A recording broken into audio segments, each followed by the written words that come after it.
56. Virtues and Merits of the Prophet, and his Companions. Volume 4, Book 56, number 659. Narrated Rabi bin Hirash. Uqba bin Amr said to Hudhaifa, "Won't you relate to us of what you have heard from Allah's Apostle?" He said, "I heard him saying, when Al-Dajjal appears, he will have fire and water along with him. What the people will consider as cold water, will be fire that will burn things. So, if any one of you comes across this, he should fall in the thing which will appear to him as fire, for in reality, it will be fresh cold water." Hudhaifa added, "I also heard him saying, from among the people preceding your generation, there was a man whom the angel of death visited to capture his soul. So his soul was captured, and he was asked if he had done any good deed. He replied, I don't remember any good deed. He was asked to think it over. He said, I do not remember, except that I used to trade with the people in the world and I used to give a respite to the rich and forgive the poor, among my debtors. So Allah made him enter paradise." Hudhaifa further said, "I also heard him saying, once there was a man on his deathbed, who, losing every hope of surviving said to his family, when I die, gather for me a large heap of wood and make a fire, to burn me. When the fire eats my meat and reaches my bones, and when the bones burn, take and crush them into powder and wait for a windy day to throw it, i.e. the powder, over the sea. They did so, but Allah collected his particles and asked him, Why did you do so? He replied, For fear of you. So Allah forgave him." Uqba bin Amr said, I heard him saying that the Israeli used to dig the grave of the dead, to steal their shrouds. Volume 4, Book 56, number 660. Narrated Aisha and Ibn Abbas. On his deathbed Allah's Apostle put a sheet over his face and when he felt hot, he would remove it from his face. When in that state, of putting and removing the sheet, he said, May Allah's curse be on the Jews and the Christians for they build places of worship at the graves of their prophets. By that, he intended to warn the Muslim from what they, i.e., Jews and Christians, had done. Volume 4, Book 56, number 661. Narrated Abu Huraira. The Prophet said, the Israelis used to be ruled and guided by prophets. Whenever a prophet died, another would take over his place. There will be no prophet after me, but there will be caliphs who will increase in number. The people asked, O Allah's Apostle, what do you order us to do? He said, Obey the one who will be given the pledge of allegiance first. Fulfill their, i.e., the caliph's, rights, for Allah will ask them about any shortcoming in ruling those Allah has put under their guardianship. Volume 4, Book 56, number 662. Narrated Abu said. The Prophet said, You will follow the wrong ways of your predecessors so completely and literally that if they should go into the hole of a mastigir, you too will go there. We said, O Allah's Apostle, do you mean the Jews and the Christians? He replied, Whom else? Meaning, of course, the Jews and the Christians. Volume 4, Book 56, number 663. Narrated Anas. The people mentioned the fire and the bell, as means proposed for announcing the time of prayer, and by such a suggestion they referred to the Jews and the Christians.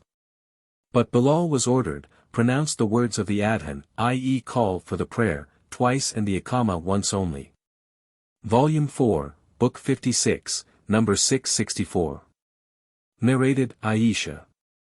That she used to hate that one should keep his hands on his flanks while praying.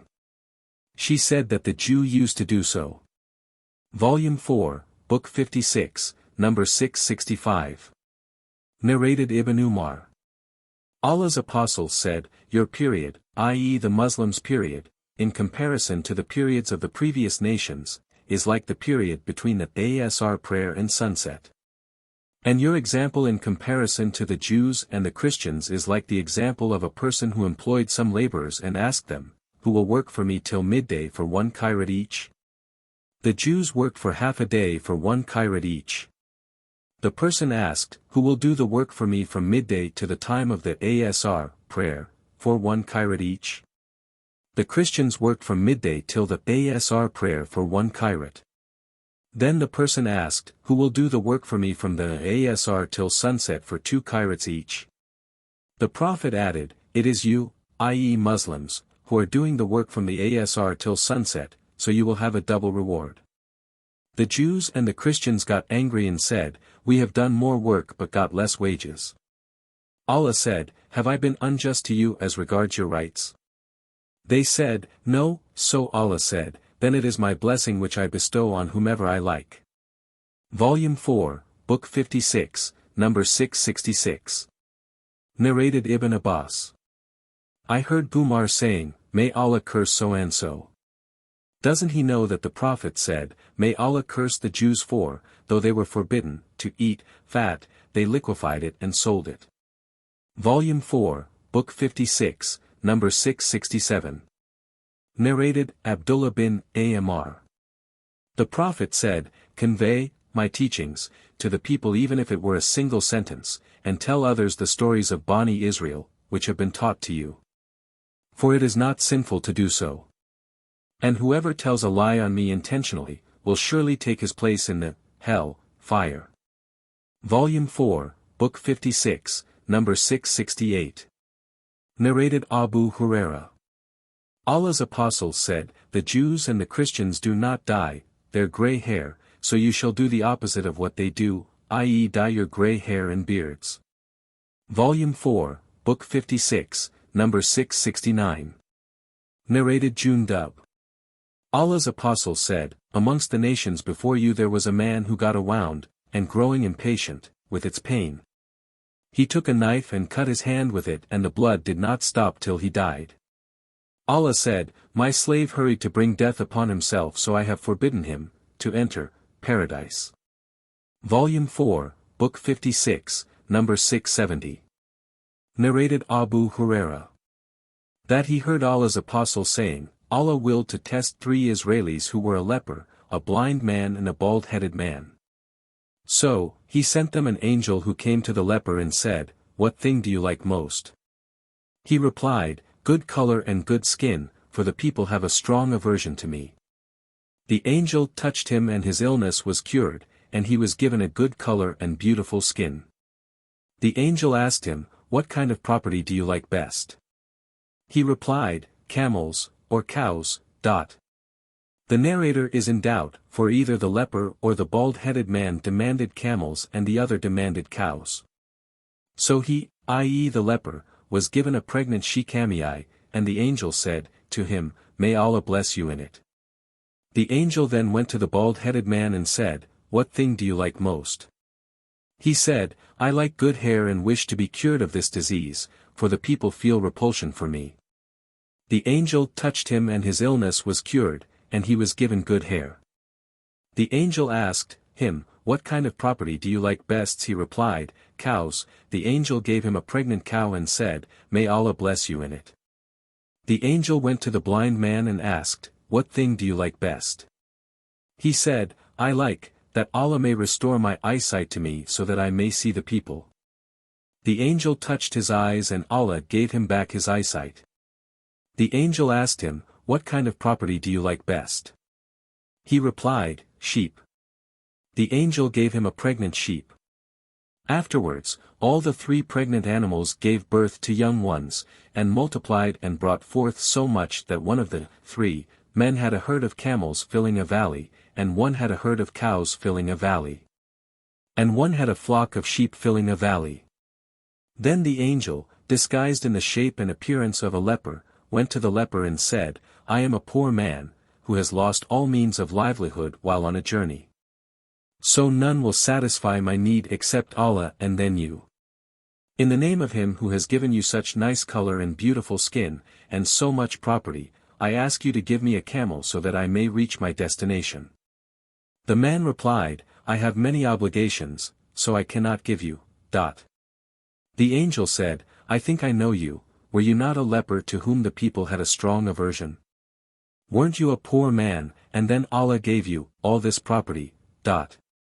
He replied, this is all wrong, I got this property through inheritance from my forefathers. The angel said, if you are telling a lie, then let Allah make you as you were before. Then the angel, disguised in the shape and appearance of a bald man, went to the bald man and said to him the same as he told the first one, and he too answered the same as the first one did. The angel said, "If you are telling a lie, then let Allah make you as you were before." The angel, disguised in the shape of a blind man, went to the blind man and said, "I am a poor man and a traveler, whose means of livelihood have been exhausted while on a journey. I have nobody to help me except Allah, and after him, you yourself. I ask you in the name of him who has given you back your eyesight to give me a sheep, so that with its help, I may complete my journey." The man said, "No doubt, I was blind and Allah gave me back my eyesight, I was poor and Allah made me rich. So take anything you wish from my property. By Allah, I will not stop you for taking anything you need of my property which you may take for Allah's sake." The angel replied, "Keep your property with you. You, i.e. 3 men, have been tested and Allah is pleased with you and is angry with your 2 companions." Volume 4, Book 56, number 671. Narrated Ibn Umar. Allah's apostle said, once 3 persons, from the previous nations, were traveling, and suddenly it started raining and they took shelter in a cave. The entrance of the cave got closed while they were inside. They said to each other, "O you! Nothing can save you except the truth, so each of you should ask Allah's help by referring to such a deed as he thinks he did sincerely, i.e. just for gaining Allah's pleasure. So one of them said, "O Allah! You know that I had a laborer who worked for me for 1 farak, i.e. 3 sas, of rice, but he departed, leaving it, i.e. his wages. I sowed that farak of rice and with its yield I bought cows, for him. Later on when he came to me asking for his wages, I said, to him, go to those cows and drive them away. He said to me, but you have to pay me only a farak of rice. I said to him, go to those cows and take them, for they are the product of that farak, of rice. So he drove them. O Allah! If you consider that I did that for fear of you, then please remove the rock. The rock shifted a bit from the mouth of the cave. The second one said, O Allah, you know that I had old parents whom I used to provide with the milk of my sheep every night. One night I was delayed and when I came, they had slept, while my wife and children were crying with hunger. I used not to let them, i.e. my family, drink unless my parents had drunk first. So I disliked to wake them up and also disliked that they should sleep without drinking it. I kept on waiting, for them to wake, till it dawned. O Allah! If you consider that I did that for fear of you, then please remove the rock. So the rock shifted and they could see the sky through it. The third one said, O Allah! You know that I had a cousin, i.e. my paternal uncle's daughter, who was most beloved to me and I sought to seduce her, but she refused, unless I paid her 100 dinars, i.e. gold pieces. So I collected the amount and brought it to her, and she allowed me to sleep with her. But when I sat between her legs, she said, Be afraid of Allah, and do not deflower me but legally. I got up and left the 100 dinars, for her. O Allah! If you consider that I did that for fear of you then please remove the rock. So Allah saved them and they came out, of the cave. This hadith indicates that one can only ask Allah for help directly or through his performed good deeds. But to ask Allah through dead or absent prophets, saints, spirits, holy men, angels etc. is absolutely forbidden in Islam and it is a kind of disbelief. Volume 4, Book 56, number 672. Narrated Abu Huraira. That he heard Allah's apostle saying, while a lady was nursing her child, a rider passed by and she said, O Allah! Don't let my child die till he becomes like this, rider. The child said, O Allah! Don't make me like him, and then returned to her breast, sucking it. After a while, they passed by a lady who was being pulled and teased, by the people. The child's mother said, O Allah! Do not make my child like her. The child said, O Allah! Make me like her. Then he said, As for the rider, he is an infidel, while the lady is accused of illegal sexual intercourse, falsely, and she says, Allah is sufficient for me, He knows the truth. Volume 4, Book 56, number 673. Narrated Abu Huraira. The Prophet said, while a dog was going round a well and was about to die of thirst, an Israeli prostitute saw it and took off her shoe and watered it. So Allah forgave her because of that good deed. Volume 4, Book 56, number 674. Narrated Humayd bin Abdurrahman. That he heard Muawiyah bin Abi Sufyan, talking, on the pulpit in the year when he performed the Hajj. He took a tuft of hair that was in the hand of an orderly and said, O people of Medina! Where are your learned men? I heard the Prophet forbidding such a thing as this, i.e. false hair, and he used to say, the Israelis were destroyed when their ladies practiced this habit, of using false hair to lengthen their locks. Volume 4, Book 56, number 675. Narrated Abu Huraira. The Prophet said, amongst the people preceding you there used to be muhadithin, i.e. persons who can guess things that come true later on, as if those persons have been inspired by a divine power, and if there are any such persons amongst my followers, it is Umar bin al-Khattab. Volume 4, Book 56, number 676. Narrated Abu Said al-Khudri. The Prophet said, amongst the men of Bani Israel there was a man who had murdered 99 persons. Then he set out asking, whether his repentance could be accepted or not. He came upon a monk and asked him if his repentance could be accepted. The monk replied in the negative and so the man killed him. He kept on asking till a man advised to go to such and such village. So he left for it, but death overtook him on the way. While dying, he turned his chest towards that village, where he had hoped his repentance would be accepted, and so the angels of mercy and the angels of punishment quarreled amongst themselves regarding him. Allah ordered the village, towards which he was going, to come closer to him, and ordered the village, whence he had come, to go far away, and then he ordered the angels to measure the distances between his body and the two villages. So he was found to be one span closer to the village he was going to. So he was forgiven. Volume 4, Book 56, number 677. Narrated Abu Huraira. Once Allah's apostle offered the morning prayer and then faced the people and said, while a man was driving a cow, he suddenly rode over it and beat it. The cow said, we have not been created for this, but we have been created for sloughing. On that the people said astonishingly, glorified be Allah. A cow speaks.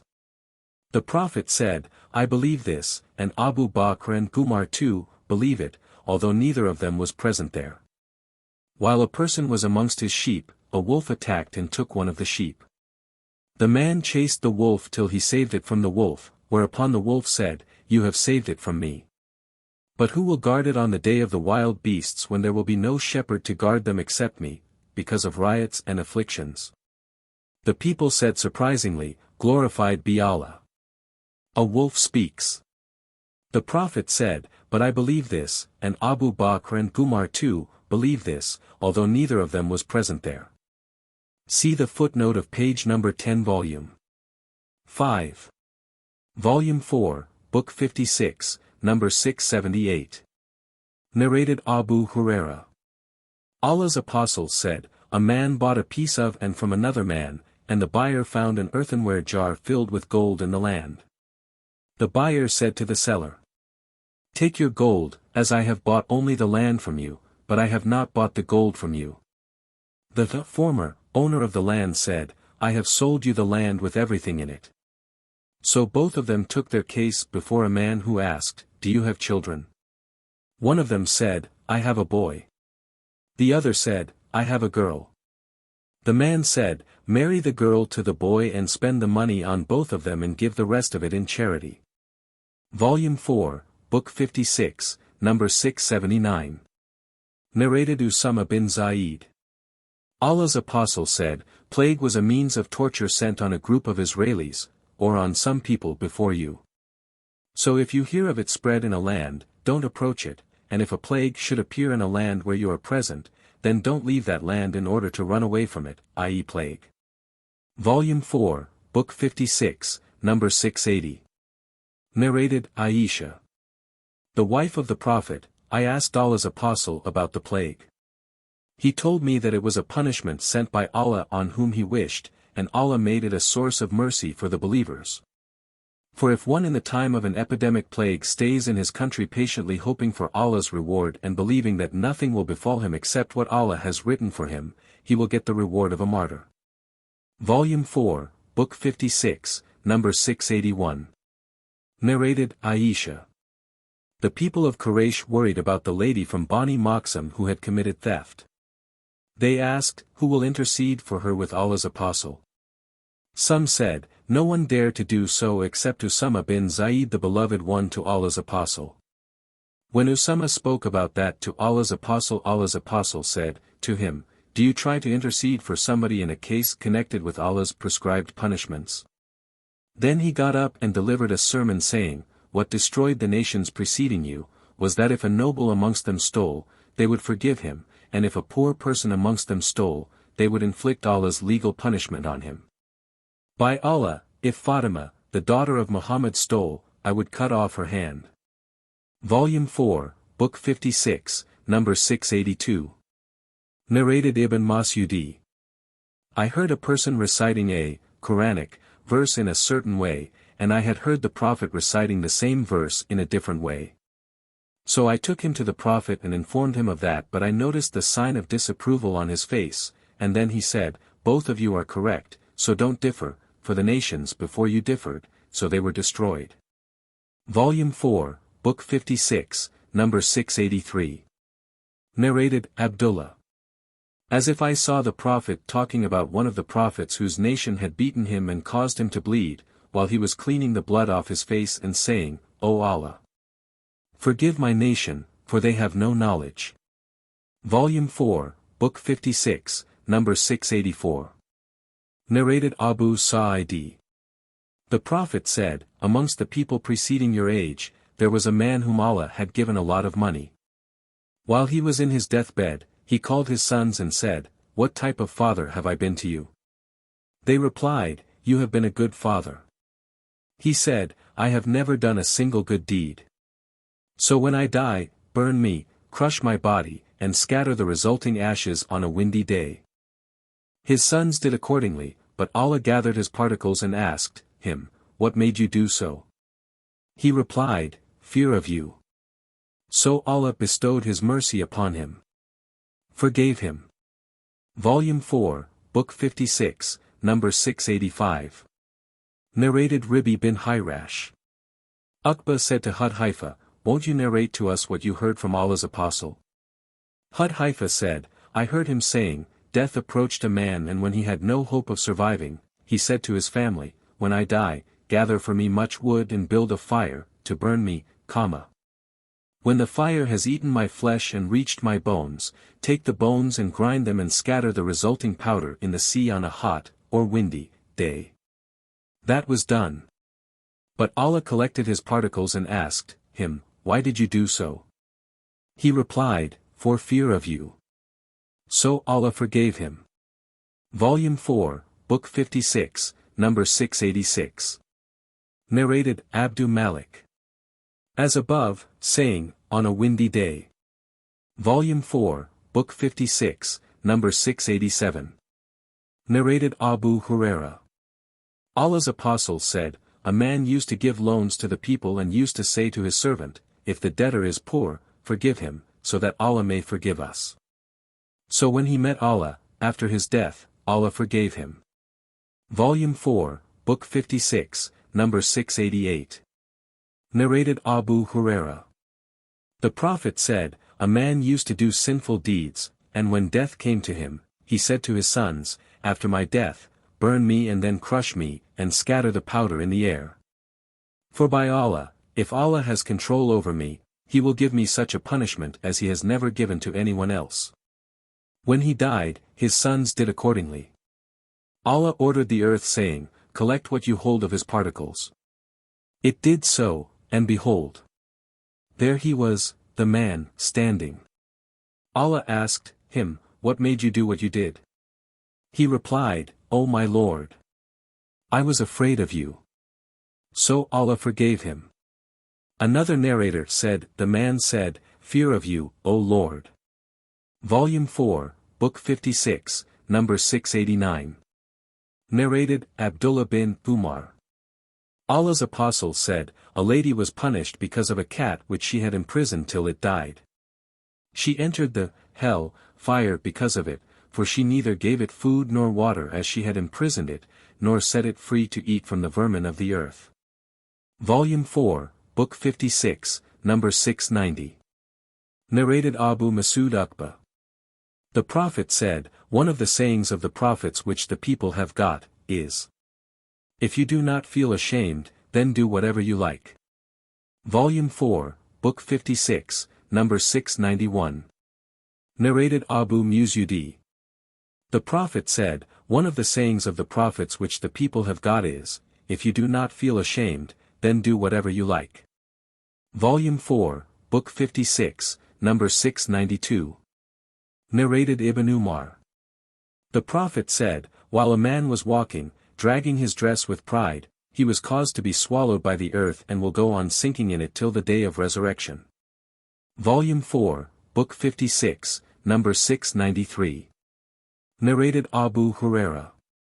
The Prophet said, we are the last to come, but we will be the foremost on the day of resurrection. Nations were given the book, i.e., Scripture, before us, and we were given the holy book after them. This, i.e. Friday, is the day about which they differed. So the next day, i.e. Saturday, was prescribed for the Jews and the day after it, i.e. Sunday, for the Christians. It is incumbent on every Muslim to wash his head and body on a day, i.e. Friday, at least, in every 7 days.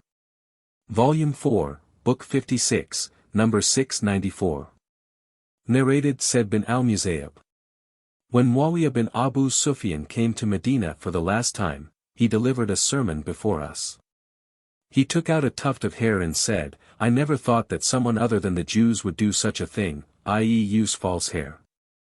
The Prophet named such a practice, az-zur, i.e. falsehood, meaning the use of false hair. Volume 4, Book 56, number 695. Narrated Ibn Abbas. Regarding the verse, and, we, made you into Shu'ab and Qabail, 49.13, that Shuyub means the big Qabail, i.e. nations, while the Qabail, i.e. tribes, means the branch tribes. Volume 4, Book 56, number 696. Narrated Abu Huraira. Once Allah's Apostle was asked, who is the most honorable amongst the people? He said, the most righteous, i.e. Allah-fearing, amongst you. They said, we do not ask you about this. He said, then Joseph, the Prophet of Allah. Volume 4, Book 56, number 697. Narrated Kulayb bin Wale. I asked Zainab bin Abi Salama, i.e. daughter of the wife of the Prophet, tell me about the Prophet. Did he belong to the tribe of Madar? She replied, yes, he belonged to the tribe of Madar and was from the offspring of An-Najr bin Kinana. Volume 4, Book 56, number 698.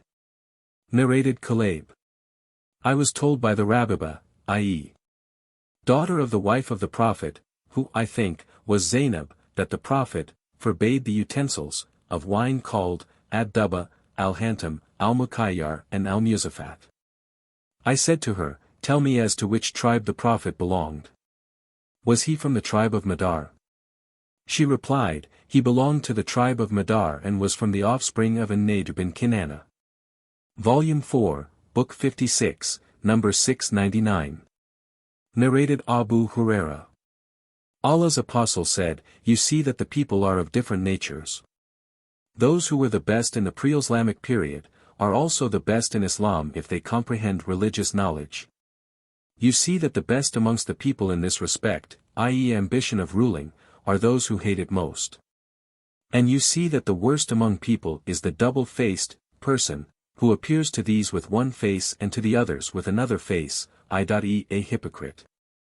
Volume 4, Book 56, number 700.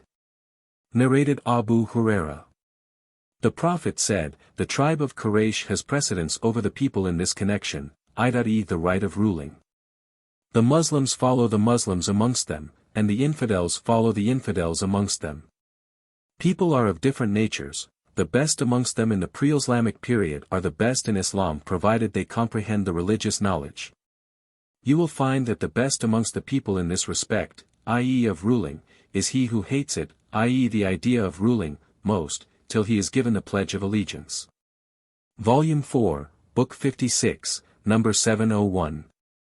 Narrated Taus. Ibn Abbas recited the Quranic verse, "Except to be kind to me for my kinship to you," 42.23, said bin Jubair said, the verse implies, the kinship of Muhammad. Ibn Abbas said, there was not a single house, i.e. subtribe, of Quraysh but had a kinship to the Prophet, and so the above verse was revealed in this connection, and its interpretation is, O Quraysh, you should keep good relation between me, i.e. Muhammad, and you. Volume 4, Book 56, Number 702. Narrated Abi Mas'udi. The Prophet said, from this side from the east, afflictions will appear. Rudeness and lack of mercy are characteristics of the rural Bedouins who are busy with their camels and cows, and pay no attention to religion. Such are the tribes of Rabi'a and Madar. Volume 4, Book 56, Number 703. Narrated Abu Huraira. I heard Allah's Apostle saying, pride and arrogance are characteristics of the rural Bedouins while calmness is found among the owners of sheep. Belief is Yemenite, and wisdom is also Yemenite, i.e. the Yemenites are well known for their true belief and wisdom. Abu Abdullah, al-Bukhari, said, Yemen was called so because it is situated to the right of the Kaaba, and Sham was called so because it is situated to the left of the Kaaba. Volume 4, Book 56, Number 704. Narrated Muhammad bin Jubair bin Mut'im. That while he was with a delegation from Quraysh to Muawiyah, the latter heard the news that Abdullah bin Amr bin al-As said that there would be a king from the tribe of Cotton. On that Muawiyah became angry, got up and then praised Allah as he deserved, and said, Now then, I have heard that some men amongst you narrate things which are neither in the Holy Book, nor have been told by Allah's Apostle. Those men are the ignorant amongst you.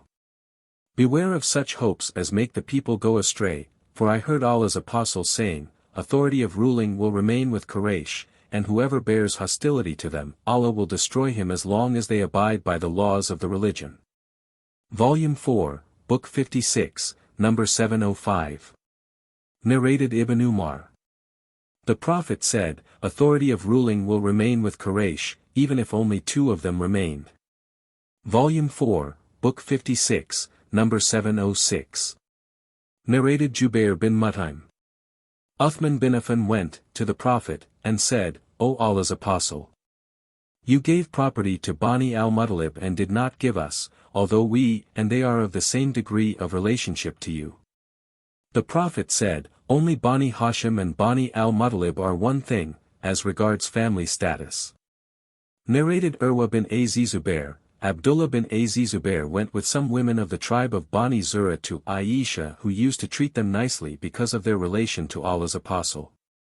Volume 4, Book 56, Number 707. Narrated Abu Huraira.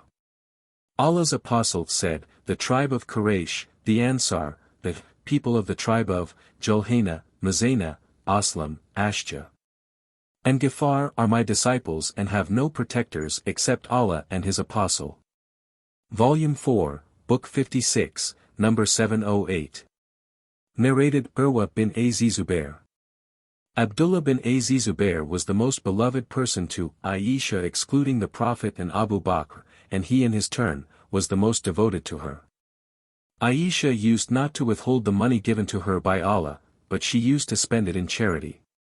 Abdullah bin Az-Zubair said, Aisha should be stopped from doing so. When Aisha heard this, she said protestingly, shall I be stopped from doing so? I vow that I will never talk to Abdullah bin Az-Zubair. On that, Ibn Zubayr asked some people from Quraysh and particularly the two uncles of Allah's Apostle to intercede with her, but she refused to talk to him. Zurian, the uncles of the Prophet, including Abdurrahman bin al-Aswad bin Abd Yagath and al-Maswar bin Makramah said to him, when we ask for the permission to visit her, enter her house along with us, without taking her leave. He did accordingly, and she accepted their intercession. He sent her 10 slaves whom she manumitted as an expiation for, not keeping, her vow. Aisha manumitted more slaves for the same purpose till she manumitted 40 slaves. She said, I wish I had specified what I would have done in case of not fulfilling my vow when I made the vow, so that I might have done it easily. Volume 4, Book 56, Number 709. Narrated Anas. Uthman called Zayd bin Thabit, Abdullah bin Zubayr, Said bin al-Az and Abdurrahman bin al-Harith bin Hisham. And then they wrote the manuscripts of the Holy Qur'an in the form of book in several copies. Uthman said to the 3 Qurayshi persons, if you differ with Zayd bin Thabit on any point of the Qur'an, then write it in the language of Quraysh, as the Qur'an was revealed in their language. So they acted accordingly. Said bin Thabit was an Ansari and not from Quraysh. Volume 4, Book 56, Number 710. Narrated Salama. Allah's Apostle passed by some people from the tribe of Aslam practicing archery. He said, O children of Ishmael! Throw arrows, for your father was an archer. I am on the side of Bani so-and-so, meaning one of the 2 teams. The other team stopped throwing, whereupon the Prophet said, what has happened to them? They replied, how shall we throw while you are with Bani so-and-so? He said, throw for I am with all of you. Volume 4, Book 56, Number 711. Narrated Abu Dhar. The Prophet said, if somebody claims to be the son of any other than his real father knowingly, he but disbelieves in Allah. And if somebody claims to belong to some folk to whom he does not belong, let such a person take his place in the hell fire. Volume 4, Book 56, Number 712. Narrated Wathila bin al-Aska. Allah's Apostle said, verily, one of the worst lies is to claim falsely to be the son of someone other than one's real father, or to claim to have had a dream one has not had. Or to attribute to me what I have not said. Volume 4, Book 56, Number 713. Narrated Ibn Abbas. The delegates of Abd-ul-Qays came to Allah's Apostle and said, O Allah's Apostle! We are from the tribe of Rabi'a and the infidels of Madar tribe stand between us and you, so that we cannot come to you except in the sacred months. Therefore we would like you to give us some instructions which we may follow and convey to our people staying behind us.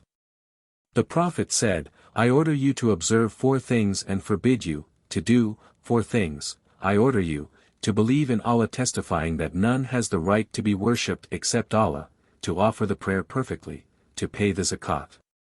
And to give 1/5 of the war booty to Allah. And I forbid you to use ad-duba, al-hantam, an-nakar and al-muzafat. These are names of utensils in which alcoholic drinks were served. Volume 4, Book 56, Number 714.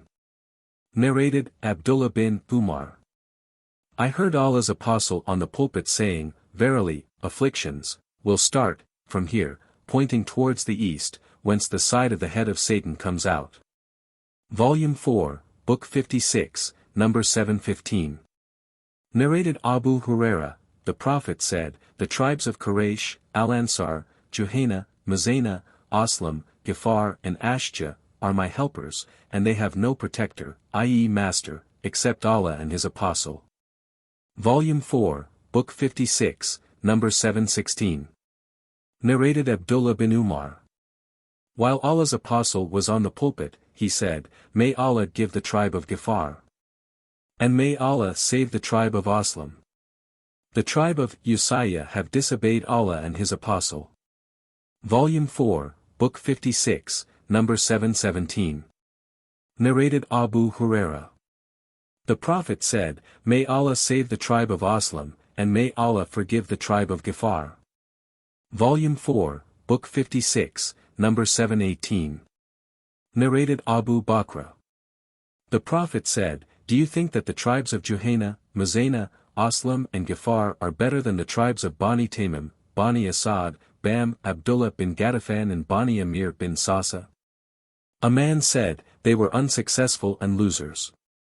The Prophet added, "Yes, they are better than the tribes of Bani Tamim, Bani Asad, Bani Abdullah bin Ghatafan and Bani Amir bin Sasa."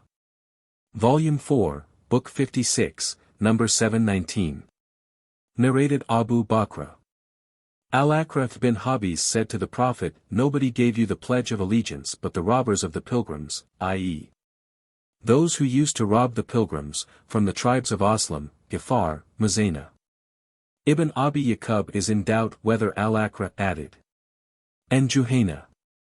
The Prophet said, "Don't you think that the tribes of Aslam, Ghifar, Muzayna, and also perhaps, Juhayna are better than the tribes of Bani Tamim, Bani Amir, Asad, and Ghatafan?"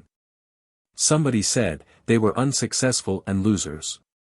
The Prophet said, "Yes, by him in whose hands my life is, they, i.e. the former, are better than they, i.e. the latter."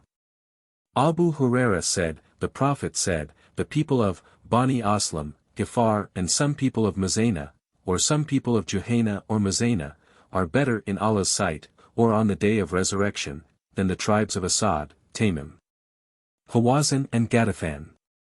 Volume 4, Book 56, number 720. Narrated Jabir. We were in the company of the Prophet in a Ghazwa. A large number of emigrants joined him, and among the emigrants there was a person who used to play jokes, or play with spears. So he, jokingly, stroked an Ansari man on the hip. The Ansari got so angry that both of them called their people.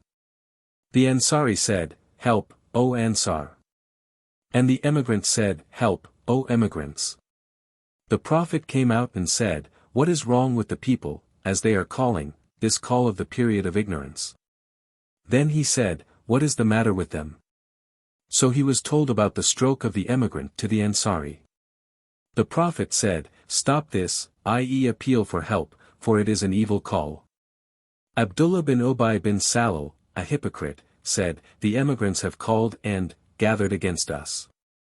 So when we return to Medina, surely, the more honorable people will expel there from the meaner." Upon that Umar said, "O Allah's Prophet, shall we not kill this evil person, i.e. Abdullah bin Ubay bin Salul?"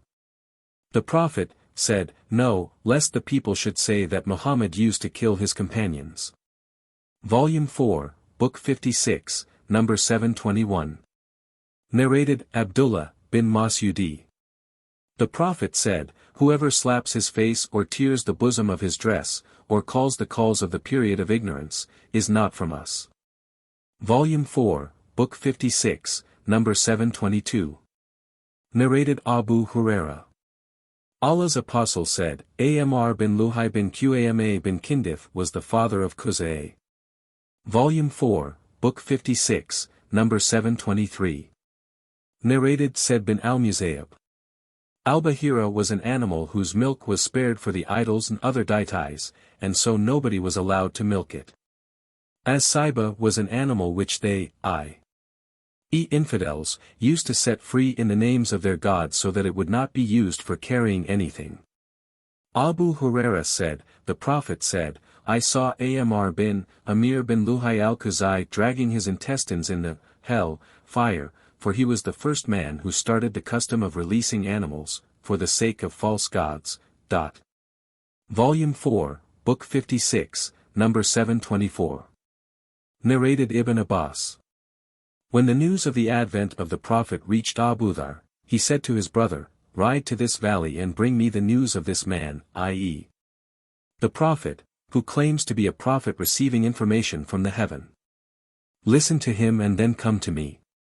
His brother set out till he met the Prophet and listened to his speech and returned to Abu Dhar and said to him, I have seen him exhorting people to virtues and his speech was not like poetry.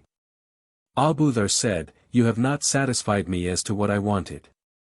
So, he took his journey food and a waterskin full of water and set out till he reached Mecca, where he went to the mosque looking for the Prophet, whom he did not know, and he would not like to ask someone about him. So, a portion of the night had passed when Ali saw him and realized that he was a stranger. Abu Dharr followed him, to his house, but neither of them asked the other about anything till it was morning, when he carried his water skin and food and went to the mosque. He spent that day without being observed by the Prophet till it was night, when he returned to his sleeping place. Ali again passed by him and said, "Hasn't the man, i.e. Abu Dharr, recognized his dwelling place yet?" So, Ali let him get up and took him, to his house, but neither of them asked the other about anything, till it was the third day when Ali had the same experience with him and Abu Dharr again stayed with him. Ali then asked, "Won't you tell me what has brought you here?" He replied, "If you give me a promise and a convention that you will guide me, then I will tell you." When Ali did, Abu Dharr informed him of his purpose. Ali said, "It is the truth, and he, i.e. Muhammad, is the apostle of Allah. So when the morning comes, follow me, and if I should perceive any danger threatening you, I will give you a hint by pretending to go to the water closet. But if I carried on walking, follow me till you enter the place that I will enter." Abu Dharr agreed and followed Ali till he entered the place of the Prophet and Abu Dharr entered with him. He then listened to the speech of the Prophet and embraced Islam on that very spot. The Prophet said to him, "Go back to your people and inform them of this religion, till you receive my further orders." Abu Dharr said, "By him in whose hands my life is, I will proclaim my conversion to Islam publicly amongst them, i.e. infidels." He went out till he reached the mosque and announced as loudly as possible, "I testify that none has the right to be worshipped but Allah and that Muhammad is the apostle of Allah." The people then got up and beat him till they knocked him down. Al-Abbas came and threw himself over him, to protect him, saying, "Woe to you! Don't you know that he is from Ghifar and there is the road, to your merchants towards Sham, i.e. through the place where this tribe dwells?" Thus he saved him from them. Abu Dharr did the same on the next day and the people beat him again and Al-Abbas drew himself over him, to save him as before. Volume 4, Book 56, Number 725. Narrated Abu Jamrah. Ibn Abbas said to us, "Shall I tell you the story of Abu Dharr's conversion to Islam?" We said, "Yes." He said, "Abu Dharr said, I was a man from the tribe of Ghifar. We heard that a man had appeared in Mecca, claiming to be a prophet. Said to my brother, go to that man and talk to him and bring me his news. He set out, met him and returned. I asked him, what is the news with you?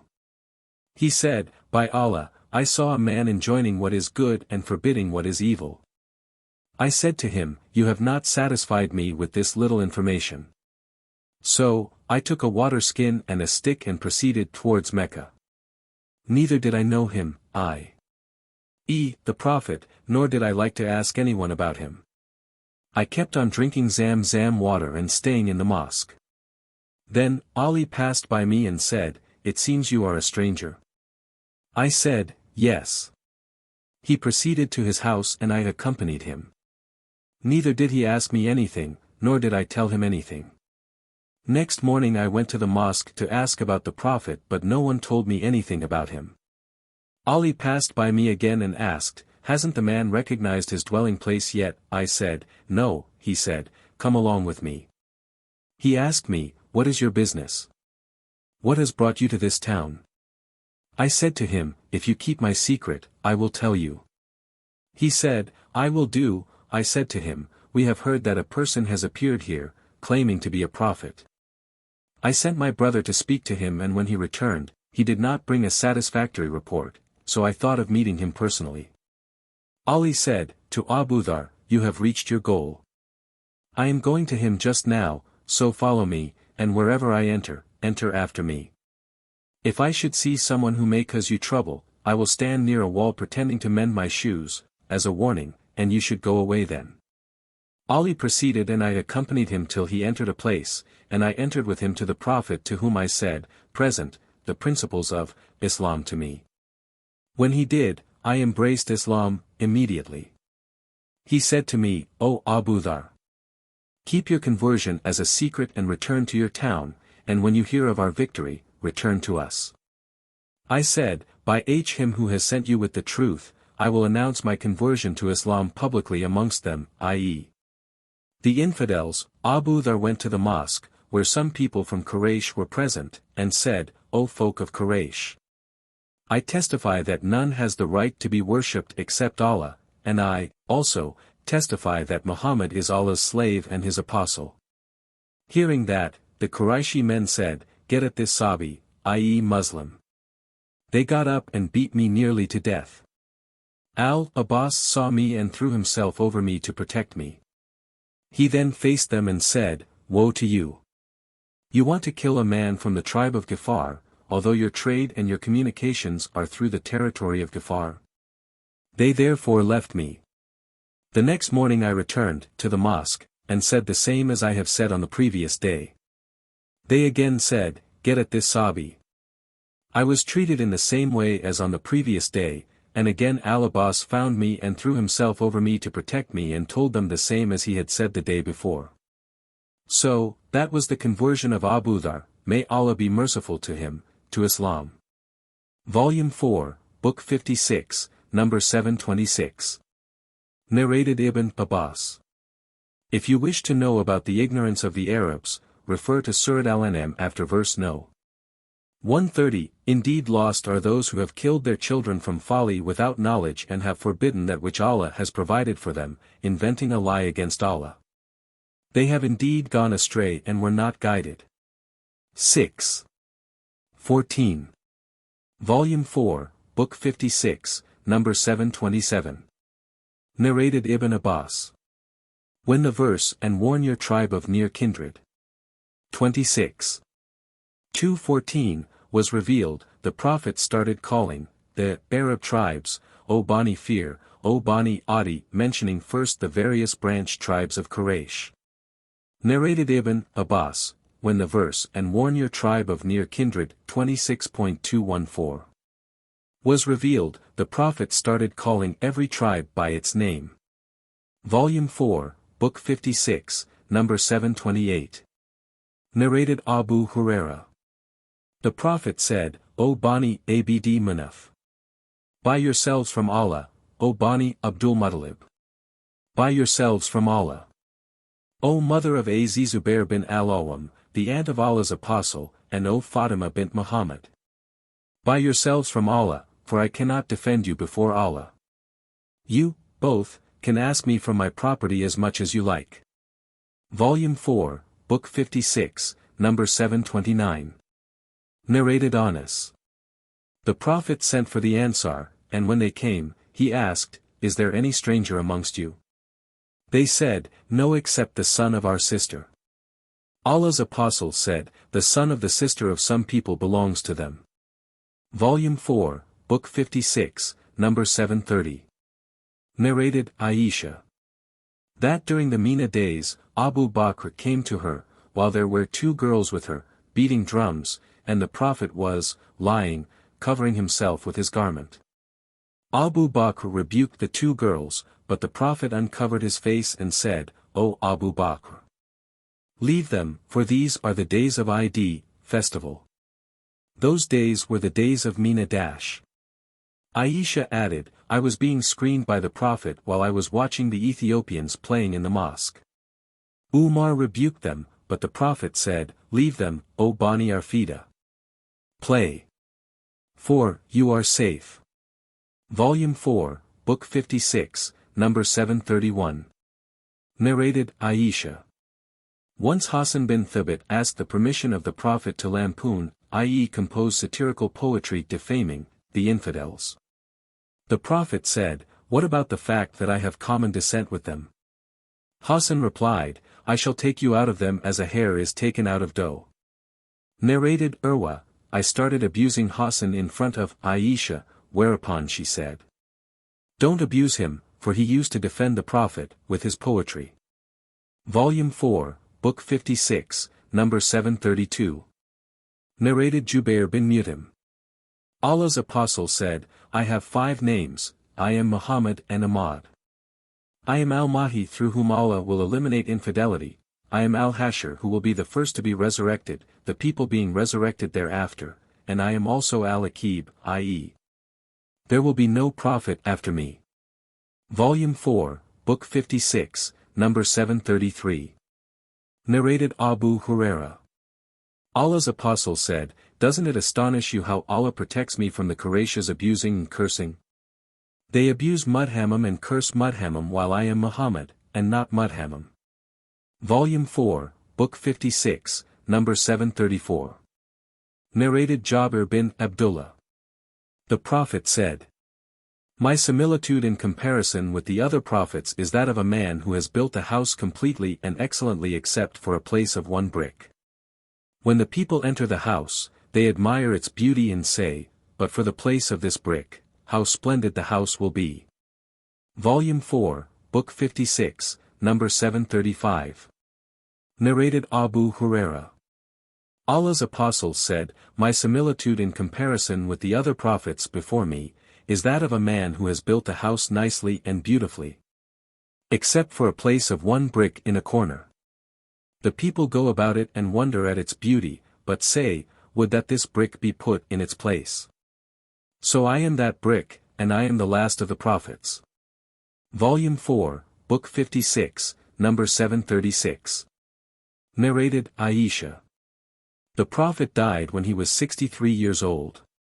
Volume 4, Book 56, number 737. Narrated Anas. While the Prophet was in the market, a man called, somebody, "O Abu al-Qasim." The Prophet turned to him and said, "Name yourselves after me but do not call yourselves by my kunya." Volume 4, Book 56, number 738. Narrated Jabir. The Prophet said, "Name yourselves after me, but do not call yourselves by my kunya." Volume 4, Book 56, number 739. Narrated Abu Huraira. Abu al-Qasim said, "Name yourselves after me, but do not call yourselves by my kunya." Volume 4, Book 56, number 740. Narrated al-Juayd bin Abdur Rahman. I saw as-Sa'ib bin Yazid when he was 94 years old, quite strong and of straight figure. He said, "I know that I enjoyed my hearing and seeing powers only because of the invocation of Allah's Apostle. My aunt took me to him and said, 'O Allah's Apostle, my nephew is sick, will you invoke Allah for him?' So he invoked Allah for me." Volume 4, Book 56, number 741. Narrated as Scab bin Yazid. My aunt took me to Allah's Apostle and said, "O Allah's Apostle, my nephew is sick." The Prophet passed his hands over my head and blessed me. Then he performed ablution and I drank the remaining water, and standing behind him, I saw the seal in between his shoulders. Volume 4, Book 56, number 742. Narrated Uqba bin al-Harith. Once, Abu Bakr offered the Asr prayer and then went out walking and saw al-Hasan playing with the boys. He lifted him onto his shoulders and said, "Let my parents be sacrificed for your sake. You resemble the Prophet and not Ali," while Ali was smiling. Volume 4, Book 56, number 743. Narrated Abu Juhayfa. I saw the Prophet, and al-Hasan resembled him. Volume 4, Book 56, number 744. Narrated Ismail bin Abi Khalid. I heard Abi Juhayfa saying, "I saw the Prophet, and al-Hasan bin Ali resembled him." I said to Abu Juhayfa, "Describe him for me." He said, "He was white and his beard was black with some white hair. He promised to give us 13 young she-camels, but he expired before we could get them." Volume 4, Book 56, number 745. Narrated Wa'ab Abu Juhayfa as-Saway. I saw the Prophet and saw some white hair below his lower lip above the chin. Volume 4, Book 56, number 746. Narrated Hariz bin Uthman. That he asked Abdullah bin Busr, i.e. the companion of the Prophet, "Did you see the Prophet when he was old?" He said, "He had a few white hairs between the lower lip and the chin."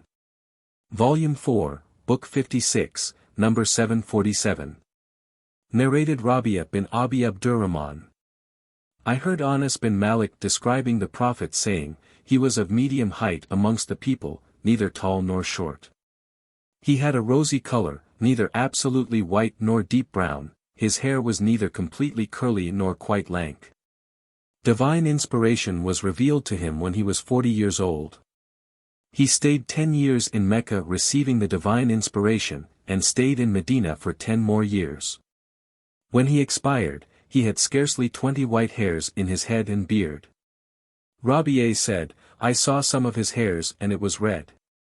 When I asked about that, I was told that it turned red because of scent. Volume 4, Book 56, number 748. Narrated Anas. Allah's apostle was neither very tall nor short, neither absolutely white nor deep brown. His hair was neither curly nor lank. Allah sent him, as an apostle, when he was 40 years old. Afterwards he resided in Mecca for 10 years and in Medina for 10 more years. When Allah took him unto him, there was scarcely 20 white hairs in his head and beard. Volume 4, Book 56, number 749. Narrated Al-Bara. Allah's apostle was the handsomest of all the people, and had the best appearance. He was neither very tall nor short. Volume 4, Book 56, number 750. Narrated Qatada. I asked Anas, did the Prophet use to dye his hair? He said, no, for there were only a few white hairs on his temples. Volume 4, Book 56, number 751. Narrated Al-Bara. The Prophet was of moderate height having broad shoulders, long hair reaching his earlobes. Once I saw him in a red cloak and I had never seen a more handsome than him. Volume 4, Book 56, number 752. Narrated Abu Ishaq. Al-Bara was asked, was the face of the Prophet as bright as a sword? He said, no, but as bright as a moon. Volume 4, Book 56, number 753. Narrated Abu Juhayfa. Once Allah's apostle went to Al-Batha at noon, performed the ablution and offered a 2-rakat Zuhr prayer and a 2-rakat Asr prayer while a spear-headed stick was planted before him and the passers-by were passing in front of it. After the prayer, the people got up and held the hands of the Prophet and passed them on their faces. I also took his hand and kept it on my face and noticed that it was colder than ice, and its smell was nicer than musk. Volume 4, Book 56, number 754. Narrated Ibn Abbas. The Prophet was the most generous of all the people, and he used to become more generous in Ramadan when Gabriel met him. Gabriel used to meet him every night during Ramadan to revise the Qur'an with him. Allah's apostle then used to be more generous than the fast wind. Volume 4, Book 56, number 755. Narrated Aisha. That Allah's apostle came to her in a happy mood with his features glittering with joy, and said, have you not heard what the Caliph has said about Zayd and Usama? He saw their feet and remarked, these belong to each other. I.e., they are father and son. Volume 4, Book 56, number 756. Narrated Abdullah bin Kabi. I heard Kabi bin Malik talking after his failure to join the Ghazwa of Tabuk. He said, when I greeted Allah's apostle whose face was glittering with happiness, for whenever Allah's apostle was happy, his face used to glitter, as if it was a piece of the moon, and we used to recognize it, i.e. his happiness, from his face. Volume 4, Book 56, number 757. Narrated Abu Huraira.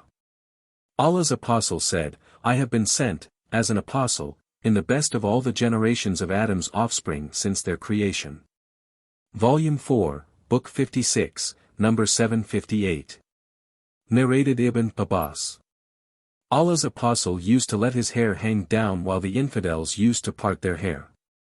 The people of the scriptures were used to letting their hair hang down, and Allah's apostle liked to follow the people of the scriptures in the matters about which he was not instructed otherwise. Then Allah's apostle parted his hair. Volume 4, Book 56, number 759.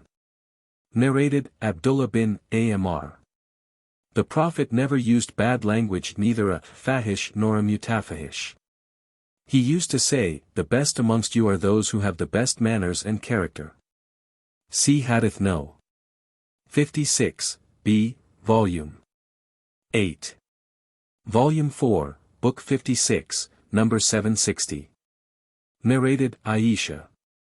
Whenever Allah's Apostle was given the choice of one of two matters, he would choose the easier of the two, as long as it was not sinful to do so, but if it was sinful to do so, he would not approach it.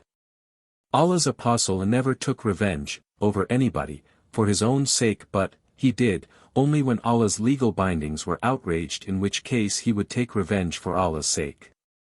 Volume 4, Book 56, number 761. Narrated Anas. I have never touched silk or dibaj, i.e. thick silk, softer than the palm of the Prophet, nor have I smelt a perfume nicer than the sweat of the Prophet. Volume 4, Book 56, number 762. Narrated Abu Sa'id al-Khudri. The Prophet was shyer than a vain virgin girl. Volume 4, Book 56, number 763. Narrated Shuf'a. A similar hadith, i.e., number 762, with this addition, and if he, i.e. the Prophet, disliked something, the sign of aversion would appear on his face. Volume 4, Book 56, number 764. Narrated Abu Huraira. The Prophet never criticized any food presented him, but he would eat it if he liked it, otherwise, he would leave it, without expressing his dislike. Volume 4, Book 56, number 765. Narrated Abdullah bin Malik bin Buhayna al-Asdi.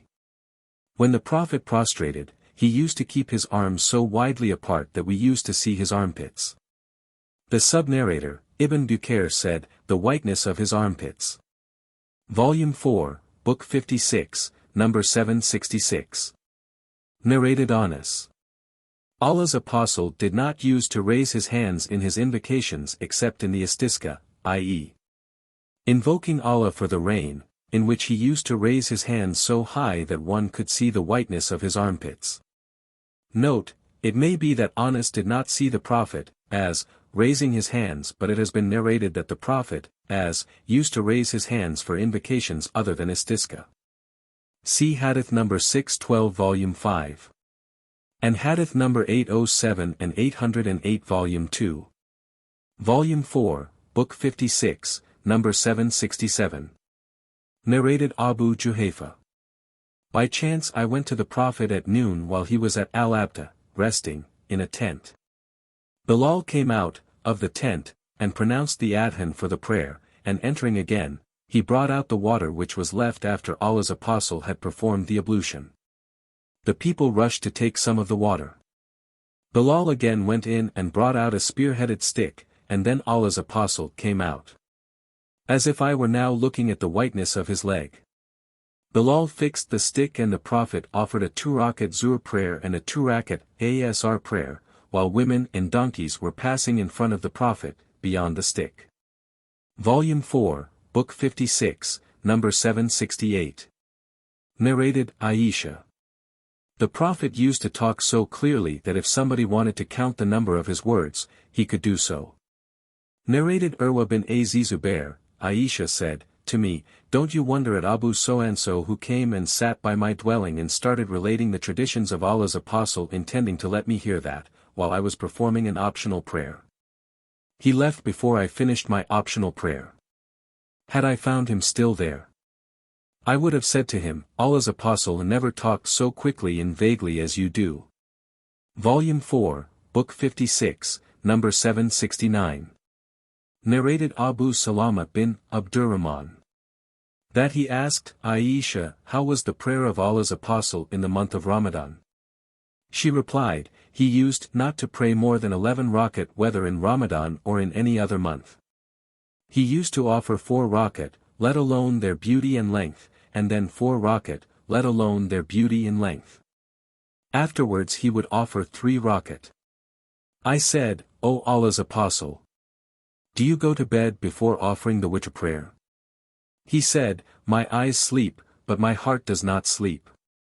Volume 4, Book 56, number 770. Narrated Sharik bin Abdullah bin Abi Namr. I heard Anas bin Malik telling us about the night when the Prophet was made to travel from the Kaaba Mosque. 3 persons, i.e. angels, came to the Prophet before he was divinely inspired was an espousal, while he was sleeping in al-Masjid al-Haram. The first, of the 3 angels, said, Which of them is he? The second said, He is the best of them. That was all that happened then, and he did not see them till they came at another night and he perceived their presence with his heart, for the eyes of the Prophet were closed when he was asleep, but his heart was not asleep, not unconscious. This is characteristic of all the prophets, their eyes sleep but their hearts do not sleep. Then Gabriel took charge of the Prophet and ascended along with him to the heaven. Volume 4, Book 56, number 771. Narrated Imran bin Hussein. That they were with the Prophet on a journey. They traveled the whole night, and when dawn approached, they took a rest and sleep overwhelmed them till the sun rose high in the sky. The first to get up was Abu Bakr. Allah's apostles used not to be awakened from his sleep, but he would wake up by himself. Umar woke up and then Abu Bakr sat by the side of the Prophet's head and started saying, Allahu Akbar, raising his voice till the Prophet woke up, and after traveling for a while, he dismounted and led us in the morning prayer. A man amongst the people failed to join us in the prayer. When the Prophet had finished the prayer, he asked, the man, O so-and-so, what prevented you from offering the prayer with us? He replied, I am Junub. Allah's apostle ordered him to perform tayammum with clean earth. The man then offered the prayer. Allah's apostle ordered me and a few others to go ahead of him. We had become very thirsty. While we were on our way, looking for water, we came across a lady, riding an animal, hanging her legs between 2 water skins. We asked her, Where can we get water? She replied, Oh, there is no water. We asked, How far is your house from the water? She replied, A distance of a day and a night travel. We said, Come on to Allah's apostle. She asked, What is Allah's apostle? So we brought her to Allah's apostle against her will, and she told him what she had told us before and added that she was the mother of orphans. So the Prophet ordered that her 2 water skins be brought and he rubbed the mouths of the water skins. As we were thirsty, we drank till we quenched our thirst and we were 40 men. We also filled all our water skins and other utensils with water, but we did not water the camels. The water skin was so full that it was almost about to burst. The Prophet then said, Bring what foodstuff you have. So some dates and pieces of bread were collected for the lady, and when she went to her people, she said, I have met either the greatest magician or a prophet as the people claim. So Allah guided the people of that village through that lady. She embraced Islam and they all embraced Islam. Volume 4, Book 56, number 772. Narrated Anas. A bowl of water was brought to the Prophet while he was at Az-Zora. He placed his hand in it and the water started flowing among his fingers. All the people performed ablution with that water. Qatada asked Anas, How many people were you? Anas replied, 300 or nearly 300. Volume 4, Book 56, number 773. Narrated Anas bin Malik. I saw Allah's apostle at the time when the Asr prayer was due. Then the people were searching for water for ablution but they could not find any. Then some water was brought to Allah's apostle and he placed his hand in the pot and ordered the people to perform the ablution with the water. I saw water flowing from underneath his fingers and the people started performing the ablution till all of them did it. Volume 4, Book 56, number 774. Narrated Anas bin Malik. The Prophet went out on one of his journeys with some of his companions. They went on walking till the time of the prayer became due. They could not find water to perform the ablution. One of them went away and brought a little amount of water in a pot. The Prophet took it and performed the ablution, and then stretched his 4 fingers onto the pot and said, to the people, "Get up to perform the ablution." They started performing the ablution till all of them did it, and they were 70 or so persons. Volume 4, Book 56, number 775. Narrated Humayd. Anas bin Malik said, once the time of the prayer became due and the people whose houses were close to the mosque went to their houses to perform ablution, while the others remained, sitting there. A stone pot containing water was brought to the Prophet, who wanted to put his hand in it, but it was too small for him to spread his hand in it, and so he had to bring his fingers together before putting his hand in the pot. Then all the people performed the ablution, with that water. I asked Anas, how many persons were they? He replied, there were 80 men. Volume 4, Book 56, number 776. Narrated Salim bin Abi Ajajad.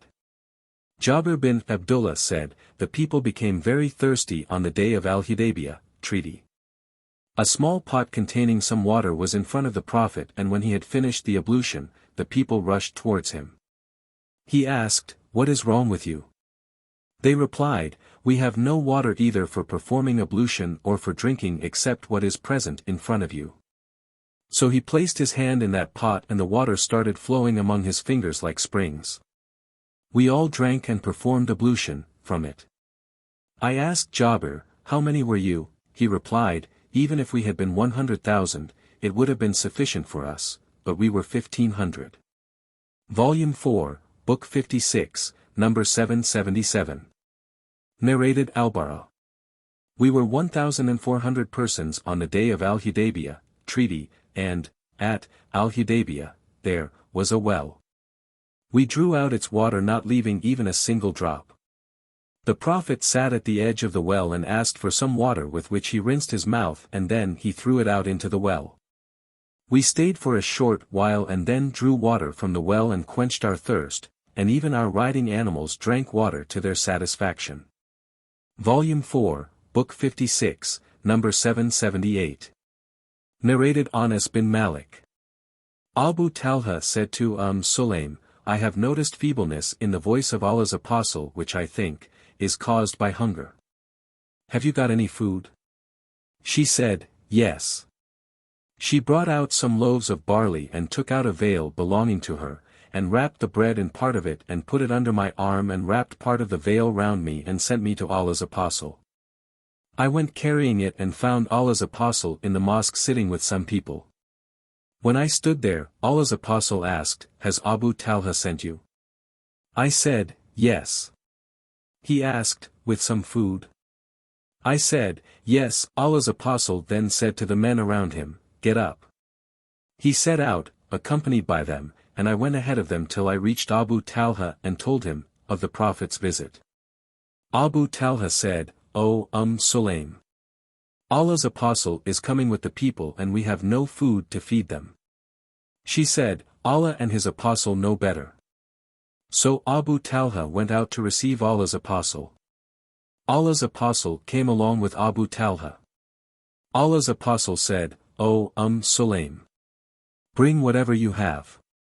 She brought the bread which Allah's apostle ordered to be broken into pieces. Sulaym poured on them some butter from an oilskin. Then Allah's apostle recited what Allah wished him to recite, and then said, let 10 persons come, to share the meal. 10 persons were admitted, ate their fill and went out. Then he again said, let another 10 do the same. They were admitted, ate their fill and went out. Then he again said, let another 10 persons, do the same. They were admitted, ate their fill and went out. Then he said, let another 10 persons come. In short, all of them ate their fill, and they were 70 or 80 men. Volume 4, Book 56, number 779. Narrated Abdullah. We used to consider miracles as Allah's blessings, but you people consider them to be a warning.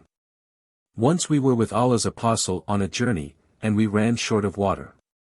He said, bring the water remaining with you. The people brought a utensil containing a little water.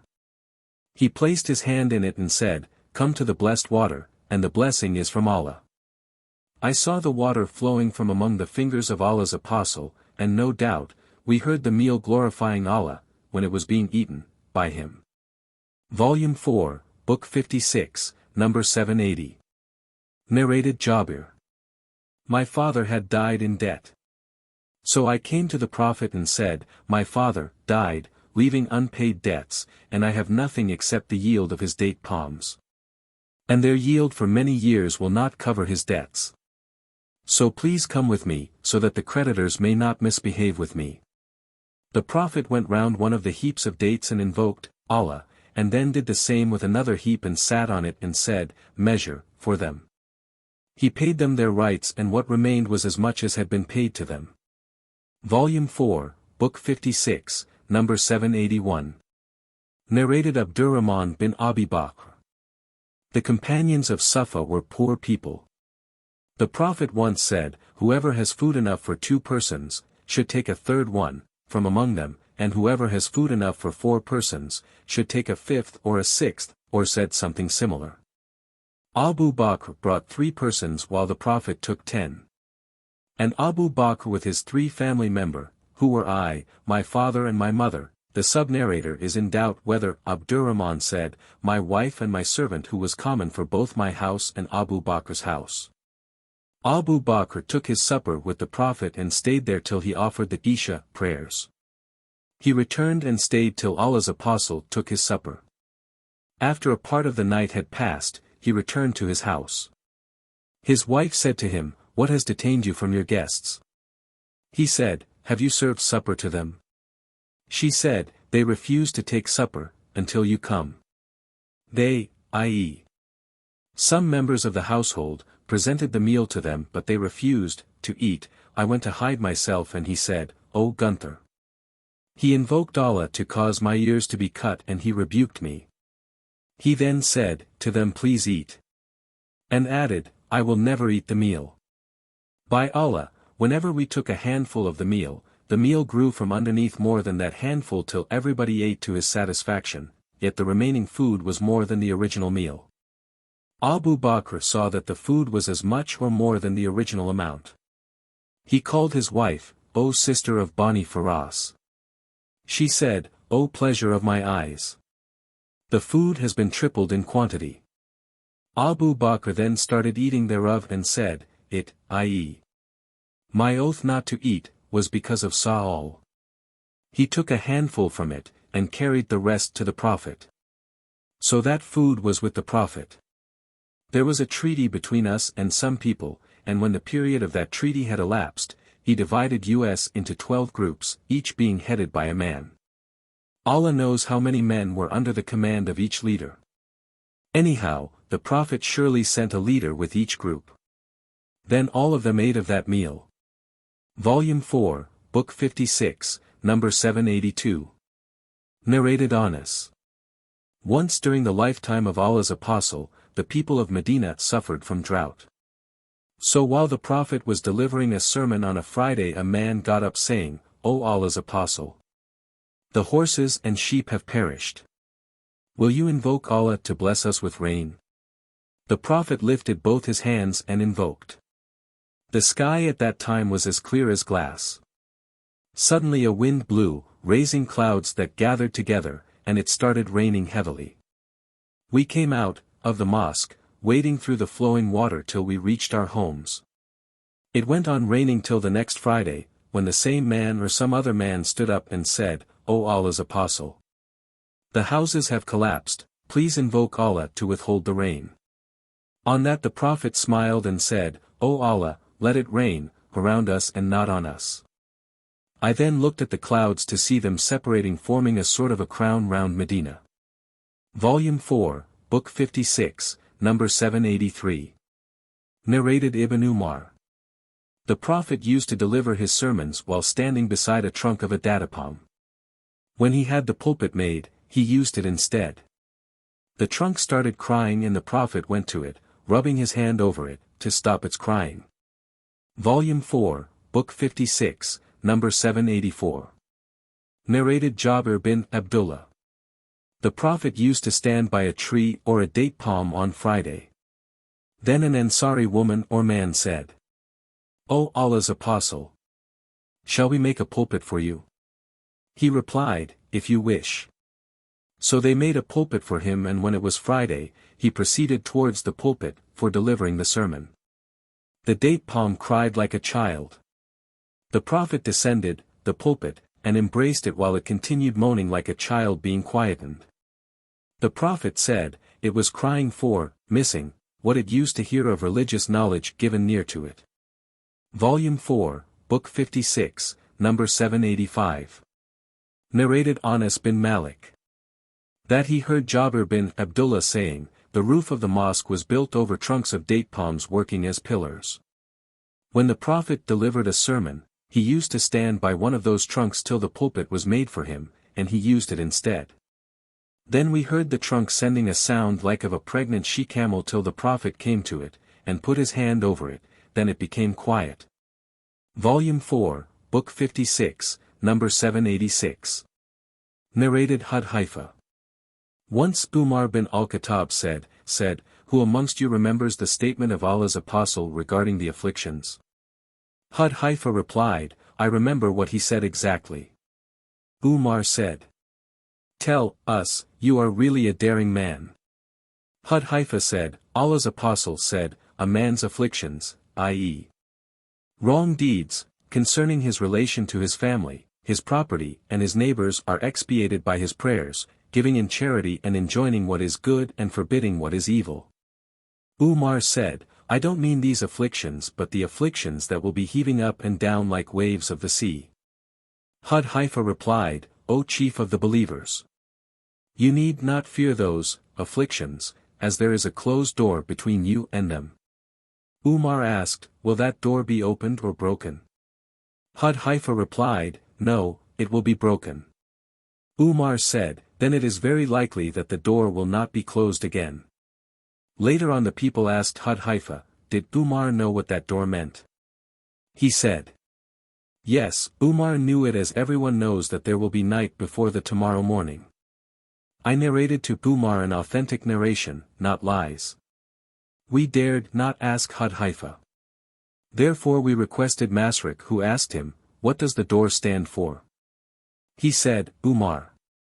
Volume 4, Book 56, number 787. Narrated Abu Huraira. The Prophet said, The hour will not be established till you fight a nation wearing hairy shoes, and till you fight the Turks, who will have small eyes, red faces and flat noses. And their faces will be like flat shields. And you will find that the best people are those who hate responsibility of ruling most of all till they are chosen to be the rulers. And the people are of different natures, the best in the pre-Islamic period are the best in Islam. A time will come when any of you will love to see me rather than to have his family and property doubled. Volume 4, Book 56, number 788. Narrated Abu Huraira. The Prophet said, The hour will not be established till you fight with the Kud and the Kerman from among the non-Arabs. They will be of red faces, flat noses and small eyes. Their faces will look like flat shields, and their shoes will be of hair. Volume 4, Book 56, number 789. Narrated Abu Huraira. I enjoyed the company of Allah's Apostle for 3 years, and during the other years of my life. Never was I so anxious to understand the Prophet's traditions as I was during those 3 years. I heard him saying, beckoning with his hand in this way, Before the hour you will fight with people who will have hairy shoes and live in Al-Barais. Sufyan, the sub-narrator once said, and they are the people of Al-Bazir. Volume 4, Book 56, number 790. Narrated Umar bin Taglib.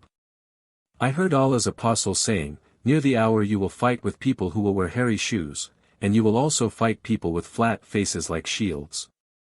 Volume 4, Book 56, number 791. Narrated Abdullah bin Umar. I heard Allah's Apostle saying, The Jews will fight with you, and you will be given victory over them so that a stone will say, O Muslim! There is a Jew behind me, kill him. Volume 4, Book 56, number 792. Narrated Abu Said al-Khudri. The Prophet said, a time will come when the people will wage holy war, and it will be asked, is there any amongst you who has enjoyed the company of Allah's Apostle? They will say, yes. And then victory will be bestowed upon them.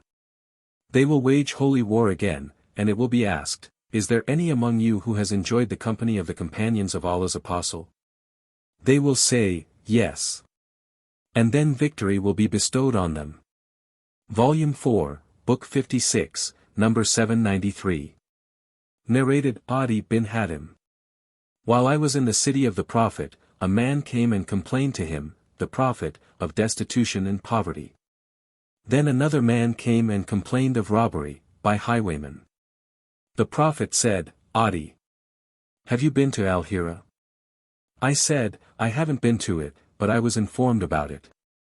He said, if you should live for a long time, you will certainly see that a lady in a howdah traveling from Al-Hira will, safely reach Mecca and, perform the tawaf of the Kaaba, fearing none but Allah. I said to myself, what will happen to the robbers of the tribe of Tai who have spread evil throughout the country? The Prophet further said, if you should live long, the treasures of Khosra will be opened, and taken as spoils. I asked, you mean Khosra, son of Hermes? He said, Khosra, son of Hermes. And if you should live long, you will see that one will carry a handful of gold or silver and go out looking for a person to accept it from him, but will find none to accept it from him. And any of you, when meeting Allah, will meet him without needing an interpreter between him and Allah to interpret for him, and Allah will say to him, didn't I send a messenger to teach you? He will say, yes. Allah will say, didn't I give you wealth and do you favors?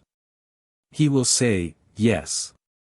Then he will look to his right and see nothing but hell, and look to his left and see nothing but hell. Adi further said, I heard the Prophet saying, save yourself from the hell fire even with half a date, to be given in charity, and if you do not find a half date, then with a good pleasant word. Adi added, later on, I saw a lady in a howdah traveling from Al-Hira till she performed the tawaf of the Kaaba, fearing none but Allah. And I was one of those who opened, conquered, the treasures of Khosra, son of Hermes. If you should live long, you will see what the Prophet Abu al-Qasim had said, a person will come out with a handful of gold, etc.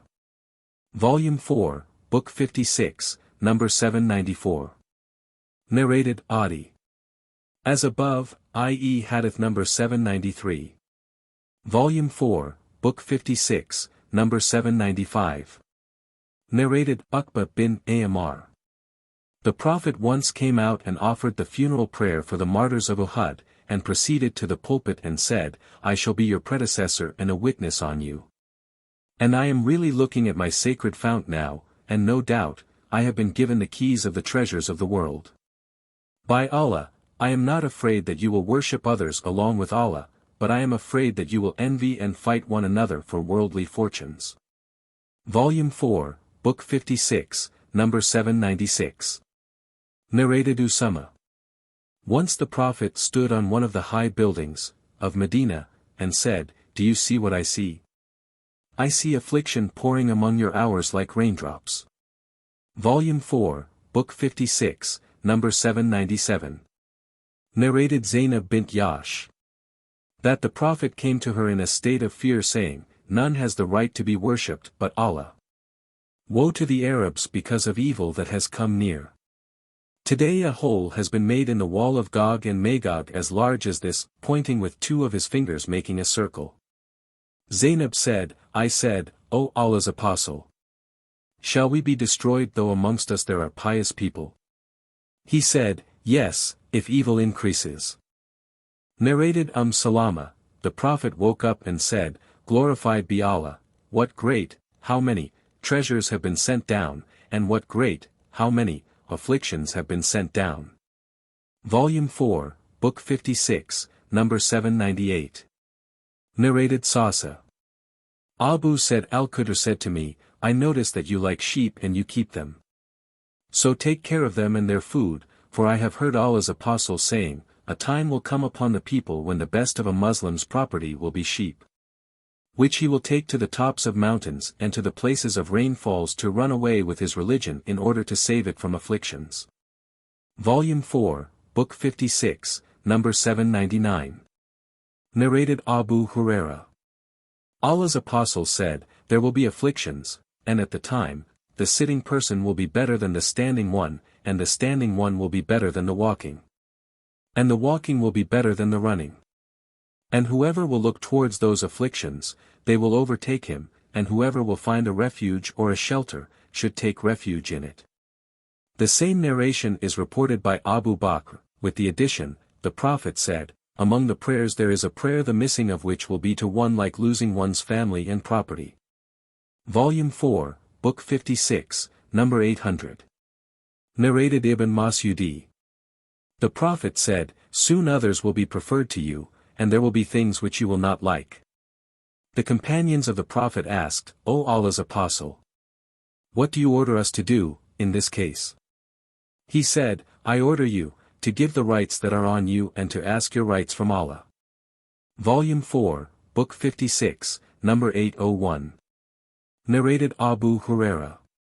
Allah's Apostle said, this branch from Quraysh will ruin the people. The companions of the Prophet asked, what do you order us to do, then?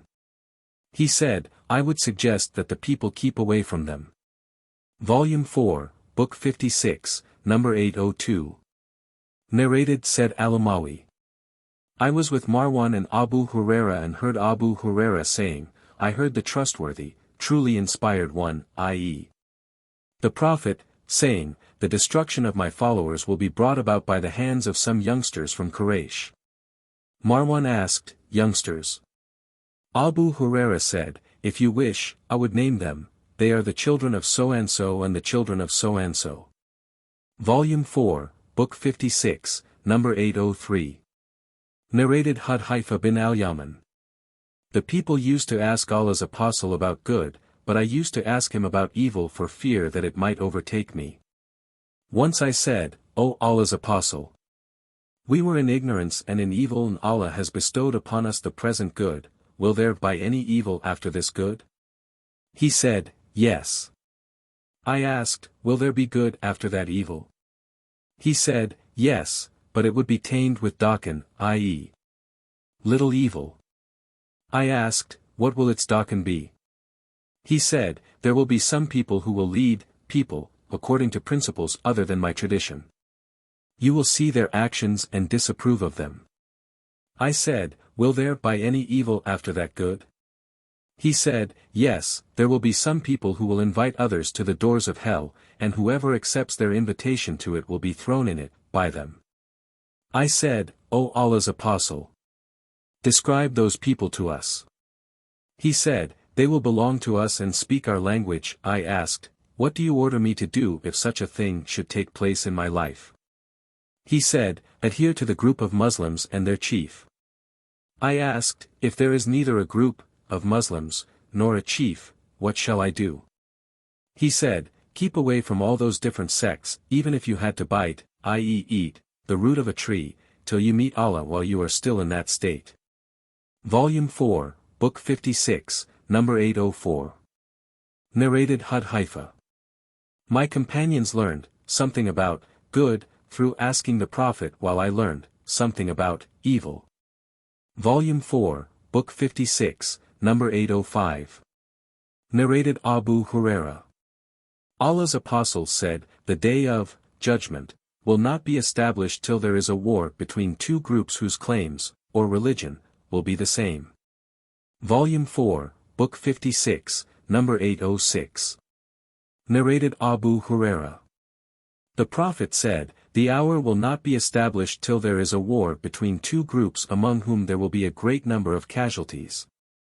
Though the claims, or religion, of both of them will be one and the same. And the hour will not be established till there appear about 30 liars, all of whom will be claiming to be the messengers of Allah. Volume 4, Book 56, number 807. Narrated Abu Said al-Khudri. While we were with Allah's Apostle who was distributing, i.e. some property, there came Dhul Khawazira, a man from the tribe of Bani Tamim and said, O Allah's Apostle, Do justice. The Prophet said, Woe to you! Who could do justice if I did not? I would be a desperate loser if I did not do justice. Umar said, O Allah's Apostle! Allow me to chop his head off.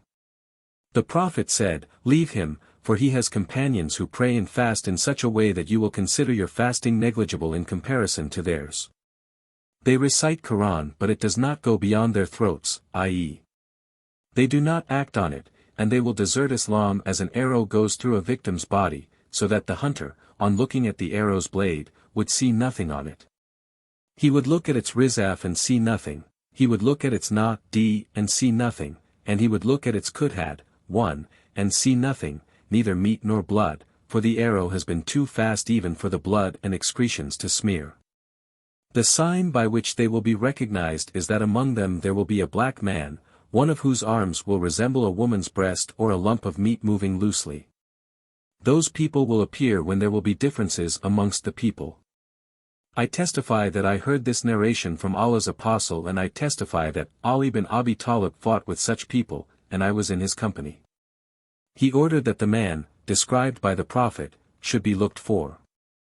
The man was brought and I looked at him and noticed that he looked exactly as the Prophet had described him. Volume 4, Book 56, Number 808.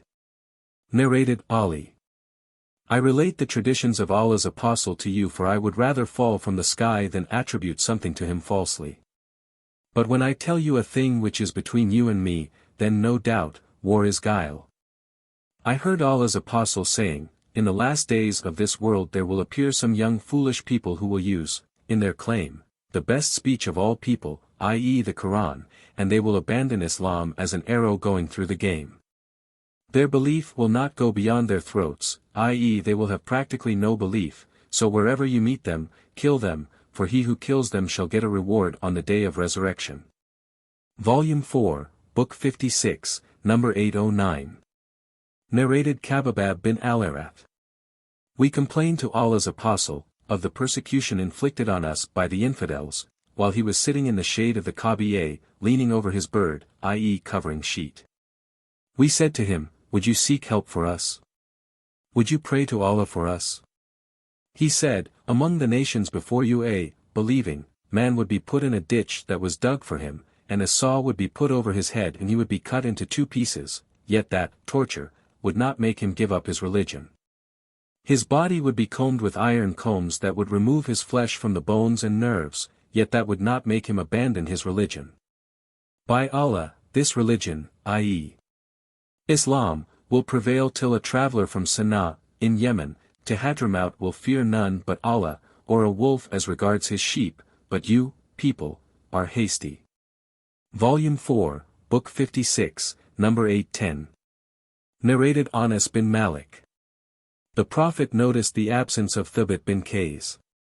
A man said, O Allah's Apostle! I shall bring you his news. So he went to him and saw him sitting in his house drooping his head, sadly. He asked Thabit, What's the matter? Thabit replied, An evil situation. A man used to raise his voice over the voice of the Prophet, and so all his good deeds have been annulled and he is from the people of hell. The man went back and told the Prophet that Thabit had said so and so. The sub-narrator, Musa bin Anas said, The man went to Thabit again with glad tidings. The Prophet said to him, Go and say to Thabit, You are not from the people of fire, but from the people of paradise. Volume 4, Book 56, Number 811. Narrated al-Bara bin Azib. A man recited Surat al-Kahf, in his prayer, and in the house there was a riding animal which got frightened and started jumping. The man finished his prayer with taslim, but behold, a mist or a cloud hovered over him. He informed the Prophet of that, and the Prophet said, O so and so. Recite, for this, mist or cloud, was a sign of peace descending for the recitation of Qur'an. Volume 4, Book 56, Number 812. Narrated al-Bara bin Azib. Abu Bakr came to my father who was at home and purchased a saddle from him. He said to Azib, Tell your son to carry it with me. So I carried it with him and my father followed us so as to take the price of the saddle. My father said, O Abu Bakr, tell me what happened to you on your night journey with Allah's Apostle, during migration. He said, yes, we traveled the whole night and also the next day till midday. When nobody could be seen on the way, because of the severe heat. Then there appeared a long rock having shade beneath it, and the sunshine had not come to it yet. So we dismounted there and I leveled a place and covered it with an animal hide or dry grass for the Prophet to sleep on, for a while. I then said, sleep, O Allah's Apostle, and I will guard you. So he slept and I went out to guard him. Suddenly I saw a shepherd coming with his sheep to that rock with the same intention we had when we came to it. I asked him, to whom do you belong, O boy? He replied, I belong to a man from Medina or Mecca. I said, do your sheep have milk? He said, yes. I said, will you milk for us? He said, yes. He caught hold of a sheep and I asked him to clean its teat from dust, hairs and dirt. The sub-narrator said that he saw al-Bara striking one of his hands with the other, demonstrating how the shepherd removed the dust. The shepherd milked a little milk in a wooden container and I had a leather container which I carried for the Prophet to drink and perform the ablution from.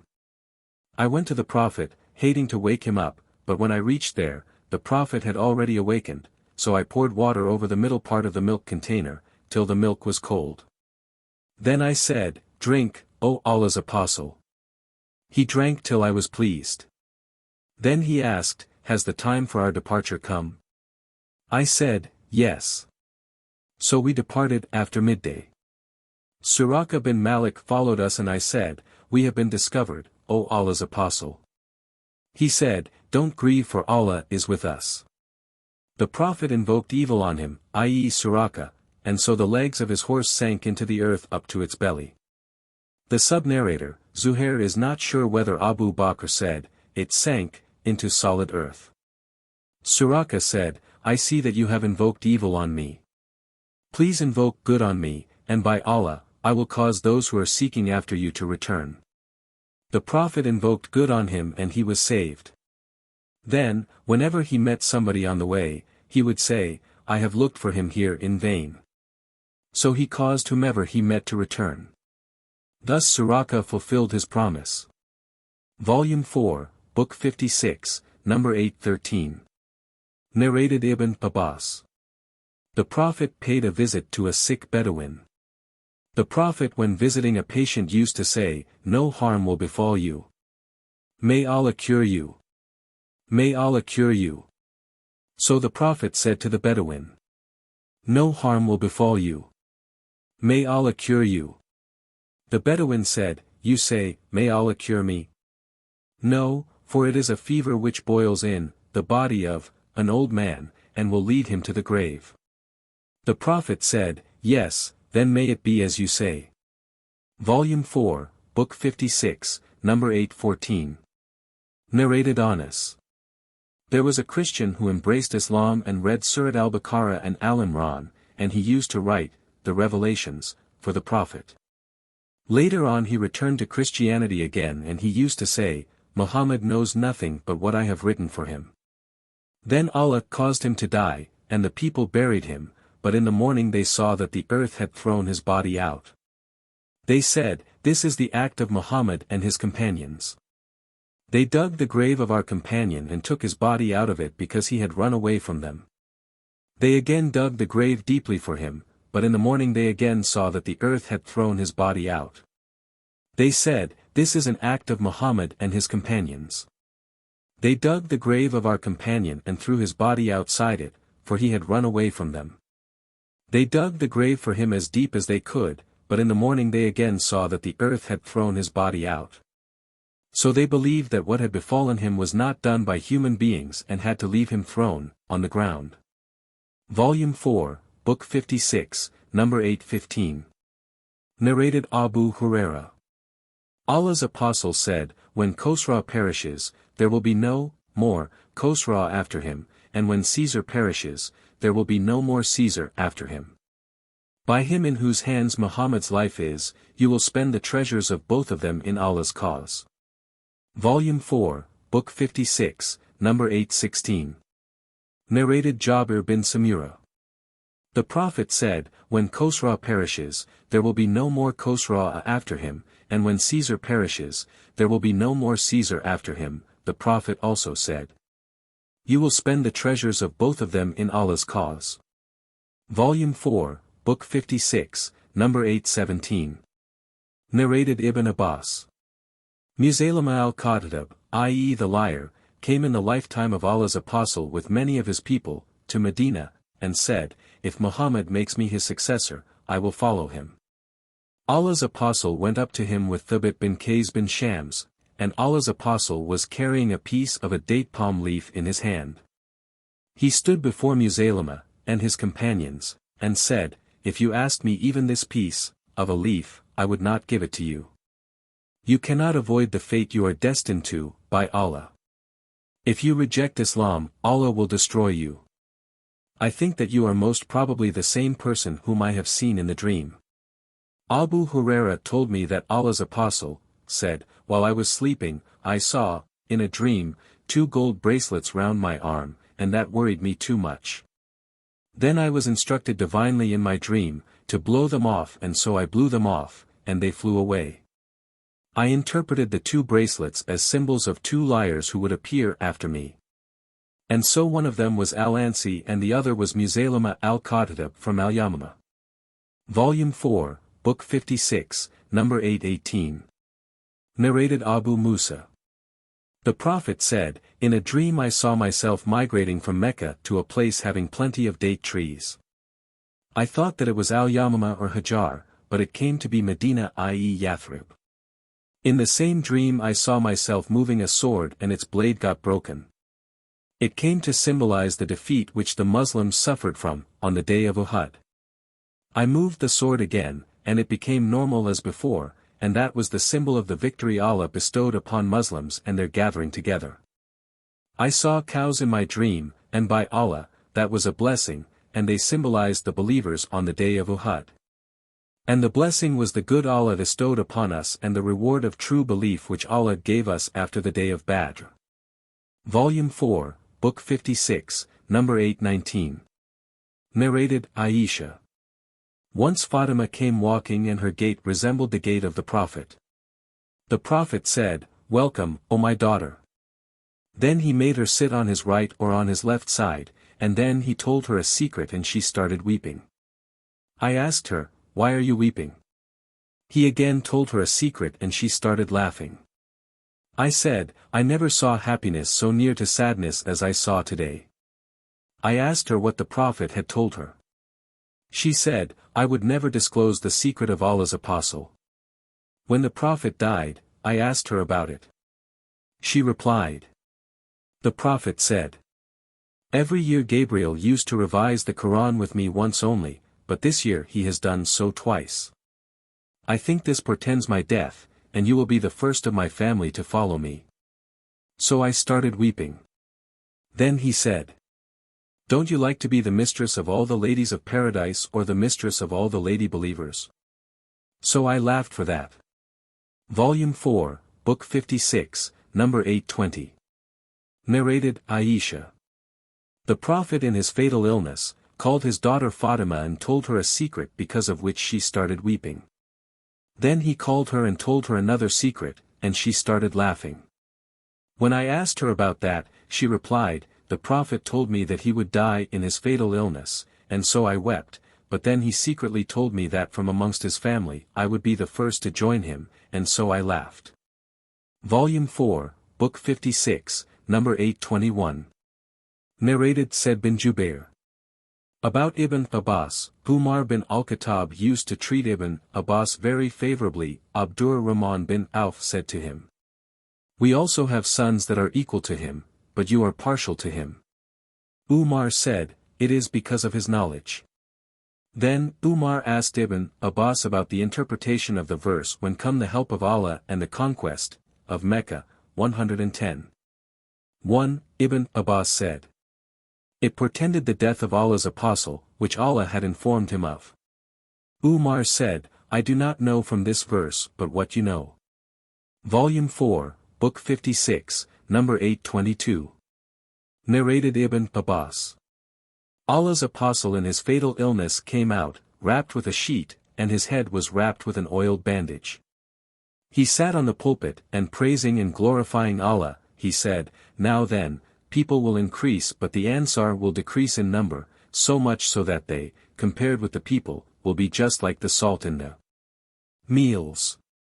So, if any of you should take over the authority by which he can either benefit some people or harm some others, he should accept the goodness of their good people, i.e. Ansar, and excuse the faults of their wrongdoers." That was the last gathering which the Prophet attended. Volume 4, Book 56, number 823. Narrated Abu Bakr. Once the Prophet brought out Al-Hasan and took him up the pulpit along with him and said, "This son of mine is a Sayyid, i.e. chief, and I hope that Allah will help him bring about reconciliation between two Muslim groups." Volume 4, Book 56, number 824. Narrated Anas bin Malik. The Prophet had informed us of the death of Jafar and Zaid before the news of their death reached us, and his eyes were shedding tears. Volume 4, Book 56, number 825. Narrated Jabir. Once, the Prophet said, "Have you got carpets?" I replied, "Whence can we get carpets?" He said, "But you shall soon have carpets." I used to say to my wife, "Remove your carpets from my sight," but she would say, "Didn't the Prophet tell you that you would soon have carpets?" So I would give up my request. Volume 4, Book 56, number 826. Narrated Abdullah bin Mas'udi. Sa'd bin Mu'adh came to Mecca with the intention of performing Umrah, and stayed at the house of Umayyah bin Khalaf Abi Safwan. For Umayyah himself used to stay at Sa'd's house when he passed by Medina on his way to Sham. Umayyah said to Sa'd, "Will you wait till midday when the people are, at their homes, then you may go and perform the tawaf round the Kaaba." So, while Sa'd was going around the Kaaba, Abu Jahl came and asked, "Who is that who is performing tawaf?" Sa'd replied, "I am Sa'd." Abu Jahl said, "Are you circumambulating the Kaaba safely although you have given refuge to Muhammad and his companions?" Sa'd said, "Yes," and they started quarreling. Umayyah said to Sa'd, "Don't shout at Abi al-Hakam, i.e. Abu Jahl, for he is chief of the valley, of Mecca." Sa'd then said, to Abu Jahl, "By Allah, if you prevent me from performing the tawaf of the Kaaba, I will spoil your trade with Sham." Umayyah kept on saying to Sa'd, "Don't raise your voice," and kept on taking hold of him. Sa'd became furious and said, to Umayyah, "Be away from me, for I have heard Muhammad saying that he will kill you." Umayyah said, "Will he kill me?" Sa'd said, "Yes." Umayyah said, "By Allah. When Muhammad says a thing, he never tells a lie." Umayyah went to his wife and said to her, "Do you know what my brother from Yathrib, i.e. Medina, has said to me?" She said, "What has he said?" He said, "He claims that he has heard Muhammad claiming that he will kill me." She said, "By Allah. Muhammad never tells a lie." So when the infidels started to proceed for battle, and declared war, against the Muslims, his wife said to him, "Don't you remember what your brother from Yathrib told you?" Umayyah decided not to go, but Abu Jahl said to him, "You are from the nobles of the valley of Mecca, so you should accompany us for a day or two." He went with them and thus Allah got him killed. Volume 4, Book 56, number 827. Narrated Abu Uthman. I got the news that Gabriel came to the Prophet while Salama was present. Gabriel started talking to the Prophet and then left. The Prophet said to Salama, "Do you know who it was?" Or a similar question. She said, "It was Dihya, a handsome person amongst the companions of the Prophet." Later on Salama said, "By Allah, I thought he was none but Dihya, till I heard the Prophet talking about Gabriel in his sermon." The sub-narrator asked Abu Uthman, "From where have you heard this narration?" He replied, "From Usama bin Zaid." Volume 4, Book 56, number 828. Narrated Abdullah. Allah's Apostle said, "I saw, in a dream, the people assembled in a gathering. And then Abu Bakr got up and drew 1 or 2 buckets of water, from a well, but there was weakness in his drawing. May Allah forgive him. Then Umar took the bucket and in his hands it turned into a very large bucket. I had never seen anyone amongst the people who could draw the water as strongly as Umar till all the people drank their fill and watered their camels that knelt down there. Volume 4, Book 56, number 829. Narrated, Abdullah bin Umar. The Jews came to Allah's apostle and told him that a man and a woman from amongst them had committed illegal sexual intercourse. Allah's apostle said to them, "What do you find in the Torah, Old Testament, about the legal punishment of aram, stoning?" They replied, "But, we announced their crime and lashed them." Abdullah bin Salam said, "You are telling a lie. Torah contains the order of ram." They brought and opened the Torah and one of them solaced his hand on the verse of ram and read the verses preceding and following it. Abdullah bin Salam said to him, "Lift your hand." When he lifted his hand, the verse of ram was written there. They said, "Muhammad has told the truth, the Torah has the verse of ram." The Prophet then gave the order that both of them should be stoned to death. Abdullah bin Umar said, "I saw the man leaning over the woman to shelter her from the stones." Volume 4, Book 56, number 830. Narrated Abdullah bin Masud. During the lifetime of the Prophet the moon was split into 2 parts and on that the Prophet said, "Bear witness, to thus." Volume 4, Book 56, number 831. Narrated Anas. That the Meccan people requested Allah's apostle to show them a miracle, and so he showed them the splitting of the moon. Volume 4, Book 56, number 832. Narrated Ibn Abbas. The moon was split into 2 parts during the lifetime of the Prophet. Volume 4, Book 56, number 833. Narrated Anas. Once 2 men from the companions of Allah's apostle went out of the house of the Prophet on a very dark night. They were accompanied by 2 things that resembled 2 lamps lighting the way in front of them, and when they parted, each of them was accompanied by one of those 2 things, lamps, till they reached their homes. Volume 4, Book 56, number 834. Narrated Al-Mughira bin Shubi'ah. The Prophet said, "Some of my followers will remain victorious, and on the right path, till the last day comes, and they will still be victorious." Volume 4, Book 56, number 835. Narrated Muawiyah. I heard the Prophet saying, "A group of people amongst my followers will remain obedient to Allah's orders and they will not be harmed by anyone who will not help them or who will oppose them. Till Allah's order, the last day, comes upon them while they are still on the right path." Volume 4, Book 56, number 836. Narrated Urwa. That the Prophet gave him 1 dinar so as to buy a sheep for him. Urwa bought 2 sheep for him with the money. Then he sold one of the sheep for 1 dinar, and brought 1 dinar and a sheep to the Prophet. On that, the Prophet invoked Allah to bless him in his deals. So, Urwa used to gain, from any deal, even if he bought dust. In another narration, Urwa said, "I heard Allah's apostle saying, there is always goodness in horses till the day of resurrection." The sub-narrator added, "I saw 70 horses in Urwa's house." Sufyan said, the Prophet asked Urwa to buy a sheep for him as a sacrifice. Volume 4, Book 56, number 837. Narrated Ibn Umar. Allah's apostle said, "There is always goodness in horses till the day of resurrection." Volume 4, Book 56, number 838. Narrated Anas. The Prophet said, "There is always goodness in horses." Volume 4, Book 56, number 839. Narrated Abu Huraira. The Prophet said, "A horse may be kept for one of 3 purposes, for a man it may be a source of reward, for another it may be a means of living. And for a third it may be a burden, a source of committing sins. As for the one for whom it is a source of reward, he is the one who keeps his horse for the sake of jihad in Allah's cause, he ties it with a long rope on a pasture or in a garden. So whatever its rope allows it to eat, will be regarded as good rewardable deeds, for its owner. And if it breaks off its rope and jumps over 1 or 2 hillocks, even its dung will be considered amongst his good deeds.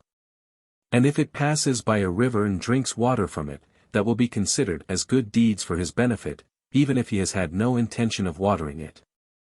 A horse is a shelter for the one who keeps it so that he may earn his living honestly and takes it as a refuge to keep him from following illegal ways of gaining money, and does not forget the rights of Allah, i.e., paying the zakat and allowing others to use it for Allah's sake. But a horse is a burden, and a source of committing sins for him who keeps it out of pride and pretense and with the intention of harming the Muslims. The Prophet was asked about donkeys. He replied, "Nothing has been revealed to be concerning them except this comprehensive verse, which covers everything. Then whosoever has done good equal to the weight of an atom, or a small ant, shall see it, its reward, and whosoever has done evil equal to the weight of an atom, or a small ant, shall see it, its punishment." 99.7-8. Volume 4, Book 56, number 840. Narrated Anas bin Malik. Allah's apostle reached Khaybar in the early morning, and the people of Khaybar came out with their spades, and when they saw the Prophet they said, "Muhammad and his army," and returned hurriedly to take refuge in the fort. The Prophet raised his hands and said, "Allah is greater. Khaybar is ruined. If we approach a nation, then miserable is the mourning of those who are warned." Volume 4, Book 56, number 841. Narrated Abu Huraira. I said, "O Allah's Apostle, I hear many narrations from you but I forget them." He said, "Spread your covering sheet." I spread my sheet, and he moved both his hands as if scooping something and emptied them in the sheet and said, "Wrap it." I wrapped it round my body, and since then I have never forgotten a single hadith. 57. Companions of the Prophet. Volume 5, Book 57, number 1. Narrated Abu Said al-Khudri. Allah's Apostle said, "A time will come upon the people, when a group of people will wage a holy war, and it will be said, 'Is there amongst you anyone who has accompanied Allah's Apostle?' They will say, 'Yes.' And so victory will be bestowed on them. Then a time will come upon the people when a group of people will wage a holy war, and it will be said, 'Is there amongst you a none who has accompanied the companions of Allah's Apostle?' They will say, 'Yes.' And so victory will be bestowed on them. Then a time will come upon the people when a group of people will wage a holy war, and it will be said, 'Is there amongst you anyone who has been in the company of the companions of Allah's Apostle?' They will say, 'Yes.' And victory will be bestowed on them." Volume 5, Book 57, number 2. Narrated Imran bin Hussein. Allah's Apostle said, "The best of my followers are those living in my generation, i.e. my contemporaries. And then those who will follow the latter." Imran added, "I do not remember whether he mentioned 2 or 3 generations after his generation." Then the Prophet added, "There will come after you people who will bear witness without being asked to do so, and will be treacherous and untrustworthy, and they will vow and never fulfill their vows, and fatness will appear among them." Volume 5, Book 57, number 3. Narrated Abdullah. The Prophet said, "The best people are those living in my generation, and then those who will follow them, and then those who will follow the latter. Then there will come some people who will bear witness before taking oaths, and take oaths before bearing witness." Ibrahim, a sub-narrator said, "They used to beat us for witnesses and covenants when we were still children." Volume 5, Book 57, number 4. Narrated Al-Bara. Abu Bakr bought a camel saddle from Azib for 13 dirhams. Abu Bakr said to Azib, "Tell Al-Bara to carry the saddle for me." Azib said, "No, unless you relate to me what happened to you and Allah's Apostle when you left Mecca while the pagans were in search of you." Abu Bakr said, "We left Mecca and we led continuously for that night and the following day till it was midday. I looked around, searching for shade to take as shelter, and suddenly I came across a rock, and found a little shade there. So I cleaned the place and spread a bed for the Prophet in the shade and said to him, Lie down, O Allah's Apostle. So the Prophet lay down and I went out, looking around to see if there was any person pursuing us. Suddenly I saw a shepherd driving his sheep towards the rock, seeking what we had already sought from it. I asked him, To whom do you belong, O boy? He said, I belong to a man from Quraysh. He named the man and I recognized him. I asked him, Is there any milk with your sheep? He said, Yes. I said, Will you then milk some for us? He said, Yes. Then I asked him to tie the legs of one of the sheep and clean its udder, and then ordered him to clean his hands from dust. Then the shepherd cleaned his hands by striking his hands against one another. After doing so, he milked a small amount of milk. I used to keep for Allah's Apostle a leather water container, the mouth of which was covered with a piece of cloth. I poured water on the milk container till its lower part was cold. Then I took the milk to the Prophet whom I found awake. I said to him, Drink, O Allah's Apostle. So he drank till I became pleased. Then I said, It is time for us to move, O Allah's Apostle. He said, Yes. So we set out while the people, i.e., Quraysh pagans, were searching for us, but none found us except Surayqa bin Malik bin Jusham who was riding his horse. I said, These are our pursuers who have found us. O Allah's Apostle. He said, Do not grieve, for Allah is with us. Volume 5, Book 57, Number 5. Narrated Abu Bakr. I said to the Prophet while I was in the cave, If any of them should look under his feet, he would see us. He said, O Abu Bakr. What do you think of 2 persons, the third of whom is Allah? Volume 5, Book 57, Number 6. Narrated Abu Said al-Khudri. Allah's Apostle addressed the people saying, Allah has given option to a slave to choose this world or what is with him. The slave has chosen what is with Allah. Abu Bakr wept, and we were astonished at his weeping caused by what the Prophet mentioned as to a slave, of Allah, who had been offered a choice. We learned later on, that Allah's Apostle himself was the person who was given the choice. And that Abu Bakr knew best of all of us. Allah's Apostle added, The person who has favored me most of all both with his company and wealth, is Abu Bakr. If I were to take a Khalil other than my Lord, I would have taken Abu Bakr as such, but, what relates us, is the Islamic brotherhood and friendliness. All the gates of the mosque should be closed except the gate of Abu Bakr. Volume 5, Book 57, Number 7. Narrated Ibn Umar. We used to compare the people as to who was better during the lifetime of Allah's Apostle. We used to regard Abu Bakr as the best, then Umar, and then Uthman. Volume 5, Book 57, Number 8. Narrated Ibn Abbas. The Prophet said, If I were to take a Khalil, I would have taken Abu Bakr, but he is my brother and my companion, in Islam. Volume 5, Book 57, Number 9. Narrated Ayyub. The Prophet said, If I were to take a Khalil, I would have taken him, i.e. Abu Bakr, as a Khalil, but the Islamic brotherhood is better. Volume 5, Book 57, Number 10. Narrated Abdullah bin Abi Mulaika. The people of Kufa sent a letter to Ibn Az Zubair, asking about the inheritance of paternal grandfather. He replied that the right of the inheritance of paternal grandfather is the same as that of father if the father is dead, and added, Allah's Apostle said, If I were to take a Khalil from this nation, I would have taken him, i.e. Abu Bakr. Volume 5, Book 57, Number 11. Narrated Jubair bin Mut'im.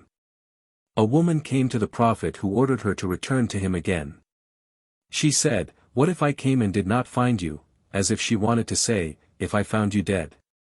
The Prophet said, If you should not find me, go to Abu Bakr. Volume 5, Book 57, Number 12. Narrated Ammar. I saw Allah's Apostle and there was none with him but 5 slaves, 2 women and Abu Bakr, i.e.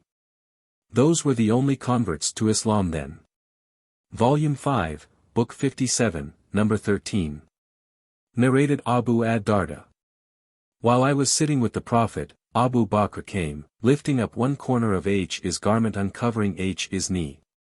The Prophet said, "Your companion has had a quarrel." Abu Bakr greeted the Prophet, and said, "O Allah's Apostle. There was something, i.e. quarrel, between me and the son of al-Khattab. I talked to him harshly and then regretted that, and requested him to forgive me, but he refused. This is why I have come to you." The Prophet said thrice, "O Abu Bakr. May Allah forgive you." In the meanwhile, Umar regretted his refusal of Abu Bakr's excuse, and went to Abu Bakr's house and asked if Abu Bakr was there. They replied in the negative. So he came to the Prophet and greeted him, but signs of displeasure appeared on the face of the Prophet till Abu Bakr pitied Umar, so he knelt and said twice, "O Allah's Apostle. By Allah! I was more unjust to him, than he to me." The Prophet said, "Allah sent me, as a prophet, to you, people, but you said, to me, you are telling a lie," while Abu Bakr said, "He has said the truth, and consoled me with himself and his money." He then said twice, "Won't you then give up harming my companion?" After that nobody harmed Abu Bakr. Volume 5, Book 57, number 14. Narrated Amr bin al-As.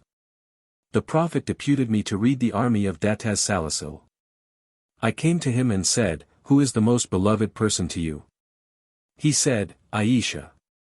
I asked, "Among the men?" He said, "Her father."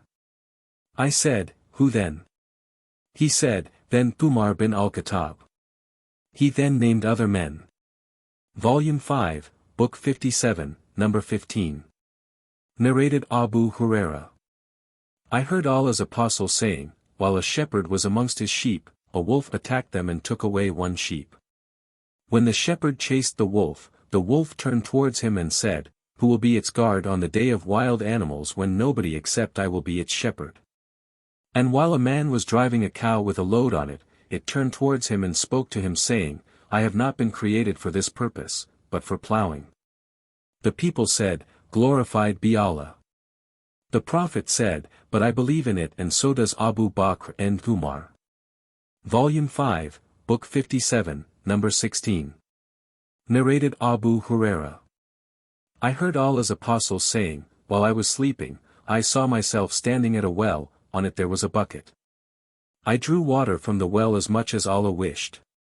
Then Ibn Abi Quafa, i.e. Abu Bakr, took the bucket from me and brought out 1 or 2 buckets of water, and there was weakness in his drawing the water.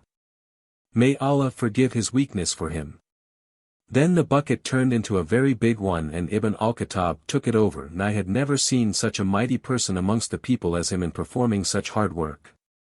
Till the people drank to their satisfaction and watered their camels that knelt down there. Volume 5, Book 57, number 17.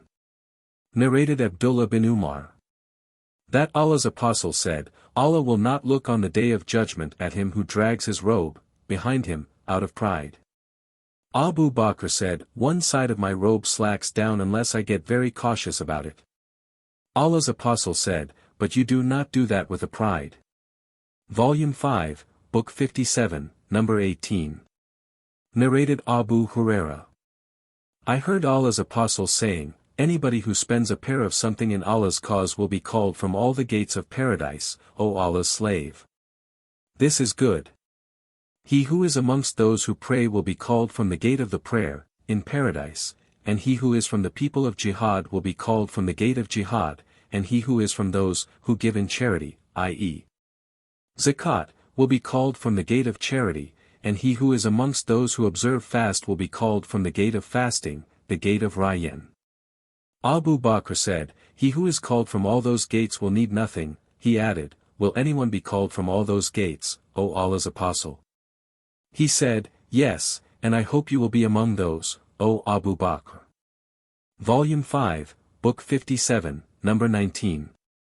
Narrated Aisha.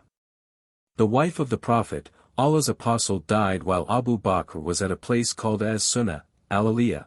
Umar stood up and said, "By Allah! Allah's apostle is not dead. Umar, later on, said, by Allah. Nothing occurred to my mind except that. He said, verily. Allah will resurrect him and he will cut the hands and legs of some men. Then Abu Bakr came and uncovered the face of Allah's apostle, kissed him and said, let my mother and father be sacrificed for you, O Allah's apostle, you are good in life and in death. By Allah in whose hands my life is, Allah will never make you taste death twice. Then he went out and said, O oath-taker, don't be hasty. When Abu Bakr spoke, Umar sat down. Abu Bakr praised and glorified Allah and said, no doubt. Whoever worshipped Muhammad, then Muhammad is dead, but whoever worshipped Allah, then Allah is alive and shall never die. Then he recited Allah's statement, O Muhammad, verily you will die, and they also will die. 39. 30. He also recited, Muhammad is no more than an apostle, and indeed many apostles have passed away, before him. If he dies or is killed, will you then turn back on your heels? And he who turns back on his heels, not the least harm will he do to Allah, and Allah will give reward to those who are grateful. 3.144. The people wept loudly, and the Ansar were assembled with Sa'd bin Ubadah in the shed of Bani Saida. They said, to the emigrants, there should be one emir from us and one from you. Then Abu Bakr, Umar bin al-Khattab and Abu Ubaidah bin al-Jarrah went to them. Umar wanted to speak but Abu Bakr stopped him. Umar later on used to say, by Allah, I intended only to say something that appealed to me and I was afraid that Abu Bakr would not speak so well. Then Abu Bakr spoke and his speech was very eloquent. He said in his statement, we are the rulers and you, Ansars, are the ministers, i.e. advisors. Hubab bin al-Mundir said, no, by Allah we won't accept this. But there must be a ruler from us and a ruler from you. Abu Bakr said, no, we will be the rulers and you will be the ministers, for they, i.e. Quraysh, are the best family amongst the Arabs and of best origin. So you should elect either Umar or Abu Ubaidah bin al-Jarrah as your ruler. Umar said, to Abu Bakr, no, but we elect you, for you are our chief and the best amongst us and the most beloved of all of us to Allah's apostle. So Umar took Abu Bakr's hand and gave the pledge of allegiance, and the people too gave the pledge of allegiance to Abu Bakr. Someone said, you have killed Sa'd bin Ubadah. Umar said, Allah has killed him. Aisha said, in another narration, when the Prophet was on his deathbed, he looked up and said thrice, amongst the highest companion, see Qur'an 4.69, Aisha said, Allah benefited the people by their two speeches. Umar frightened the people, some of whom were hypocrites whom Allah caused to abandon Islam because of Umar's speech. Then Abu Bakr led the people to true guidance and acquainted them with the right path they were to follow, so that they went out reciting, Muhammad is no more than an apostle and indeed many apostles have passed away before him. 3. 144. Volume 5, Book 57, Number 20. Narrated Muhammad bin al-Hanafiya. I asked my father, Ali bin Abi Talib, who are the best people after Allah's apostle? He said, Abu Bakr. I asked, who then? He said, then Umar. I was afraid he would say, Uthman, so I said, then you. He said, I am only an ordinary person. Volume 5, Book 57, Number 21. Narrated Aisha. We went out with Allah's apostle on one of his journeys till we reached al-Baidah or Datul Jaish, where my necklace got broken, and lost. Allah's apostle stopped to search for it and the people too stopped with him. There was no water at that place and they had no water with them. So they went to Abu Bakr and said, don't you see what Aisha has done? She has made Allah's apostle and the people stop where there is no water and they have no water with them. Abu Bakr came while Allah's apostle was sleeping with his head on my thigh and said, you detained Allah's apostle and the people where there is no water and they have no water. He then admonished me and said what Allah wished and pinched me at my flanks with his hands, but I did not move because the head of Allah's apostle was on my thigh. Allah's apostle kept on sleeping till we got up in the morning and found no water. Then Allah revealed the divine verse of Tayammum, and the people performed Tayammum. Usaid bin al-Hudayr said, O family of Abu Bakr! This is not the first blessings of yours. We urged the camel on which I was sitting to get up from its place, and the necklace was found under it.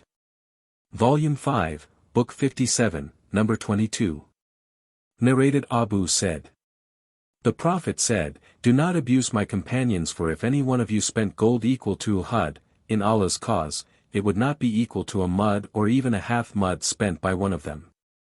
Volume 5, Book 57, Number 23. Narrated Abu Musa al-Ash'ari. I performed ablution in my house and then went out and said, Today I shall stick to Allah's apostle and stay with him all this day of mine, in his service. I went to the mosque and asked about the Prophet. They said, he had gone in this direction. So I followed his way, asking about him till he entered a place called Bir Aris. I sat at its gate that was made of date palm leaves till the Prophet finished answering the call of nature and performed ablution. Then I went up to him to see him sitting at the well of Aris at the middle of its edge with his legs uncovered, hanging in the well. I greeted him and went back and sat at the gate. I said, Today I will be the gatekeeper of the Prophet. Abu Bakr came and pushed the gate. I asked, Who is it? He said, Abu Bakr. I told him to wait, went in and said, O Allah's apostle. Abu Bakr asks for permission to enter. He said, Admit him and give him the glad tidings that he will be in paradise. So I went out and said to Abu Bakr, Come in. And Allah's apostle gives you the glad tidings that you will be in paradise. Abu Bakr entered and sat on the right side of Allah's apostle on the built edge of the well and hung his legs in the well as the Prophet did and uncovered his legs. I then returned and sat at the gate. I had left my brother performing ablution and he intended to follow me. So I said, to myself, If Allah wants good for so-and-so, i.e. my brother, he will bring him here. Suddenly somebody moved the door. I asked, Who is it? He said, Umar bin al-Khattab. I asked him to wait, went to Allah's apostle, greeted him and said, Umar bin al-Khattab asks the permission to enter. He said, Admit him, and give him the glad tidings that he will be in paradise. I went to Umar and said, Come in, and Allah's apostle gives you the glad tidings that you will be in paradise. So he entered and sat beside Allah's apostle on the built edge of the well on the left side and hung his legs in the well. I returned and sat at the gate, and said, to myself, If Allah wants good for so-and-so, he will bring him here. Somebody came and moved the door. I asked, Who is it?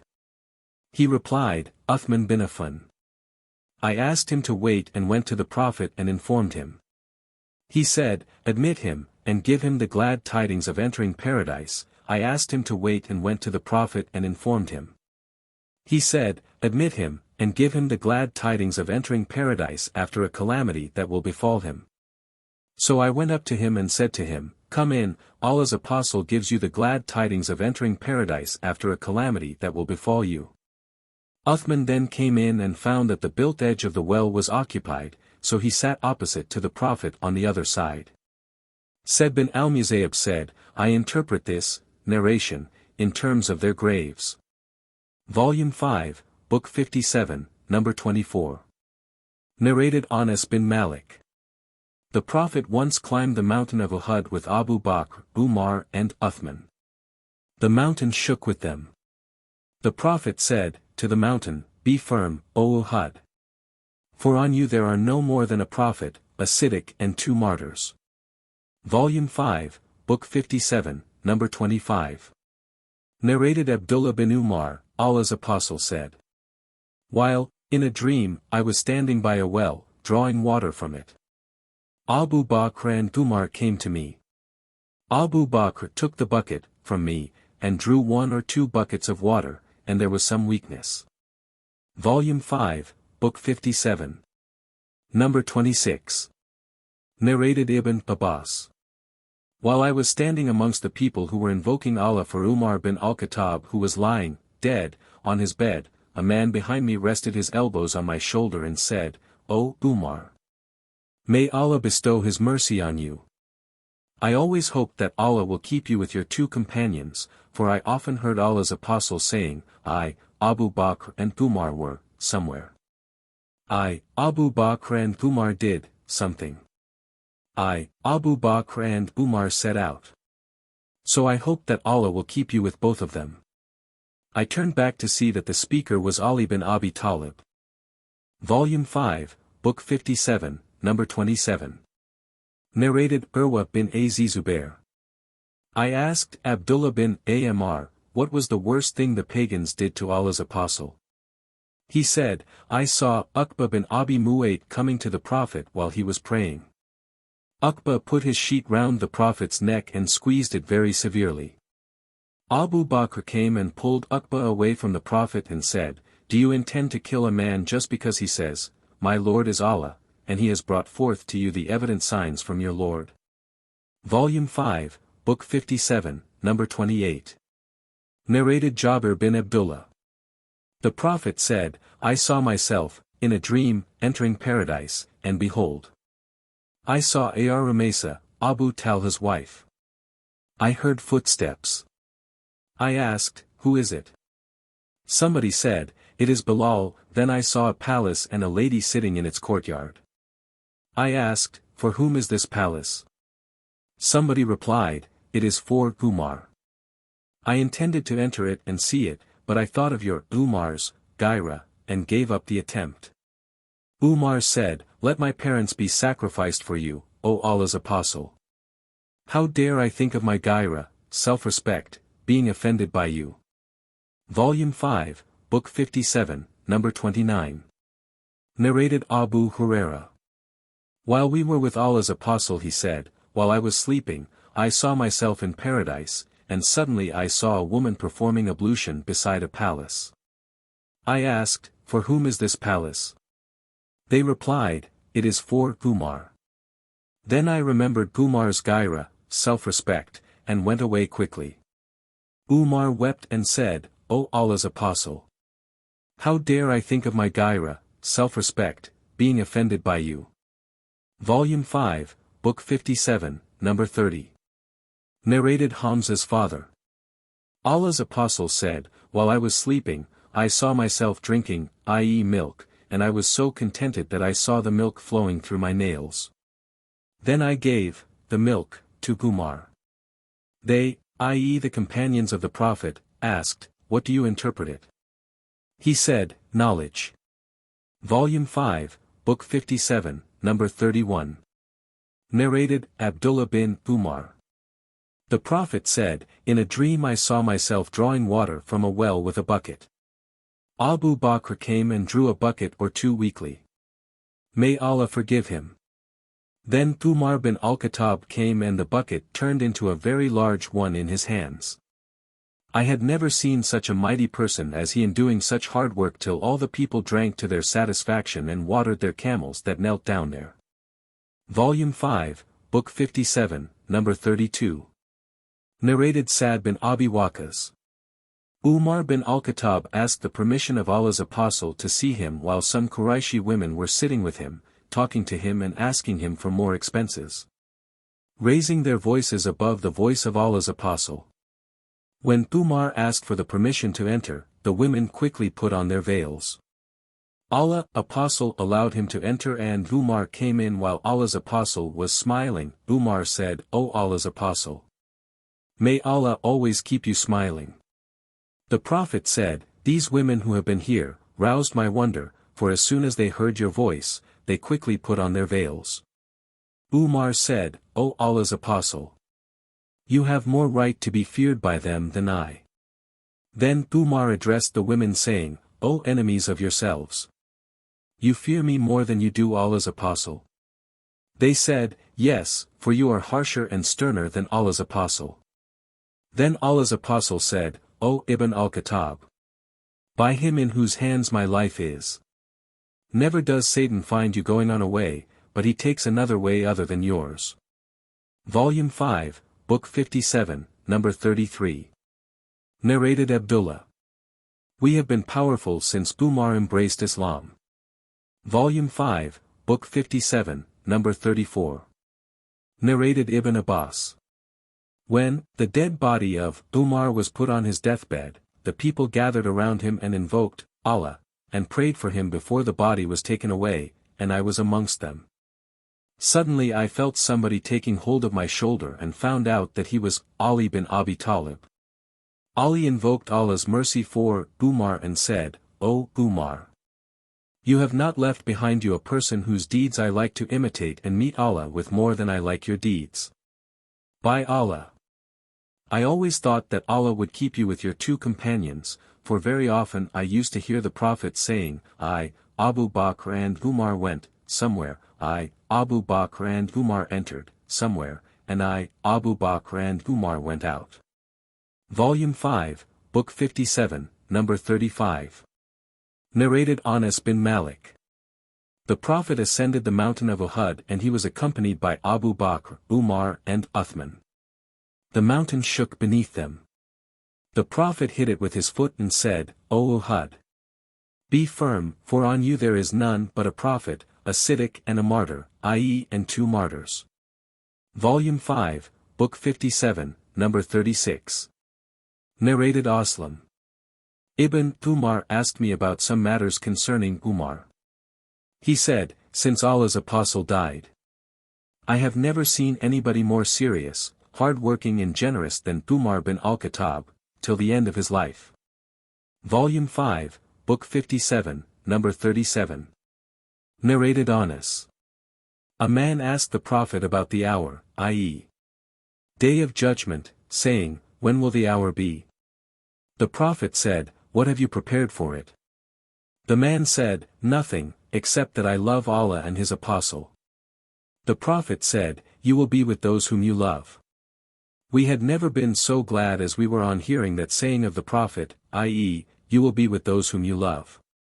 Therefore, I love the Prophet, Abu Bakr and Umar, and I hope that I will be with them because of my love for them, though my deeds are not similar to theirs. Volume 5, Book 57, Number 38. Narrated Abu Huraira. Allah's Apostle said, "Among the nations before you there used to be people who were inspired, though they were not prophets. And if there is any of such a persons amongst my followers, it is Umar." Narrated Abu Huraira, the Prophet said, "Among the nation of Bani Israel who lived before you, there were men who used to be inspired with guidance though they were not prophets, and if there is any of such persons amongst my followers, it is Umar." Volume 5, Book 57, Number 39. Narrated Abu Huraira. Allah's Apostle said, "Whilst a shepherd was amongst his sheep, a wolf attacked them and took away a sheep. The shepherd chased it and got that sheep freed from the wolf. The wolf turned towards the shepherd and said, 'Who will guard the sheep on the day of wild animals when it will have no shepherd except myself?' The people said, 'Glorified be Allah.' The Prophet said, 'But I believe in it and so do Abu Bakr and Umar,' although Abu Bakr and Umar were not present there, at the place of the event. Volume 5, Book 57, Number 40. Narrated Abu Said al-Khudri. I heard Allah's Apostle saying, "While I was sleeping, the people were presented to me, in a dream. They were wearing shirts, some of which were merely covering their chests. And some were a bit longer. Umar was presented before me and his shirt was so long that he was dragging it. They asked, 'How have you interpreted it, O Allah's Apostle?' He said, 'Religion.'" Volume 5, Book 57, Number 41. Narrated Al-Maswar bin Makrama. When Umar was stabbed, he showed signs of agony. Ibn Abbas, as if intending to encourage Umar, said to him, "O chief of the believers, never mind what has happened to you, for you have been in the company of Allah's Apostle and you kept good relations with him and you parted with him while he was pleased with you.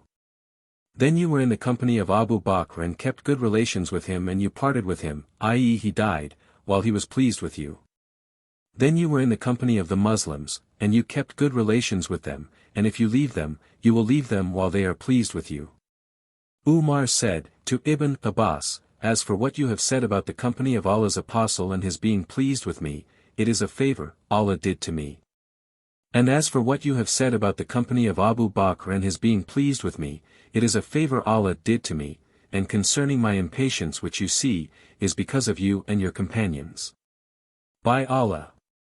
If, at all, I had gold equal to the earth, I would have ransomed myself with it from the punishment of Allah before I meet him.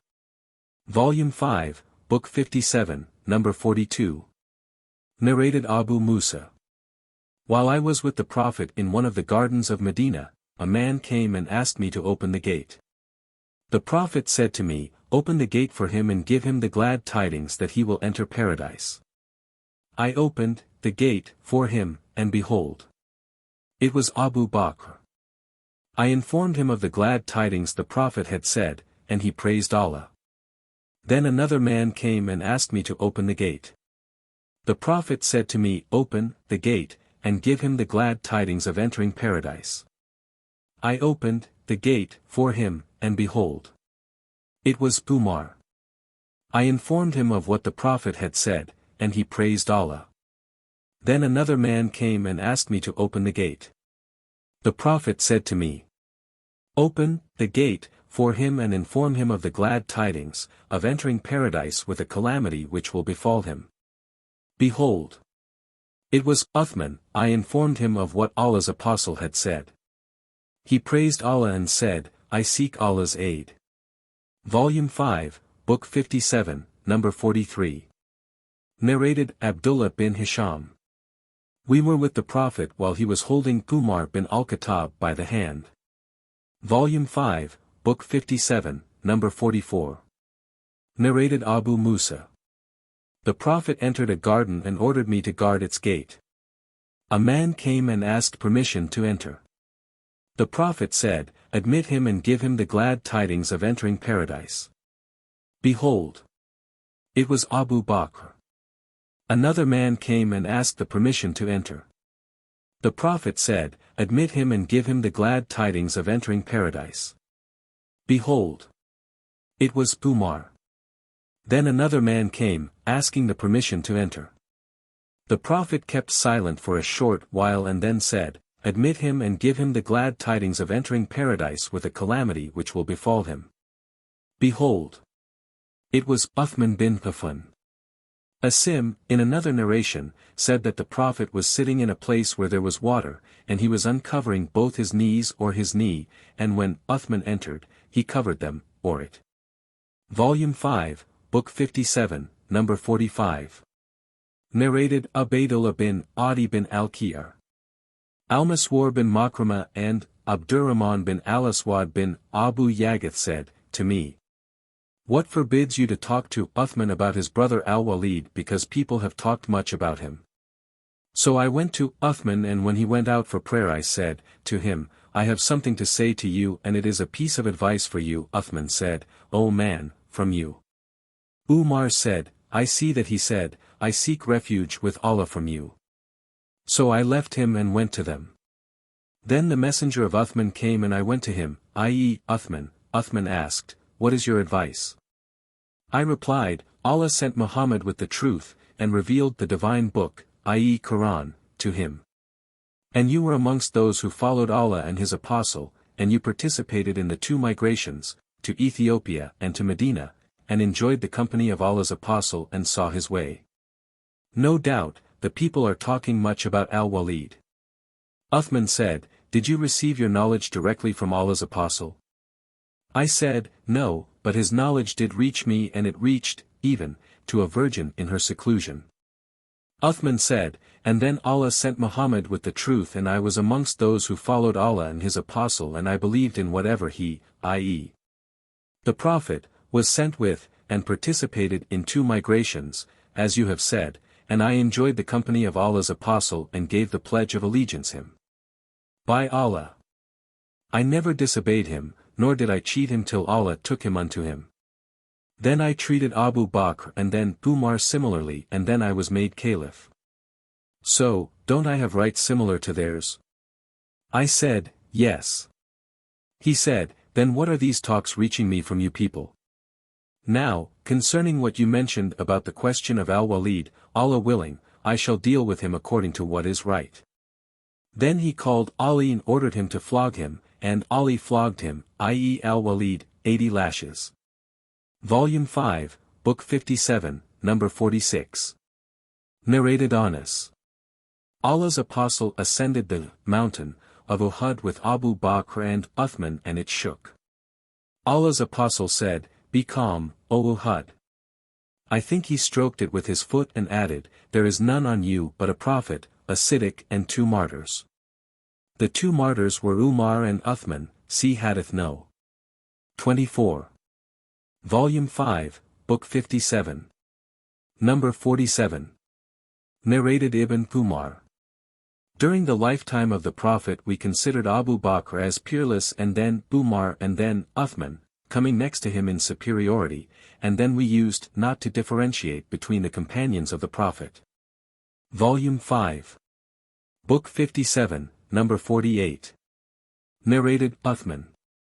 The son of Mu'ib, an Egyptian who came and performed the Hajj to the Kaaba, saw some people sitting. He inquired, Who are these people? Somebody said, They are the tribe of Quraysh. He said, Who is the old man sitting amongst them? The people replied, He is Abdullah bin Umar.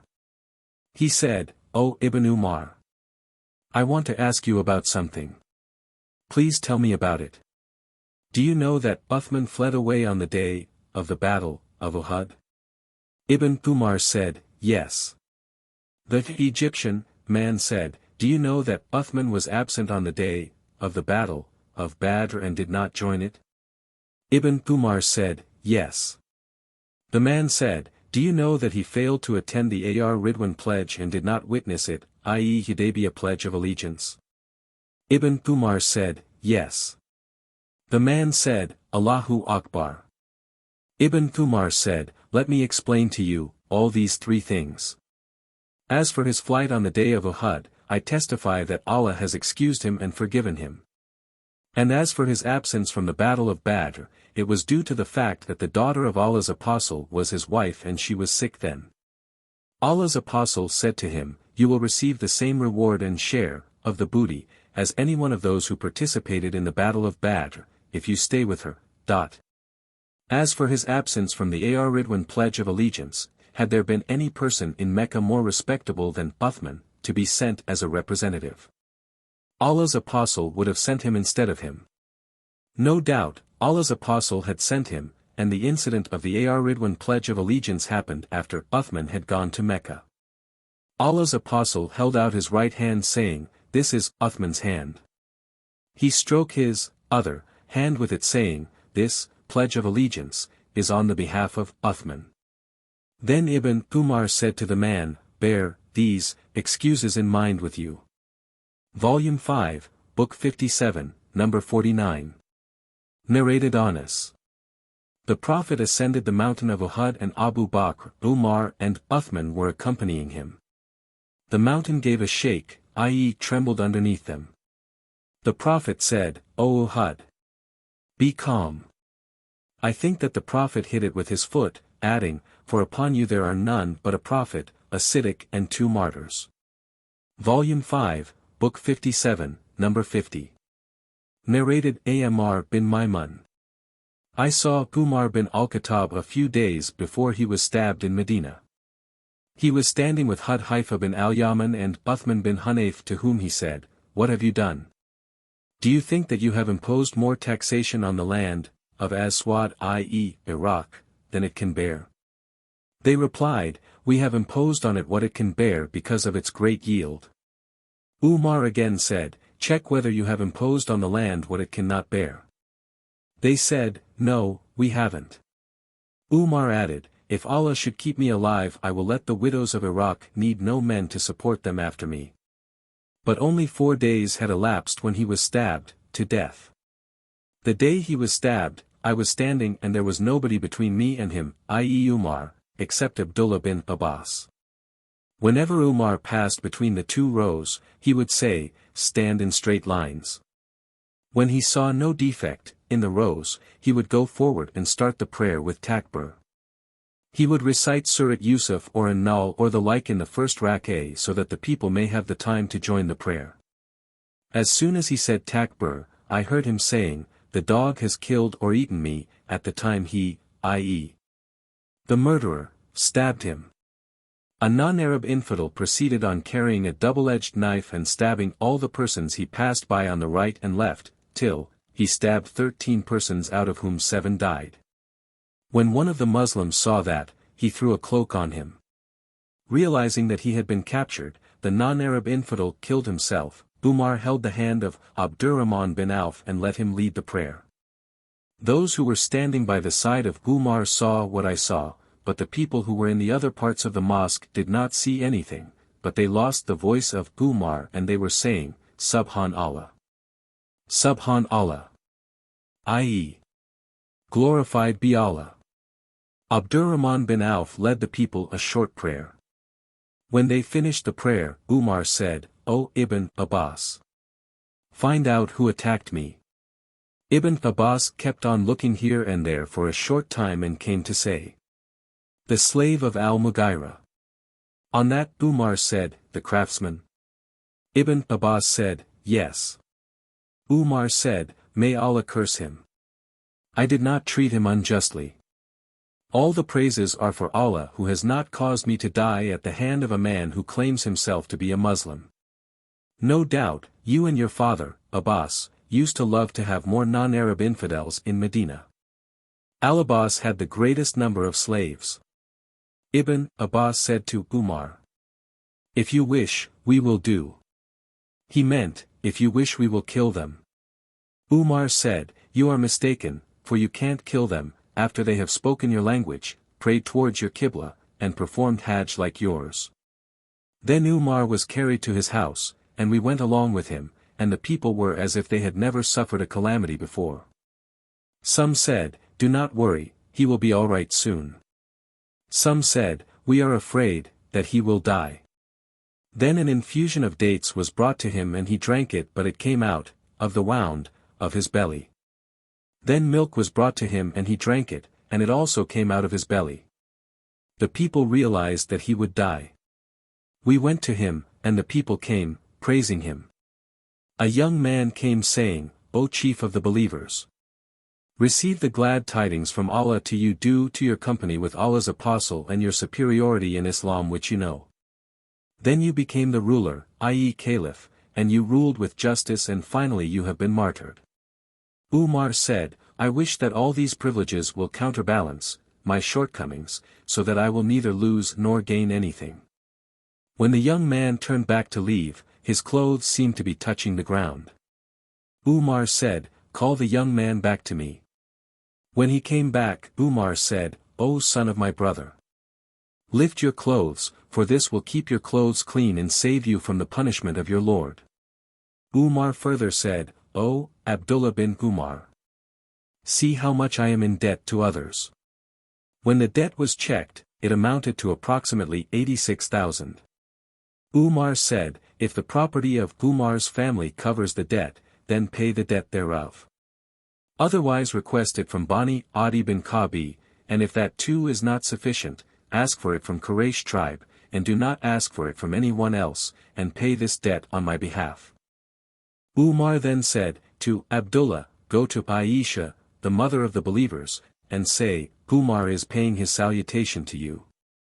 But don't say, the chief of the believers, because today I am not the chief of the believers.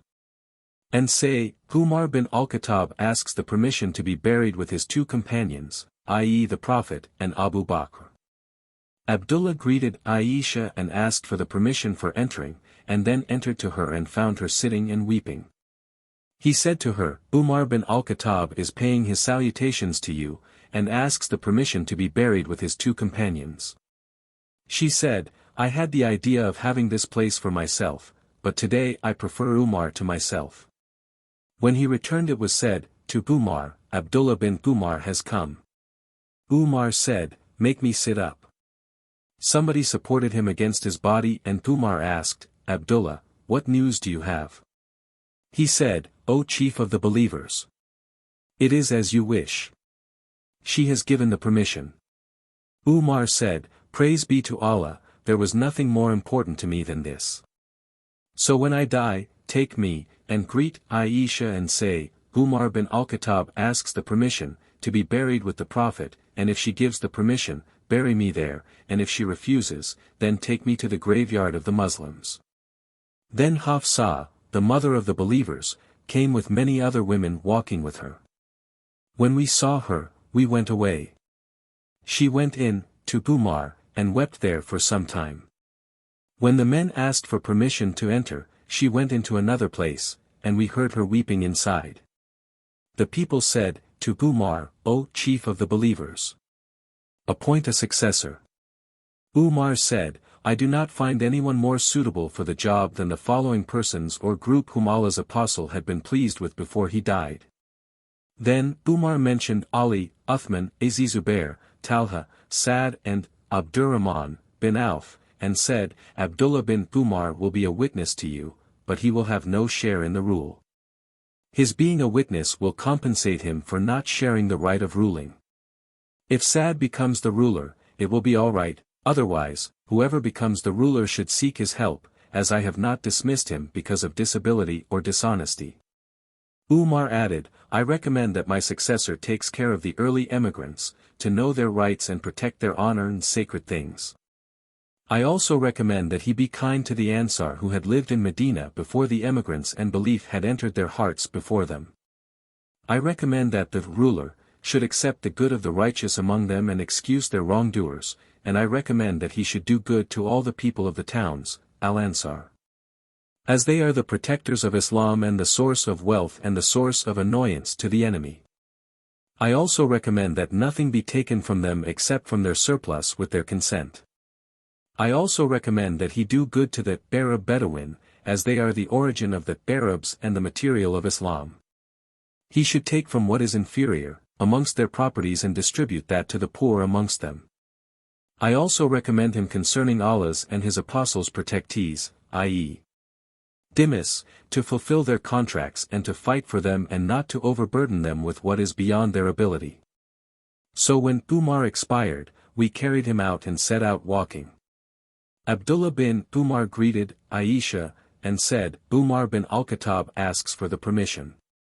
Aisha said, "Bring him in." He was brought in and buried beside his two companions. When he was buried, the group, recommended by Umar, held a meeting. Then Abdurrahman said, "Reduce the candidates for rulership to 3 of you." Zubair said, "I give up my right to Ali." Talha said, "I give up my right to Uthman." Sa'd, "I give up my right to Abdurrahman bin Auf." Abdurrahman then said, to Uthman and Ali, "Now which of you is willing to give up his right of candidacy to that he may choose the better of the remaining 2, bearing in mind that Allah and Islam will be his witnesses?" So both the sheikhs, i.e. Uthman and Ali, kept silent. Abdurrahman said, "Will you both leave this matter to me, and I take Allah as my witness that I will not choose but the better of you?" They said, "Yes." So Abdurrahman took the hand of one of them, i.e. Ali, and said, "You are related to Allah's apostle and one of the earliest Muslims as you know well. So I ask you by Allah to promise that if I select you as a ruler you will do justice, and if I select Uthman as a ruler you will listen to him and obey him." Then he took the other, i.e. Uthman, aside and said the same to him. When Abdurrahman secured their agreement to this covenant, he said, "O Uthman, raise your hand." So he, i.e. Abdurrahman, gave him, i.e. Uthman, the solemn pledge, and then Ali gave him the pledge of allegiance and then all the Medina people gave him the pledge of allegiance.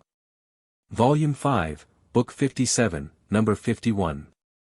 Narrated Sahl bin Sa'd. Allah's apostle said, "Tomorrow I will give the flag to a man with whose leadership Allah will grant, the Muslim, victory." So the people kept on thinking the whole night as to who would be given the flag. The next morning the people went to Allah's apostle and every one of them hoped that he would be given the flag. The Prophet said, "Where is Ali bin Abi Talib?" The people replied, "He is suffering from my trouble, O Allah's apostle." He said, "Send for him and bring him to me." So when Ali came, the Prophet spat in his eyes and invoked good on him, and he became all right as if he had no ailment. The Prophet then gave him the flag. Ali said, "O Allah's Apostle! Shall I fight them, i.e. enemy, till they become like us?" The Prophet said, "Proceed to them steadily till you approach near to them and then invite them to Islam and inform them of their duties towards Allah which Islam prescribes for them, for by Allah, if one man is guided on the right path, i.e. converted to Islam, through you, it would be better for you than a great number of red camels." Volume 5, Book 57, Number 52. Narrated Salama. Ali happened to stay behind the Prophet and did not join him during the Battle of Khaybar, for he was having eye trouble. Then he said, "How could I remain behind Allah's Apostle?" So Ali set out following the Prophet, when it was the eve of the day in the morning of which Allah helped the Muslims to conquer it. Allah's Apostle said, "I will give the flag to a man. Or tomorrow a man whom Allah and his Apostle love will take the flag," or said, "A man who loves Allah and his Apostle. And Allah will grant victory under his leadership."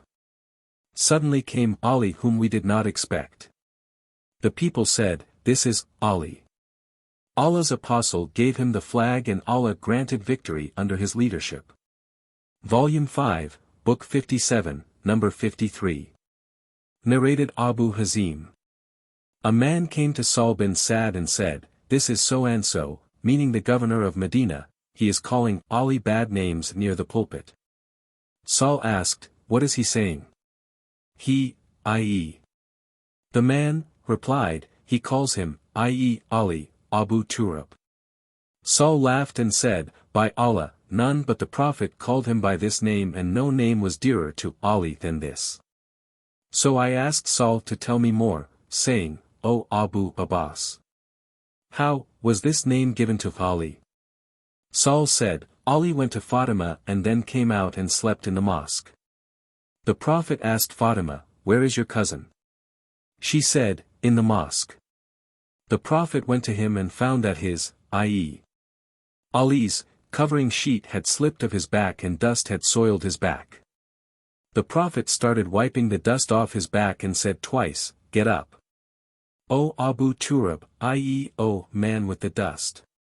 Volume 5, Book 57, Number 54. Narrated Sa'd bin Ubaidah.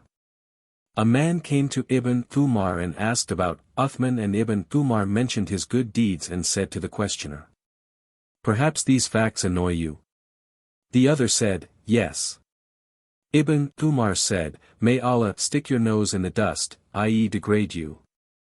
Then the man asked him about Ali. Ibn Thumar mentioned his good deeds and said, "It is all true, and that is his house in the midst of the houses of the Prophet. Perhaps these facts have hurt you?" The questioner said, "Yes." Ibn Thumar said, "May Allah stick your nose in the dust, i.e. degrade you or make you do things which you hate. Go away and do whatever you can against me." Volume 5, Book 57, Number 55. Narrated Ali. Fatima complained of the suffering caused to her by the hand mill. Some captives were brought to the Prophet, she came to him but did not find him at home. Aisha was present there, to whom she told of her desire for a servant. When the Prophet came, Aisha informed him about Fatima's visit.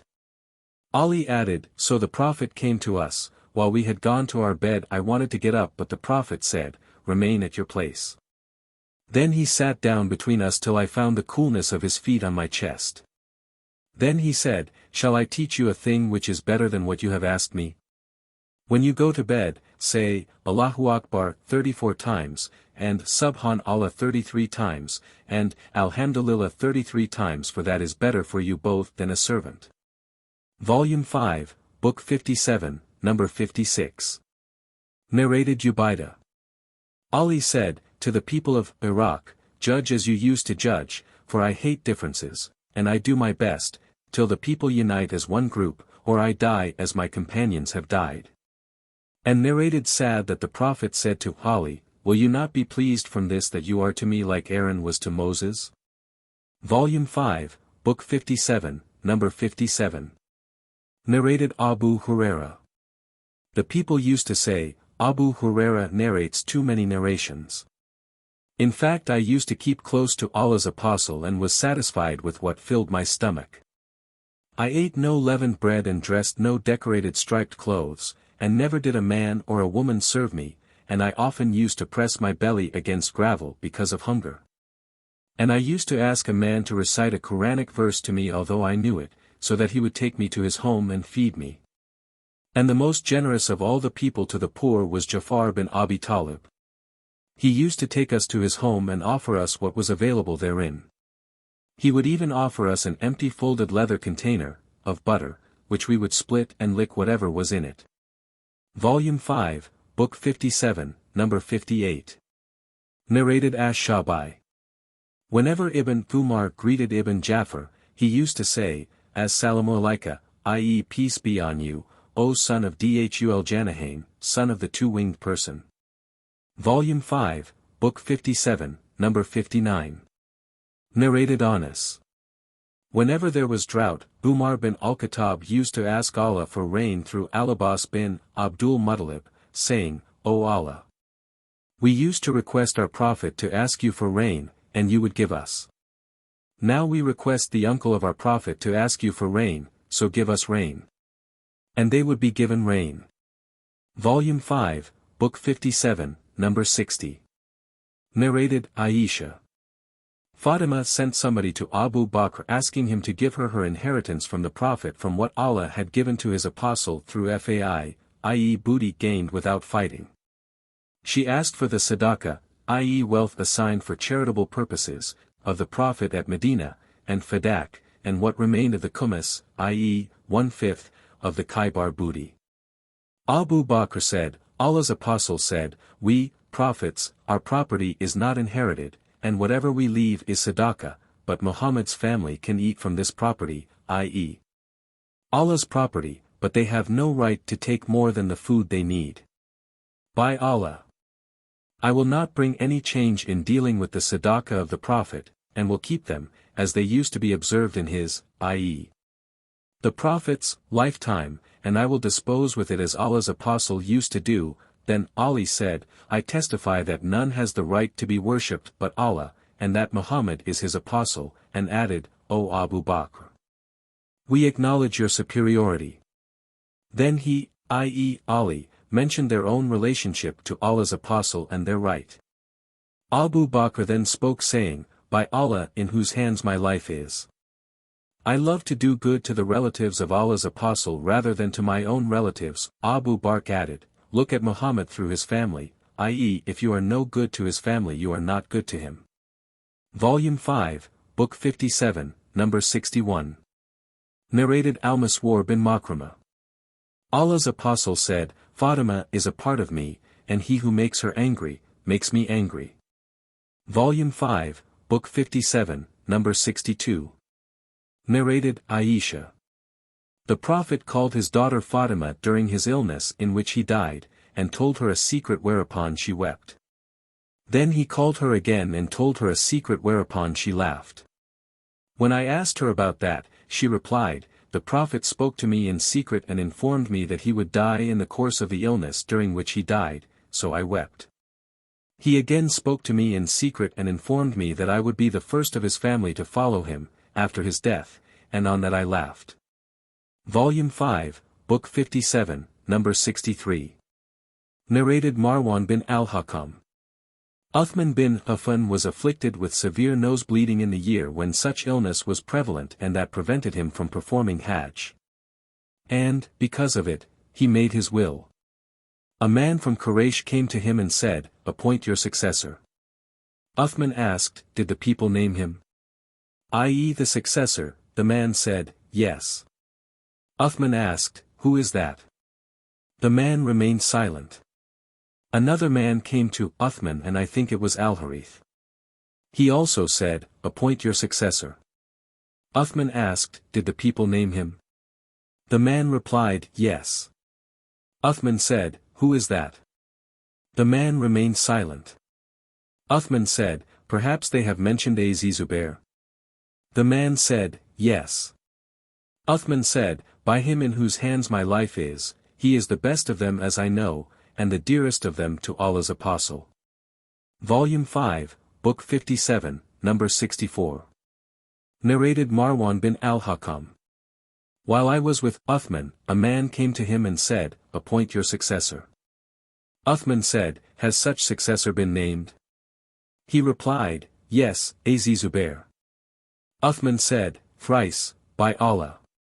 Indeed you know that he is the best of you." Volume 5, Book 57, Number 65. Narrated Jabir. The Prophet said, "Every prophet used to have a Hawari, i.e. disciple, and my Hawari is Az-Zubair bin al-Awwam." Volume 5, Book 57, Number 66. Narrated Abdullah bin Az-Zubair. During the Battle of Al-Azab, I and Umar bin Abi Salama were kept behind with the women. Behold! I saw, my father, Az-Zubair riding his horse, going to and coming from Bani Qurayza twice or thrice. So when I came back I said, "O my father! I saw you going to and coming from Bani Qurayza." He said, "Did you really see me, O my son?" I said, "Yes." He said, "Allah's Apostle said, who will go to Bani Qurayza and bring me their news?" So I went, and when I came back, Allah's Apostle mentioned for me both his parents saying, "Let my father and mother be sacrificed for you."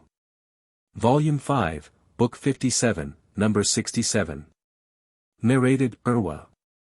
On the day of the Battle of Al-Yarmouk, the companions of the Prophet said to Az-Zubair, "Will you attack the enemy vigorously so that we may attack them along with you?"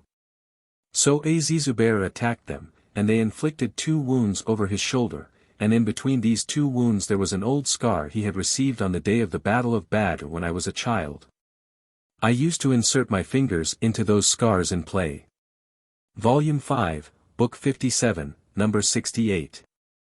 Narrated Umar. Before the Prophet died, he was pleased with him, Talha bin Ubaidullah. Volume 5, Book 57, Number 69. Narrated Abu Uthman. During one of the Ghazawat in which Allah's Apostle was fighting, none remained with the Prophet but Talha and Sa'd. Volume 5, Book 57, Number 70. Narrated Qays bin Abi Hazim. I saw Talha's paralyzed hand with which he had protected the Prophet, from an arrow. Volume 5, Book 57, Number 71. Narrated Sa'd, on the day of the Battle of Uhud the Prophet mentioned for me both high. Volume 5, Book 57, Number 72. Narrated Sa'd. No doubt, for some time, I stood for 1/3 of the Muslims. Volume 5, Book 57, Number 73. Narrated Sa'd bin Abi Waqqas. No man embraced Islam before the day on which I embraced Islam, and no doubt, I remained for 7 days as 1/3 of the then extant Muslims. Volume 5, Book 57, Number 74. Narrated Qays. I heard Sa'd saying, I was the first amongst the Arabs who shot an arrow for Allah's cause. We used to fight along with the prophets, while we had nothing to eat except the leaves of trees so that one's excrete would look like the excrete balls of camel or a sheep, containing nothing to mix them together. Today Banu Asad tribe blame me for not having understood Islam. I would be a loser if my deeds were in vain. Those people complained about Sa'd to Umar, claiming that he did not offer his prayers perfectly. Volume 5, Book 57, Number 75. Narrated about the sons-in-law of the Prophet, and one of them is Abu al-As bin Arabi. Volume 5, Book 57, Number 76. Narrated Al-Maswar bin Makrama. Ali demanded the hand of the daughter of Abu Jahl. Fatima heard of this and went to Allah's Apostle saying, Your people think that you do not become angry for the sake of your daughters, as Ali is now going to marry the daughter of Abu Jahl. On that Allah's Apostle got up, and after his recitation of Tashahhud, I heard him saying, then after, I married one of my daughters to Abu al-As bin al-Rabi, the husband of Zainab, the daughter of the Prophet, before Islam, and he proved truthful in whatever he said to me. No doubt, Fatima is a part of me, I hate to see her being troubled. By Allah, the daughter of Allah's apostle and the daughter of Allah's enemy cannot be the wives of one man. So, Ali gave up that engagement. Al-Maswar further said, I heard the Prophet talking and he mentioned a son-in-law of his belonging to the tribe of Bani Abd Shams. He highly praised him concerning that relationship and said, whenever he spoke to me, he spoke the truth, and whenever he promised me, he fulfilled his promise. Volume 5, Book 57, Number 77. Narrated, Abdullah bin Umar. The Prophet sent an army under the command of Usama bin Zaid. When some people criticized his leadership, the Prophet said, if you are criticizing Usama's leadership, you used to criticize his father's leadership before. By Allah! He was worthy of leadership and was one of the dearest persons to me, and, now, this, i.e. Usama, is one of the dearest to me after him, i.e. Zaid. Volume 5, Book 57, Number 78. Narrated Urwa. Aisha said, a kaif, i.e. one skilled in recognizing the lineage of a person through physiognomy and through examining the body parts of an infant, came to me while the Prophet was present, and Usama bin Zaid and Zaid bin Haritha were lying asleep. The Qaf said, these feet, of Usama and his father, are of persons belonging to the same lineage. The Prophet was pleased with that saying which won his admiration, and he told Aisha of it. Volume 5, Book 57, Number 79. Narrated, Aisha. The people of the Quraysh tribe were worried about the Makhzumiyya woman. They said, nobody dare speak to him, i.e. the Prophet, except Usama bin Zaid as he is the most beloved to Allah's apostle. Aisha said, a woman from Bani Makhzumiyya committed a theft and the people said, who can intercede with the Prophet for her? So nobody dared speak to him, i.e. the Prophet, but Usama bin Zaid spoke to him. The Prophet said, if a reputable man amongst the children of Bani Israel committed a theft, they used to forgive him, but if a poor man committed a theft, they would cut his hand. But I would cut even the hand of Fatima, i.e. the daughter of the Prophet, if she committed a theft. Volume 5, Book 57, Number 80. Narrated, Abdullah bin Dinar. One day Ibn Umar, while in the mosque, looked at a man who was dragging his clothes while walking in one of the corners of the mosque. He said, see who is that? I wish he was near to me. Somebody then said, to Ibn Umar, don't you know him, O Abu Abdurrahman? He is Muhammad bin Usama. On that Ibn Umar bowed his head and dug the earth with his hands and then, said, if Allah's apostle saw him, he would have loved him. Volume 5, Book 57, Number 81. Narrated Usama bin Zaid. That the Prophet used to take him, i.e. Usama, and Al-Hasan, in his lap, and say, O Allah! Love them, as I love them. The freed slave of Usama bin Zaid said, Al-Hajjaj bin Ayman and Ayman ibn Ayman was Usama's brother from the maternal side, and he was one of the Ansar. He was seen by Ibn Umar not performing his bowing and prostrations in a perfect manner. So Ibn Umar told him to repeat his prayer.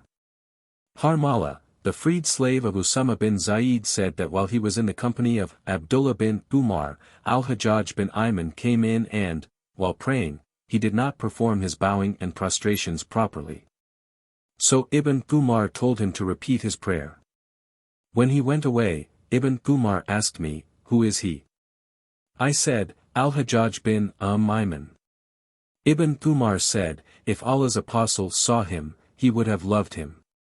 Then Ibn Umar mentioned the love of the Prophet for the children of Aim. Sulayman said that Ayman was one of the nurses of the Prophet. Volume 5, Book 57, Number 82.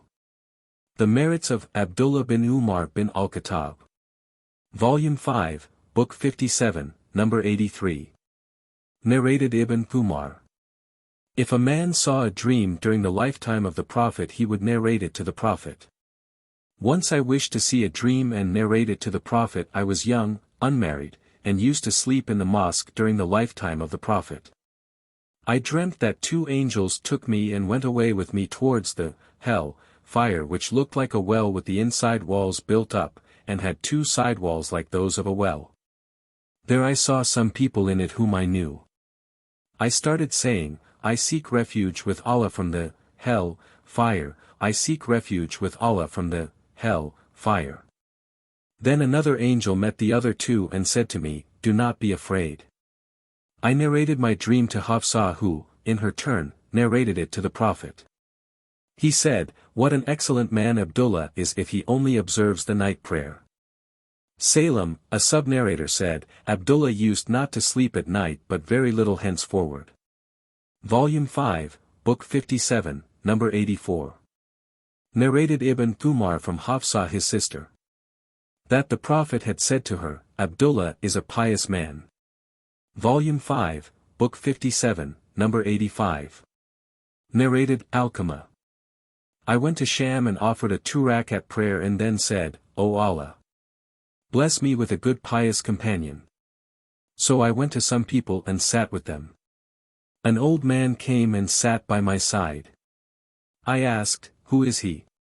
They replied, he is Abu ad-Darda. I said, to him, I prayed to Allah to bless me with a pious companion and he sent you to me. He asked me, from where are you? I replied, from the people of Al-Kufa. He said, isn't there amongst you Ibn Abd, the one who used to carry the shoes, the cushion, or pillow, and the water for ablution? Is there amongst you the one whom Allah gave refuge from Satan through the request of his Prophet? Is there amongst you the one who keeps the secrets of the Prophet which nobody knows except him? Abu Darda further asked, how does Abdullah bin Mas'ud recite the surah starting with, by the night as it conceals the light? 92. 1. Then I recited before him. By the night as it envelopes, and by the day as it appears in brightness, and by male and female. 91. 1-3, on this Abu ad-Darda said, by Allah, the Prophet made me recite the surah in this way while I was listening to him, reciting it. Volume 5, Book 57, number 86. Narrated Ibrahim, Alqamah went to Sham and when he entered the mosque, he said, O Allah, bless me with a pious companion. So he sat with Abu ad-Darda. Abu ad-Darda asked him, where are you from? Alqamah replied, from the people of Kufa. Abu ad. Volume 5, Book 57, number 87. Narrated Anas bin Malik. Allah's apostle said, every nation has an extremely trustworthy man, and the trustworthy man of this, i.e. Muslim, nation is Abu Ubaidah bin al-Jarrah. Volume 5, Book 57, number 88. Narrated Hudhaifa. The Prophet said to the people of Najran, I will send you the most trustworthy man. Every one of the companions of the Prophet was looking forward to be that person. He then sent Abu Ubaidah. Volume 5, Book 57, number 89. Narrated Abu Bakr. I heard the Prophet talking at the pulpit while Al-Hasan was sitting beside him, and he, i.e. the Prophet, was once looking at the people and at another time Al-Hasan, and saying, this son of mine is a Sayyid, i.e. chief, and perhaps Allah will bring about an agreement between 2 sects of the Muslims through him. Volume 5, Book 57, number 90. Narrated Usama bin Zaid. That the Prophet used to take him and Al-Hasan, and used to say, O Allah, I love them, so please love them, or said something similar. Volume 5, Book 57, number 91. Narrated Muhammad. Anas bin Malik said, the head of Al-Hussein was brought to Ubaydullah bin Ziyad and was put in a tray. And then Ibn Ziyad started playing with a stick at the nose and mouth of Al-Hussein's head and saying something about his handsome features. Anas then said, to him, Al-Hussein resembled the Prophet more than the others did. Anas added, his, i.e. Al-Hussein's, hair was dyed with wasma, i.e. a kind of plant used as a dye. Volume 5, Book 57, number 92. Narrated Al-Bara. I saw the Prophet carrying Al-Hasan on his shoulder and saying, O Allah, I love him, so please love him. Volume 5, Book 57, number 93. Narrated Uqba bin al-Harith. I saw Abu Bakr carrying al-Hasan and saying, "Let my father be sacrificed for you, you resemble the Prophet and not Ali," while Ali was laughing at this. Volume 5, Book 57, number 94. Narrated Ibn Umar. Abu Bakr used to say, "Please Muhammad, i.e. the Prophet, by doing good to his family." Volume 5, Book 57, number 95. Narrated Anas. None resembled the Prophet more than al-Hasan bin Ali did. Volume 5, Book 57, number 96. Narrated Ibn Abi Nu'aym. A person asked Abdullah bin Umar whether a Muslim could kill flies. I heard him saying, in reply, "The people of Iraq are asking about the killing of flies while they themselves murdered the son of the daughter of Allah's apostle." The Prophet said, "They, i.e. Hassan and Hussein, are my two sweet basils in this world." Volume 5, Book 57, number 97. Narrated the merits of Bilal bin Rabah, the freed slave of Abu Bakr. The Prophet said, to Bilal, "I heard the sound of your shoes in paradise just in front of me." Volume 5, Book 57, number 98. Narrated Jabir bin Abdullah. Umar used to say, "Abu Bakr is our chief, and he manumitted our chief," meaning Bilal. Volume 5, Book 57, number 99. Narrated Qays. Bilal said to Abu Bakr, "If you have bought me for yourself then keep me, for yourself, but if you have bought me for Allah's sake, then leave me for Allah's work." Volume 5, Book 57, number 100. Narrated Ibn Abbas. Once the Prophet embraced me, pressed me to his chest, and said, "O Allah, teach him wisdom, i.e. the understanding of the knowledge of Qur'an." Volume 5, Book 57, number 101R. Narrated Abdul Warith. The same but said, "O Allah, teach him, Ibn Abbas, the book, i.e. the understanding of the knowledge of Qur'an." Volume 5, Book 57, number 101A. Narrated Khalid. As above. Volume 5, Book 57, number 102. Narrated Anas. The Prophet had informed the people about the death of Zayd, Jafar, and Ibn Rawaha before the news of their death reached them. He said with his eyes flowing with tears, "Zayd took the flag and was martyred, then Jafar took the flag and was martyred, and then Ibn Rawaha took the flag and was martyred. Finally the flag was taken by one of Allah's swords, i.e. Khalid bin al-Walid, and Allah gave them, i.e. the Muslims, victory." Volume 5, Book 57, number 103. Narrated Masruk. Abdullah bin Mas'udi was mentioned before Abdullah bin Amr. The latter said, "That is a man I continue to love because I heard Allah's apostle saying, 'Learn the recitation of the Qur'an from any of these,' for persons, Abdullah bin Mas'ud, Salim the freed slave of Abu Hudhaifa, Ubay bin Ka'b, and Muad bin Jabal." I do not remember whether he mentioned Ubay first or Muad.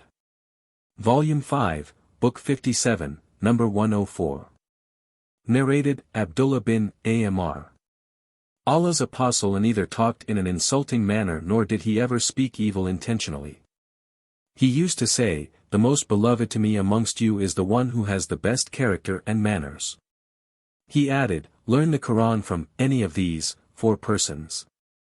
Abdullah bin Mas'udi, Salim the freed slave of Abu Hudhaifa, Ubay bin Ka'b, and Muadh bin Jabal." Volume 5, Book 57, number 105. Narrated Alqamah. I went to Sham and was offering a 2-rakat prayer. I said, "O Allah, bless me with a pious companion." Then I saw an old man coming towards me, and when he came near I said, to myself, "I hope Allah has given me my request." The man asked me, "Where are you from?" I replied, "I am from the people of Kufa." He said, "Weren't there amongst you the carrier of the Prophet's shoes, siwak, and the ablution water container? Weren't there amongst you the man who was given Allah's refuge from the Satan?" And weren't there amongst you the man who used to keep the prophets, secrets which nobody else knew? How did Ibn Abd, i.e., Abdullah bin Mas'ud, use to recite Surat al-Layl, the night, 92? I recited. By the night as it envelopes, by the day as it appears in brightness. And by male and female. 92. 1-3, on that, Abu Darda said, by Allah, the Prophet made me read the verse in this way after listening to him, but these people, of Sham, tried their best to let me say something different. Volume 5, Book 57. Number 106. Narrated, Abdurrahman bin Yazid. We asked Hudhaifa to tell us of a person resembling, to some extent, the Prophet in good appearance and straightforward behavior, so that we may learn from him, good manners and acceptable conduct. Hudhaifa replied, I do not know anybody resembling the Prophet, to some extent, in appearance and conduct more than Ibn Abd. Volume 5, Book 57, Number 107. Narrated Abu Musa al-Ash'ari. My brother and I came from Yemen. And for some time we continued to consider Abdullah bin Mas'ud as one of the members of the family of the Prophet, because we used to see him and his mother going in the house of the Prophet very often. Volume 5, Book 57, Number 108. Narrated Ibn Abu Mulaika. Muawiyah offered 1 rak'ah witr prayer after the Isha prayer, and at that time a freed slave of Ibn Abbas was present. He, i.e. the slave, went to Ibn Abbas, and told him that Muawiyah offered 1 rak'ah witr prayer. Ibn Abbas said, leave him, for he was in the company of Allah's Apostle. Volume 5, Book 57, Number 109. Narrated Ibn Abi Mulaika. Somebody said to Ibn Abbas, can you speak to the chief of the believers Muawiyah, as he does not pray except 1 rak'ah as witr? Ibn Abbas replied, he is a faqih, i.e. a learned man who can give religious verdicts. Volume 5, Book 57, Number 110. Narrated Humran bin Abbas. Muawiyah said, to the people, you offer a prayer which we, who were the companions of the Prophet, never saw the Prophet offering, and he forbade its offering, i.e. the 2 rakat after the compulsory Asr prayer. Volume 5, Book 57, Number 111. Narrated Al-Maswar bin Makramah. Allah's Apostle said, Fatima is a part of me, and whoever makes her angry, makes me angry. Volume 5, Book 57, Number 112. Narrated Abu Salama. Aisha said, once Allah's Apostle said, to me, O Aisha.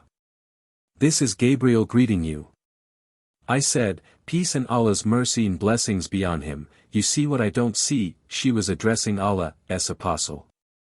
Volume 5, Book 57, Number 113. Narrated Abu Musa al-Ash'ari. Allah's Apostle said, many amongst men attained perfection, but amongst women none attained the perfection except Mary, the daughter of Imran and Asiya, the wife of Pharaoh. And the superiority of Aisha to other women is like the superiority of the rid, i.e. an Arabic dish, to other meals. Volume 5, Book 57, Number 114. Narrated Anas bin Malik. Allah's Apostle said, the superiority of Aisha over other women is like the superiority of the rid to other meals. Volume 5, Book 57, Number 115. Narrated Al-Qasim bin Muhammad. Once, Aisha became sick and Ibn Abbas went to see her and said, O mother of the believers! You are leaving for truthful forerunners, i.e. for Allah's Apostle and Abu Bakr. Volume 5, Book 57, Number 116. Narrated Abu Wail. When Ali sent Ammar and Al-Hasan to the people of Kufa to urge them to fight, Ammar addressed them saying, I know that she, i.e.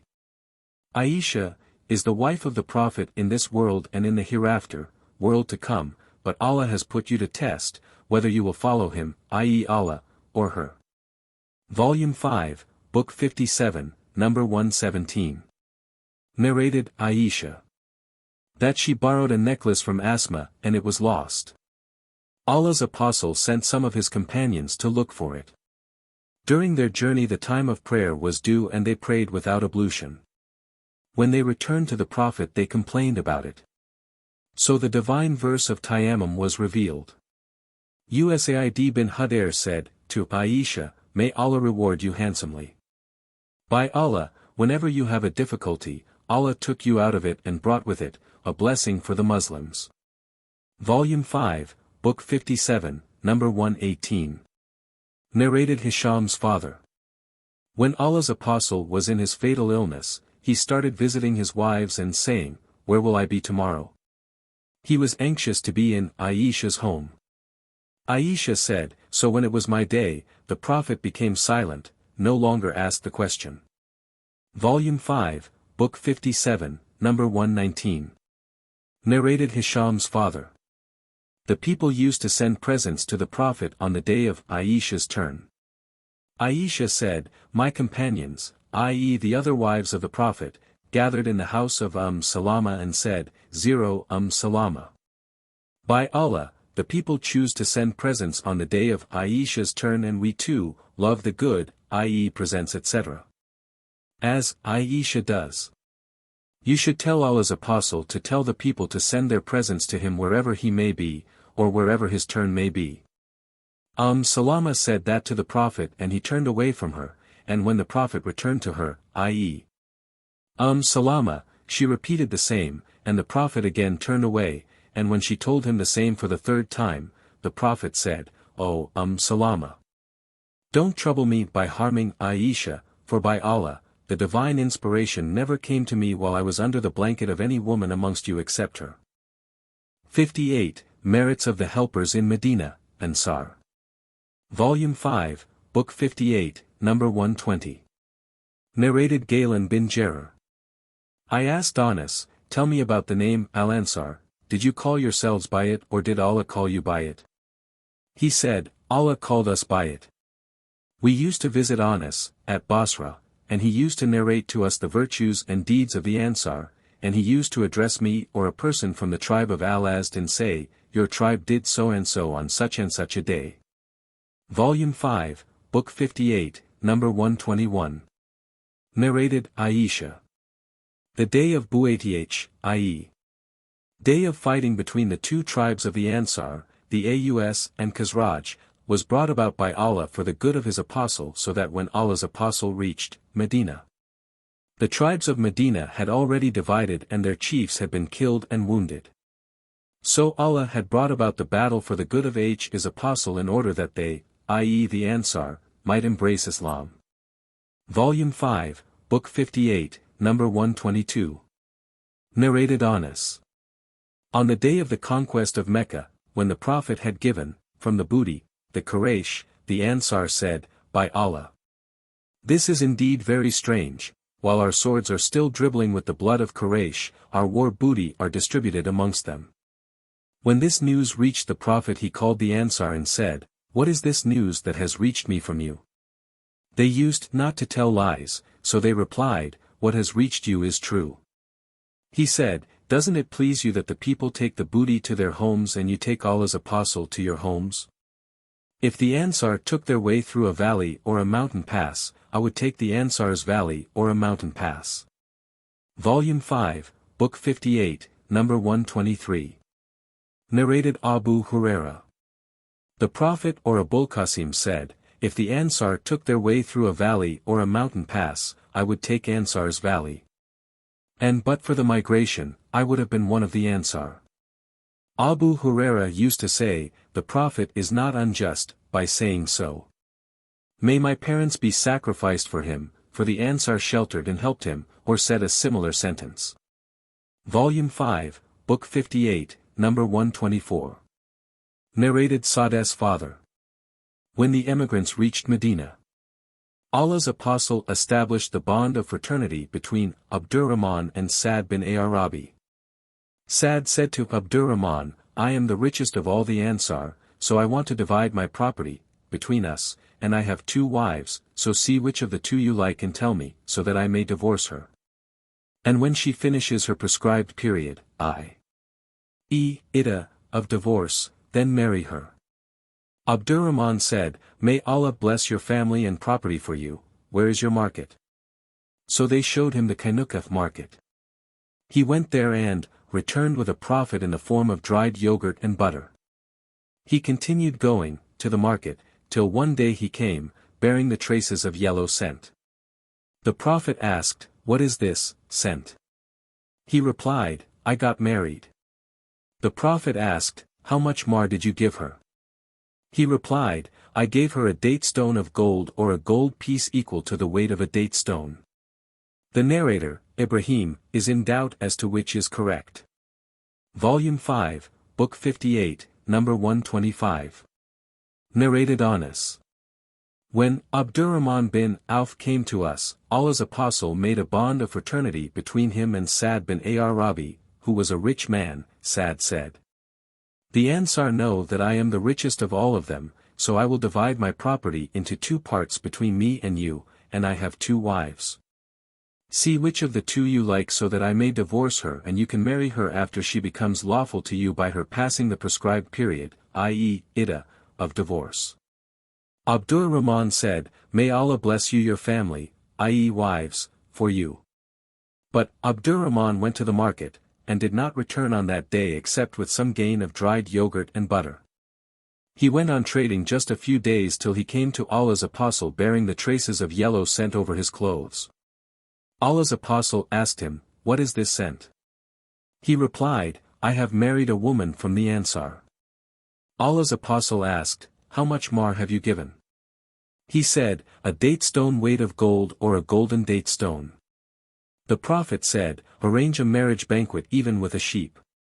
Volume 5, Book 58, number 126. Narrated Abu Huraira.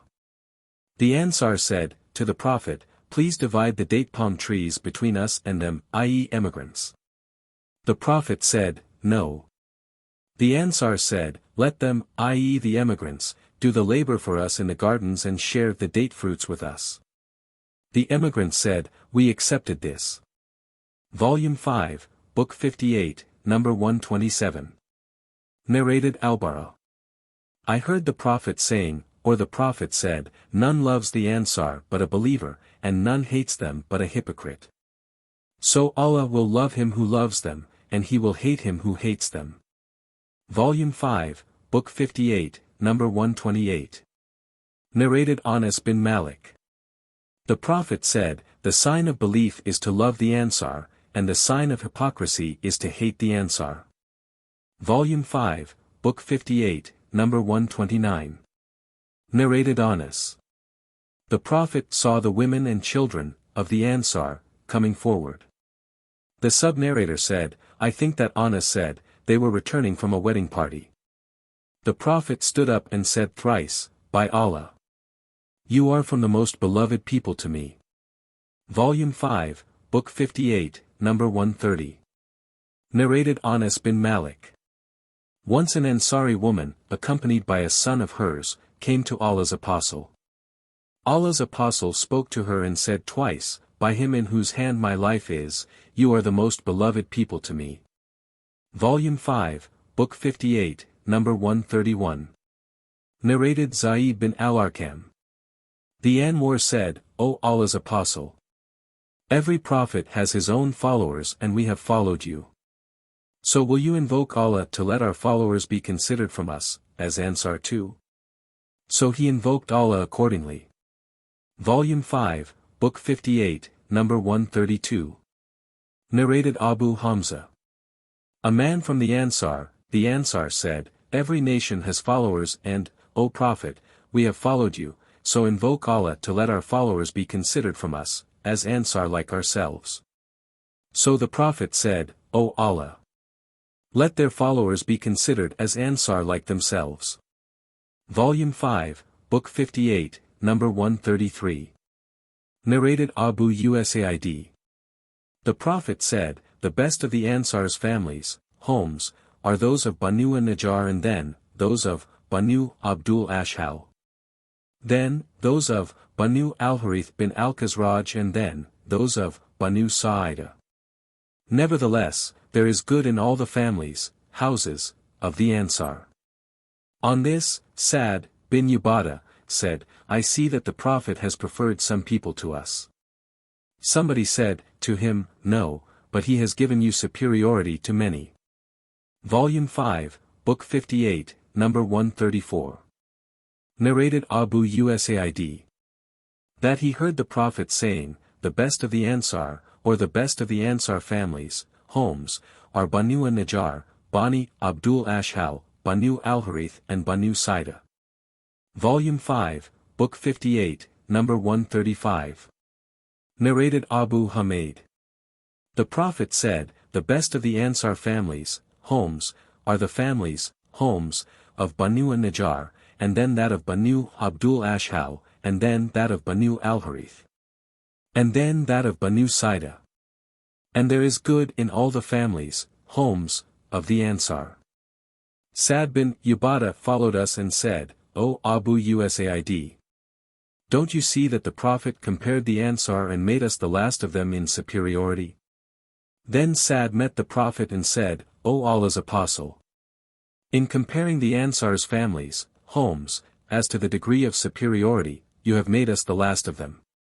Allah's Apostle replied, Isn't it sufficient that you are regarded amongst the best? Volume 5, Book 58, number 136. Narrated Usaid bin Hadair. A man from the Ansar said, O Allah's Apostle. Will you appoint me as you have appointed so-and-so?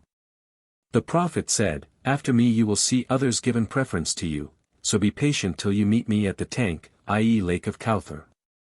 On the day of resurrection. Volume 5, Book 58, number 137. Narrated Anas bin Malik. The Prophet said to the Ansar, After me you will see others given preference to you, so be patient till you meet me, and your promised place, of meeting, will be the tank, i.e. Lake of Kawthar. Volume 5, Book 58, number 138. Narrated Yahya bin Said.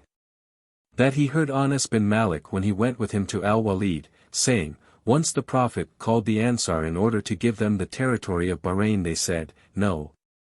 Unless you give to our emigrant brethren a similar share. On that he said, If you do not agree to it, then be patient till you meet me, for after me others will be given preference to you. Volume 5, Book 58, number 139. Narrated Anas bin Malik. Allah's Apostle said, There is no life except the life of the hereafter, so, O Allah, improve the state of the Ansar and the Muhajirin. And Anas added that the Prophet also said, O Allah, forgive the Ansar. Volume 5, Book 58, number 140. Narrated Anas bin Malik. On the day of the Battle of the Trench, i.e. Ghazwat al-Khandaq, the Ansar used to say, We are those who have given the pledge of allegiance to Muhammad for jihad, i.e. holy fighting, as long as we live. The Prophet replied to them, O Allah, there is no life except the life of the hereafter, so please honor the Ansar and the emigrants. Volume 5, Book 58, number 141. Narrated Saul. Allah's Apostle came to us while we were digging the trench and carrying out the earth on our backs. Allah's Apostle then said, O Allah, there is no life except the life of the hereafter, so please forgive the emigrants and the Ansar. Volume 5, Book 58, number 142. Narrated Abu Huraira. A man came to the Prophet. The Prophet sent a messenger to his wives, to bring something for that man to eat, but they said that they had nothing except water. Then Allah's Apostle said, Who will take this person, or entertain him as a guest? An Ansar man said, I. So he took him to his wife and said to her, Entertain generously the guest of Allah's Apostle. She said, We have got nothing except the meals of my children. He said, Prepare your meal, light your lamp and let your children sleep if they ask for supper. So she prepared her meal, lighted her lamp and made her children sleep, and then stood up pretending to mend her lamp, but she put it off. Then both of them pretended to be eating, but they really went to bed hungry. In the morning the Ansari went to Allah's Apostle who said, Tonight Allah laughed or wondered at your action. Then Allah revealed. But give them, emigrants, preference over themselves even though they were in need of that, and whosoever is saved from the covetousness, such are they who will be successful. 59. 9. Volume 5, Book 58, number 143. Narrated Anas bin Malik. Abu Bakr and al-Abbas passed by one of the gatherings of the Ansar who were weeping then. He, i.e. Abu Bakr or al-Abbas, asked, "Why are you weeping?" They replied, "We are weeping because we remember the gathering of the Prophet with us." So Abu Bakr went to the Prophet and told him of that. The Prophet came out, tying his head with a piece of the hem of a sheet. He ascended the pulpit which he never ascended after that day. He glorified and praised Allah and then said, "I request you to take care of the Ansar, as they are my near companions to whom I confided my private secrets.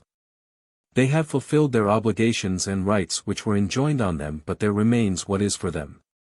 So, accept the good of the good doers amongst them and excuse the wrongdoers amongst them." Volume 5, Book 58, number 144. Narrated Ibn Abbas. Allah's Apostle, in his fatal illness, came out wrapped in a sheet covering his shoulders, and his head was tied with an oily tape of cloth till he sat on the pulpit. And after praising and glorifying Allah, he said, "Then after, O people, the people will go on increasing, but the Ansar will go on decreasing till they become just like salt in a meal. So whoever amongst you will be the ruler and have the power to harm or benefit others, should accept the good of the good doers amongst them and excuse the wrongdoers amongst them." Volume 5, Book 58, number 145. Narrated Anas bin Malik.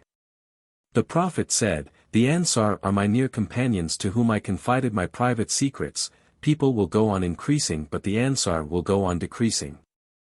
So accept the good of the good doers amongst them and excuse the wrongdoers amongst them."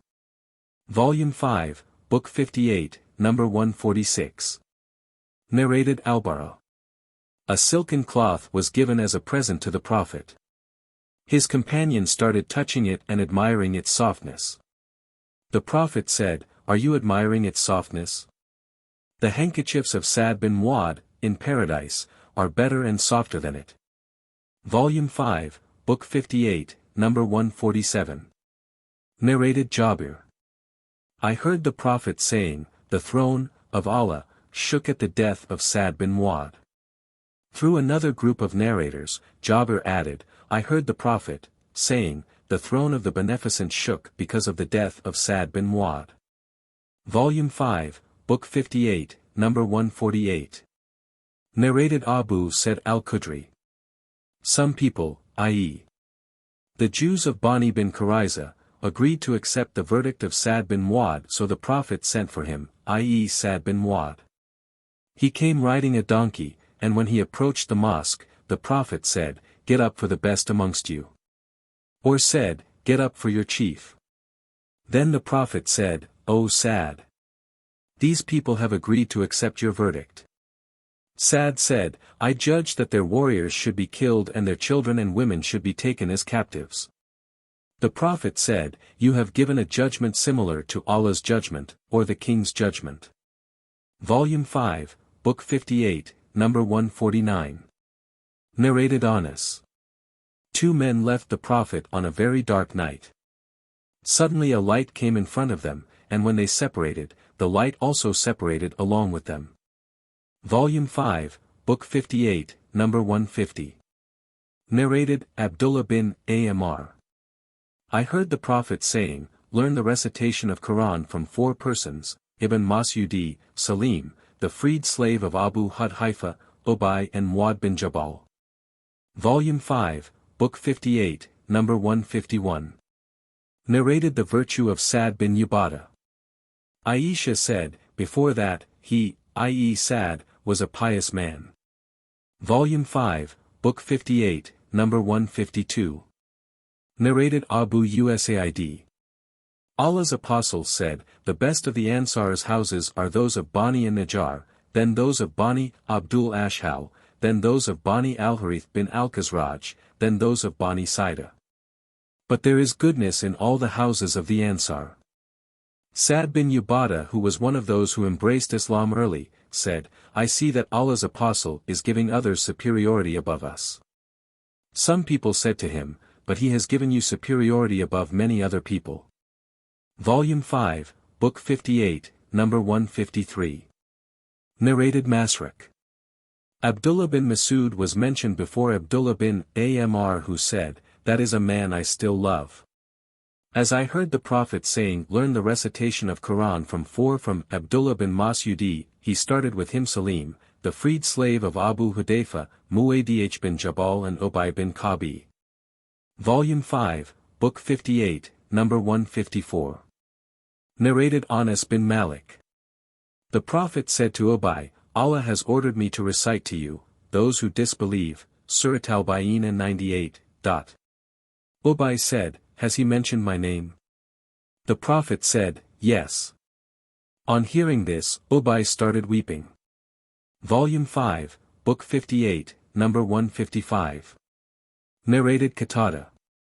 Anas said, the Qur'an was collected in the lifetime of the Prophet by 4 men, all of whom were from the Ansar, Ubay, Mu'adh bin Jabal, Abu Zaid and Zaid bin Thabit. I asked Anas, who is Abu Zaid? He said, one of my uncles. Volume 5, Book 58, number 156. Narrated Anas. On the day of the Battle of Uhud, the people ran away, leaving the Prophet, but Abu Talha was shielding the Prophet with his shield in front of him. Abu Talha was a strong, experienced archer who used to keep his arrow bow strong and well stretched. On that day he broke 2 or 3 arrow bows. If any man passed by carrying a quiver full of arrows, the Prophet would say to him, empty it in front of Abu Talha. When the Prophet stated looking at the enemy by raising his head, Abu Talha said, O Allah's Prophet! Let my parents be sacrificed for your sake. Please don't raise your head and make it visible, lest an arrow of the enemy should hit you. Let my neck and chest be wounded instead of yours. On that day, I saw Aisha, the daughter of Abu Bakr and Sulaim both lifting their dresses up so that I was able to see the ornaments of their legs. And they were carrying the water skins of their arms to pour the water into the mouths of the thirsty people and then go back and fill them and come to pour the water into the mouths of the people again. On that day, Abu Talha's sword fell from his hand twice or thrice. Volume 5, Book 58, number 157. Narrated Sa'd bin Abi Waqqas. I have never heard the Prophet saying about anybody walking on the earth that he is from the people of paradise except Abdullah bin Salam. The following verse was revealed concerning him, and a witness from the children of Israel testifies that this Qur'an is true, 46. 10. Volume 5, Book 58, number 158. Narrated Qays bin Ubad. While I was sitting in the Mosque of Medina, there entered a man, Abdullah bin Salam, with signs of solemnity over his face. The people said, he is one of the people of paradise. He prayed 2 light rakat and then left. I followed him and said, when you entered the mosque, the people said, he is one of the people of paradise. He said, by Allah, one ought not say what he does not know, and I will tell you why. In the lifetime of the Prophet I had a dream which I narrated to him. I saw as if I were in a garden. He then described its extension and greenery. He added, in its center there was an iron pillar whose lower end was fixed in the earth and the upper end was in the sky, and at its upper end there was a ring-shaped handhold. I was told to climb it. I said, I can't. Then a servant came to me and lifted my clothes from behind and I climbed till I reached the top of the pillar. Then I got hold of the handhold, and I was told to hold it tightly. Then I woke up and, the effect of, the handhold was in my hand. I narrated that to the Prophet who said, the garden is Islam, and the handhold is the most truthworthy handhold. So you will remain as a Muslim till you die. The narrator added, the man was Abdullah bin Salam. Volume 5, Book 58, number 159. Narrated Abu Burda. When I came to Medina, I met Abdullah bin Salam. He said, will you come to me so that I may serve you with sa'ik, i.e. powdered barley, and dates, and let you enter a blessed house that in which the Prophet entered. Then he added, you are in a country where the practice of riba, i.e. usury, is prevalent. So if somebody owe you something and he sends you a present of a load of chopped straw or a load of barley or a load of provender, then do not take it, as it is riba. Volume 5, Book 58, number 160. Narrated Jarir bin Abdullah. Allah's Apostle has never refused to admit me since I embraced Islam, and whenever he saw me, he would smile. In another narration, Jarir bin Abdullah narrated, there was a house called Tulkalasa in the pre-Islamic period, and it was also called al-Kabiya al-Yamaniya or al-Kabiya ash-Shamaya. Allah's Apostle said to me, will you relieve me from Tulkalasa? So I left for it with 150 cavalrymen from the tribe of Amas, and then we destroyed it and killed whoever we found there. Then we came to the Prophet and informed him about it. He invoked good upon us and upon the tribe of Amas. Volume 5, Book 58, number 161. Narrated Aisha. On the day of the Battle of Uhud the pagans were defeated completely. Then Satan shouted loudly, O Allah's slaves! Beware the ones behind you. So the front files attacked the back ones. Then Hudhaifa looked and saw his father, and said loudly, O Allah's slaves! My father! My father! By Allah, they did not stop till they killed him, i.e. Hudayfa's father. Hudhaifa said, May Allah forgive you. The sub-narrator said, By Allah, because of what Hudhaifa said, he remained in a good state till he met Allah, i.e. died. Volume 5, Book 58, number 162. Narrated Ali. I heard Allah's Apostle saying, as below. Volume 5, Book 58, number 163. Narrated Ali. The Prophet said, the best of the world's women is Mary, at her lifetime, and the best of the world's women is Khadijah, at her lifetime. Volume 5, Book 58, number 164. Narrated Aisha, I did not feel jealous of any of the wives of the Prophet as much as I did of Khadijah, although she died before he married me, for I often heard him mentioning her. And Allah had told him to give her the good tidings that she would have a palace of Kasab, i.e. pipes of precious stones and pearls in paradise, and whenever he slaughtered a sheep, he would send her women friends a good share of it. Volume 5, Book 58, number 165. Narrated Aisha.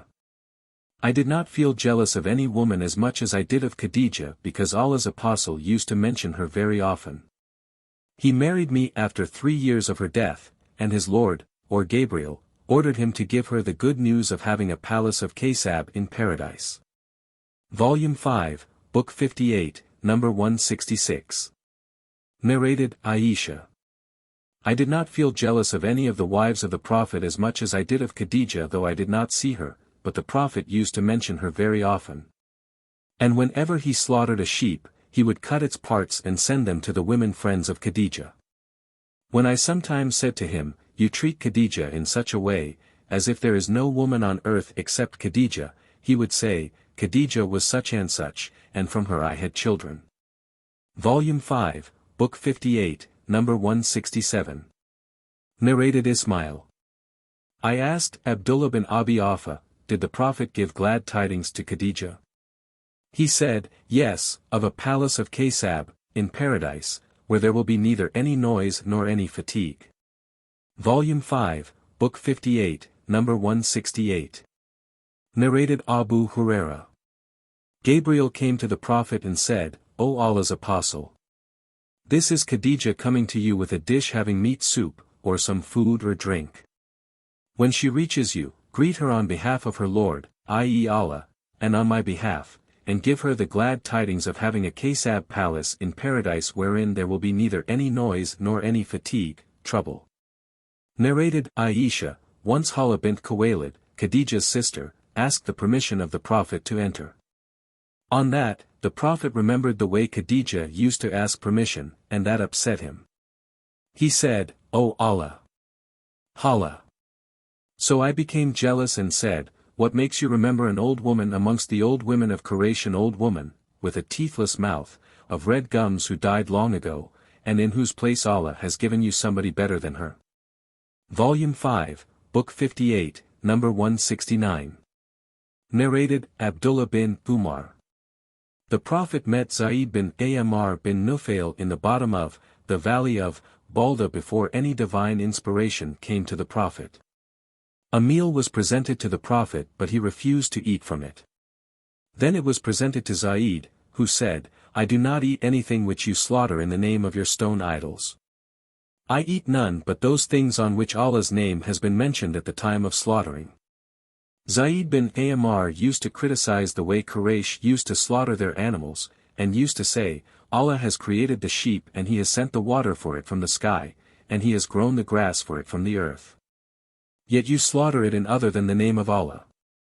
He used to say so, for he rejected that practice and considered it as something abominable. Narrated Ibn Umar, Zayd bin Amr bin Nufail went to Sham, inquiring about a true religion to follow. He met a Jewish religious scholar and asked him about their religion. He said, I intend to embrace your religion, so tell me something about it.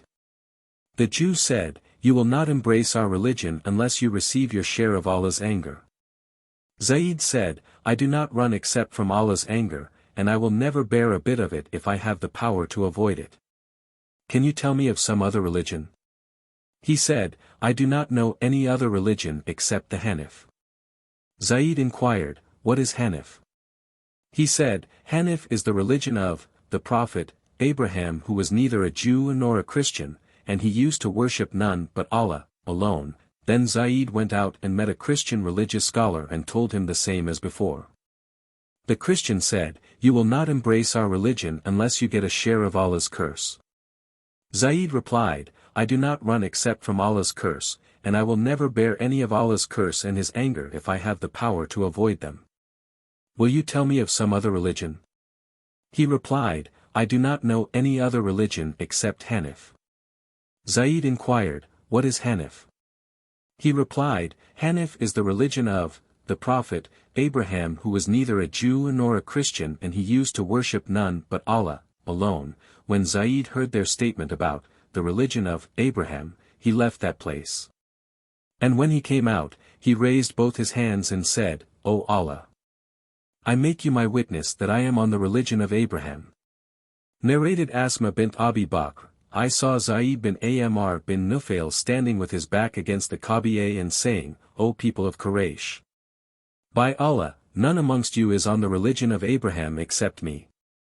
He used to preserve the lives of little girls. If somebody wanted to kill his daughter, he would say to him, Do not kill her, for I will feed her on your behalf. So he would take her, and when she grew up nicely, he would say to her father, Now if you want her, I will give her to you, and if you wish, I will feed her on your behalf. Volume 5, Book 58, number 170. Narrated Jabir bin Abdullah. When the Kaaba was rebuilt, the Prophet and Abbas went to carry stones. Abbas said to the Prophet, Take off and put your waist sheet over your neck so that the stones may not hurt you. But as soon as he took off his waist sheet, he fell unconscious on the ground with both his eyes towards the sky. When he came to his senses, he said, My waist sheet. My waist sheet. Then he tied his waist sheet round his waist. Volume 5, Book 58. Number 171. Narrated Amr bin Dinar and Ubaydullah bin Abi Yazid. In the lifetime of the Prophet there was no wall around the Kaaba, and the people used to pray around the Kaaba till Umar became the caliph and he built the wall around it.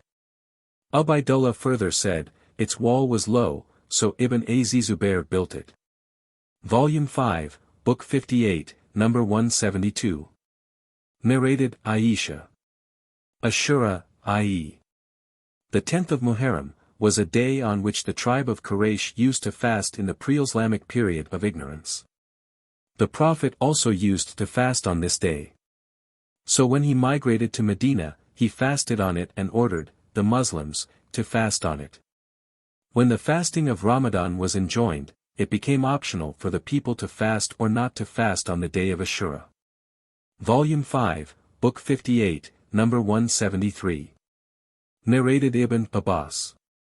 The people used to consider the performance of Umrah in the months of Hajj an evil deed on the earth, and they used to call the month of Muharram as Safar and used to say, when the wounds over the backs of the camels have healed and the footmarks of the camels have vanished, after coming from Hajj, then Umrah becomes legal for the one who wants to perform Umrah.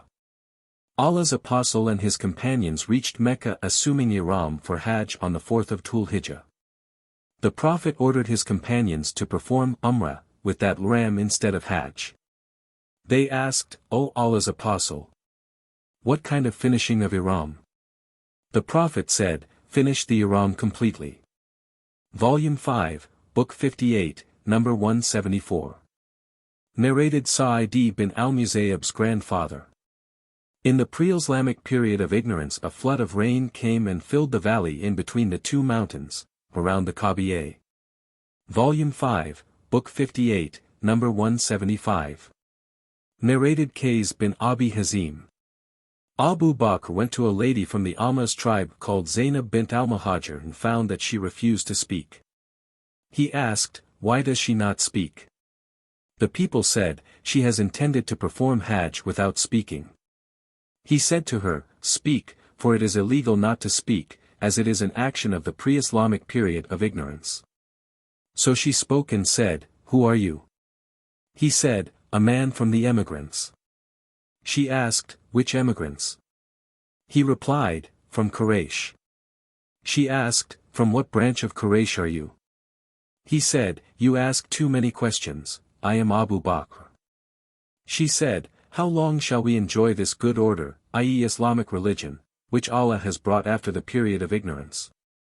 He said, you will enjoy it as long as your imams keep on abiding by its rules and regulations. She asked, what are the imams? He said, were there not heads and chiefs of your nation who used to order the people and they used to obey them? She said, yes. He said, so they, i.e. the imams, are those whom I meant. Volume 5, Book 58, number 176. Narrated Aisha. A black lady slave of some of the Arabs embraced Islam and she had a hut in the mosque. She used to visit us and talk to us, and when she finished her talk, she used to say, the day of the scarf was one of our Lord's wonders, verily. He has delivered me from the land of Kufr. When she said the above verse many times, i.e. Aisha asked her, what was the day of the scarf? She replied, once the daughter of some of my masters went out and she was wearing a leather scarf round her neck, and the leather scarf fell from her and a kite descended and picked it up, mistaking it for a piece of meat. They, i.e. my masters, accused me of stealing it and they tortured me to such an extent that they even looked for it in my private parts. So, while they all were around me, and I was in my great distress, suddenly the kite came over our heads and through the scarf, and they took it. I said to them, this is what you accused me of stealing, though I was innocent. Volume 5, Book 58, number 177. Narrated Kumar. The Prophet said, if anybody has to take an oath, he should swear only by Allah. The people of Quraysh used to swear by their fathers, but the Prophet said, do not swear by your fathers. Volume 5, Book 58, number 178. Narrated Abdurrahman bin al-Qasim.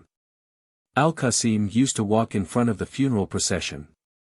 He used not to get up for the funeral procession, in case it passed by him. And he narrated from Aisha that she said, the people of the pre-Islamic period of ignorance used to stand up for the funeral procession. When they saw it they used to say twice, you were noble in your family. What are you now? Volume 5, Book 58, number 179. Narrated Kumar. The pagans used not to leave Jam, i.e. Muzdalifah, till the sun had risen on the Bur mountain. The Prophet contradicted them by leaving Muzdalifah before the sun rose. Volume 5, Book 58, number 180. Narrated Hussein. That Ikrimah said, Kazan Dehaka means glass full of something, followed successively with other full glasses. Ibn Abbas said, in the pre-Islamic period of ignorance I heard my father saying, provide us with Kazan Dehaka. Volume 5, Book 58, number 181. Narrated Abu Huraira. The Prophet said, the most true words said by a poet was the words of Labid. He said, verily, everything except Allah is perishable, and Umayyah bin as-Salt was about to be a Muslim, but he did not embrace Islam. Volume 5, Book 58, number 182. Narrated Aisha. Abu Bakr had a slave who used to give him some of his earnings. Abu Bakr used to eat from it. One day he brought something and Abu Bakr ate from it. The slave said to him, "Do you know what this is?" Abu Bakr then inquired, "What is it?" The slave said, "Once, in the pre-Islamic period of ignorance, I foretold somebody's future, though I did not know this knowledge of foretelling, but I cheated him, and when he met me, he gave me something for that service. And that is what you have eaten from." Then Abu Bakr put his hand in his mouth and vomited whatever was present in his stomach. Volume 5, Book 58. Number 183. Narrated Ibn Umar. In the pre-Islamic period of ignorance, the people used to bargain with the meat of camels on the principle of Habal al-Habla, which meant the sale of a she-camel that would be borne by a she-camel that had not yet been born. The Prophet forbade them such a transaction. Volume 5, Book 58, number 184. Narrated Galen bin Jarir. We used to visit Anas bin Malik, and he used to talk to us about the Ansar, and used to say to me, "Your people did so and so on such and such a day. And your people did so and so on such and such a day." Volume 5, Book 58, number 185. Narrated Ibn Abbas. The first event of Qasama in the pre-Islamic period of ignorance was practiced by us, i.e. Banu Hashim. A man from Banu Hashim was employed by a Qurayshi man from another branch family. The Hashimi laborer set out with the Qurayshi driving his camels. There passed by him another man from Banu Hashim. The leather rope of the latter's bag had broken, so he said to the laborer, "Will you help me by giving me a rope in order to tie the handle of my bag lest the camels should run away from me?" The laborer gave him a rope and the latter tied his bag with it. When the caravan halted, all the camels' legs were tied with their fetters except one camel. The employer asked the laborer, "Why, from among all the camels has this camel not been fettered?" He replied, "There is no fetter for it." The Qurayshi asked, "Where is its fetter?" And hit the laborer with a stick that caused his death. Later on, just before his death, a man from Yemen passed by him. The laborer asked him, "Will you go for the pilgrimage?" He replied, "I do not think I will attend it, but perhaps I will attend it." The Hashimi laborer said, "Will you please convey a message for me once in your life?" The other man said, "Yes." The laborer wrote, "When you attend the pilgrimage, call the family of Quraysh, and if they respond to you, call the family of Banu Hashim, and if they respond to you, ask about Abu Talib and tell him that so-and-so has killed me for a fetter." Then the laborer expired. When the employer reached Mecca, Abu Talib visited him and asked, "What has happened to our companion?" He said, "He became ill and I looked after him nicely, but he died, and I buried him." Then Abu Talib said, "The deceased deserved this from you." After some time, the messenger whom the laborer has asked to convey the message, reached during the pilgrimage season. He called, "O the family of Quraysh." The people replied, "This is Quraysh." Then he called, "O the family of Banu Hashim." Again the people replied, "This is Banu Hashim." He asked, "Who is Abu Talib?" The people replied, "This is Abu Talib." He said, "So-and-so has asked me to convey a message to you that so-and-so has killed him for a fetter of a camel." Then Abu Talib went to the Qurayshi killer and said to him, "Choose one of three alternatives. If you wish, give us 100 camels because you have murdered our companion. 2, or if you wish, 50 of your men should take an oath that you have not murdered our companion, and if you do not accept this, 3, we will kill you in Qisas." The killer went to his people and they said, "We will take an oath." Then a woman from Banu Hashim who was married to one of them, i.e. the Qurayshis, and had given birth to a child from him, came to Abu Talib and said, "O Abu Talib, I wish that my son from among the 50 men, should be excused from this oath, and that he should not take the oath where the oath-taking is carried on. Abu Talib excused him. Then another man from them came, to Abu Talib, and said, O Abu Talib! You want 50 persons to take an oath instead of giving 100 camels, and that means each man has to give 2 camels, in case he does not take an oath. So there are 2 camels I would like you to accept from me and excuse me from taking an oath where the oaths are taken.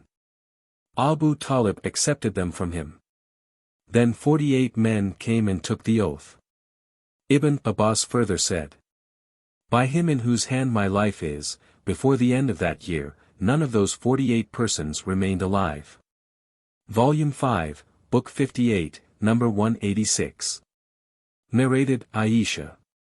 Allah caused the day of Bu'th to take place before Allah's apostle was sent, as an apostle, so that when Allah's apostle reached Medina, those people had already divided, in different groups, and their chiefs had been killed or wounded. So Allah made that day precede Allah's apostle so that they, i.e. the Ansar, might embrace Islam. Narrated Ibn Abbas, to run along the valley between 2 green pillars of Safa and Marwa, mountains, was not sunnah, but the people in the pre-Islamic period of ignorance used to run along it. And used to say, We do not cross this rain stream except running strongly. Volume 5, Book 58, number 187. Narrated Abu as-Safar. I heard Ibn Abbas saying, O people! Listen to what I say to you, and let me hear whatever you say, and don't go, without understanding, and start saying, Ibn Abbas said so and so, Ibn Abbas said so and so, Ibn Abbas said so and so. He who wants to perform the tawaf around the Kaaba should go behind al-Hajj, i.e. a portion of the Kaaba left out unroofed, and do not call it al-Hadim, for in the pre-Islamic period of ignorance if any man took an oath, he used to throw his whip, shoes or bow in it. Volume 5, Book 58, number 188. Narrated Amr bin Maimun. During the pre-Islamic period of ignorance I saw a she-monkey surrounded by a number of monkeys. They were all stoning it, because it had committed illegal sexual intercourse. I too, stoned it along with them. Volume 5, Book 58, number 189. Narrated Sufyan. Ubaydullah said, I heard Ibn Abbas saying, following are some traits of the people of the pre-Islamic period of ignorance, to defame the ancestry of other families. 2. And to wail over the dead. Ubaydullah forgot the 3rd trait. Sufyan said, they say it, i.e. the 3rd trait, was to believe that rain was caused by the influence of stars, i.e. if a special star appears it will rain. Volume 5, Book 58, number 190. Narrated Ibn Abbas. Allah's apostle was inspired divinely at the age of 40. Then he stayed in Mecca for 13 years, and then was ordered to migrate, and he migrated to Medina and stayed there for 10 years and then died. Volume 5, Book 58, number 191. Narrated Qababa. I came to the Prophet while he was leaning against his sheet cloak in the shade of the Kaaba. We were suffering greatly from the pagans in those days. I said, to him, Will you invoke Allah, to help us? He sat down with a red face and said, A believer among those who were before you used to be combed with iron combs so that nothing of his flesh or nerves would remain on his bones. Yet that would never make him desert his religion. A saw might be put over the parting of his head which would be split into 2 parts, yet all that would never make him abandon his religion.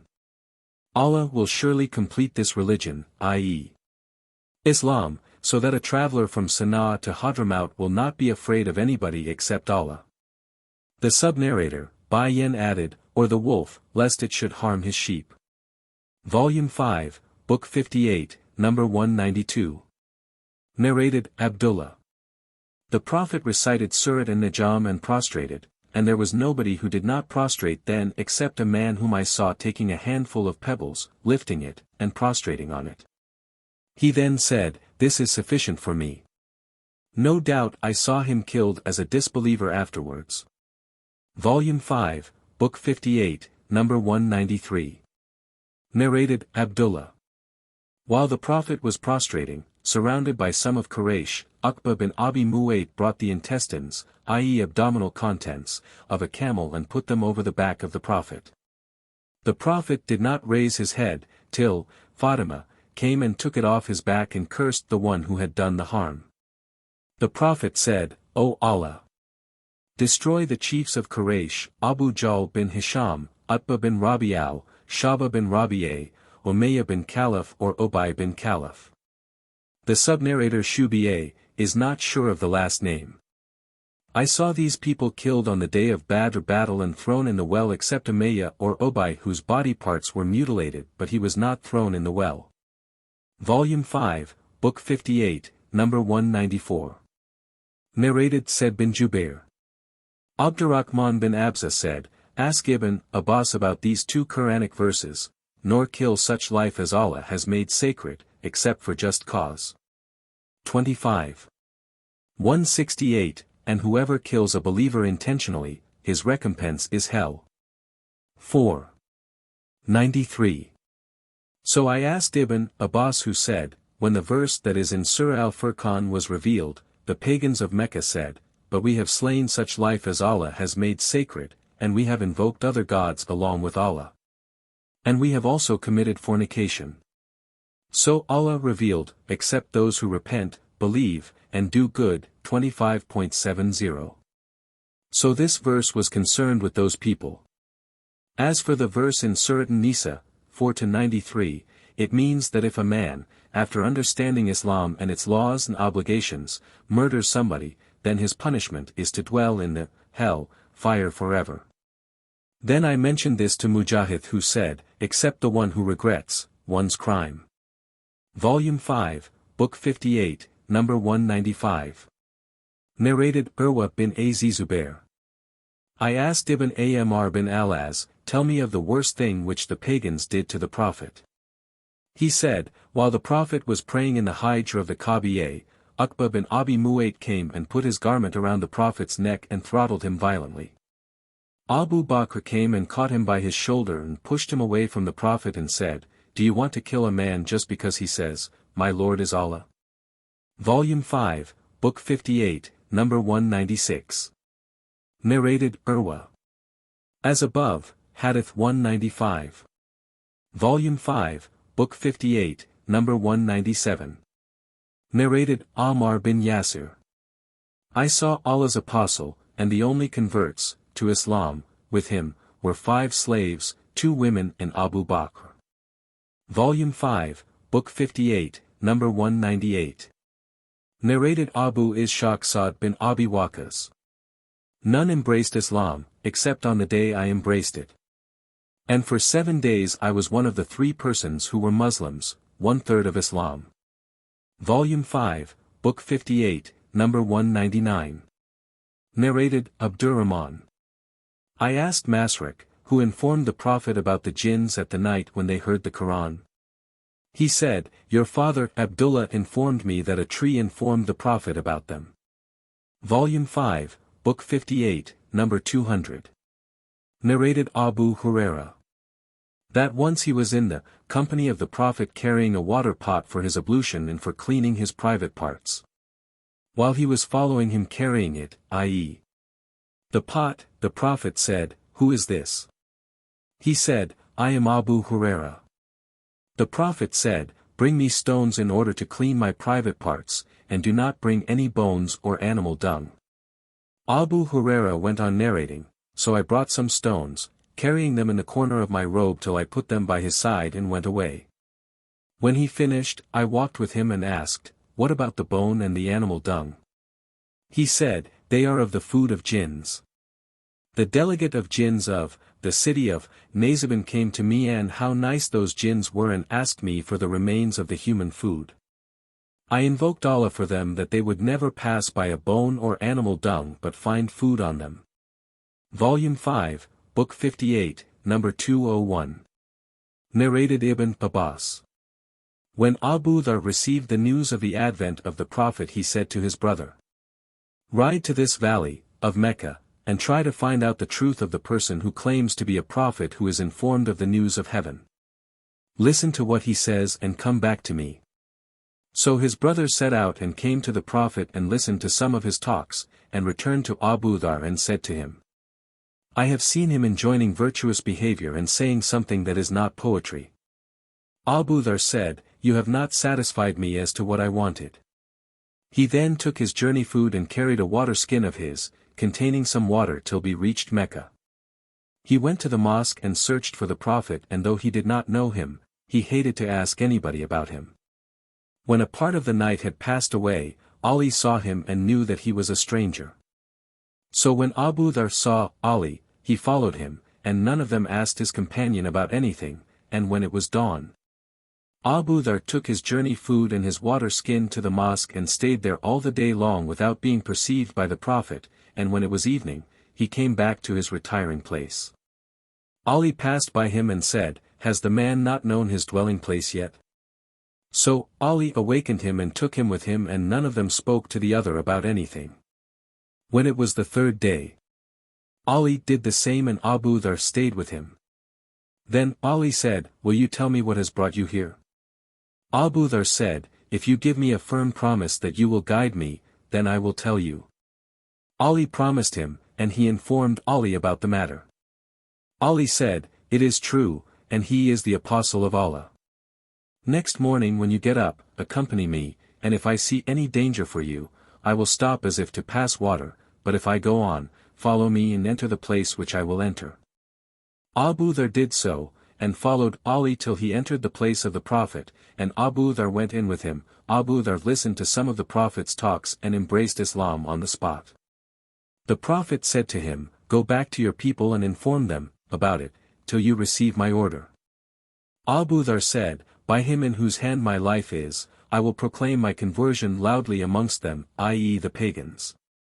So he went out, and when he reached the mosque, he said as loudly as possible, I bear witness that none has the right to be worshipped except Allah, and Muhammad is the apostle of Allah. The people got up and beat him painfully. Then Al-Abbas came and knelt over him, to protect him, and said, to the people, Woe to you! Don't you know that this man belongs to the tribe of Ghafar and your trade to Sha'am is through their way? So he rescued him from them. Abu Dhar again did the same the next day. They beat him and took vengeance on him, and again Al-Abbas knelt over him, to protect him. Volume 5, Book 58, Number 202. Narrated Qais. I heard Said bin Zaid bin Amr bin Nufail saying in the mosque of Al-Kufa, By Allah, I have seen myself tied and forced by Umar to leave Islam before Umar himself embraced Islam. And if the mountain of Uhud could move from its place for the evil which you people have done to Uthman, then it would have the right to move from its place. Volume 5, Book 58, Number 203. Narrated Abdullah bin Muzudi. We have been powerful since Umar embraced Islam. Volume 5, Book 58, Number 204. Narrated Abdullah bin Umar. While Umar was at home in a state of fear, there came Al-Az bin Wail as Sami Abu Amr, wearing an embroidered cloak and a shirt having silk hems. He was from the tribe of Bani Sam, who were our allies during the pre-Islamic period of ignorance. Al-Az said to Umar, What is wrong with you? He said, Your people claim that they would kill me if I become a Muslim. Al-Az said, Nobody will harm you after I have given protection to you. So Al-Az went out and met the people streaming in the whole valley. He said, Where are you going? They said, We want Ibn al-Khattab who has embraced Islam. Al-Az said, There is no way for anybody to touch him. So the people retreated. Volume 5, Book 58, Number 205. Narrated Abdullah bin Umar. When Umar embraced Islam, all the disbelieving people gathered around his home and said, Umar has embraced Islam. At that time I was still a boy and was on the roof of my house. There came a man wearing a cloak of dibaj, i.e. a kind of silk, and said, Umar has embraced Islam. Nobody can harm him for I am his protector. I then saw the people going away from Umar and asked who the man was, and they said, Al-Az bin Wail. Volume 5, Book 58, Number 206. Narrated, Abdullah bin Umar. I never heard Umar saying about something that he thought it would be so and so, but he was quite right. Once, while Umar was sitting, a handsome man passed by him. Umar said, "If I am not wrong, this person is still on his religion of the pre-Islamic period of ignorance, or he was their foreteller. Call the man to me." When the man was called to him, he told him of his thought. The man said, "I have never seen such a day on which a Muslim is faced with such an accusation." Umar said, "I am determined that you should tell me the truth." He said, "I was a foreteller in the pre-Islamic period of ignorance." Then Umar said, "Tell me the most astonishing thing your female jinn has told you of." He said, "One day while I was in the market, she came to me scared and said, 'Haven't you seen the jinns and their despair, and they were overthrown after their defeat, and prevented from listening to the news of the heaven, so that they stopped going to the sky and kept following camel riders, i.e. Arabs?' Umar said, 'He is right,' and added, 'One day while I was near their idols, there came a man with a calf and slaughtered it as a sacrifice for the idols.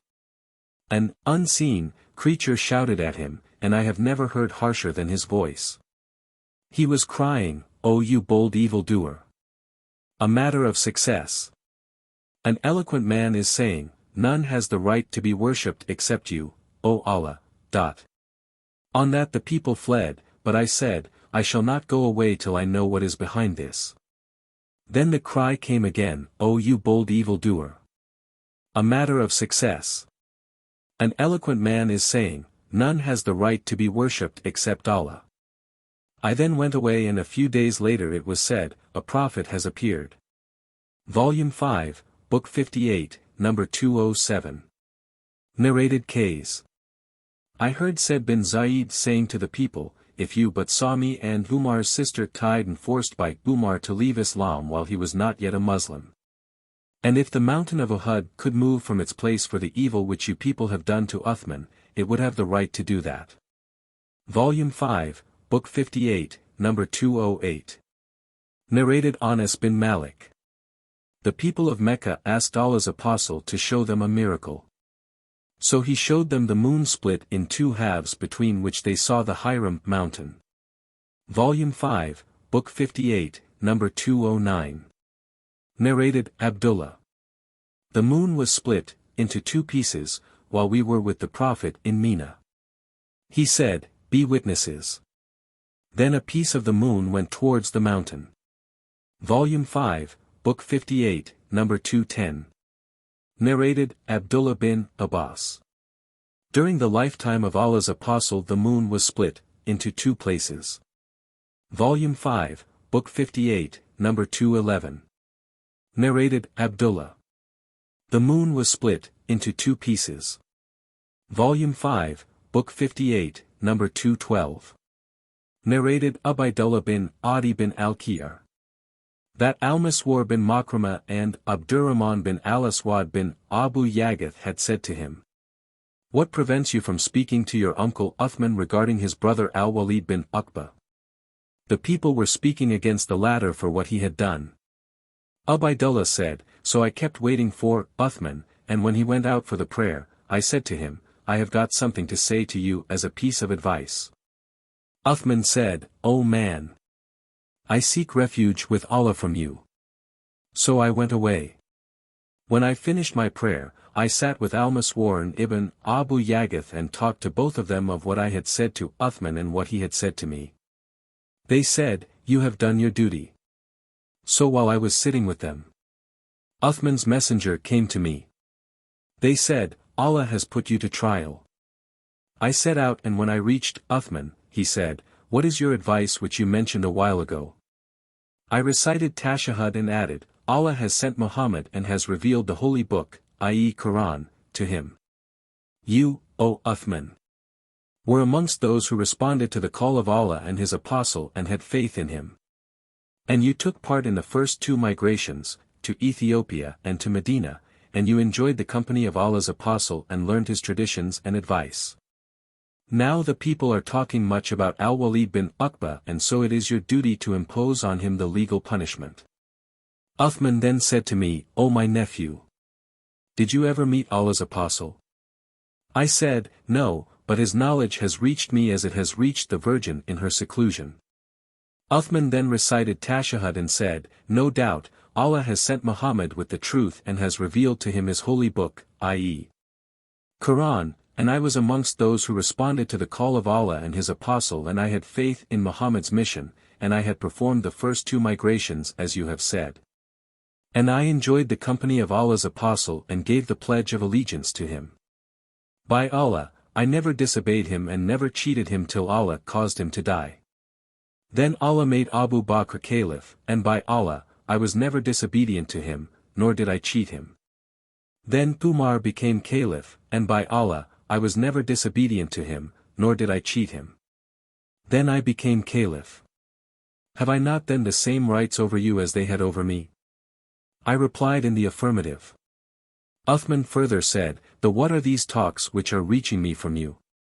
As for what you have mentioned about al-Walid bin Uqb, Allah willing, I shall give him the leg, punishment justly.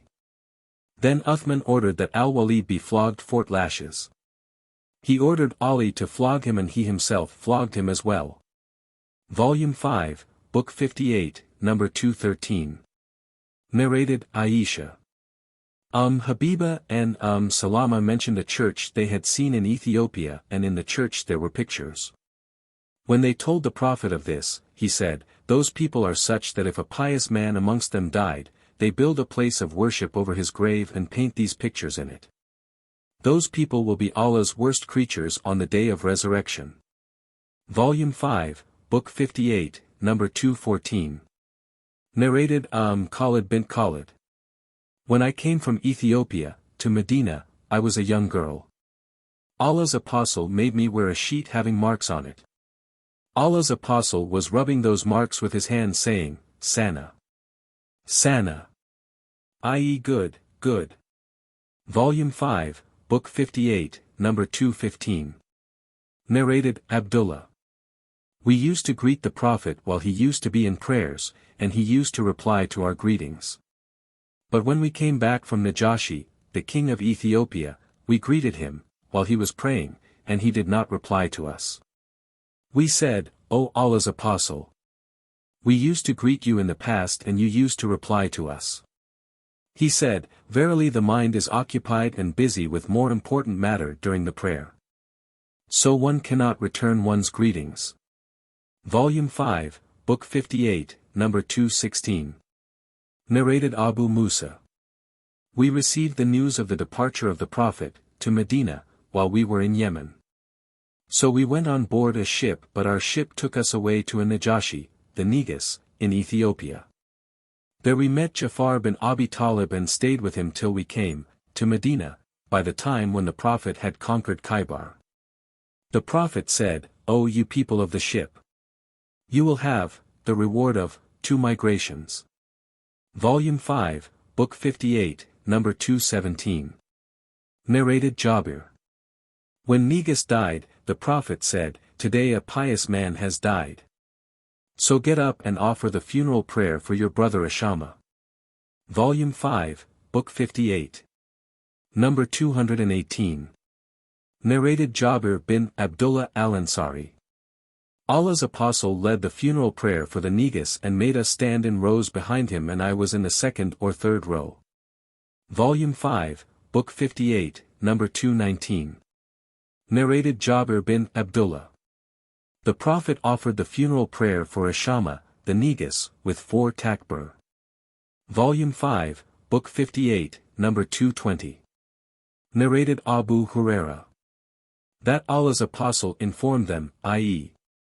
his companions, of the death of Negus, the king of Ethiopia, on the very day on which the latter died, and said, ask Allah's forgiveness for your brother. Abu Huraira further said, Allah's apostle made them, i.e. the Muslims, stand in rows at the Musalla, i.e. praying place, and led the funeral prayer for the Negus and said 4 takbir. Volume 5, Book 58, number 221. Narrated Abu Huraira. Allah's apostle, while going out for the battle of Hunain, said, tomorrow Allah willing, we will encamp at Kaif Bani Kinana, where the pagans, of Quraysh, took the oath of kufr, against the Prophet i.e., to be loyal to heathenism, by boycotting Banu Hashim, the Prophet's folk, see Hadith number 659 Volume 2. Volume 5, Book 58, number 222. Narrated al-Abbas bin Abdul Muttalib. That he said to the Prophet, "You have not been of any avail to your uncle, Abu Talib, though, by Allah, he used to protect you and used to become angry on your behalf." The Prophet said, "He is in a shallow fire, and had it not been for me, he would have been in the bottom of the hell fire." Volume 5, Book 58, number 223. Narrated al-Musayyab. When Abu Talib was in his deathbed, the Prophet went to him while Abu Jahl was sitting beside him. The Prophet said, "O my uncle! Say, none has the right to be worshipped except Allah," an expression I will defend your case with, before Allah. Abu Jahl and Abdullah bin Umayyah said, "O Abu Talib! Will you leave the religion of Abdul Muttalib?" So they kept on saying this to him so that the last statement he said to them, before he died, was, "I am on the religion of Abdul Muttalib." Then the Prophet said, "I will keep on asking for Allah's forgiveness for you unless I am forbidden to do so." Then the following verse was revealed.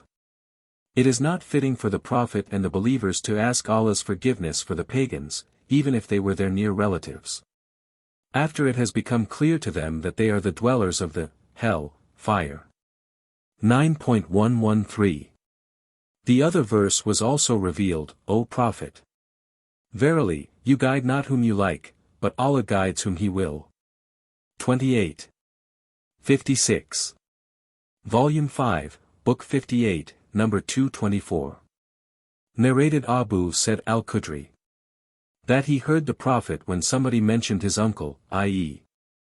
Abu Talib, saying, "Perhaps my intercession will be helpful to him on the day of resurrection so that he may be put in a shallow fire reaching only up to his ankles.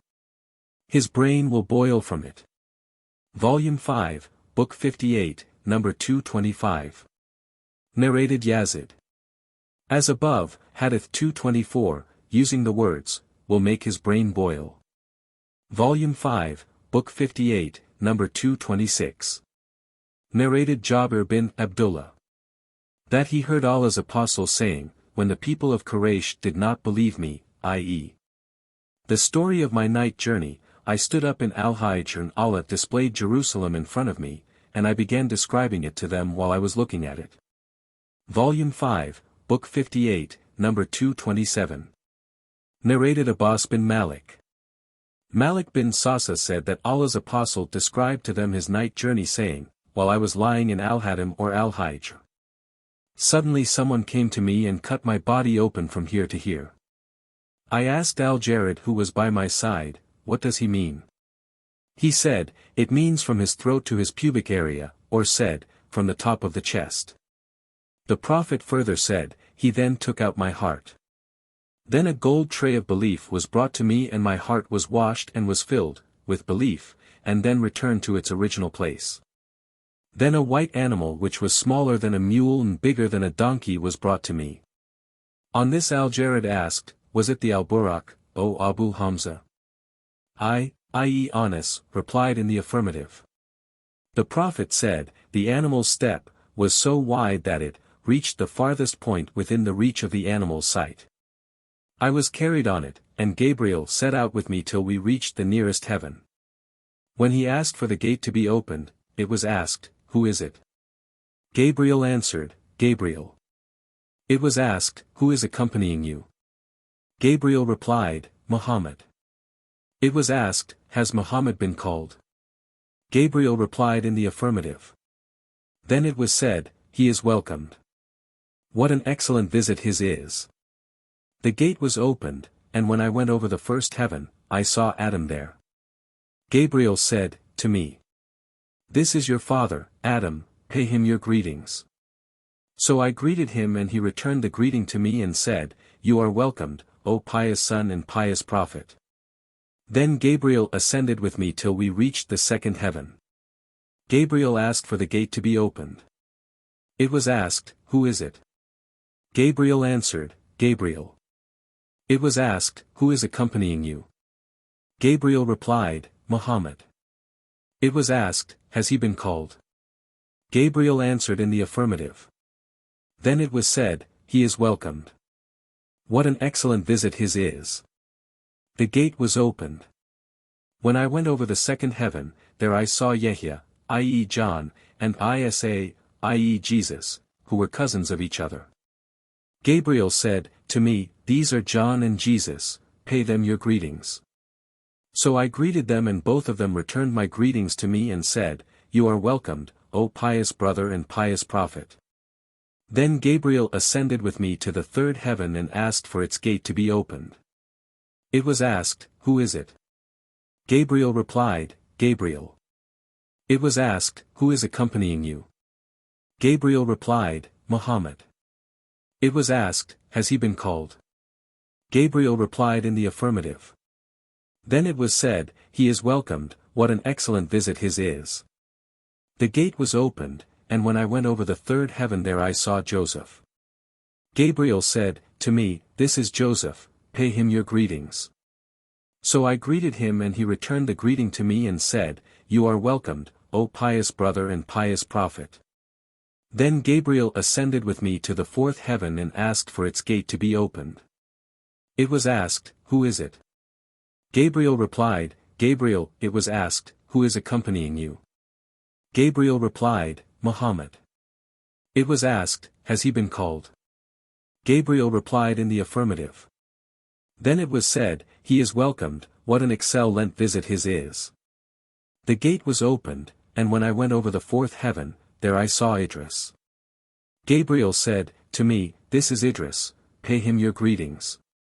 So I greeted him and he returned the greeting to me and said, you are welcomed, O pious brother and pious prophet. Then Gabriel ascended with me to the fifth heaven and asked for its gate to be opened. It was asked, who is it? Gabriel replied, Gabriel. It was asked, who is accompanying you? Gabriel replied, Muhammad. It was asked, has he been called? Gabriel replied in the affirmative. Then it was said he is welcomed, what an excellent visit his is. So when I went over the fifth heaven, there I saw Harun, i.e. Aaron. Gabriel said, to me. This is Aaron, pay him your greetings. I greeted him and he returned the greeting to me and said, you are welcomed, O pious brother and pious prophet. Then Gabriel ascended with me to the sixth heaven and asked for its gate to be opened. It was asked, who is it? Gabriel replied, Gabriel. It was asked, who is accompanying you? Gabriel replied, Muhammad. It was asked, has he been called? Gabriel replied in the affirmative. It was said, he is welcomed. What an excellent visit his is. When I went over the sixth heaven, there I saw Moses. Gabriel said, to me, this is Moses, pay him your greeting. So I greeted him and he returned the greetings to me and said, you are welcomed, O pious brother and pious prophet. When I left him, i.e. Moses, he wept. Someone asked him, what makes you weep? Moses said, I weep because after me there has been sent, as prophet, a young man whose followers will enter paradise in greater numbers than my followers. Then Gabriel ascended with me to the seventh heaven and asked for its gate to be opened. It was asked, who is it? Gabriel replied, Gabriel. It was asked, who is accompanying you? Gabriel replied, Muhammad. It was asked, has he been called? Gabriel replied in the affirmative. Then it was said, he is welcomed. What an excellent visit his is. So when I went over the seventh heaven, there I saw Abraham. Gabriel said, to me, this is your father, pay your greetings to him. So I greeted him and he returned the greetings to me and said, you are welcomed, O pious son and pious prophet. Then I was made to ascend to Sidratul Muntaha, i.e. the lote tree of the utmost boundary. Behold. Its fruits were like the jars of Hajj, i.e. a place near Medina, and its leaves were as big as the ears of elephants. Gabriel said, this is the lote tree of the utmost boundary. Behold. There ran 4 rivers, 2 were hidden and 2 were visible, I asked, "What are these two kinds of rivers, O Gabriel?" He replied, "As for the hidden rivers, they are two rivers in paradise, and the visible rivers are the Nile and the Euphrates." Then al-Bayt al-Ma'mur, i.e. the sacred house, was shown to me, and a container full of wine and another full of milk and a third full of honey were brought to me. I took the milk. Gabriel remarked, "This is the Islamic religion which you and your followers are following." Then the prayers were enjoined on me, they were 50 prayers a day. When I returned, I passed by Moses, who asked me, "What have you been ordered to do?" I replied, "I have been ordered to offer 50 prayers a day." Moses said, "Your followers cannot bear 50 prayers a day, and by Allah, I have tested people before you, and I have tried my level best with Bani Israel, in vain. Go back to your Lord and ask for reduction to lessen your followers' burden." So I went back, and Allah reduced 10 prayers for me. Then again I came to Moses, but he repeated the same as he had said before. Then again I went back to Allah, and he reduced 10 more prayers. When I came back to Moses, he said the same. I went back to Allah, and he ordered me to observe 10 prayers a day. When I came back to Moses, he repeated the same advice, so I went back to Allah and was ordered to observe 5 prayers a day. When I came back to Moses, he said, "What have you been ordered?" I replied, "I have been ordered to observe 5 prayers a day." He said, "Your followers cannot bear 5 prayers a day, and no doubt, I have got an experience of the people before you, and I have tried my level best with Bani Israel. So go back to your Lord and ask for reduction to lessen your followers' burden." I said, "I have requested so much of my Lord that I feel ashamed, but I am satisfied now and surrender to Allah's order." When I left, I heard a voice saying, "I have passed my order and have lessened the burden of my worshippers." Volume 5, Book 58, Number 228. Narrated Ibn Abbas. Regarding the statement of Allah. And we granted the vision, ascension to the heavens, which we made you see, as an actual eyewitness, was only made as a trial for the people. 17. 60. Ibn Abbas added, the sights which Allah's apostle was shown on the night journey when he was taken to Bayt al-Maqdis, i.e. Jerusalem, were actual sights, not dreams. And the cursed tree, mentioned, in the Qur'an is the tree of Zaqqum, itself. Volume 5, Book 58, Number 229. Narrated Abdullah bin Kabi. Who was Kab's guide when Kabi turned blind. I heard Kabi bin Malik narrating, when he remained behind, i.e. did not join, the Prophet in the Ghazwa of Tabuk. Ibn Bukair, in his narration stated that Kabi said, I witnessed the Al-Aqaba Pledge of Allegiance at night with the Prophet, and we jointly agreed to support Islam with all our efforts. I would not like to have attended the Badr battle instead of that Aqaba Pledge, although Badr is more well known than it. Amongst the people. Volume 5, Book 58, Number 230. Narrated Jabir bin Abdullah. I was present with my 2 maternal uncles at Al-Aqaba, where the Pledge of Allegiance was given. Ibn Uyayna said, one of the 2 was Al-Bara bin Marur. Volume 5, Book 58, Number 231. Narrated Jabir. My father, my 2 maternal uncles and I were among those who took part in the Aqaba Pledge. Volume 5, Book 58, Number 232. Narrated Ubadah bin Az-Samit. Who had taken part in the Battle of Badr with Allah's Apostle and had been amongst his companions on the night of Al-Aqaba Pledge, Allah's Apostle. Surrounded by a group of his companions said, Come along and give me the Pledge of Allegiance that you will not worship anything besides Allah, will not steal, will not commit illegal sexual intercourse, will not kill your children, will not utter slander, invented by yourself, and will not disobey me if I order you to do something good. Whoever among you will respect and fulfill this pledge, will be rewarded by Allah.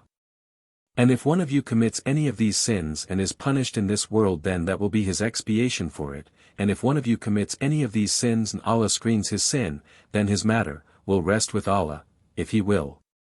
He will punish him, and if He will, He will excuse him. So I gave the Pledge of Allegiance to him for these conditions. Volume 5, Book 58, Number 233.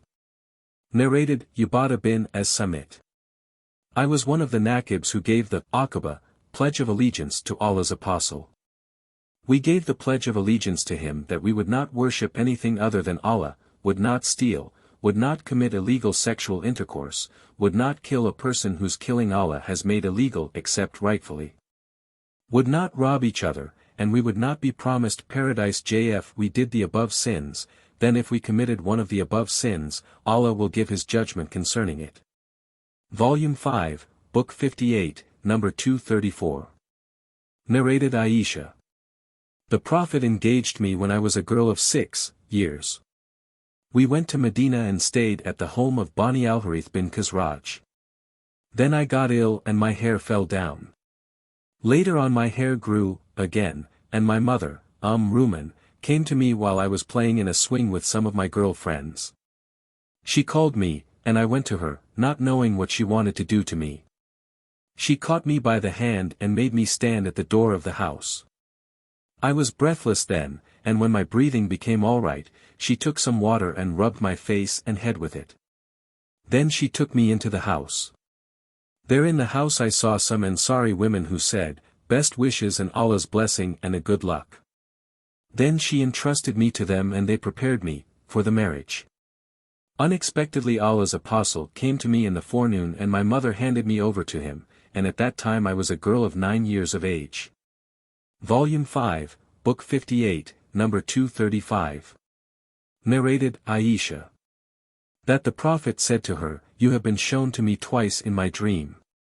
I saw you pictured on a piece of silk and someone said, to me, 'This is your wife.' When I uncovered the picture, I saw that it was yours. I said, 'If this is from Allah, it will be done.'" Volume 5, Book 58, number 236. Narrated Hisham's father. Khadijah died 3 years before the Prophet departed to Medina. He stayed there for 2 years or so and then he married Aisha when she was a girl of 6 years of age, and he consumed that marriage when she was 9 years old. Volume 5, Book 58, number 237. Narrated Abu Wail. We visited Qababa who said, "We migrated with the Prophet for Allah's sake, so our reward became due and sure with Allah. Some of us passed away without taking anything of their rewards, in this world, and one of them was Musa bin Umar who was martyred on the day of the battle of Uhud leaving a striped woolen cloak. When we covered his head with it, his feet became naked, and when covered his feet, his head became naked. So Allah's Apostle ordered us to cover his head and put some idkir, i.e. a special kind of grass, on his feet. On the other hand, some of us have had their fruits ripened, in this world, and they are collecting them." Volume 5, Book 58, number 238. Narrated Kumar. I heard the Prophet saying, "The reward of deeds depends on the intentions, so whoever emigrated for the worldly benefits or to marry a woman, his emigration was for that for which he emigrated. But whoever emigrated for the sake of Allah and his Apostle, his emigration is for Allah and his Apostle." Volume 5, Book 58, number 239. Narrated Mujahid bin Jabir al-Makki. Abdullah bin Umar used to say, "There is no more hijra, i.e. migration, after the conquest of Mecca." Volume 5, Book 58, number 240. Narrated Atta bin Abi Rabah. Ubayd bin Umar al-Laythi and I visited Aisha and asked her about the hijra, i.e. migration, and she said, "Today there is no hijra, emigration. A believer used to run away with his religion to Allah and his Apostle lest he should be put to trial because of his religion. Today Allah has made Islam triumphant, and today a believer can worship his Lord wherever he likes. But the deeds that are still rewardable, in place of emigration, are jihad and good intentions. See Hadith number 42 Volume 4. Volume 5, Book 58, number 241. Narrated Aisha. Sa'd said, "O Allah! You know that there is none against whom I am eager to fight more willingly for your cause than those people who disbelieved your Apostle and drove him out of his city.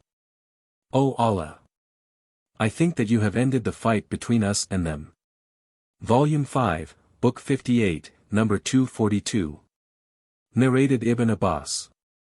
Allah's apostle started receiving the divine inspiration at the age of 40. Then he stayed in Mecca for 13 years, receiving the divine revelation. Then he was ordered to migrate and he lived as an emigrant for 10 years and then died at the age of 63 years. Volume 5, Book 58, number 243. Narrated Ibn Abbas. Allah's apostle stayed in Mecca for 13 years, after receiving the first divine inspiration, and died at the age of 63. Volume 5, Book 58, number 244. Narrated Abu Sa'id al-Khudri. Allah's apostle sat on the pulpit and said, Allah has given one of his slaves the choice of receiving the splendor and luxury of the worldly life whatever he likes or to accept the good, of the hereafter, which is with Allah. So he has chosen that good which is with Allah. On that Abu Bakr wept and said, Our fathers and mothers be sacrificed for you. We became astonished at this. The people said, Look at this old man.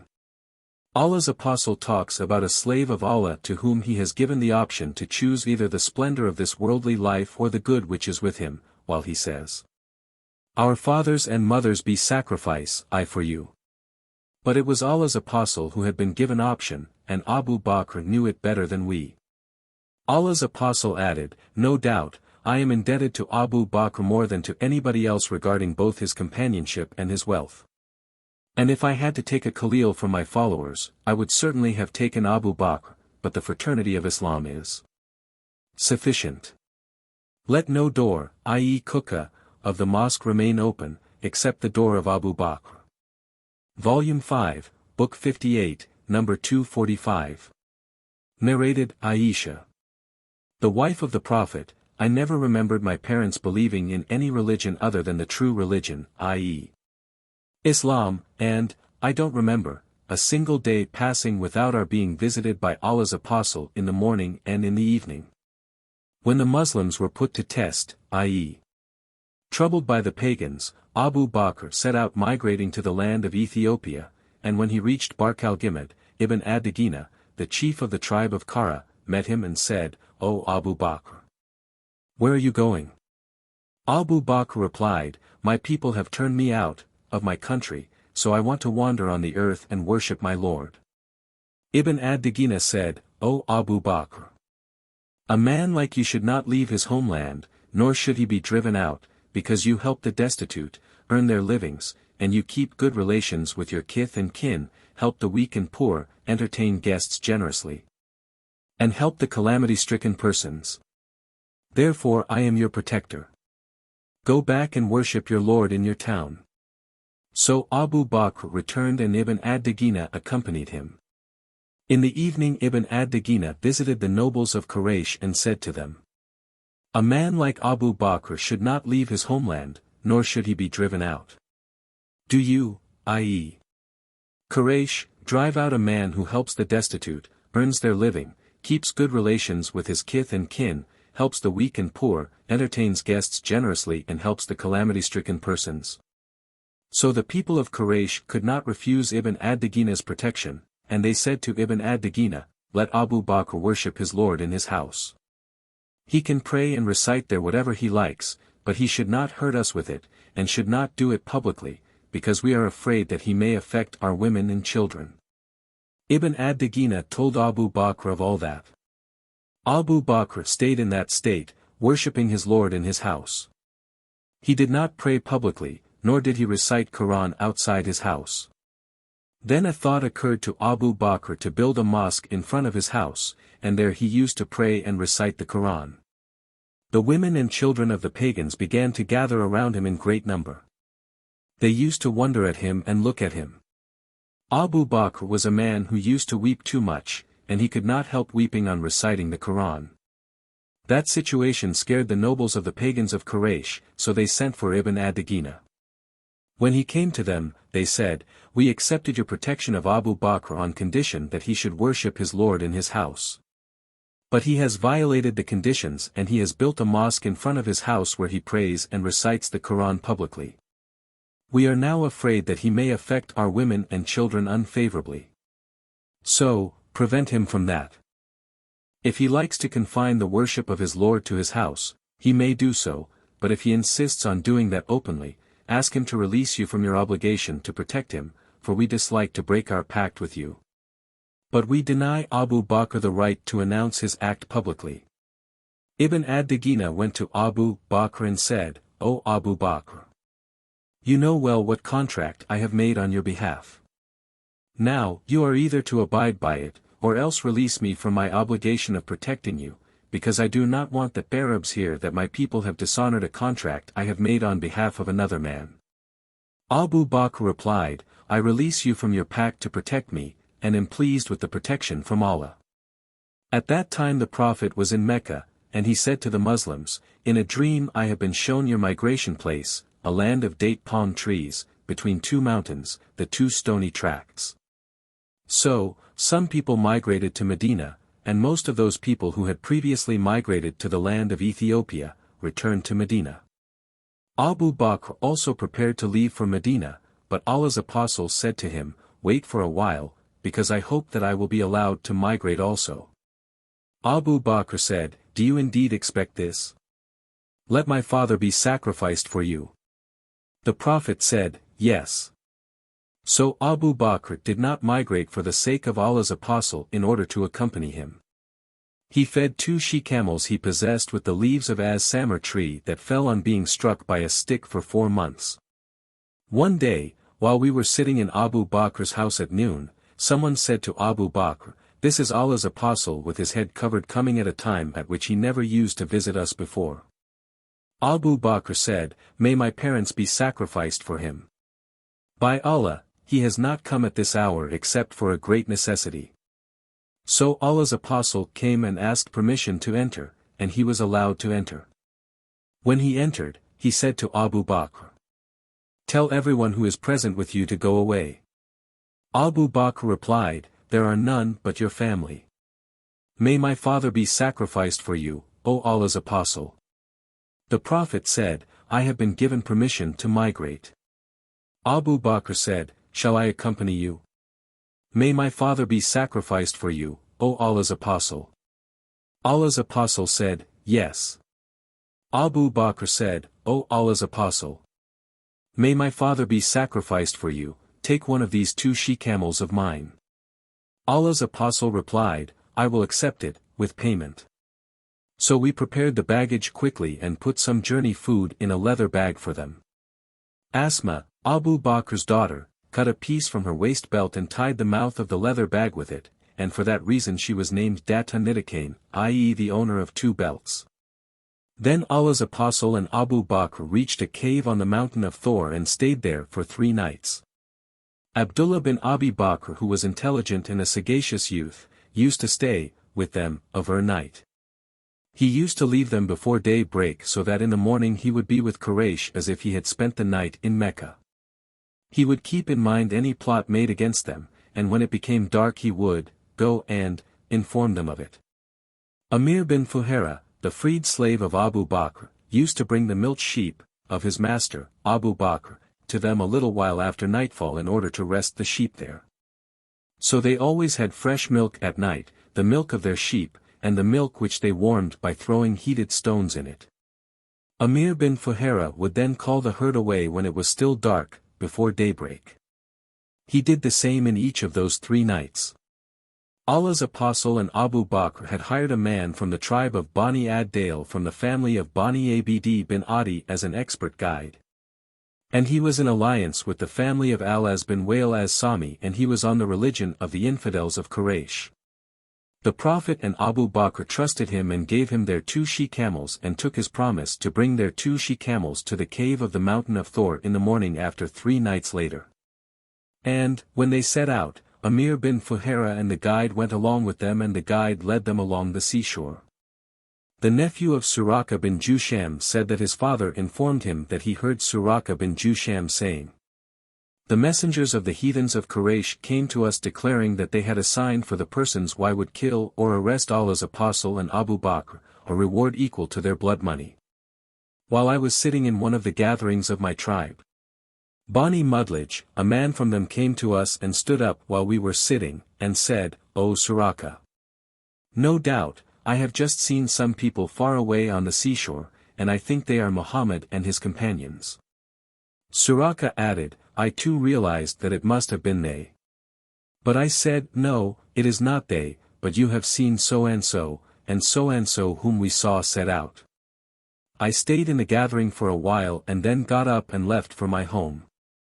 And ordered my slave girl to get my horse which was behind a hillock, and keep it ready for me.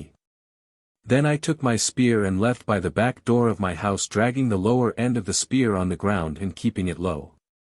Then I reached my horse, mounted it and made it gallop. When I approached them, i.e. Muhammad and Abu Bakr, my horse stumbled and I fell down from it. Then I stood up, got hold of my quiver and took out the divining arrows and drew lots as to whether I should harm them, i.e. the Prophet and Abu Bakr, or not, and the lot which I disliked came out. But I remounted my horse and let it gallop, giving no importance to the divining arrows. When I heard the recitation of the Qur'an by Allah's Apostle, who did not look hither and thither while Abu Bakr was doing it often, suddenly the forelegs of my horse sank into the ground up to the knees, and I fell down from it. Then I rebuked it and it got up but could hardly take out its forelegs from the ground, and when it stood up straight again, its forelegs caused dust to rise up in the sky like smoke. Then again I drew lots with the divining arrows, and the lot which I disliked, came out. So I called upon them to feel secure. They stopped, and I remounted my horse and went to them. When I saw how I had been hampered from harming them, it came to my mind that the cause of Allah's Apostle, i.e. Islam, will become victorious. So I said to him, "Your people have assigned a reward equal to the blood money for your head." Then I told them all the plans the people of Mecca had made concerning them. Then I offered them some journey food and goods, but they refused to take anything and did not ask for anything, but the Prophet said, "Do not tell others about us." Then I requested him to write for me a statement of security and peace. He ordered Amr bin Fuhaira, who wrote it for me on a parchment, and then Allah's Apostle proceeded on his way. Narrated, Urwa bin Az-Zubair, Allah's Apostle met Az-Zubair in a caravan of Muslim merchants who were returning from Sham.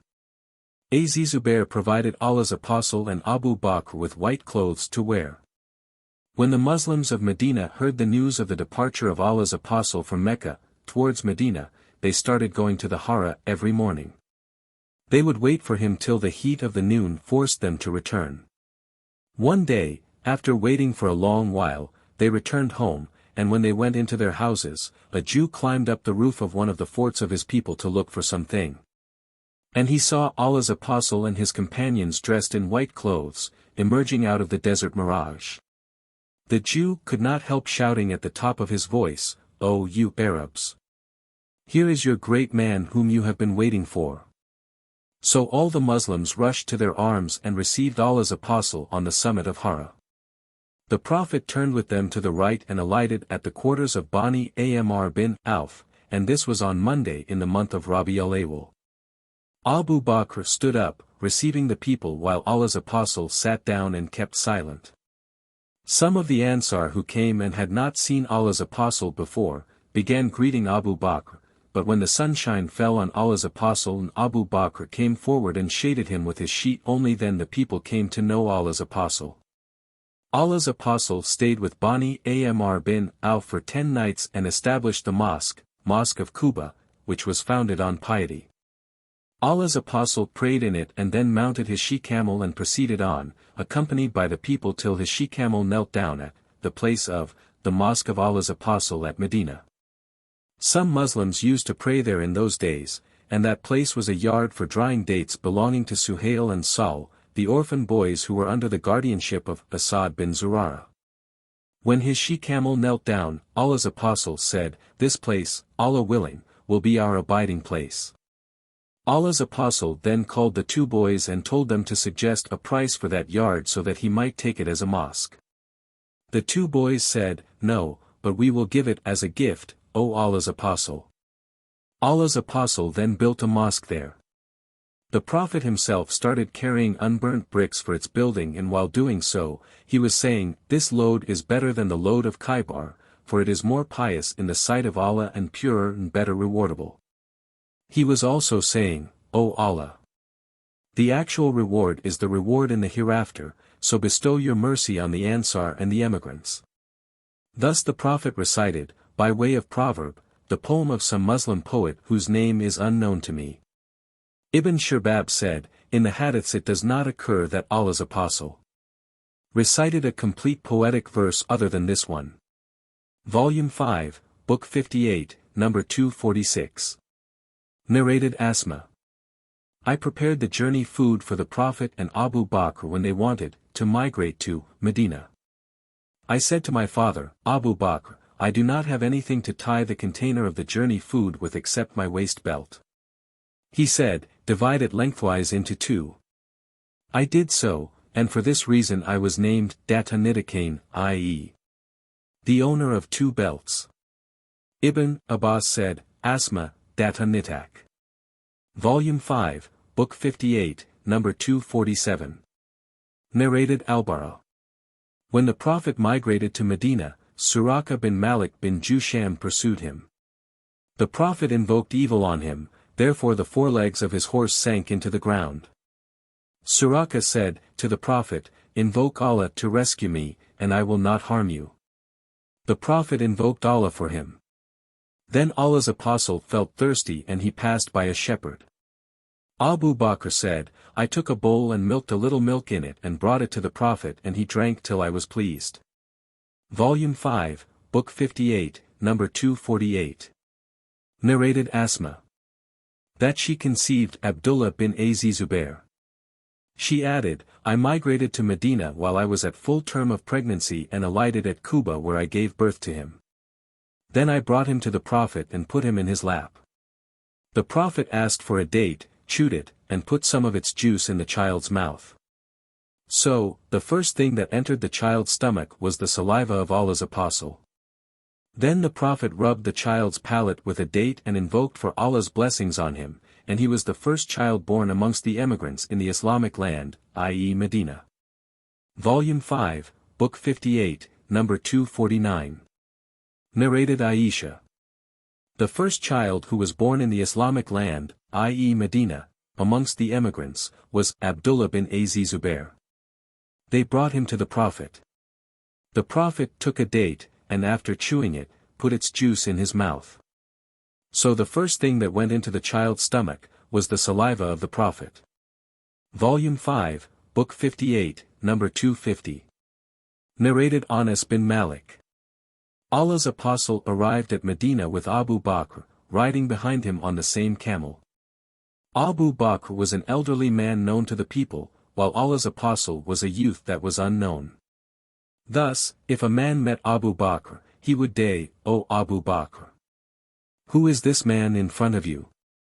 Abu Bakr would say, this man shows me the way. One would think that Abu Bakr meant the road, while in fact, Abu Bakr meant the way of virtue and good. Then Abu Bakr looked behind and saw a horse rider pursuing them. He said, O Allah's apostle, this is a horse rider pursuing us. The Prophet looked behind and said, O Allah, cause him to fall down. So the horse threw him down and got up neighing. After that the rider, Suraka said, O Allah's Prophet, order me whatever you want. The Prophet said, stay where you are and do not allow anybody to reach us. So, in the first part of the day Suraka was an enemy of Allah's Prophet and in the last part of it, he was a protector. Then Allah's apostle alighted by the side of the Al-Hara and sent a message to the Ansar, and they came to Allah's Prophet and Abu Bakr, and having greeted them, they said, ride, your she-camels, safe and obeyed. Allah's apostle and Abu Bakr rode and the Ansar, carrying their arms, surrounded them. The news that Allah's Prophet had come circulated in Medina. The people came out and were eagerly looking and saying, Allah's Prophet has come. Allah's Prophet has come. So the Prophet went on till he alighted near the house of Abu Ayyub. While the Prophet was speaking with the family members of Abu Ayyub, Abdullah bin Salam heard the news of his arrival while he himself was picking the dates for his family from his family garden. He hurried to the Prophet carrying the dates which he had collected for his family from the garden. He listened to Allah's Prophet and then went home. Then Allah's Prophet said, which is the nearest of the houses of our kith and kin? Abu Ayyub replied, Mine, O Allah's Prophet. This is my house and this is my gate. The Prophet said, Go and prepare a place for our midday rest. Abu Ayyub said, Get up, both of you, with Allah's blessings. So when Allah's Prophet went into the house, Abdullah bin Salam came and said, I testify that you, i.e. Muhammad, are apostle of Allah and that you have come with the truth. The Jews know well that I am their chief and the son of their chief and the most learned amongst them and the son of the most learned amongst them. So send for them, i.e. Jews, and ask them about me before they know that I have embraced Islam, for if they know that they will say about me things which are not correct. So Allah's Apostle sent for them, and they came and entered. Allah's Apostle said to them, O, the group of Jews! Woe to you, be afraid of Allah.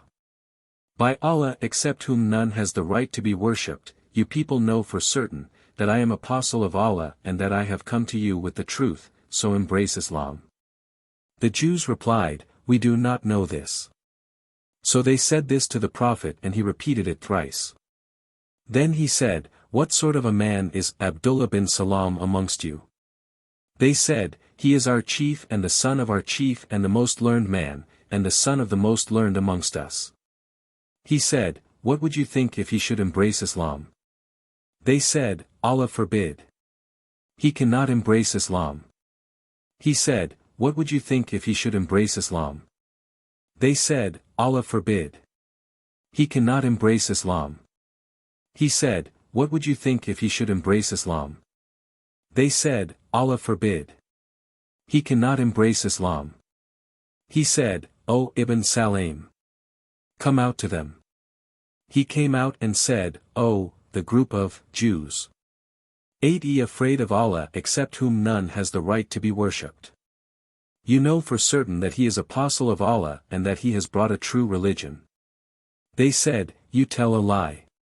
On that Allah's Apostle turned them out. Volume 5, Book 58, number 251. Narrated Ibn Umar. Umar bin al-Khattab fixed a grant of 4,000 dirhams for every early emigrant, i.e. Muhajir, and fixed a grant of 3,500 dirhams, only for Ibn Umar. Somebody said to Umar, Ibn Umar is also one of the early emigrants, why do you give him less than 4,000? Umar replied, His parents took him with them when they migrated, so he was not like the one who had migrated by himself. Volume 5, Book 58, number 252. Narrated Kababab. We migrated with Allah's Apostle, see Hadith number 253 below. Volume 5, Book 58, number 253. Narrated Kababab. We migrated with Allah's Apostle seeking Allah's countenance, so our rewards became due and sure with Allah. Some of us passed away without eating anything of their rewards in this world. One of these was Musa bin Umar who was martyred on the day of the Battle of Uhud. We did not find anything to shroud his body with except a striped cloak. When we covered his head with it, his feet remained uncovered, and when we covered his feet with it, his head remained uncovered. So Allah's Apostle ordered us to cover his head with it and put some idkir, i.e. a kind of grass, over his feet. And there are some amongst us whose fruits have ripened and they are collecting them, i.e. they have received their rewards in this world. Volume 5, Book 58, number 254. Narrated Abu Burda bin Abi Musa al-Ash'ari. Abdullah bin Umar said to me, Do you know what my father said to your father once? I said, No. He said, My father said to your father, O Abu Musa, will it please you that we will be rewarded for our conversion to Islam with Allah's Apostle and our migration with him, and our jihad with him and all our good deeds which we did, with him. And that all the deeds we did after his death will be disregarded whether good or bad? Your father, i.e. Abu Musa, said, No, by Allah, we took part in jihad after Allah's Apostle, prayed and did plenty of good deeds, and many people have embraced Islam at our hands, and no doubt, we expect rewards from Allah for these good deeds. On that my father, i.e. Umar, said, As for myself, by him in whose hand Umar's soul is. I wish that the deeds done by us at the time of the Prophet remain rewardable, while whatsoever we did after the death of the Prophet be enough to save us from punishment, in that the good deeds compensate for the bad ones. On that I said, to Ibn Thumar, by Allah, your father was better than my father. Volume 5, Book 58, number 255. Narrated Abu Uthman.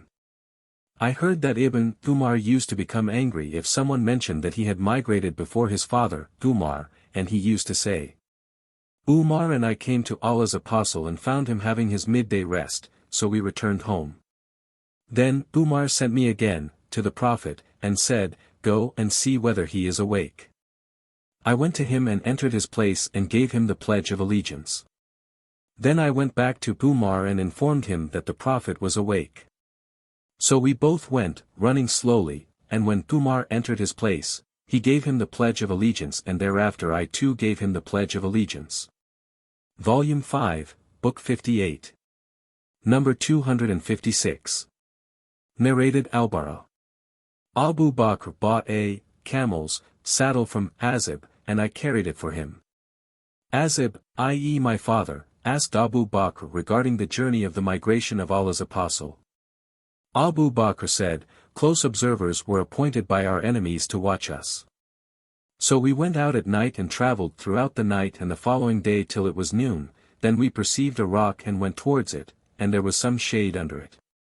I spread a cloak I had with me for Allah's Apostle, and then the Prophet laid on it. I went out to guard him, and all of a sudden I saw a shepherd coming with his sheep looking for the shade of the rock as we did. I asked him, O boy, to whom do you belong? He replied, I belong to so-and-so. I asked him, Is there some milk in your sheep? He replied in the affirmative. I asked him, Will you milk? He replied in the affirmative. Then he got hold of one of his sheep. I said to him, Remove the dust from its udder. Then he milked a little milk. I had a water skin with me which was tied with a piece of cloth. I had prepared the water skin for Allah's Apostle. So I poured some water over the milk container, till its bottom became cold. Then I brought the milk to the Prophet and said, Drink, O Allah's Apostle. Allah's Apostle drank till I became pleased. Then we departed and the pursuers were following us. Al-Bara added, I then went with Abu Bakr into his home, carrying that saddle, and there I saw his daughter Aisha lying in a bed because of heavy fever, and I saw her father Abu Bakr kissing her cheek and saying, How are you, little daughter? Volume 5, Book 58, number 257. Narrated Anas. The servant of the Prophet, when the Prophet arrived, at Medina, there was not a single companion of the Prophet who had grey and black hair except Abu Bakr. And he dyed his hair with henna and katam, i.e. plants used for dyeing hair. Through another group of narrators, Anas bin Malik said, When the Prophet arrived at Medina, the eldest amongst his companions was Abu Bakr. He dyed his hair with henna and katam till it became of dark red color. Volume 5, Book 58, number 258. Narrate Aisha. Abu Bakr married a woman from the tribe of Bani Kalb, called Bakr.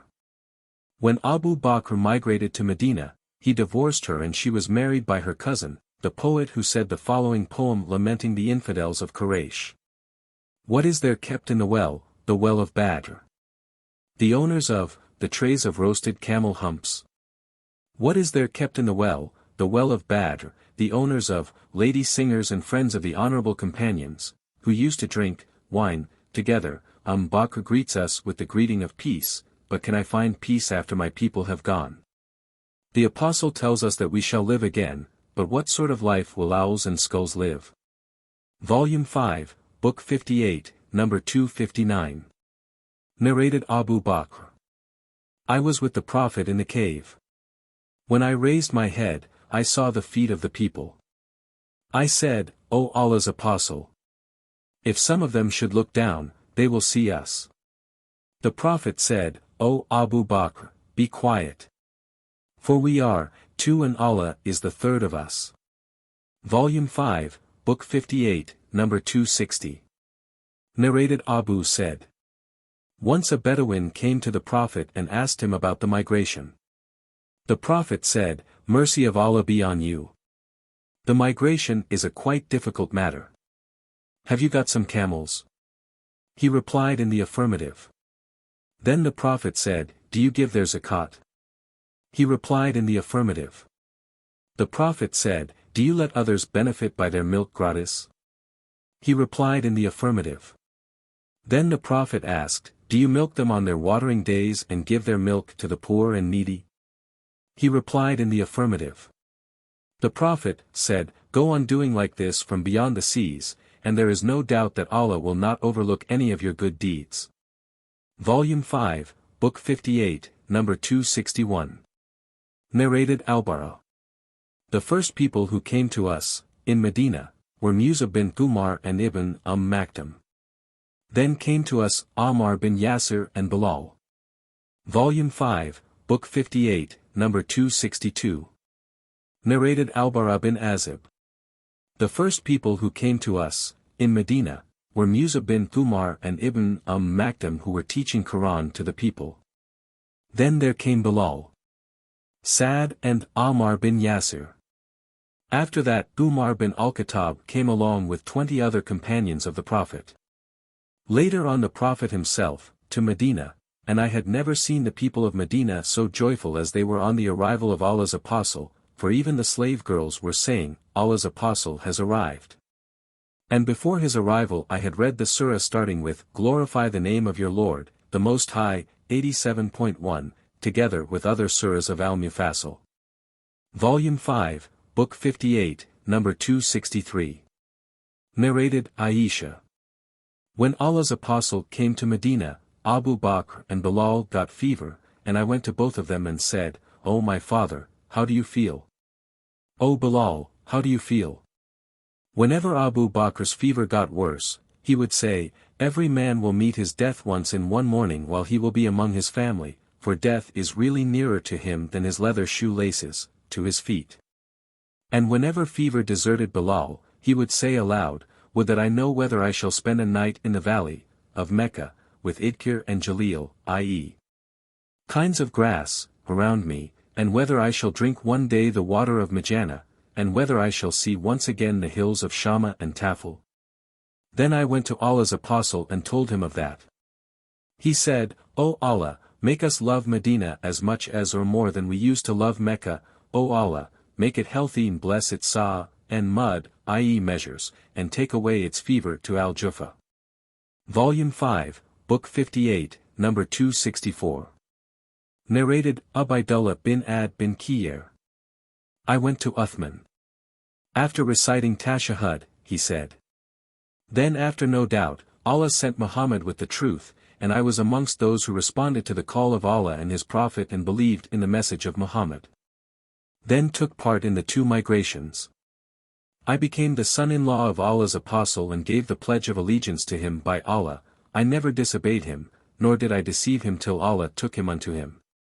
Volume 5, Book 58, number 265. Narrated Ibn Abbas. During the last Hajj led by Umar, Abdurrahman bin Auf returned to his family at Mina and met me there. Abdurrahman said, to Umar, "O chief of the believers, the season of Hajj is the season when there comes the scum of the people, besides the good amongst them, so I recommend that you should wait till you go back to Medina, for it is the place of migration and sunnah, i.e. the Prophet's tradition, and there you will be able to refer the matter to the religious scholars and the nobles and the people of wise opinions." Umar said, "I will speak of it in Medina on my very first sermon I will deliver there." Volume 5, Book 58, number 266. Narrated al-Allah. An Ansari woman who gave the pledge of allegiance to the Prophet that the Ansar drew lots concerning the dwelling of the emigrants. Uthman bin Maz'un was decided to dwell with them, i.e. al-Allah's family. Uthman fell ill and I nursed him till he died, and we covered him with his clothes. Then the Prophet came to us and I, addressing the dead body, said, "O Abu as-Sa'ib, may Allah's mercy be on you. I bear witness that Allah has honored you." On that the Prophet said, "How do you know that Allah has honored him?" I replied, I do not know. May my father and my mother be sacrificed for you, O Allah's Apostle. But who else is worthy of it, if not Uthman? He said, As to him, by Allah, death has overtaken him, and I hope the best for him. By Allah, though I am the Apostle of Allah, yet I do not know what Allah will do to me, by Allah, I will never assert the piety of anyone after him. That made me sad, and when I slept I saw in a dream a flowing stream for Uthman bin Maz'un. I went to Allah's Apostle and told him of it. He remarked, that symbolizes his good deeds. Volume 5, Book 58, number 267. Narrated, Aisha. The day of PBUH was a day, i.e. battle, which Allah caused to take place just before the mission of his apostle, so that when Allah's apostle came to Medina, they, the tribes, had divided into hostile groups, and their nobles had been killed. And all that facilitated their conversion to Islam. Volume 5, Book 58, number 268. Narrated Aisha. That once Abu Bakr came to her on the day of Eid al-Fitr or Eid al-Adha while the Prophet was with her, and there were two girl singers with her, singing songs of the Ansar about the day of PBUH. Abu Bakr said twice, musical instrument of Satan. But the Prophet said, Leave them Abu Bakr, for every nation has an Eid, i.e. festival, and this day is our Eid. Volume 5, Book 58, number 269. Narrated Anas bin Malik. When Allah's Apostle arrived at Medina, he alighted at the upper part of Medina among the people called Bani Amr bin Auf, and he stayed with them for 14 nights. Then he sent for the chiefs of Bani and Najjar, and they came, carrying their swords. As if I am just now looking at Allah's Apostle on his she-camel with Abu Bakr riding behind him, on the same camel, and the chiefs of Bani and Najjar around him till he dismounted in the courtyard of Abu Ayyub's home. The Prophet used to offer the prayer wherever the prayer was due, and he would pray even in sheepfolds. Then he ordered that the mosque be built. He sent for the chiefs of Banu and Najjar, and when they came, he said, O Banu and Najjar, suggest to me the price of this garden of yours. They replied, No. By Allah, we do not demand its price except from Allah. In that garden there were the following things that I will tell you: graves of pagans, unleveled land with holes and pits, etc., and date palm trees. Allah's Apostle ordered that the graves of the pagans be dug up and the unleveled land be leveled and the date palm trees be cut down. The trunks of the trees were arranged so as to form the wall facing the Qibla. The stone pillars were built at the sides of its gate. The companions of the Prophet were carrying the stones and reciting some lyrics, and Allah's Apostle was with them, and they were saying, O Allah, there is no good excel the good of the hereafter, so bestow victory on the Ansar and the emigrants. Volume 5, Book 58, number 270. Narrated, Abdurrahman bin Humayd az-Zuri. I heard Umar bin Abdulaziz asking as-Sa'ibi, the nephew of an-Nimr, what have you heard about residing in Mecca? The other said, I heard al-Allah bin al-Hadrami saying, Allah's Apostle said, an emigrant is allowed to stay in Mecca for 3 days after departing from Mina, i.e. after performing all the ceremonies of Hajj. Volume 5, Book 58, number 271. Narrated Sahl bin Sa'd. The Prophet's companions did not take as a starting date for the Muslim calendar, the day the Prophet had been sent as an apostle or the day of his death, but the day of his arrival at Medina. Volume 5, Book 58, number 272. Narrated Aisha. Originally, 2 rakat were prescribed in every prayer. When the Prophet migrated to Medina, 4 rakat were enjoined, while the journey prayer remained unchanged, i.e. 2 rakat. Volume 5, Book 58, number 273. Narrated Sa'd bin Malik. In the year of Hajjatul Wada, the Prophet visited me when I fell ill and was about to die because of that illness. I said, O Allah's Apostle, I am very ill as you see, and I am a rich man and have no heir except my only daughter. Shall I give 2/3 of my property in charity? He said, No. I said, shall I then give 1/2 of it in charity? He said, oh Sad. Give 1/3, in charity, and even 1/3 is too much. No doubt, it is better to leave your children rich than to leave them poor, reduced to begging from others. And Allah will reward you for whatever you spend with the intention of gaining Allah's pleasure, even if it were a mouthful of food you put into your wife's mouth. I said, O Allah's Apostle, am I to be left behind, in Mecca, after my companions have gone? He said, if you should be left behind, you will be upgraded and elevated for every deed you will do with a desire to achieve Allah's pleasure. I hope that you will live long so that some people will benefit by you while others will be harmed. O Allah, please fulfill the migration of my companions and do not make them turn back on their heels. But, we feel sorry for, the unlucky Sa'd bin Khawla. Allah's Apostle lamented his death in Mecca. Volume 5, Book 58, number 274. Narrated Anas. When Abdurrahman bin Auf came to Medina and the Prophet established the bond of brotherhood between him and Sa'd bin Arabi al-Ansari, Sa'd suggested that Abdurrahman should accept half of his property and family. Abdurrahman said, may Allah bless you and your family and property, guide me to the market. So Abdurrahman, while doing business in the market, made some profit of some condensed dry yogurt and butter. After a few days the Prophet saw him wearing clothes stained with yellow perfume. The Prophet asked, what is this, O Abdurrahman? He said, O Allah's Apostle, I have married an Ansar woman. The Prophet asked, what have you given her as mahr? He, i.e. Abdurrahman, said, a piece of gold, about the weight of a date stone. Then the Prophet said, give a banquet, even though of a sheep. Volume 5, Book 58, number 275. Narrated Anas. When the news of the arrival of the Prophet at Medina reached Abdullah bin Salam, he went to him to ask him about certain things. He said, I am going to ask you about 3 things which only a prophet can answer. What is the first sign of the hour? What is the first food which the people of paradise will eat?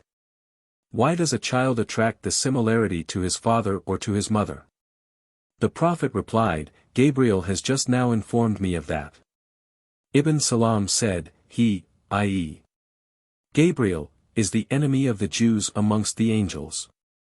The Prophet said, as for the first sign of the hour, it will be a fire that will collect the people from the east to the west. As for the first meal which the people of paradise will eat, it will be the caudate, extra, lobe of the fish liver. As for the child, if the man's discharge precedes the woman's discharge, the child attracts the similarity to the man, and if the woman's discharge precedes the man's, then the child attracts the similarity to the woman.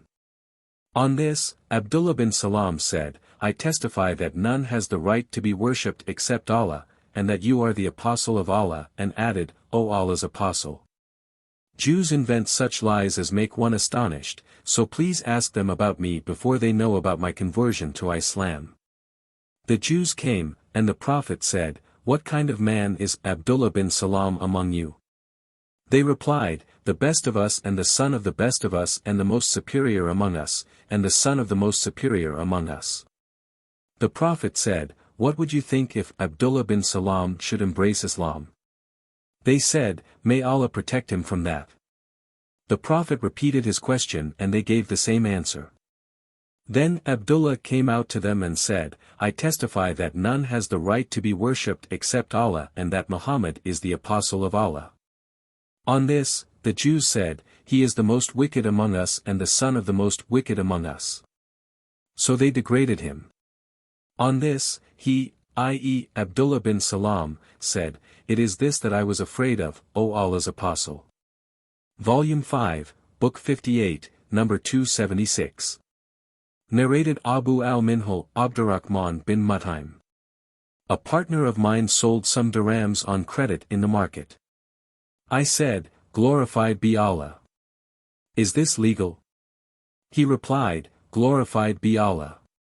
By Allah, when I sold them in the market, nobody objected to it. Then I asked al-Bara bin Azib about it. He said, we used to make such a transaction when the Prophet came to Medina. So he said, there is no harm in it if it is done from hand to hand, but it is not allowed on credit. Go to Zayd bin al-Arqam and ask him about it, for he was the greatest trader of all of us.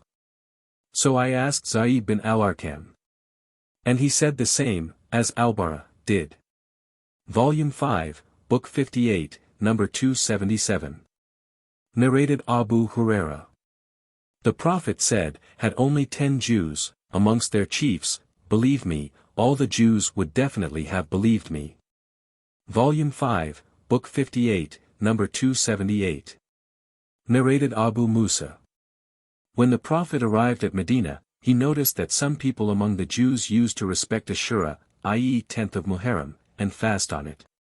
The Prophet then said, we have more right to observe fast on this day, and ordered that fasting should be observed on it.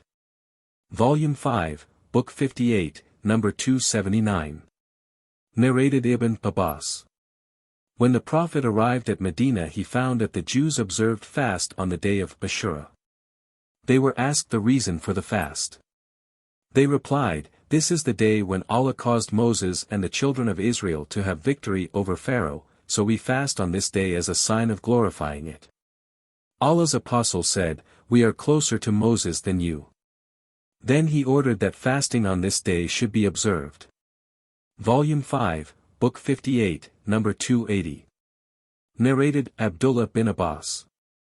The Prophet used to keep his hair falling loose while the pagans used to part their hair, and the people of the scriptures used to keep their hair falling loose.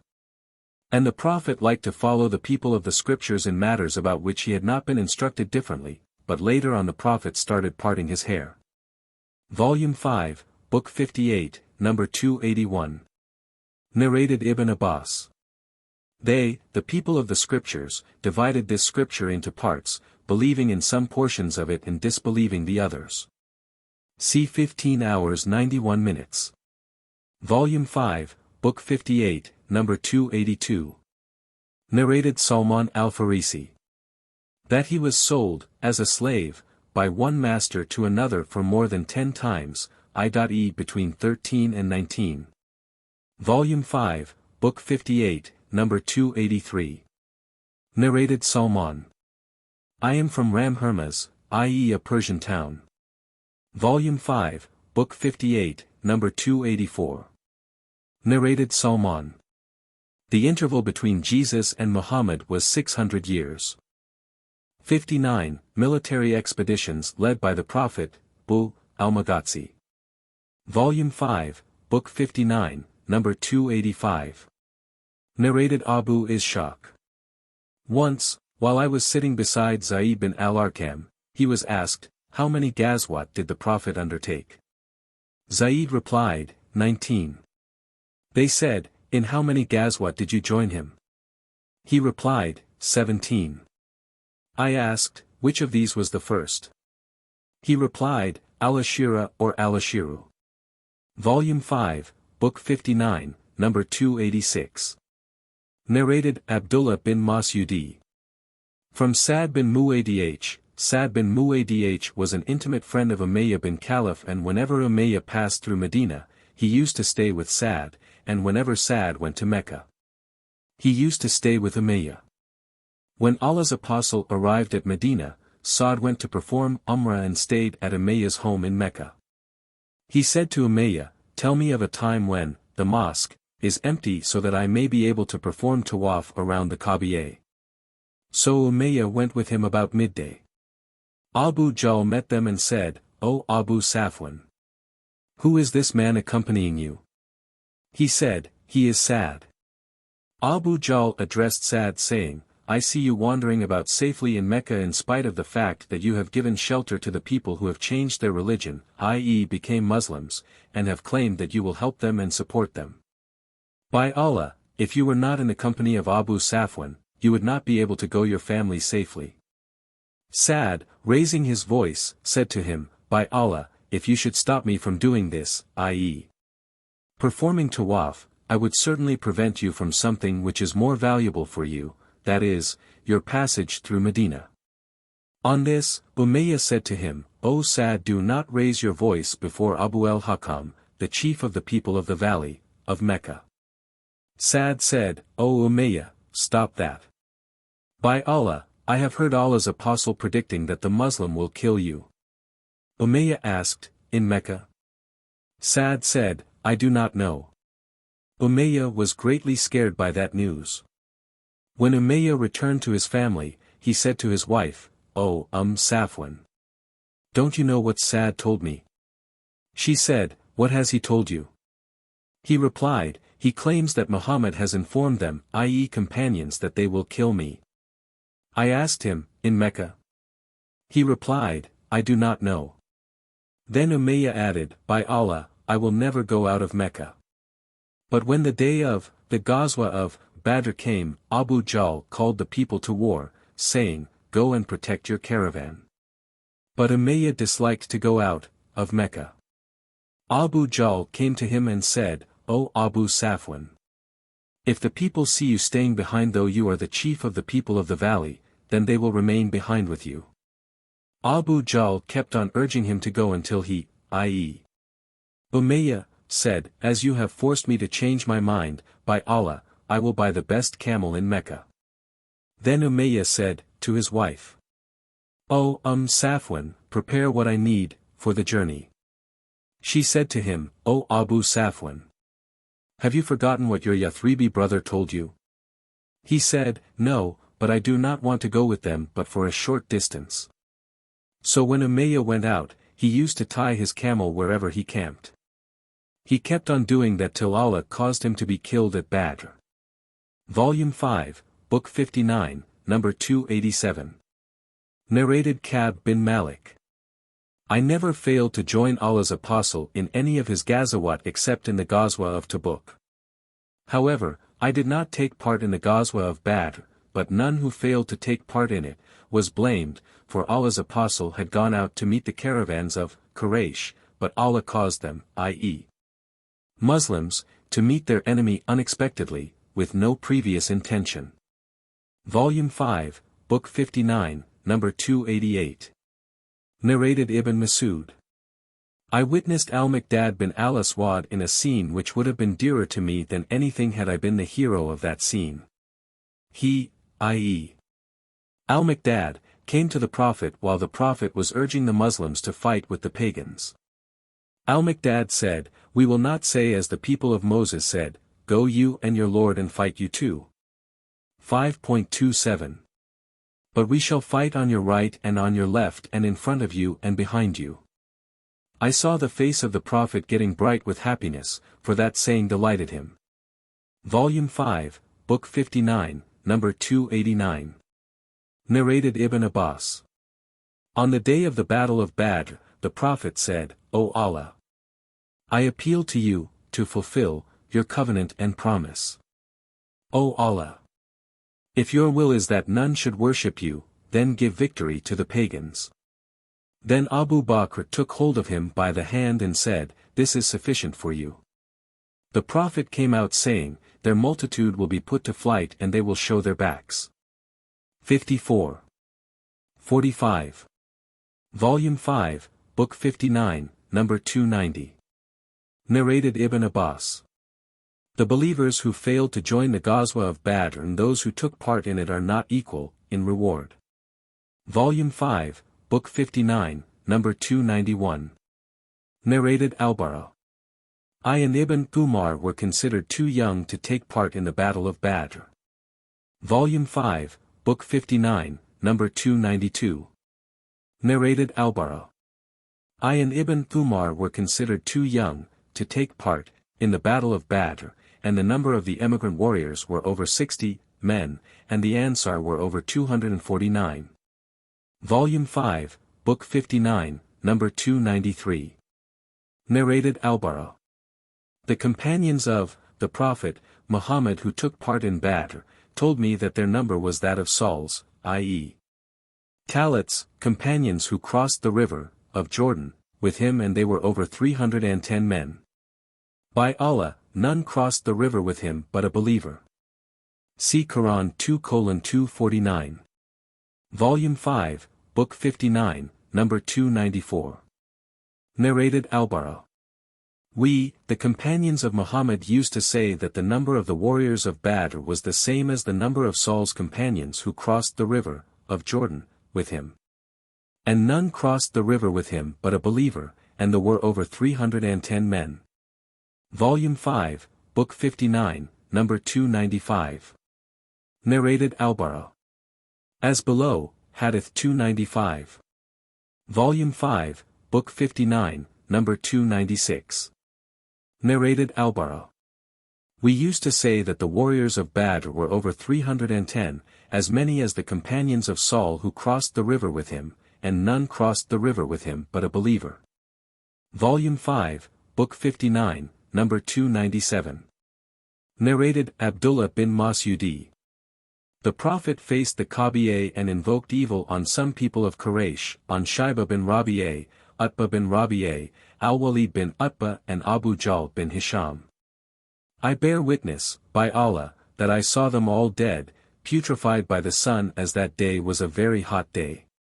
Volume 5, Book 59, number 298. Narrated Abdullah, that he came across Abu Jahl while he was on the point of death on the day of Badr.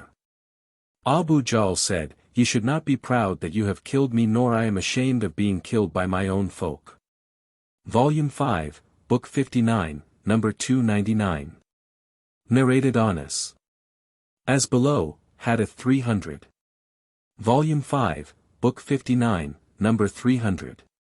Narrated Anas. The Prophet said, "Who will go and see what has happened to Abu Jahl?" Ibn Mas'ud went and found that the two sons of Afra had struck him fatally, and he was in his last breaths. Abdullah bin Mas'ud said, "Are you Abu Jahl?" and took him by the beard. Abu Jahl said, "Can there be a man superior to one you have killed, or one whom his own folk have killed?" Volume 5, Book 59, number 301. Narrated Anas. On the day of Badr, the Prophet said, "Who will go and see what has happened to Abu Jahl?"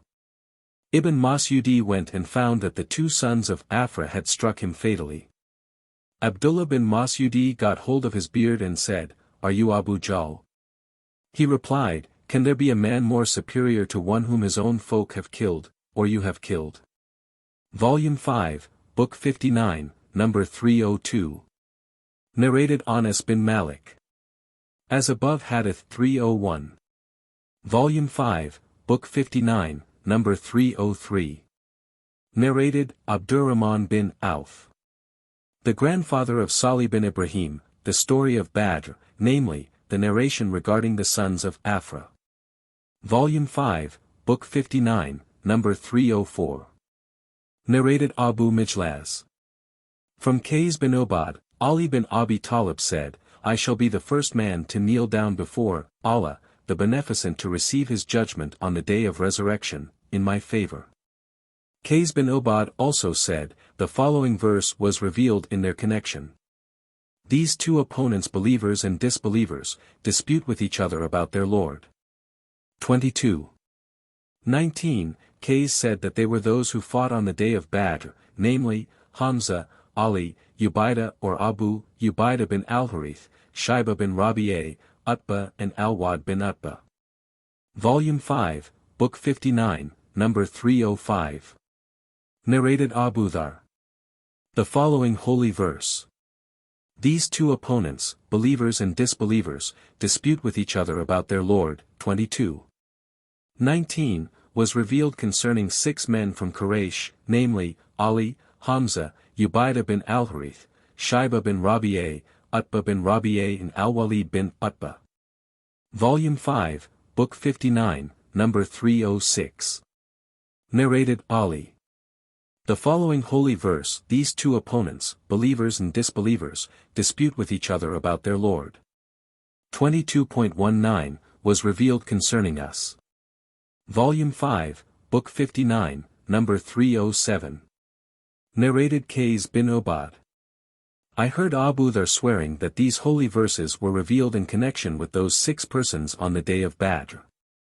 Volume 5, Book 59, number 308. Narrated Qays. I heard Abu Dhar swearing that the following holy verse. These two opponents, believers and disbelievers, disputing with each other about their Lord. 22:19, was revealed concerning those men who fought on the day of Badr, namely, Hamza, Ali, Ubaydah bin al-Harith, Utbah and Shayba, the two sons of Rabi'a and al-Walid bin Utbah. Volume 5, Book 59, number 309. Narrated Abu Ishaq. A man asked al-Bara, and I was listening, did Ali take part in the Battle of Badr? Al-Bara said, yes. He even met his enemies in a duel and was clad in two armors, one over the other. Volume 5, Book 59. Number 310. Narrated Abdurrahman bin Auf. I had an agreement with Umayyah bin Khalaf, that he would look after my relatives and property in Mecca, and I would look after his relatives and property in Medina. Abdurrahman then mentioned the killing of Umayyah and his son on the day of Badr, and Bilal said, woe to me if Umayyah remains safe, i.e. alive. Volume 5, Book 59, number 311. Narrated Abdullah. The Prophet recited Surat an-Najm and then prostrated himself, and all who were with him prostrated too. But an old man took a handful of dust and touched his forehead with it, saying, this is sufficient for me. Later on I saw him killed as an infidel. Narrated Urwa, the son of Az Zubair. Az Zubair had 3 scars caused by the sword, one of which was over his shoulder, and I used to insert my fingers in it. He received 2 of those wounds on the day of Badr and 1 on the day of al-Yarmouk. When Abdullah bin Zubair was killed, Abdul Malik bin Marwan said to me, O Urwa, do you recognize the sword of Az Zubair? I said, yes.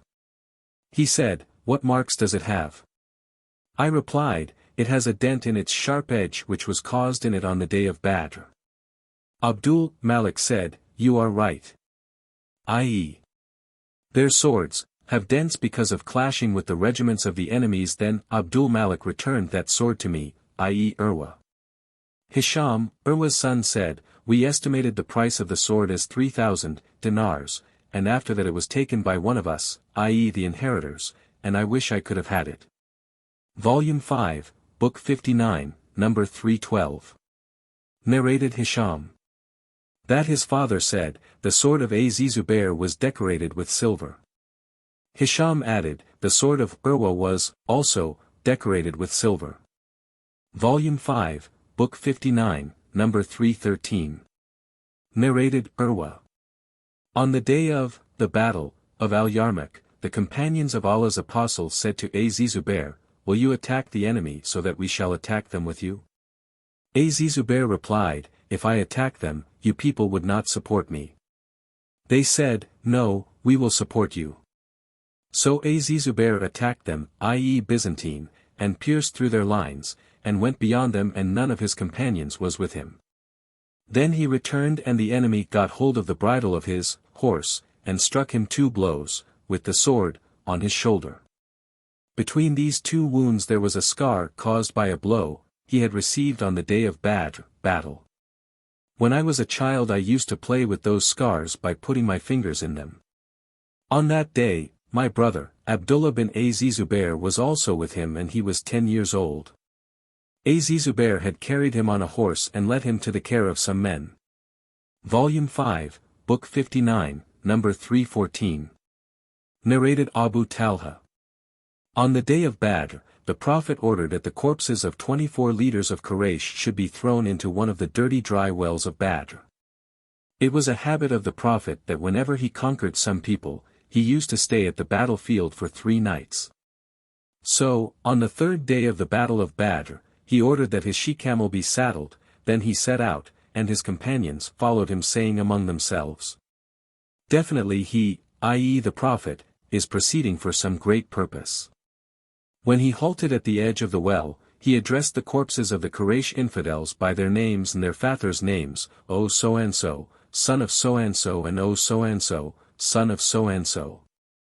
Would it have pleased you if you had obeyed Allah and His Apostle? We have found true what our Lord promised us.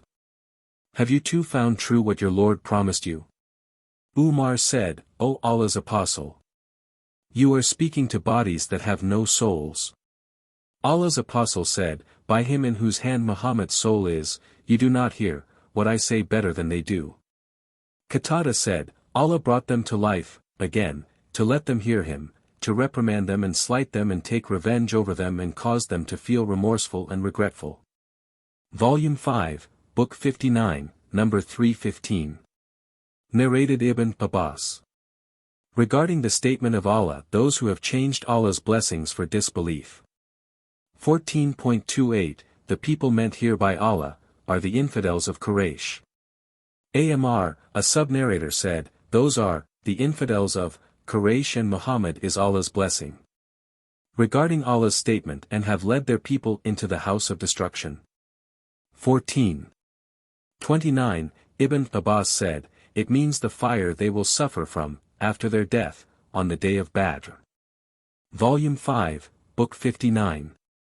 Number 316. Narrated Hisham's father. It was mentioned before Aisha that Ibn Umar attributed the following statement to the Prophet, the dead person is punished in the grave because of the crying and lamentation of his family.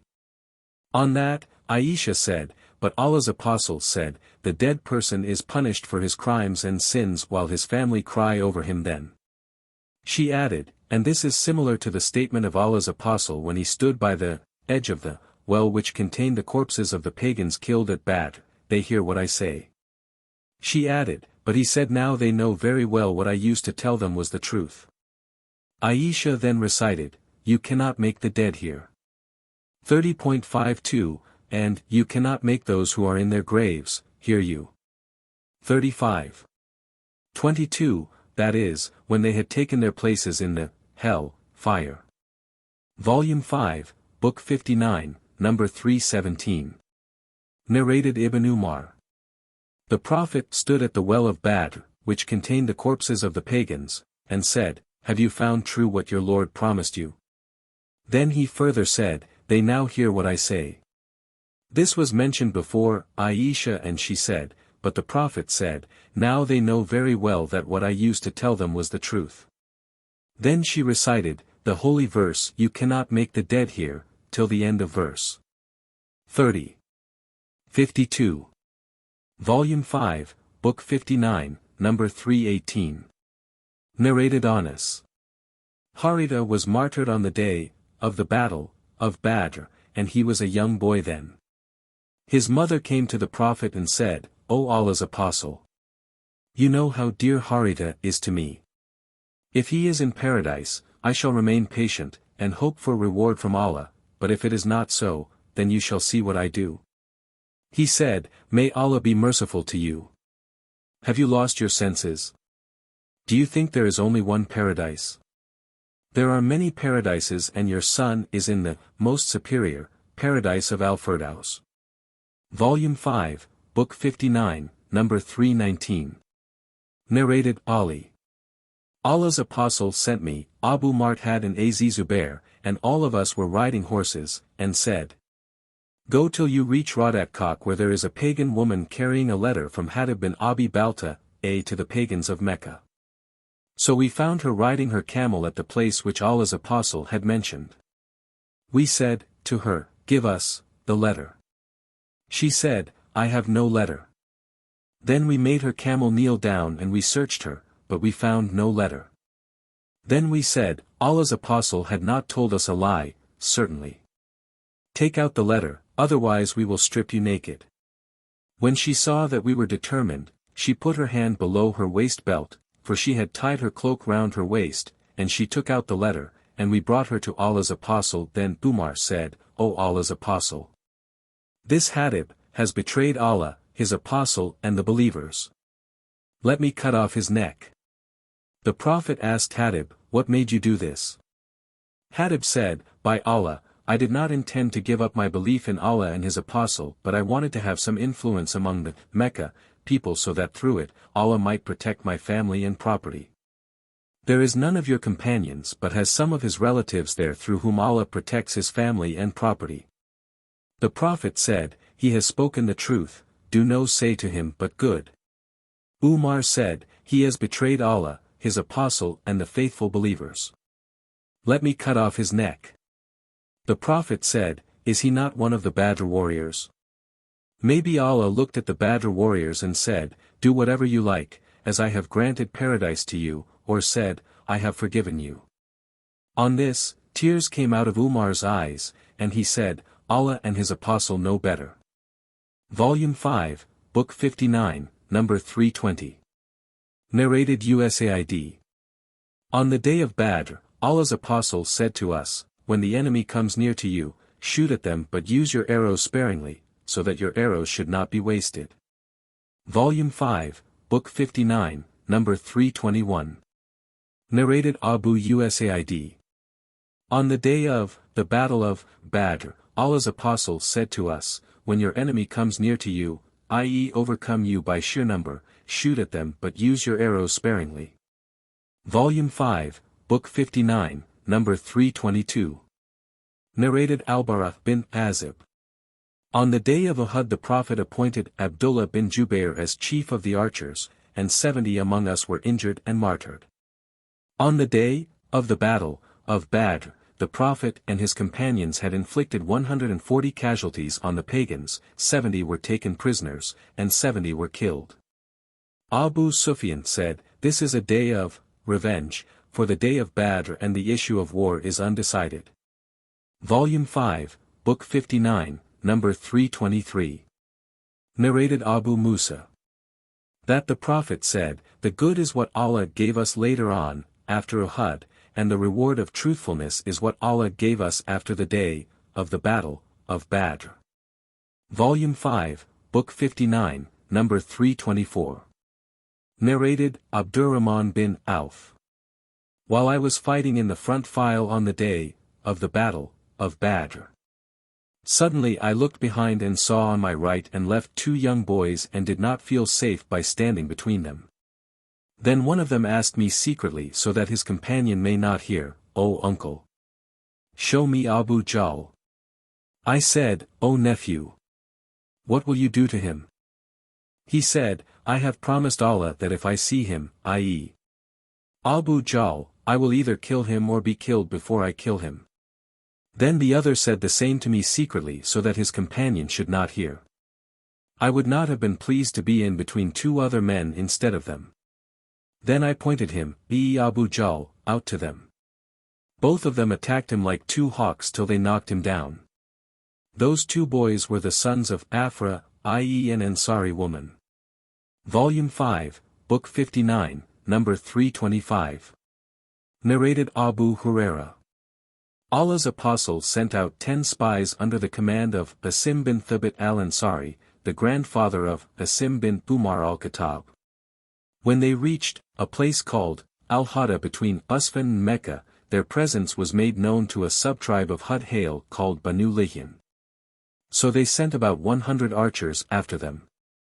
The archers traced the footsteps of the Muslims, till they found the traces of dates which they had eaten at one of their camping places. The archers said, "These dates are of Yathrib, i.e. Medina," and went on tracing the Muslims' footsteps. When Asim and his companions became aware of them, they took refuge in a high place. But the enemy encircled them and said, "Come down and surrender. We give you a solemn promise and covenant that we will not kill any one of you." Asim bin Thabit said, "O people, as for myself, I will never get down to be under the protection of an infidel. O Allah, inform your Prophet about us." So the archers threw their arrows at them and martyred Asim. 3 of them came down and surrendered to them, accepting their promise and covenant, and they were Qubayb, Zaid bin Adathina and another man. When the archers got hold of them, they untied the strings of the arrow bows and tied their captives with them. The 3rd man said, "This is the first proof of treachery. By Allah, I will not go with you, for I follow the example of these." He meant the martyred companions. The archers dragged him and struggled with him, till they martyred him.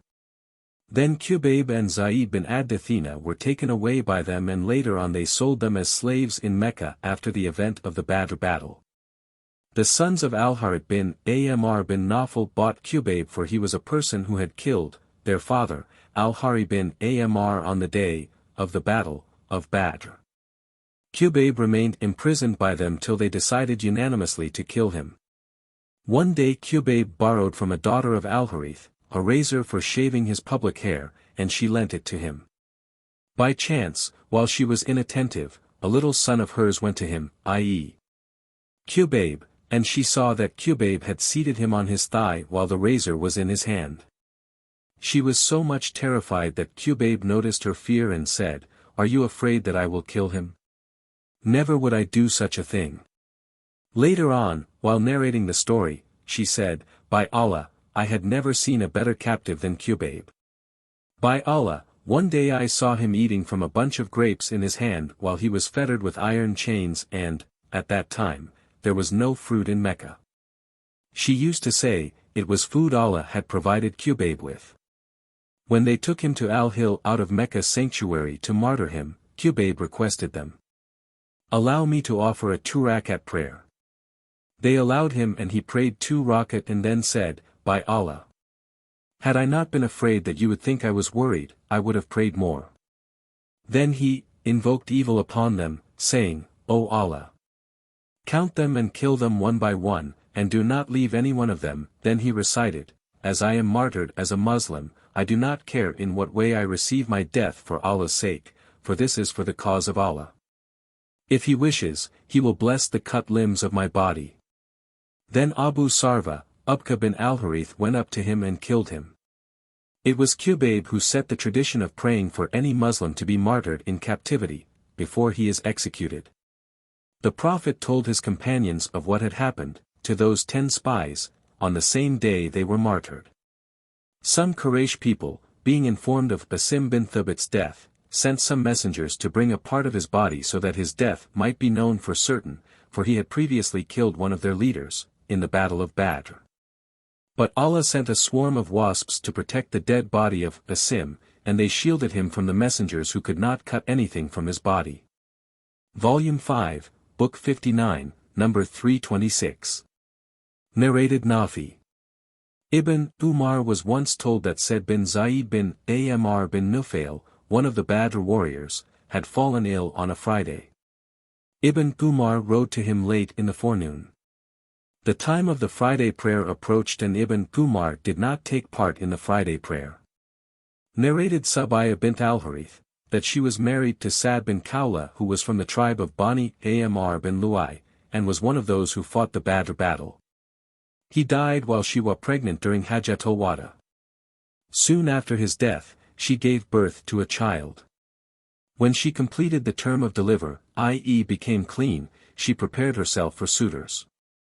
Abu as-Sainabil bin Bukak, a man from the tribe of Bani Abd Dal, called on her and said to her, "What? I see you dressed up for the people to ask you in marriage. Do you want to marry? By Allah, you are not allowed to marry unless 4 months and 10 days have elapsed, after your husband's death." Subayya in her narration said, "When he, i.e. Abu as-Sainabil, said this to me, I put on my dress in the evening and went to Allah's apostle and asked him about this problem. He gave the verdict that I was free to marry as I had already given birth to my child and ordered me to marry if I wished."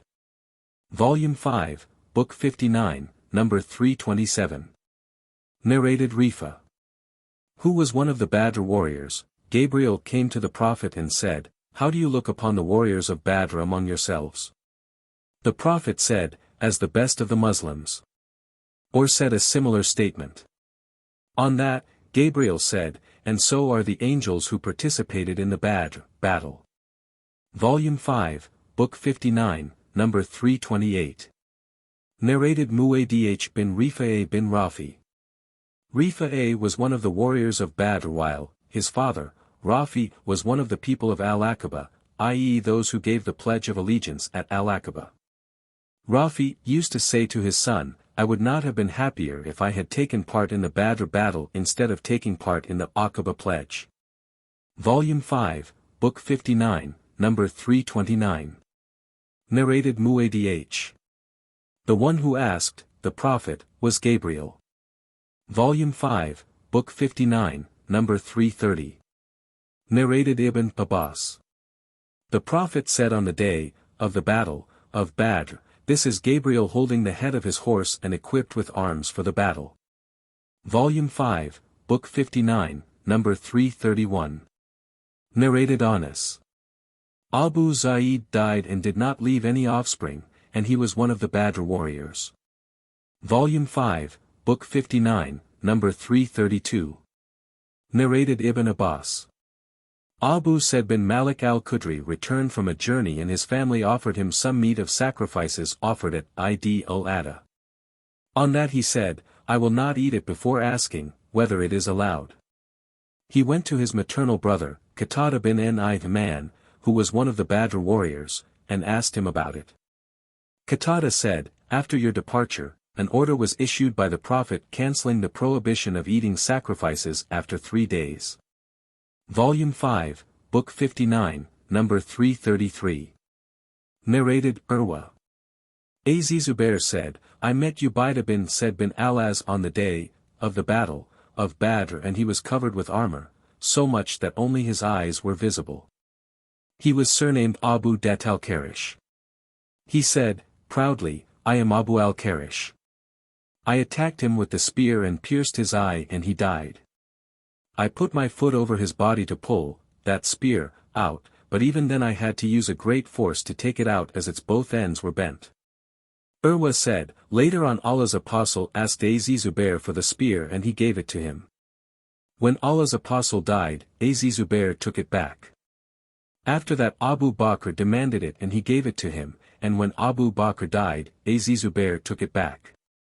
Umar then demanded it from him and he gave it to him. When Umar died, Az Zubair took it back, and then Uthman demanded it from him and he gave it to him. When Uthman was martyred, the spear remained with Ali's offspring. Then Abdullah bin Az Zubair demanded it back, and it remained with him till he was martyred. Volume 5, Book 59, number 334. Narrated Ubaidah bin as-Samit. Who was one of the Badr warriors, Allah's apostle said, give me the pledge of allegiance. Volume 5, Book 59, number 335.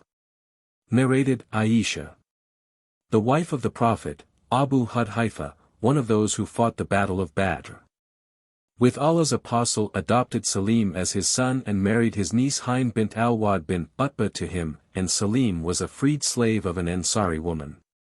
Allah's apostle also adopted Zaid as his son. In the pre-Islamic period of ignorance the custom was that, if one adopted a son, the people would call him by the name of the adopted father whom he would inherit as well. Till Allah revealed, call them, adopted sons, by, the names of, their fathers. 33. 5. Volume 5, Book 59, number 336. Narrated Rubai bint Muwid. The Prophet came to me after consuming his marriage with me and sat down on my bed as you, the sub-narrator, are sitting now. And small girls were beating the tambourine and singing in lamentation of my father who had been killed on the day of the Battle of Badr. Then one of the girls said, there is a prophet amongst us who knows what will happen tomorrow. The Prophet said, to her, do not say this, but go on saying what you have spoken before.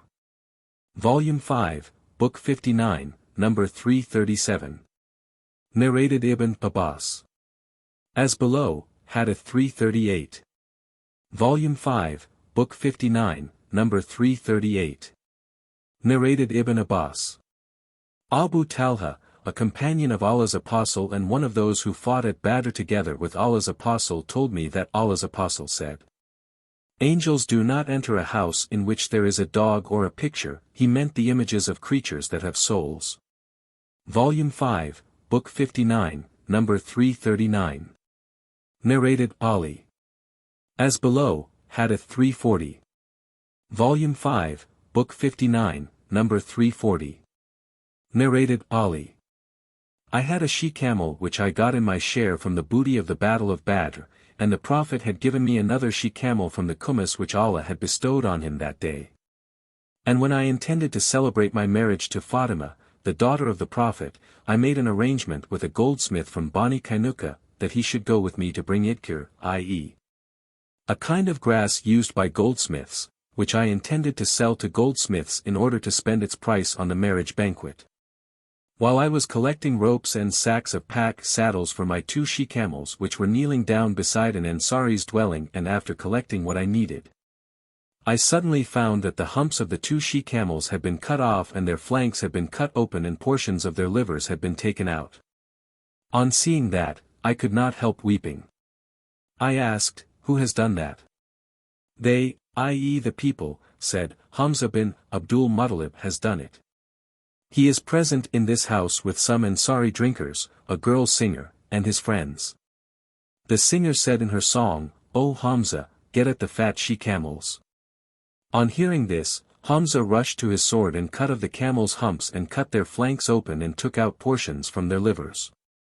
Then I came to the Prophet, with whom Zayd bin Haritha was present. The Prophet noticed my state and asked, "What is the matter?" I said, "O Allah's Apostle, I have never experienced such a day as today.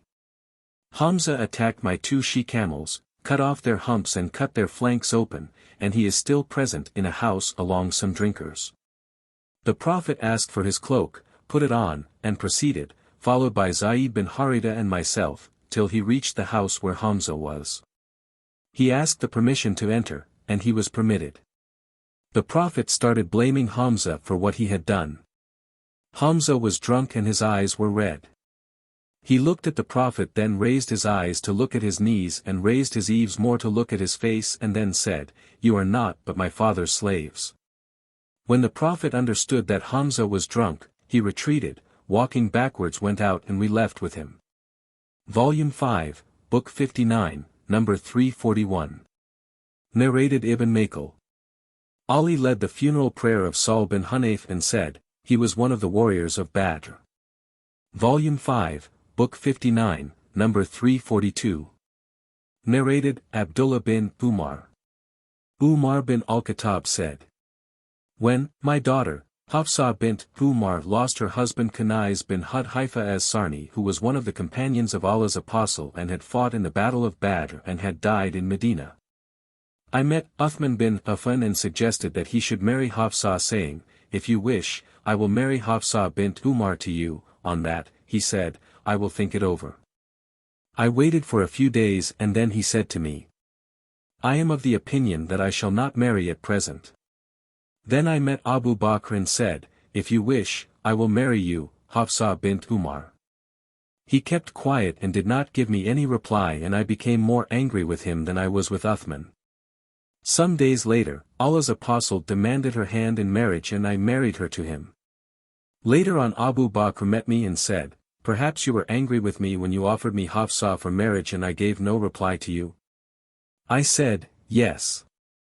Abu Bakr said, 'Nothing prevented me from accepting your offer except that I learnt that Allah's Apostle had referred to the issue of Hafsa and I did not want to disclose the secret of Allah's Apostle, but had he, i.e. the Prophet, given her up I would surely have accepted her.' Volume 5, Book 59, number 343. Narrated Abu Masud al-Badri. The Prophet said, 'A man spending on his family is a deed of charity.' Volume 5, Book 59, number 344. Narrated Az-Zuri. I heard Urwa bin Az-Zubair talking to Umar bin Abdul Aziz during the latter's governorship. At Medina, he said, Al-Mughira bin Shubayh delayed the Asr prayer when he was the ruler of Al-Kufa. On that, Abu Mas'udi Uqba bin Amr al-Ansari, the grandfather of Zayd bin Hassan, who was one of the Badr warriors, came in and said, to Al-Mughira, 'You know that Gabriel came down and offered the prayer and Allah's Apostle prayed 5 prescribed prayers.' And Gabriel said, to the Prophet, 'I have been ordered to do so, i.e., offer these 5 prayers at these fixed stated hours of the day.' Volume 5, Book 59, number 345. Narrated Abu Masud al-Badri. Allah's Apostle said, 'It is sufficient for one to recite the last 2 verses of Surat al-Baqarah at night.' Volume 5, Book 59, number 346. Narrated Mahmud bin Arabi. That Itban bin Malik, who was one of the companions of the Prophet and one of the warriors of Badr, came to Allah's Apostle. Volume 5, Book 59, number 347. Narrated Ibn Shihab. I asked al-Husayn bin Muhammad, who was one of the sons of Salim and one of the nobles amongst them, about the narration of Mahmud bin Arabi from Itban bin Malik, and he confirmed it. Volume 5, Book 59, number 348. Narrated Abdullah bin Amr bin Rabi'a, who was one of the leaders of Bani Adi, and his father participated in the Battle of Badr in the company of the Prophet. Umar appointed Qudama bin Mazun as ruler of Bahrain. Qudama was one of the warriors of the Battle of Badr and was the maternal uncle of Abdullah bin Umar and Hafsa. Volume 5, Book 59. Number 349. Narrated Az-Zuri. Salim bin Abdullah told me that Rafi bin Khadij told Abdullah bin Umar that his two paternal uncles who had fought in the Battle of Badr informed him that Allah's apostle forbade the renting of fields. I said to Salim, "Do you rent your land?" He said, "Yes, for Rafi is mistaken." Volume 5, Book 59, number 350. Narrated Abdullah bin Shaddad bin al-Had al-Laythi. I saw Rifa'e bin Rafi al-Ansari, who was a Badr warrior. Volume 5, Book 59, number 351. Narrated al-Maswar bin Makrama. That Amr bin Auf, who was an ally of Bani Amir bin Lu'ay and one of those who fought at Badr in the company of the Prophet, said, Allah's apostle sent Abu Ubaidah bin al-Jarrah to Bahrain to bring the jizya taxation from its people, for Allah's apostle had made a peace treaty with the people of Bahrain and appointed al-Allah bin al-Hadrami as their ruler. So, Abu Ubaidah arrived with the money from Bahrain. When the Ansar heard of the arrival of Abu Ubaidah, on the next day, they offered the morning prayer with the Prophet, and when the morning prayer had finished, they presented themselves before him. On seeing the Ansar, Allah's apostle smiled and said, "I think you have heard that Abu Ubaidah has brought something." They replied, "Indeed, it is so, O Allah's apostle." He said, "Be happy, and hope for what will please you. By Allah, I am not afraid that you will be poor, but I fear that worldly wealth will be bestowed upon you as it was bestowed upon those who lived before you. So you will compete amongst yourselves for it, as they competed for it, and it will destroy you as it did them." Volume 5, Book 59, number 352. Narrated Nafi, Ibn Umar used to kill all kinds of snakes until Abu Lubaba al-Badri told him that the Prophet had forbidden the killing of harmless snakes living in houses and called jinan. So Ibn Umar gave up killing them. Volume 5, Book 59, number 353. Narrated Anas bin Malik. Some men of the Ansar requested Allah's apostle to allow them to see him. They said, "Allow us to forgive the ransom of our sister's son, Abbas." The Prophet said, "By Allah, you will not leave a single dirham of it." Volume 5, Book 59, number 354. Narrated Ubaydullah bin Adi bin al-Qiyar. That al-Miqdad bin Amr al-Kindi, who was an ally of Bani Zura and one of those who fought the Battle of Badr together with Allah's apostle, told him that he said to Allah's apostle, "Suppose I met one of the infidels and we fought. And he struck one of my hands with his sword and cut it off and then took refuge in a tree and said, I surrender to Allah, I have become a Muslim, could I kill him, O Allah's apostle?" After he had said this, Allah's apostle said, "You should not kill him." Al-Miqdad said, "O Allah's apostle, but he had cut off one of my two hands, and then he had uttered those words." Allah's apostle replied, "You should not kill him, for if you kill him, he would be in your position where you had been before killing him, and you would be in his position where he had been before uttering those words." Volume 5, Book 59, number 355. Narrated Anas. Allah's apostle said on the day of Badr, "Who will go and see what has happened to Abu Jahl?" Ibn Mas'ud went and saw him struck by the two sons of Afra and was on the point of death. Ibn Mas'ud said, "Are you Abu Jahl?" Abu Jahl replied, "Can there be a man more superior to the one whom you have killed, or as Sulayman said, or his own folk have killed?" Abu Jahl added, "Would that I had been killed by other than a mere farmer." Volume 5, Book 59, number 356. Narrated Ibn Abbas. Umar said, when the Prophet died I said to Abu Bakr, let us go to our Ansari brethren. We met 2 pious men from them, who had fought in the battle of Badr. When I mentioned this to Urwa bin Zubair, he said, those 2 pious men were Uwaym bin Sa'ida and Man bin Adi. Volume 5, Book 59, number 357. Narrated Qais. The Badr warriors were given 5,000 dirhams each, yearly. Umar said, I will surely give them more than what I will give to others. Volume 5, Book 59, number 358. Narrated Jubair bin Mut'im. I heard the Prophet reciting Surat at-Tur in Maghrib prayer, and that was at a time when belief was first planted in my heart. The Prophet, while speaking about the war prisoners of Badr, said, were al-Mutim bin Adi alive and interceded with me for these filthy people, I would definitely forgive them for his sake. Narrated Said bin al-Musayyab, when the first civil strife, in Islam, took place because of the murder of Uthman, it left none of the Badr warriors alive. When the second civil strife, that is the Battle of al-Hara, took place, it left none of the Hudaybiyah treaty companions alive.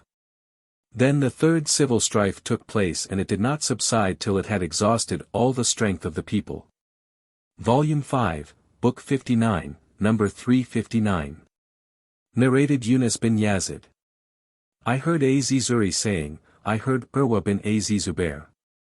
Said bin al-Musayyab, Alqamah bin Waqas and Ubaydullah bin Abdullah each narrating part of the narrative concerning Aisha the wife of the Prophet. Aisha said, when I and Mista were returning, Mista stumbled by treading on the end of her robe, and on that she said, may Mista be ruined. I said, you have said a bad thing, you curse a man who took part in the battle of Badr. Az-Zuri then narrated the narration of the lie, forged against Aisha. Volume 5, Book 59, number 360. Narrated Ibn Shihab. These were the battles of Allah's Apostle, which he fought, and while mentioning the Badr battle, he said, while the corpses of the pagans were being thrown into the well. Allah's Apostle said to them, have you found what your Lord promised true? Abdullah said, some of the Prophet's companions said, O Allah's Apostle, you are addressing dead people. Allah's Apostle replied, you do not hear what I am saying, better than they. The total number of Muslim fighters from Quraysh who fought in the Battle of Badr and were given their share of the booty, were 81 men. Az-Zubair said, when their shares were distributed, their number was 101 men. But Allah knows it better. Volume 5, Book 59, number 361. Narrated Az-Zubair. On the day of Badr, Qurayshi emigrants received 100 shares of the war booty. Volume 5, Book 59, number 362. Narrated Ibn Umar. Bani an-Nadir and Bani Qurayza fought against the Prophet violating their peace treaty. So the Prophet exiled Bani an-Nadir and allowed Bani Qurayza to remain at their places, in Medina, taking nothing from them till they fought against the Prophet again. He then killed their men and distributed their women, children and property among the Muslims, but some of them came to the Prophet and he granted them safety, and they embraced Islam. He exiled all the Jews from Medina. They were the Jews of Bani Kainuka, the tribe of Abdullah bin Salam and the Jews of Bani Harita and all the other Jews of Medina. Volume 5, Book 59, number 363. Narrated Said bin Jubair. I mentioned to Ibn Abbas Surat Hashr. He said, call it Surat Nadir. Volume 5, Book 59, number 364. Narrated Anas bin Malik. Some people used to allot some date palm trees to the Prophet as gift till he conquered Banu Qurayza and Bani an-Nadir, whereupon he started returning their date palms to them. Volume 5, Book 59, number 365. Narrated Ibn Umar. Allah's Apostle had the date palm trees of Bani al-Nadir burnt and cut down at a place called al-Buwara. Allah then revealed, what you cut down of the date palm trees, of the enemy, or you left them standing on their stems. It was by Allah's permission. 59. 5. Volume 5, Book 59, number 366. Narrated Ibn Umar. The Prophet burnt the date palm trees of Bani and Nadir. Hassan bin Thabit said the following poetic verses about this event: the terrible burning of al-Bukhari has been received indifferently by the nobles of Bani Lu'ay, the masters and nobles of Quraysh. Abu Sufyan bin al-Harith, i.e. the Prophet's cousin who was still a disbeliever then, replied to Hassan, saying in poetic verses, "May Allah bless that burning and set all its, i.e. Medina's, parts on burning fire. You will see who is far from it, i.e. al-Bukhari, and which of our lands will be harmed by it, i.e. the burning of al-Bukhari." Volume 5, Book 59, number 367. Narrated Malik bin Aus al-Hadithan and Nasri.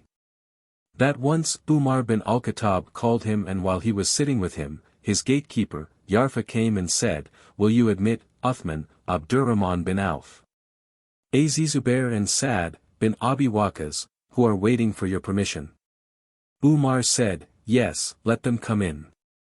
After a while, Yarfa came again and said, "Will you admit Ali and Abbas, who are asking your permission?" Umar said, "Yes." So, when the two entered, Abbas said, "O chief of the believers, judge between me and this, i.e. Ali." Both of them had a dispute regarding the property of Bani and Nadir which Allah had given to his apostle as fai, i.e. booty gained without fighting. Ali and Abbas started reproaching each other. The present people, i.e. Uthman and his companions, said, "O chief of the believers, give your verdict in their case and relieve each from the other." Umar said, "Wait, I beseech you, by Allah, by whose permission both the heaven and the earth stand fast. Do you know that Allah's apostle said, 'We, prophets, our properties are not to be inherited, and whatever we leave, is to be spent in charity,' and he said it about himself?"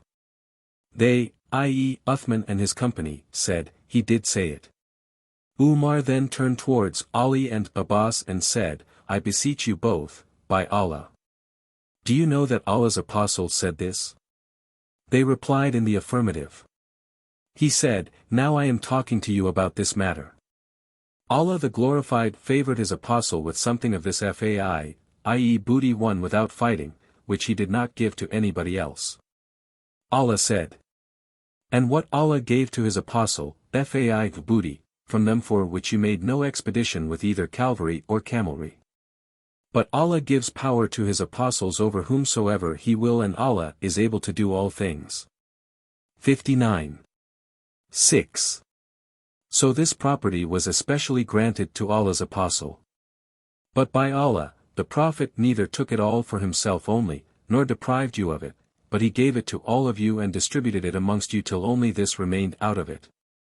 And from this Allah's apostle used to spend the yearly maintenance for his family, and whatever used to remain, he used to spend it where Allah's property is spent, i.e. in charity. Allah's apostle kept on acting like that during all his life. Then he died, and Abu Bakr said, "I am the successor of Allah's apostle." So he, i.e. Abu Bakr, took charge of this property and disposed of it in the same manner as Allah's apostle used to do, and all of you, at that time, knew all about it. Then Umar turned towards Ali and Abbas and said, "You both remember that Abu Bakr disposed of it in the way you have described, and Allah knows that, in that matter, he was sincere, pious, rightly guided and the follower of the right. Then Allah caused Abu Bakr to die, and I said, I am the successor of Allah's apostle and Abu Bakr. So I kept this property in my possession for the first 2 years of my rule, i.e. Caliphate, and I used to dispose of it in the same way as Allah's apostle and Abu Bakr used to do, and Allah knows that I have been sincere, pious, rightly guided and the follower of the right, in this mat later on both of you, i.e. Ali and Abbas, came to me, and the claim of you both was one and the same, O Abbas. You also came to me. So I told you both that Allah's apostle said, our property is not inherited, but whatever we leave is to be given in charity. Then when I thought that I should better hand over this property to you both or the condition that you will promise and pledge before Allah that you will dispose it off in the same way as Allah's Apostle and Abu Bakr did and as I have done since the beginning of my caliphate, or else you should not speak to me about it. So, both of you said to me, hand it over to us on this condition. And on this condition I handed it over to you. Do you want me now to give a decision other than that decision? By Allah, with whose permission both the sky and the earth stand fast, I will never give any decision other than that decision, till the last hour is established. But if you are unable to manage it, i.e., that property, then return it to me, and I will manage on your behalf. The sub-narrator said, I told Urwa bin Az-Zubair of this hadith and he said, Malik bin Aus has told the truth. I heard Aisha, the wife of the Prophet saying, the wives of the Prophet sent Uthman to Abu Bakr demanding from him their 1/8 of the fai which Allah had granted to his apostle. But I used to oppose them and say to them, will you not fear Allah? Don't you know that the Prophet used to say, our property is not inherited, but whatever we leave is to be given in charity? The Prophet mentioned that regarding himself. He added, the family of Muhammad can take their sustenance from this property. So the wives of the Prophet stopped demanding it when I told them of that. So, this property, of Sadaqah, was in the hands of Ali who withheld it from Abbas and overpowered him. Then it came in the hands of Hassan bin Ali, then in the hands of Hussein bin Ali, and then in the hands of Ali bin Hussein and Hassan bin Hassan, and each of the last two used to manage it in turn, then it came in the hands of Zayd bin Hassan. And it was truly the Sadaqah of Allah's Apostle. Volume 5, Book 59, number 368. Narrated Aisha. Fatima and Al-Abbas came to Abu Bakr, claiming their inheritance of the Prophet's land of Fadak and his share from Khaybar. Abu Bakr said, I heard the Prophet saying, our property is not inherited, and whatever we leave is to be given in charity. But the family of Muhammad can take their sustenance from this property. By Allah, I would love to do good to the kith and kin of Allah's Apostle rather than to my own kith and kin. Volume 5, Book 59, number 369. Narrated Jabir bin Abdullah. Allah's Apostle said, who is willing to kill Kabi bin al-Ashraf who has hurt Allah and his Apostle? Thereupon Muhammad bin Maslama got up saying, O Allah's Apostle, would you like that I kill him? The Prophet said, yes. Muhammad bin Maslama said, then allow me to say a false thing, i.e. to deceive Ka'b. The Prophet said, you may say it. Then Muhammad bin Maslama went to Ka'b and said, that man, i.e. Muhammad demands Sadaqah, i.e. Zakat, from us, and he has troubled us, and I have come to borrow something from you. On that, Ka'b said, by Allah, you will get tired of him. Muhammad bin Maslama said, now as we have followed him, we do not want to leave him unless and until we see how his end is going to be. Now we want you to lend us a camel load or two of food. Some difference between narrators about a camel load or two. Ka'b said, yes, I will lend you, but you should mortgage something to me. Muhammad bin Maslama and his companion said, what do you want? Kabi replied, mortgage your women to me. They said, how can we mortgage our women to you and you are the most handsome of the Arabs? Kabi said, then mortgage your sons to me. They said, how can we mortgage our sons to you? Later they would be abused by the people saying that so-and-so has been mortgaged for a camel load of food. That would cause us great disgrace, but we will mortgage our arms to you. Muhammad bin Maslama and his companion promised Ka'b that Muhammad would return to him. He came to Ka'b at night along with Ka'b's foster brother, Abu Naila. Ka'b invited them to come into his fort, and then he went down to them. His wife asked him, where are you going at this time? Ka'b replied, none but Muhammad bin Maslama and my foster brother Abu Naila have come. His wife said, I hear a voice as if dropping blood is from him. Kabi said, they are none but my brother Muhammad bin Maslama and my foster brother Abu Naila. A generous man should respond to a call at night even if invited to be killed. Muhammad bin Maslama went with two men. Some narrators mention the men as Abu bin Jabr, Al-Harith bin Aus and Abad bin Bishr. So Muhammad bin Maslama went in together with 2 men, and sailed to them. When Kabi comes, I will touch his hair and smell it, and when you see that I have got hold of his head, strip him. I will let you smell his head. Ka'b bin al-Ashraf came down to them wrapped in his clothes, and diffusing perfume. Muhammad bin Maslama said, have never smelt a better scent than this. Kabi replied, I have got the best Arab women who know how to use the high class of perfume. Muhammad bin Maslama requested Kabi, will you allow me to smell your head? Kabi said, yes. Muhammad smelt it and made his companions smell it as well. Then he requested Kabi again, will you let me smell your head? Kabi said, yes. When Muhammad got a strong hold of him, he said, to his companions, get at him. So they killed him and went to the Prophet and informed him. Abu Rafi was killed after Kabi bin al-Ashraf. Volume 5, Book 59, number 370. Narrated Al-Bara bin Azib. Allah's apostle sent a group of persons to Abu Rafi. Abdullah bin Adik entered his house at night, while he was sleeping, and killed him. Volume 5, Book 59, number 371. Narrated Al-Bara bin Azib. Allah's apostle sent some men from the Ansar to kill Abu Rafi, the Jew, and appointed Abdullah bin Adik as their leader. Abu Rafi used to hurt Allah's apostle and help his enemies against him. He lived in his castle in the land of Hijaz. When those men approached the castle, after the sun had set and the people had brought back their livestock to their homes, Abdullah bin Adik said to his companions, sit down at your places. I am going, and I will try to play a trick on the gatekeeper so that I may enter the castle. So Abdullah proceeded towards the castle, and when he approached the gate, he covered himself with his clothes, pretending to answer the call of nature. The people had gone in, and the gatekeeper considered Abdullah as one of the castle servants, addressing him saying, O Allah's servant, enter if you wish, for I want to close the gate. Abdullah added in his story, so I went in the castle, and hid myself. When the people got inside, the gatekeeper closed the gate and hung the keys on a fixed wooden peg. I got up and took the keys and opened the gate. Some people were staying late at night with Abu Rafi for a pleasant night chat in a room of his. When his companions of nightly entertainment went away, I ascended to him, and whenever I opened a door, I closed it from inside. I said to myself, should these people discover my presence, they will not be able to catch me till I have killed him.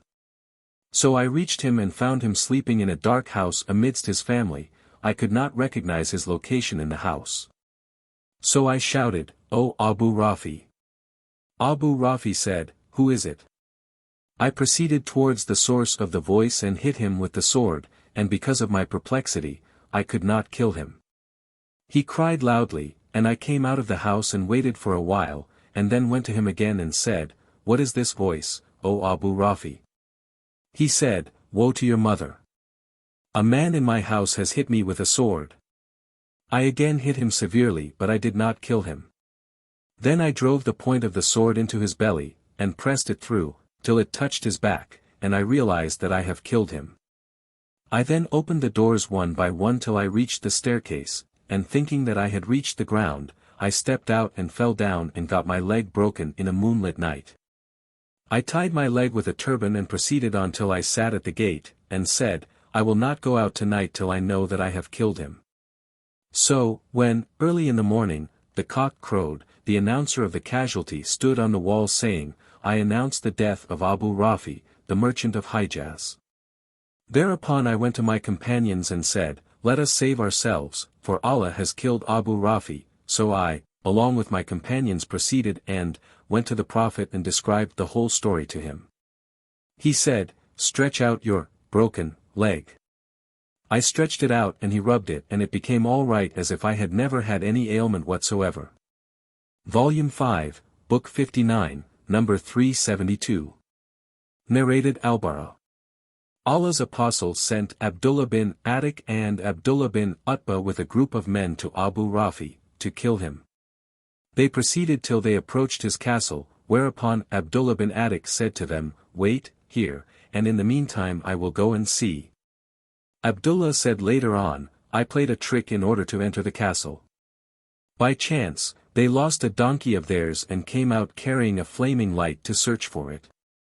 I was afraid that they would recognize me, so I covered my head and legs and pretended to answer the call to nature.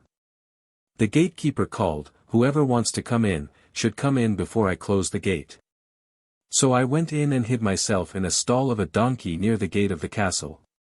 They took their supper with Abu Rafi and had a chat till late at night. Then they went back to their homes. When the voices vanished and I no longer detected any movement, I came out. I had seen where the gatekeeper had kept the key of the castle in a hole in the wall. I took it and unlocked the gate of the castle, saying to myself, 'If these people should notice me, I will run away easily.' Then I locked all the doors of their houses from outside while they were inside, and ascended to Abu Rafi by a staircase. I saw the house in complete darkness with its light off, and I could not know where the man was. So I called, 'O Abu Rafi.' He replied, 'Who is it?' I proceeded towards the voice and hit him. He cried loudly but my blow was futile. Then I came to him, pretending to help him, saying with a different tone of my voice, 'What is wrong with you, O Abu Rafi?' He said, 'Are you not surprised? Woe on your mother! A man has come to me and hit me with a sword.' So again I aimed at him and hit him, but the blow proved futile again, and on that Abu Rafi cried loudly and his wife got up. I came again and changed my voice as if I were a helper, and found Abu Rafi lying straight on his back, so I drove the sword into his belly and bent on it till I heard the sound of a bone break.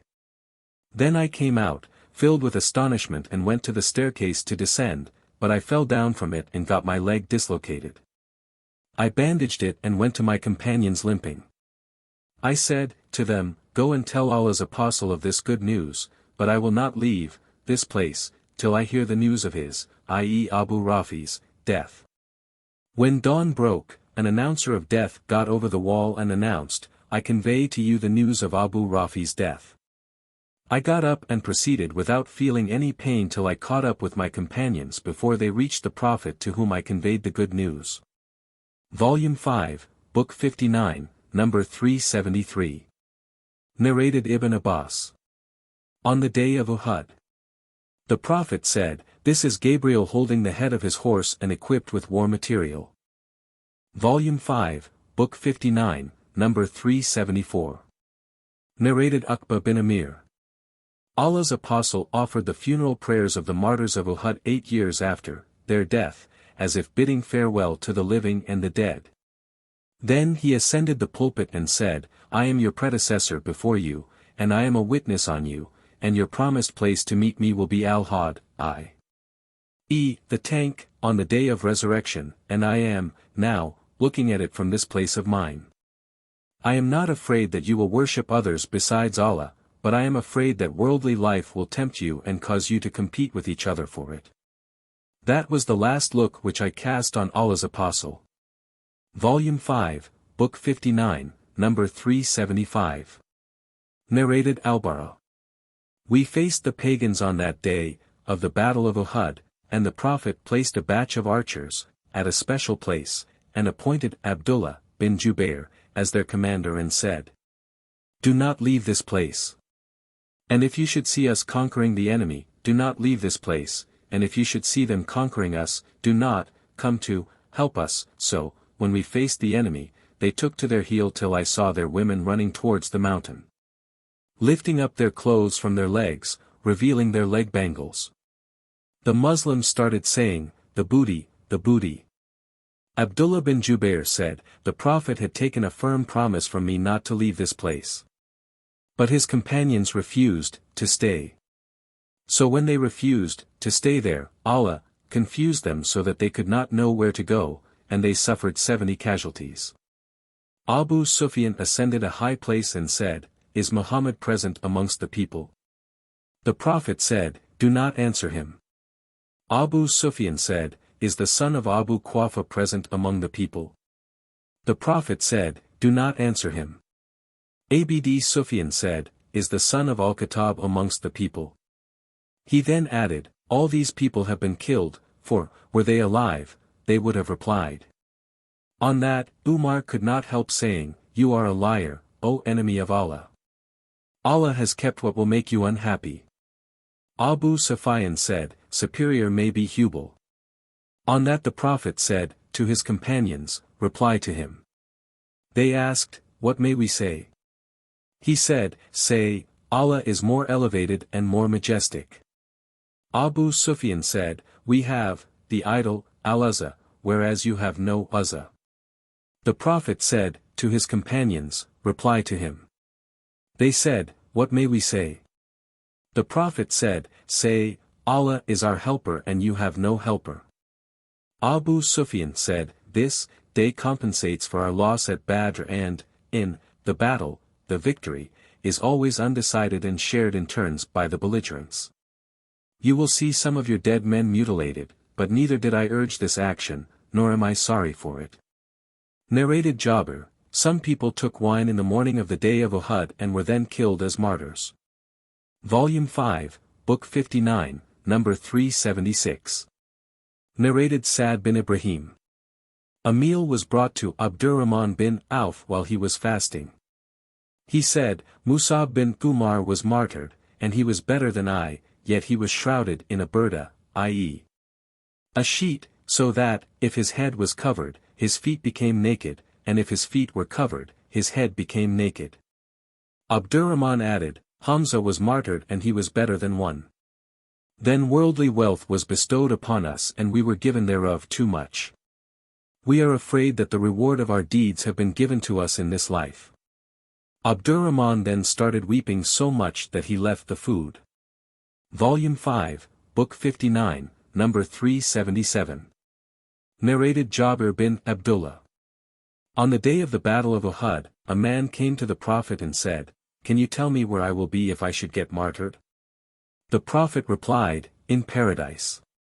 The man threw away some dates he was carrying in his hand, and fought till he was martyred.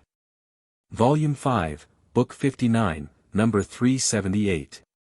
Narrated Kababab bin al-Art. We migrated in the company of Allah's Apostle, seeking Allah's pleasure. So our reward became due and sure with Allah. Some of us have been dead without enjoying anything of their rewards, here, and one of them was Musa bin Umar who was martyred on the day of the Battle of Uhud, and did not leave anything except a namra, i.e. a sheet in which he was shrouded.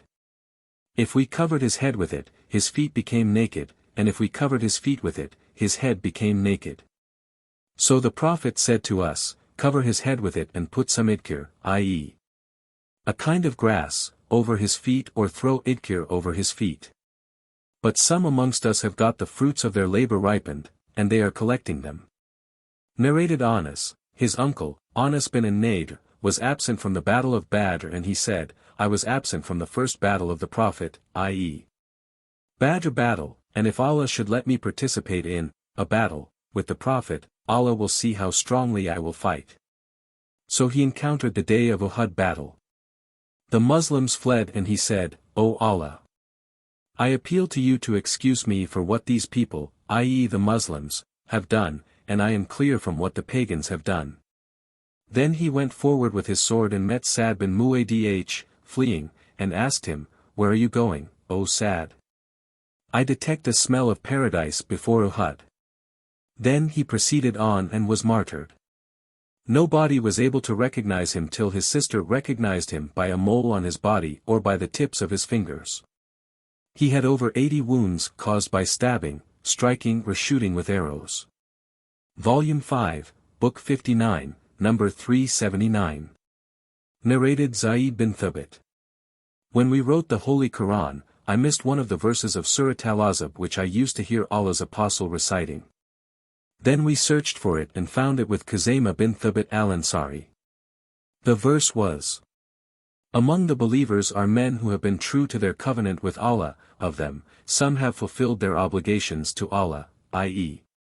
They have been killed in Allah's cause, and some of them are, still, waiting, 33.23, so we wrote this in its place in the Qur'an. Volume 5, Book 59, number 380. Narrated Zayd bin Thabit. When the Prophet set out for the Battle of Uhud, some of those who had gone out with him returned. The companions of the Prophet were divided into two groups. One group said, "We will fight them, i.e. the enemy," and the other group said, "We will not fight them." So there came the divine revelation, "O Muslims! Then what is the matter within you that you are divided into two parties about the hypocrites? Allah has cast them back to disbelief, because of what they have earned."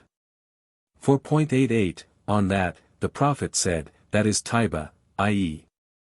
the city of Medina, which clears one from one's sins as the fire expels the impurities of silver. Volume 5, Book 59, number 381. Narrated Jabir. This verse, "When two of your parties almost decided to fall away," was revealed in our connection, i.e. Bani Salama and Bani Harida, and I would not have liked that, if it was not revealed, for Allah said, "But Allah was their protector." 122. Volume 5, Book 59, number 382. Narrated Jabir. Allah's Apostle said to me, "Have you got married, O Jabir?" I replied, "Yes." He asked, "What, a virgin or a matron?" I replied, "Not a virgin but a matron." He said, "Why did you not marry a young girl who would have fondled with you?" I replied, "O Allah's Apostle! My father was martyred on the day of Uhud and left 9 orphan daughters who are my 9 sisters. So I disliked to have another young girl of their age, but I sought an elderly woman who could comb their hair and look after them." The Prophet said, "You have done the right thing." Volume 5, Book 59, number 383. Narrated Jabir bin Abdullah. That his father was martyred on the day of the Battle of Uhud and was in debt and left 6 orphan daughters. Jabir added, "When the season of plucking the dates came, I went to Allah's Apostle and said, 'You know that my father was martyred on the day of Uhud, and he was heavily in debt, and I would like that the creditors should see you.' The Prophet said, 'Go and pile every kind of dates apart.' I did so and called him, i.e. the Prophet. When the creditors saw him, they started claiming their debts from me then in such a harsh manner, as they had never done before. So when he saw their attitude, he went round the biggest heap of dates thrice, and then sat over it and said, 'O Jabir, call your companions, i.e. the creditors.' Then he kept on measuring, and giving, to the creditors, their due, till Allah paid all the debt of my father. I would have been satisfied to retain nothing of those dates for my sisters after Allah had paid the debts of my father. But Allah saved all the heaps of dates, so that when I looked at the heap where the Prophet had been sitting, it seemed as if a single date had not been taken away thereof." Volume 5, Book 59, number 384. Narrated Sa'd bin Abi Waqqas. I saw Allah's Apostle on the day of the Battle of Uhud accompanied by 2 men fighting on his behalf. They were dressed in white and were fighting as bravely as possible. I had never seen them before, nor did I see them later on. Volume 5, Book 59, number 385. Narrated Sa'd bin Abi Waqqas. The Prophet took out a quiver of arrows for me on the day of Uhud and said, "Throw arrows. Let my father and mother be sacrificed for you." Volume 5, Book 59, number 386. Narrated Sa'd. Allah's Apostle mentioned both his father and mother for me on the day of the Battle of Uhud. Volume 5, Book 59, number 387. Narrated Ibn al-Musayyab. Sa'd bin Abi Waqqas said, Allah's Apostle mentioned both his father and mother for me on the day of the Battle of Uhud. He meant when the Prophet said, to Sa'd, while the latter was fighting, "Let my father and mother be sacrificed for you." Volume 5, Book 59, number 388. Narrated Ali, I have never heard the Prophet mentioning both his father and mother for anybody other than Sa'd. Volume 5, Book 59, number 389. Narrated Ali, I have never heard the Prophet mentioning his father and mother for anybody other than Sa'd bin Malik. I heard him saying on the day of Uhud, O Sa'd, throw arrows. Let my father and mother be sacrificed for you. Volume 5, Book 59, number 390. Narrated Mudamir's father. Uthman said that on the day of the Battle of Uhud, none remained with the Prophet but Talha and Sa'd. Volume 5, Book 59, number 391. Narrated as Sayyid bin Yazid. I have been in the company of Abdurrahman bin Auf, Talha bin Ubaidullah, al-Miqdad and Sa'd. And I heard none of them narrating anything from the Prophet excepting the fact that I heard Talha narrating about the day of Uhud, battle. Volume 5, Book 59, number 392. Narrated Kays. I saw Talha's paralyzed hand with which he had protected the Prophet on the day of Uhud. Volume 5, Book 59, number 393. Narrated Anas. When it was the day of Uhud, the people left the Prophet while Abu Talha was in front of the Prophet shielding him with his leather shield. Abu Talha was a skillful archer who used to shoot violently. He broke 2 or 3 arrow bows on that day. If a man carrying a quiver full of arrows passed by, the Prophet would say, to him, scatter, its contents for Abu Talha. The Prophet would raise his head to look at the enemy, whereupon Abu Talha would say, let my father and mother be sacrificed for you. Do not raise your head, lest an arrow of the enemy should hit you. Let my neck be struck, rather than your neck. I saw Aisha, the daughter of Abu Bakr, and Sulaim rolling up their dresses so that I saw their leg bangles while they were carrying water skins on their backs and emptying them in the mouths of the wounded people. They would return to refill them and again empty them in the mouths of the wounded people. The sword fell from Abu Talha's hand twice or thrice, on that day. Volume 5, Book 59, number 394. Narrated Aisha. When it was the day of Uhud, the pagans were defeated. Then Satan, Allah's curse be upon him, cried loudly, O Allah's worshippers, beware of what is behind. On that, the front files of the Muslim forces turned their backs and started fighting with the back files.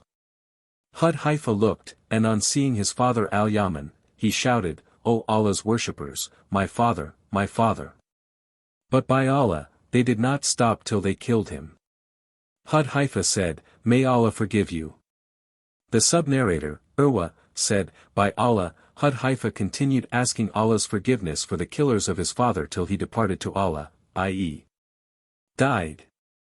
Volume 5, Book 59, number 395. Narrated Uthman bin Mohab. A man came to perform the Hajj to Allah's house.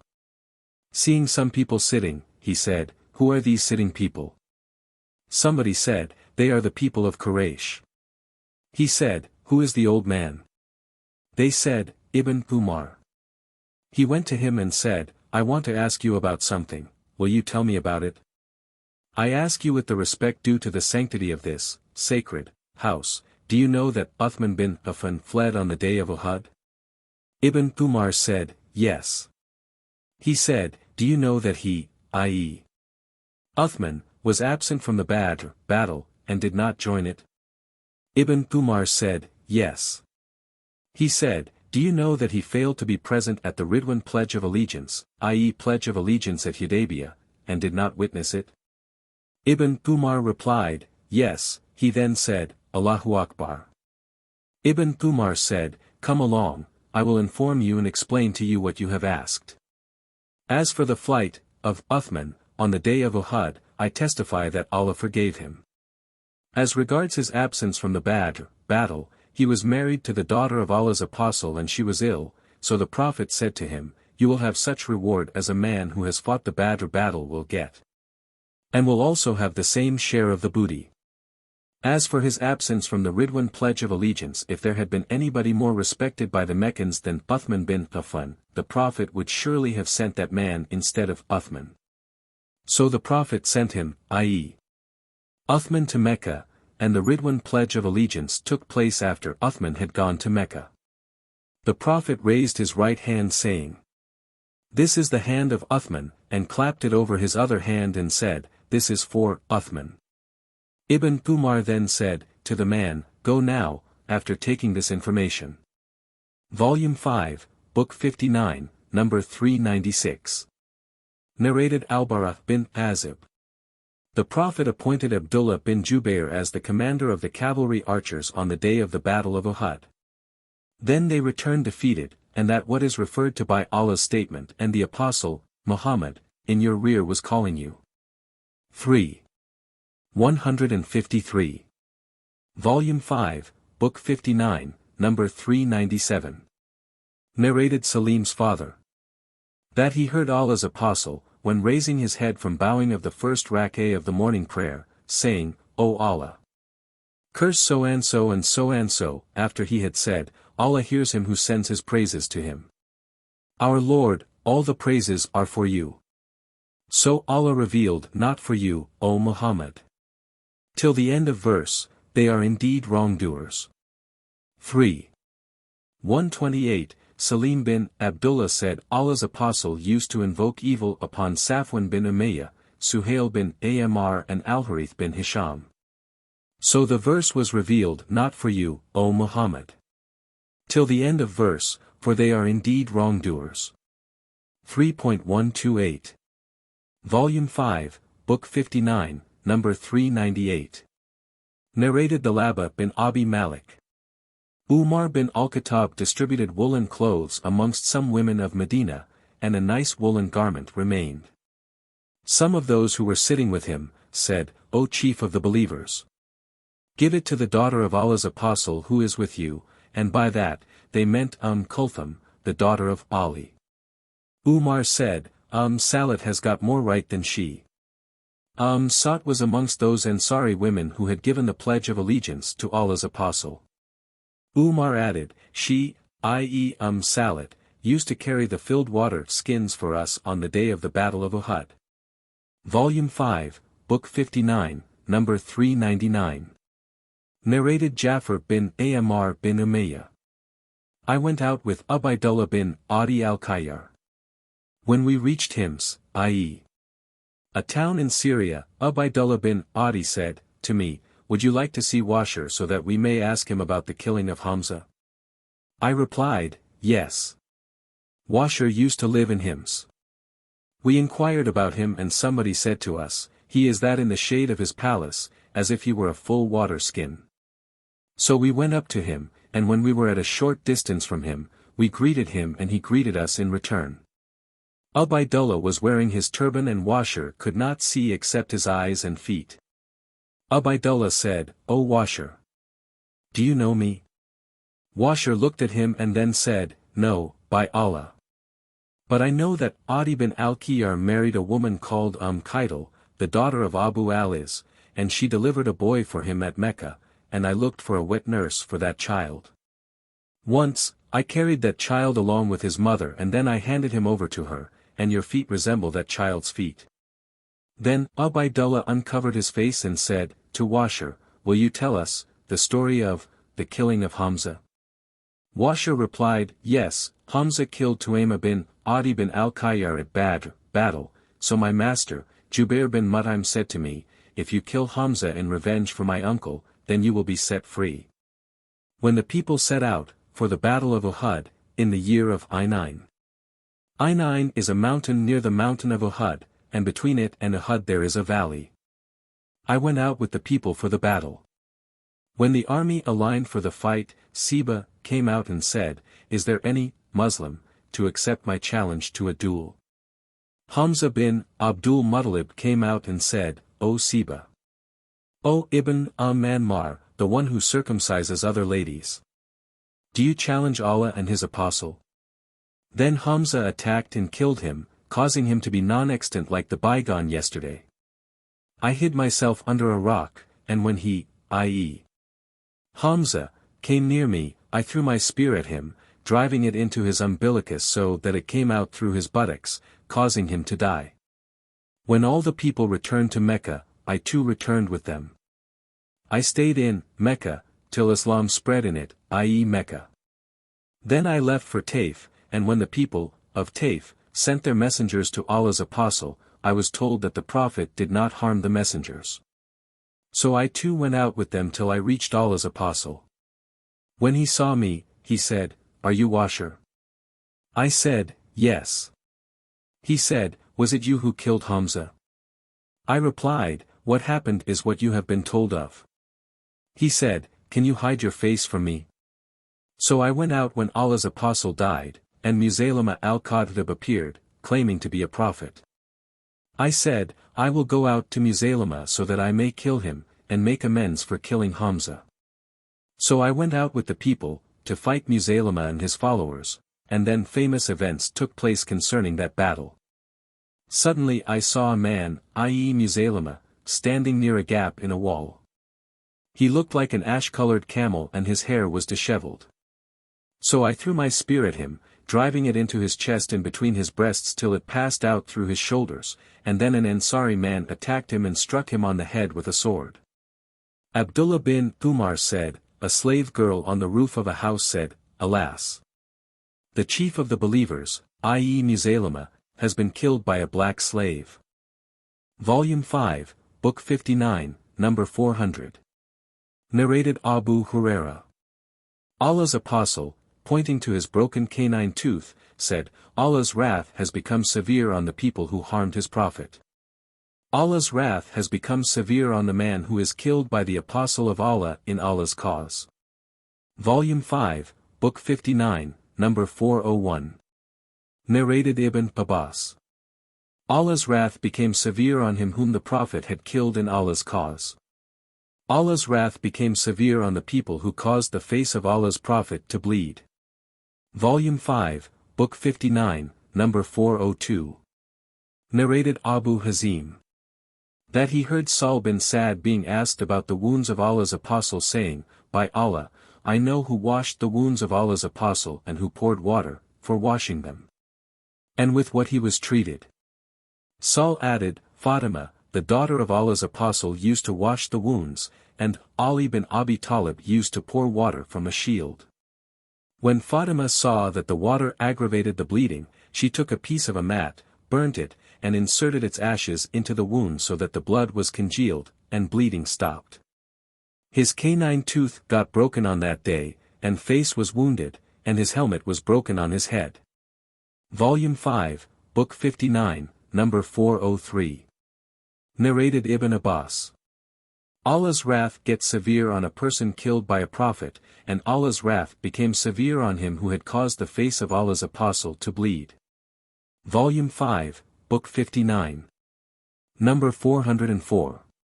Narrated Aisha. Regarding the holy verse, those who responded to the call of Allah and the Apostle, Muhammad, after being wounded, for those of them who did good deeds and refrained from wrong, there is a great reward. 3.172. She said to Urwa, "O my nephew, your father, Zubair and Abu Bakr were amongst them, i.e. those who responded to the call of Allah and the Apostle on the day of the Battle of Uhud. When Allah's Apostle suffered what he suffered on the day of Uhud and the pagans left, the Prophet was afraid that they might return. So he said, 'Who will go on their, i.e. pagans, track?' He then selected 70 men from amongst them, for this purpose." The sub-narrator added, "Abu Bakr and Zubair were amongst them." Volume 5, Book 59, number 405. Narrated Qatada. We do not know of any tribe amongst the Arab tribes who lost more martyrs than Al-Ansar, and they will have superiority on the day of resurrection. Anas bin Malik told us that 70 from the Ansar were martyred on the day of Uhud, and 70 on the day of the Battle of Bir-Mauna, and 70 on the day of Al-Yamamah. Anas added, "The Battle of Bir-Mauna took place during the lifetime of Allah's Apostle and the Battle of Al-Yamamah, during the Caliphate of Abu Bakr, and it was the day when Musaylama al-Kadhib was killed." Volume 5, Book 59, number 406. Narrated Jabir bin Abdullah. Allah's Apostle used to shroud 2 martyrs of Uhud in one sheet and then say, which of them knew Qur'an more. When one of the 2 was pointed out, he would put him first in the grave. Then he said, I will be a witness for them on the day of resurrection. He ordered them to be buried with their blood, on their bodies. Neither was the funeral prayer offered for them, nor were they washed. Jabir added, when my father was martyred, I started weeping and uncovering his face. The companions of the Prophet stopped me from doing so, but the Prophet did not stop me.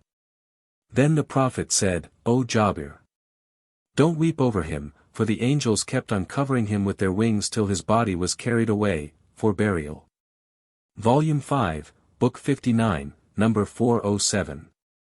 Narrated Abu Musa. The Prophet said, I saw in a dream that I moved a sword and its blade got broken, and that symbolized the casualties which the believers suffered on the day of Uhud. Then I moved it again, and it became as perfect as it had been, and that symbolized the conquest of Mecca, which Allah helped us to achieve, and the union of all the believers. I, also, saw cows in the dream, and what Allah does is always beneficial. Those cows appeared to symbolize the faithful believers, who were martyred, on the day of Uhud. Volume 5, Book 59, number 408. Narrated Kababab. We migrated with the Prophet for Allah's cause, so our reward became due with Allah. Some of us passed away, i.e., died, without enjoying anything from their reward, and one of them was Musa bint Umar, who was killed, i.e. martyred, on the day of Uhud. He did not leave behind except a sheet of striped woolen cloth. If we covered his head with it, his feet became naked, and if we covered his feet with it, his head became naked. The Prophet said to us, cover his head with it and put idkir, i.e., a kind of grass, over his feet, or said, put some idkir over his feet. But some of us have got their fruits ripened, and they are collecting them. Volume 5, Book 59, number 409. Narrated Anas. The Prophet said, this is a mountain that loves us and is loved by us. Volume 5, Book 59, number 410. Narrated Anas bin Malik.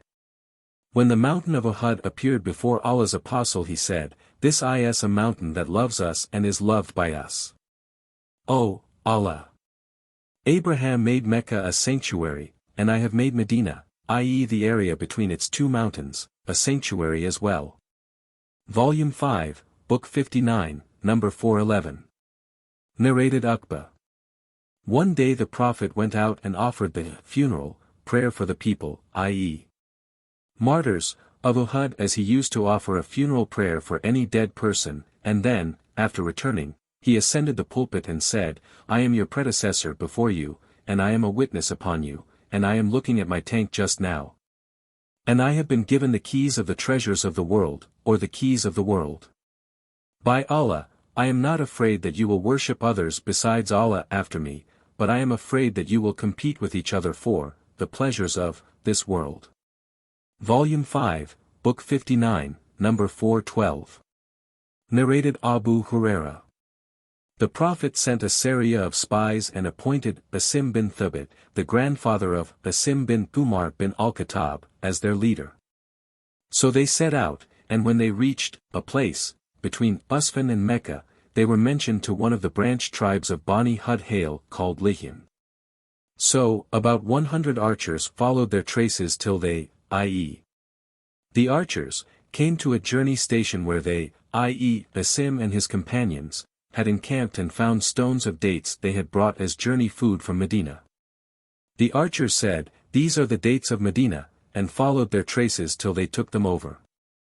When Asim and his companions were not able to go ahead, they went up a high place, and their pursuers encircled them and said, you have a covenant and a promise that if you come down to us, we will not kill any one of you.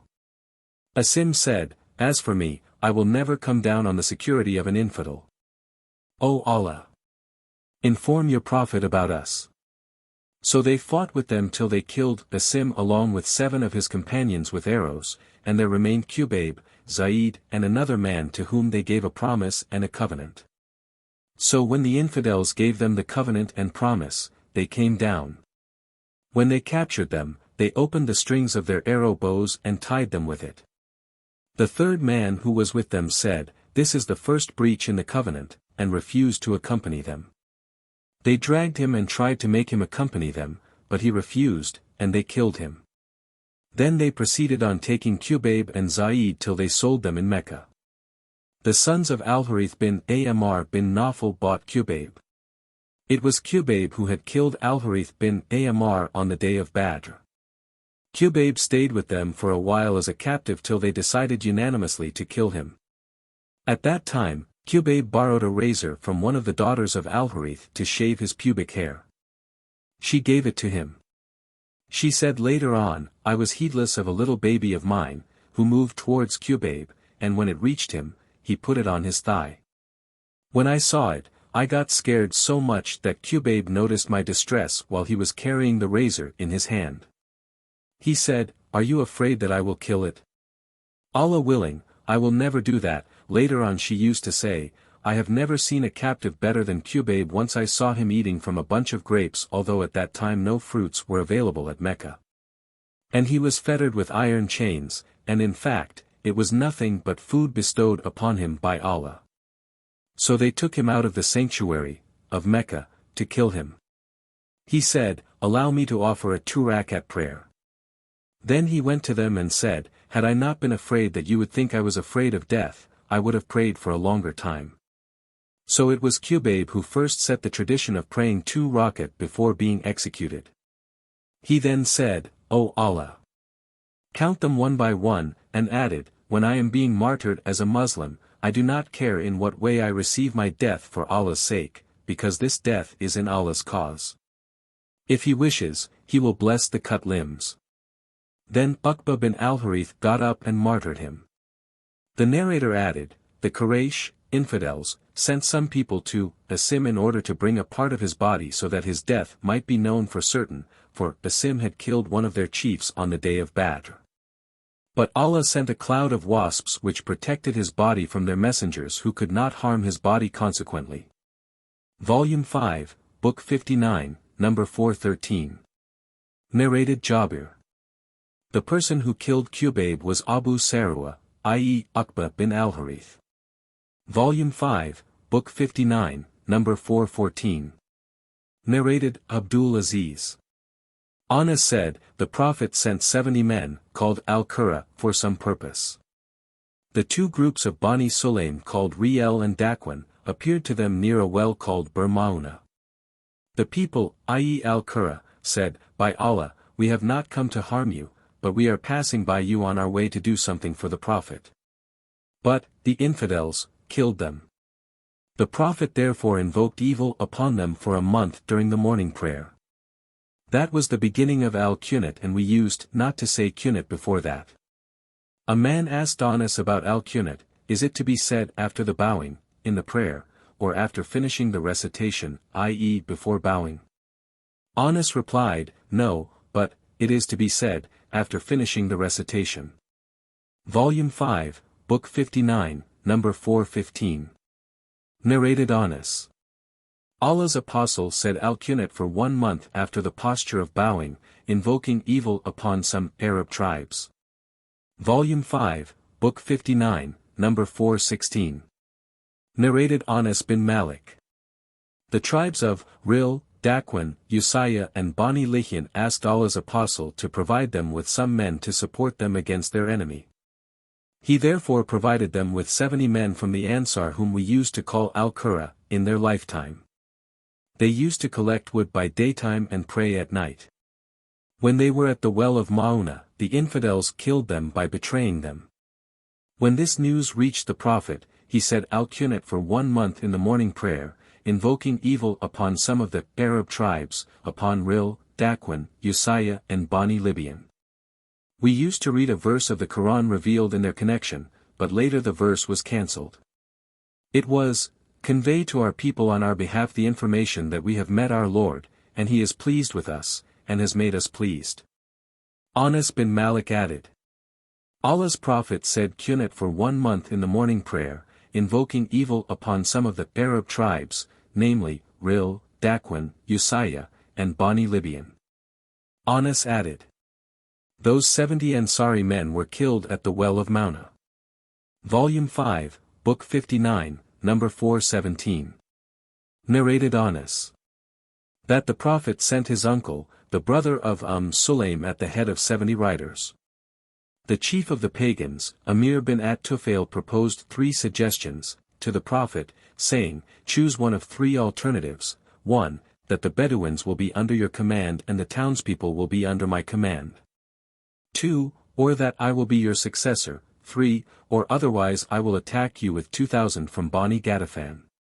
But, Amir was infected with plague in the house of so-and-so. He said, shall I stay in the house of a lady from the family of so-and-so after having a swelled gland like that she-camel? Get me my horse. So he died on the back of his horse. Then Haram, the brother of Sulaim and a lame man along with another man from so-and-so tribe, went towards the pagans, i.e. the tribe of Amir. Haram said to his companions, stay near to me, for I will go to them. If they, i.e. infidels, should give me protection, you will be near to me, and if they should kill me, then you should go back to your companions. Then Haram went to them and said, will you give me protection so as to convey the message of Allah's apostle? So, he started talking to them, but they signaled to a man, to kill him, and he went behind him and stabbed him, with a spear. He, i.e. Haram, said, Allahu Akbar. I have succeeded, by the Lord of the Kaaba. The companion of Haram was pursued by the infidels, and then they, i.e. Haram's companions, were all killed except the lame man who was at the top of a mountain. Then Allah revealed to us a verse that was among the cancelled ones later on. It was, we have met our Lord and He is pleased with us and has made us pleased. After this event, the Prophet invoked evil on the infidels every morning for 30 days. He invoked evil upon the tribes of Ril, Dakwan, Bani Lihyan and Usayya who disobeyed Allah and His Apostle. Volume 5, Book 59, Number 418. Narrated Anas bin Malik. That when Haram bin Milhan, his uncle was stabbed on the day of Mauna, he sprinkled his blood over his face and his head this way and then said, I have succeeded, by the Lord of the Kaaba. Volume 5, Book 59, Number 419. Narrated Aisha. Abu Bakr asked the Prophet to allow him to go out of Mecca, when he was greatly annoyed by the infidels. But the Prophet said to him, wait. Abu Bakr said, O Allah's Apostle, do you hope that you will be allowed to migrate? Allah's Apostle replied, I hope so. So Abu Bakr waited for him till one day Allah's Apostle came at noontime and addressed him saying, let whoever is present with you, now leave you. Abu Bakr said, none is present but my 2 daughters. The Prophet said, have you noticed that I have been allowed to go out, to migrate? Abu Bakr said, O Allah's Apostle, I would like to accompany you. The Prophet said, you will accompany me. Abu Bakr said, O Allah's Apostle, I have got 2 she-camels which I had prepared and kept ready for our going out. So he gave one of the 2 she-camels to the Prophet and it was al-Jadeh. They both rode and proceeded till they reached the cave at the mountain of Thor where they hid themselves. Amir bin Fuhaira was the slave of Abdullah bin al-Tufail bin Sakbra, Aisha's brother from her mother's side. Abu Bakr had a milch she-camel. Amir used to go with it, i.e. the milch she-camel, in the afternoon and come back to them before noon by setting out towards them in the early morning when it was still dark, and then he would take it to the pasture so that none of the shepherds would be aware of his job. When the Prophet and Abu Bakr went away from the cave, he, i.e. Amir, too went along with them, and they both used to make him ride at the back of their camels in turns till they reached Medina. Amir bin Fuhaira was martyred on the day of Mauna. Narrated Urwa, when those Muslims at Mauna were martyred and Amr bin Umayyah ad-Damri was taken prisoner, Amir bin at-Tufail, pointing at a killed person, asked Amr, who is this? Amr bin Umayyah said to him, he is Amir bin Fuhaira. Amir bin at-Tufail said, I saw him lifted to the sky after he was killed till I saw the sky between him and the earth, and then he was brought down upon the earth. Then the news of the killed Muslims reached the Prophet and he announced the news of their death saying, your companions, of Mauna, have been killed, and they have asked their Lord saying, O our Lord, inform our brothers about us as we are pleased with you and you are pleased with us. So Allah informed them, i.e. the Prophet and his companions, about them, i.e. martyrs of Burmauna. On that day, Urwa bin Asma bin Az-Salt, who was one of them, was killed, and Urwa bin Az-Zubair was named after Urwa bin Asma, and Muntir bin Az-Zubair was named after Muntir bin Ammar, who had also been martyred on that day.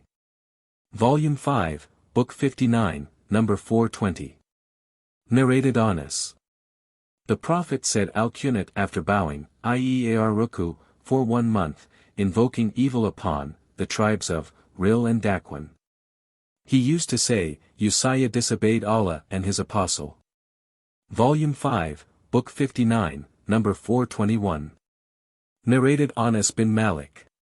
The Prophet invoked evil upon those people who killed his companions at Burmauna for 30 days, in the morning prayer. He invoked evil upon tribes of Ril, Lihyan and Usayya who disobeyed Allah and his apostle. Allah revealed a Quranic verse to his Prophet regarding those who had been killed, i.e. the Muslims killed at Burmauna, and we recited the verse till later it was cancelled. The verse was, inform our people that we have met our Lord, and he is pleased with us, and we are pleased with him. Volume 5, Book 59, number 422. Narrated Asim Alawal. I asked Anas bin Malik regarding al-Qunut during the prayer. Anas replied, yes, al-Qunut was said by the Prophet in the prayer. I said, is it before bowing or after bowing? Anas replied, it was said, before bowing. I said, so-and-so informed me that you told him that it was said after bowing. Anas replied, he was mistaken, for Allah's apostle said al-Qunut after bowing for 1 month. The Prophet had sent some people called al-Qurra who were 70 in number, to some pagan people who had concluded a peace treaty with Allah's apostle. But those who had concluded the treaty with Allah's apostle violated the treaty, and martyred all the 70 men. So Allah's apostle said al-Qunut after bowing, in the prayer, for 1 month, invoking evil upon them. Volume 5, Book 59, number 423. Narrated Ibn Umar. That the Prophet inspected him on the day of Uhud while he was 14 years old, and the Prophet did not allow him to take part in the battle.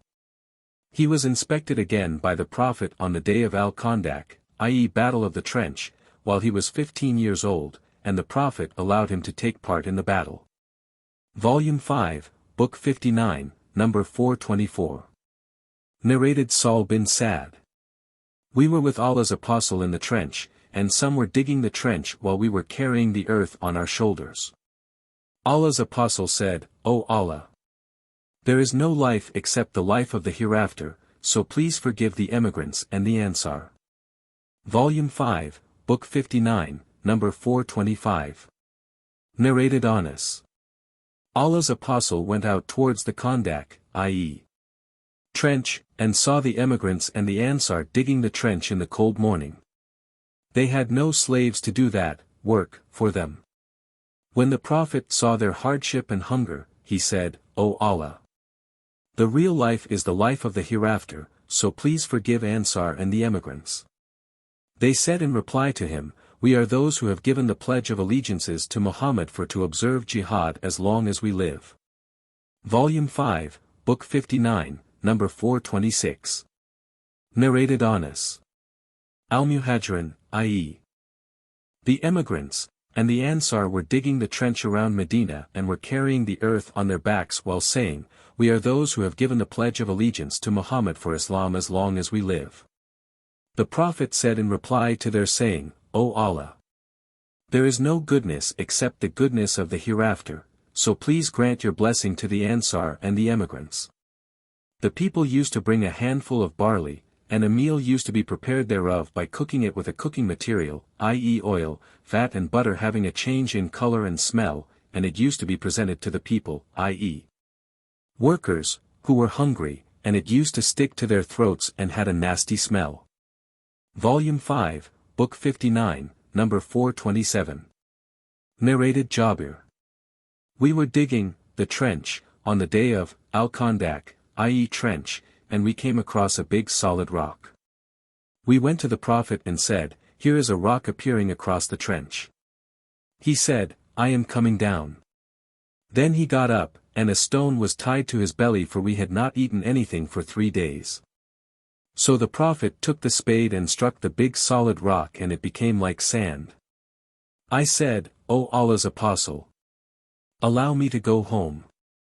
When the Prophet allowed me, I said to my wife, "I saw the Prophet in a state that I cannot treat lightly. Have you got something for him to eat?" She replied, "I have barley and a she-goat." So I slaughtered the she-kid and she ground the barley, then we put the meat in the earthenware cooking pot. Then I came to the Prophet when the dough had become soft and fermented and, the meat in, the pot over the stone trivet had nearly been well cooked, and said, "I have got a little food prepared, so get up, O Allah's Apostle. You and 1 or 2 men along with you, for the food." The Prophet asked, "How much is that food?" I told him about it. He said, "It is abundant and good. Tell your wife not to remove the earthenware pot from the fire and not to take out any bread from the oven till I reach there." Then he said, to all his companions, "Get up." So the Muhajirin, i.e. emigrants, and the Ansar got up. When I came to my wife, I said, "Allah's mercy be upon you." The Prophet came along with the Muhajirin and the Ansar and those who were present with them. She said, "Did the Prophet ask you, how much food you had?" I replied, "Yes." Then the Prophet said, "Enter and do not throng." The Prophet started cutting the bread into pieces, and put the cooked meat over it. He covered the earthenware pot and the oven whenever he took something out of them. He would give the food to his companions and take the meat out of the pot.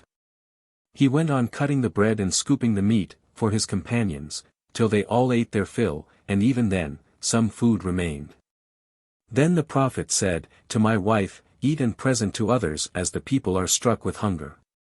Volume 5, Book 59, number 428. Narrated Jabir bin Abdullah.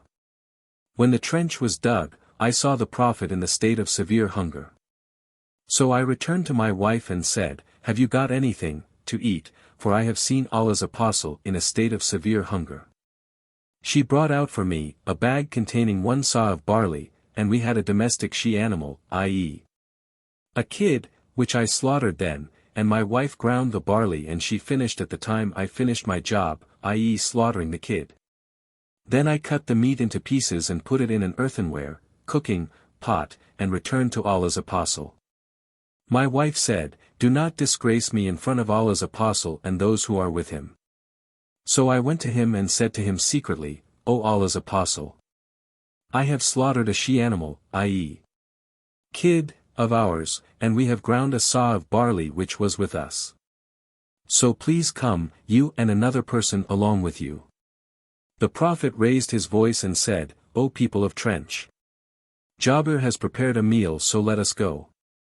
Allah's Apostle said to me, "Don't put down your earthenware meat pot, from the fireplace, or bake your dough till I come." So I came, to my house, and Allah's Apostle too, came, proceeding before the people. When I came to my wife, she said, "May Allah do so and so to you." I said, "I have told the Prophet of what you said." Then she brought out to him, i.e. the Prophet, the dough, and he spat in it and invoked for Allah's blessings in it. Then he proceeded towards our earthenware meat pot and spat in it and invoked for Allah's blessings in it. Then he said, to my wife, "Call a lady baker to bake along with you and keep on taking out scoops from your earthenware meat pot, and do not put it down from its fireplace." They were 1,000, who took their meals, and by Allah they all ate, and when they left the food and went away, our earthenware pot was still bubbling, full of meat, as if it had not decreased. And our dough was still being baked as if nothing had been taken from it. Volume 5, Book 59. Number 429. Narrated Aisha. As regards the following Quranic verse, when they came on you from above and from below you, from east and west of the valley, and when the eyes grew wild and the hearts reached up to the throats. 33.10, that happened on the day of al-Qadr, i.e. trench. Volume 5, Book 59, number 430. Narrated al-Bara. The Prophet was carrying earth on the day of al-Qadr till his abdomen was fully covered with dust, and he was saying, By Allah, without Allah we would not have been guided. Neither would we have given in charity, nor would we have prayed. So, O Allah, please send sakina, i.e. calmness, upon us, and make our feet firm if we meet the enemy as the enemy have rebelled against us, and if they intended affliction, i.e. want to frighten us and fight against us, then we would not flee but withstand them. The Prophet used to raise his voice saying, Abina. Abina. I.e. would not, we would not. Volume 5, Book 59, number 431. Narrated Ibn Abbas.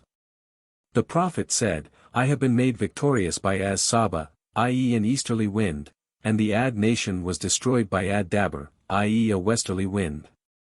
Volume 5, Book 59, number 432. Narrated al-Bara. When it was the day of Al-Azab, i.e. the clans, and Allah's apostle dug the trench, I saw him carrying earth out of the trench till dust made the skin of his abdomen out of my sight, and he was a hairy man. I heard him reciting the poetic verses composed by Ibn Rawaha while he was carrying the earth, O Allah. Without you we would not have been guided, nor would we have given in charity, nor would we have prayed. So, O Allah, please send sakina, i.e. calmness, upon us and make our feet firm if we meet the enemy, as they have rebelled against us. And if they intend affliction, i.e. want to frighten us, and fight against us, then we would not flee but withstand them. The Prophet would then prolong his voice at the last words.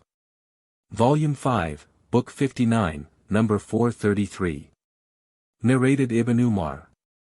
The first day, i.e. Ghazwa, I participated in, was the day of al-Qadr, i.e. trench. Volume 5, Book 59, number 434. Narrated Ikrimah bin Khalid. Ibn Umar said, I went to Hafsa while water was dribbling from her twined braids. I said, the condition of the people is as you see, and no authority has been given to me.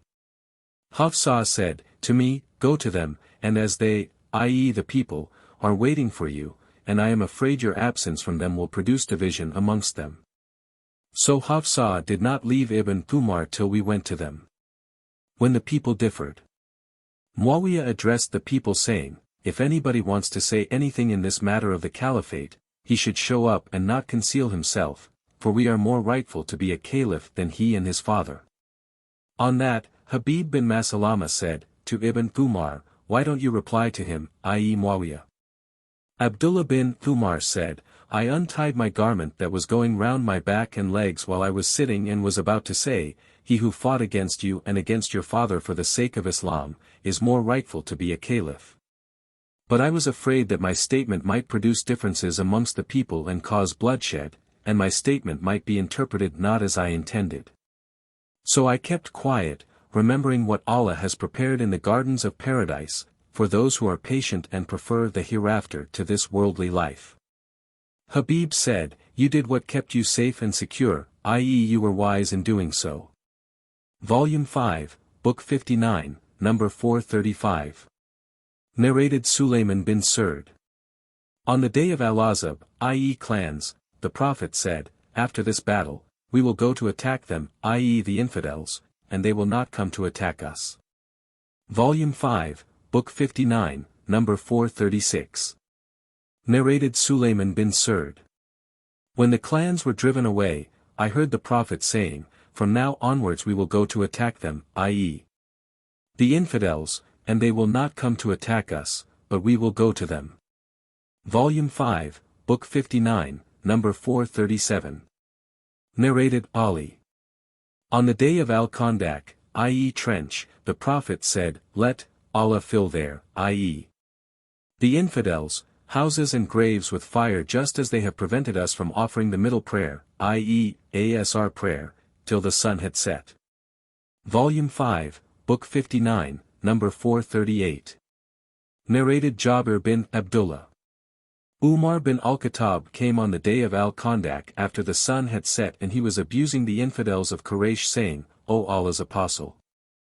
I was unable to offer the Asr prayer till the sun was about to set. The Prophet said, by Allah, I have not offered this, i.e., Asr prayer. So we came down along with the Prophet to Buthan where he performed ablution for the prayer and then we performed the ablution for it. Then he offered the Asr prayer after the sun had set, and after it he offered the Maghrib prayer. Volume 5, Book 59, number 439. Narrated Jabir. On the day of Al-Azab, i.e. clans, Allah's apostle said, who will bring us the news of the people, i.e. the clans of Quraysh infidels? Az-Zubair said, I. The Prophet again said, who will bring us the news of the people? Az-Zubair said, I. The Prophet again said, who will bring us the news of the people? Az-Zubair said, I. The Prophet then said, every prophet has his Hawari, i.e. disciple special helper, my disciple is Az-Zubair. Volume 5, Book 59, number 440. Narrated Abu Huraira. Allah's apostle used to say, none has the right to be worshipped except Allah alone, who honored his warriors and made his slave victorious, and he, alone, defeated the infidel clans. So there is nothing after him. Volume 5, Book 59, number 441. Narrated Abdullah bin Abi Aufa. Allah's apostle invoked evil upon the clan saying, Allah, the revealer of the holy book, i.e. the Qur'an, the quick taker of the accounts. Please defeat the clans. O Allah! Defeat them and shake them. Volume 5, Book 59, number 442. Narrated Abdullah. Whenever Allah's apostle returned from a Ghazwa, Hajj or Umrah, he used to start, saying, Allahu Akbar, thrice and then he would say, none has the right to be worshipped except Allah alone who has no partners. To him belongs the kingdom, all praises are for him, and he is able to do all things, i.e. omnipotent. We are returning with repentance, to Allah, worshipping, prostrating, and praising our Lord. Allah has fulfilled his promise, made his slave victorious, and he, alone, defeated the clans of infidels.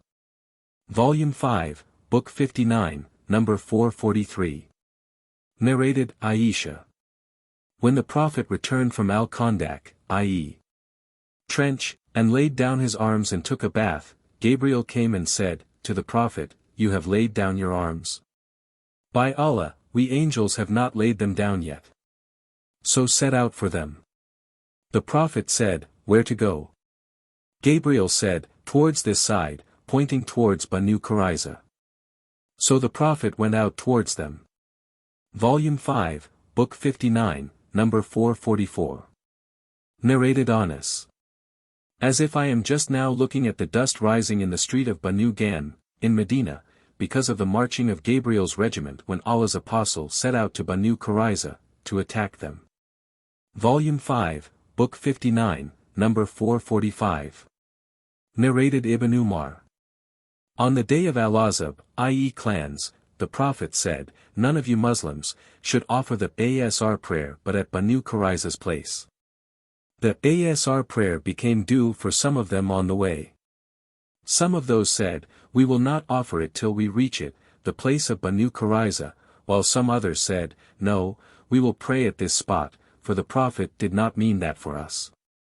Later on it was mentioned to the Prophet and he did not berate any of the two groups. Volume 5, Book 59, number 446. Narrated Anas. Some of the Ansar used to present date palm trees to the Prophet till Banu Qurayza and Banu an-Nadir were conquered, then he returned to the people their date palms. My people ordered me to ask the Prophet to return some or all the date palms they had given to him, but the Prophet had given those trees to Ayman. On that, Ayman came and put the garment around my neck and said, no, by him except whom none has the right to be worshipped, he will not return those trees to you as he, i.e. the Prophet, has given them to me. The Prophet said to her, return those trees and I will give you so much, instead of them. But she kept on refusing, saying, no, by Allah, till he gave her 10 times the number of her date palms. Volume 5, Book 59, number 447. Narrated Abu Said al-Khudri. The people of Banu Qurayza agreed to accept the verdict of Sa'd bin Mu'adh. So the Prophet sent for Sa'd, and the latter came, riding a donkey, and when he approached the mosque, the Prophet said to the Ansar, "Get up for your chief or for the best among you." Then the Prophet said to Sa'd, "These, i.e. Banu Qurayza, have agreed to accept your verdict."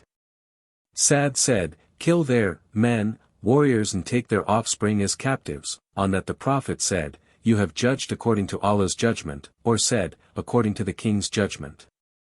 Volume 5, Book 59, number 448.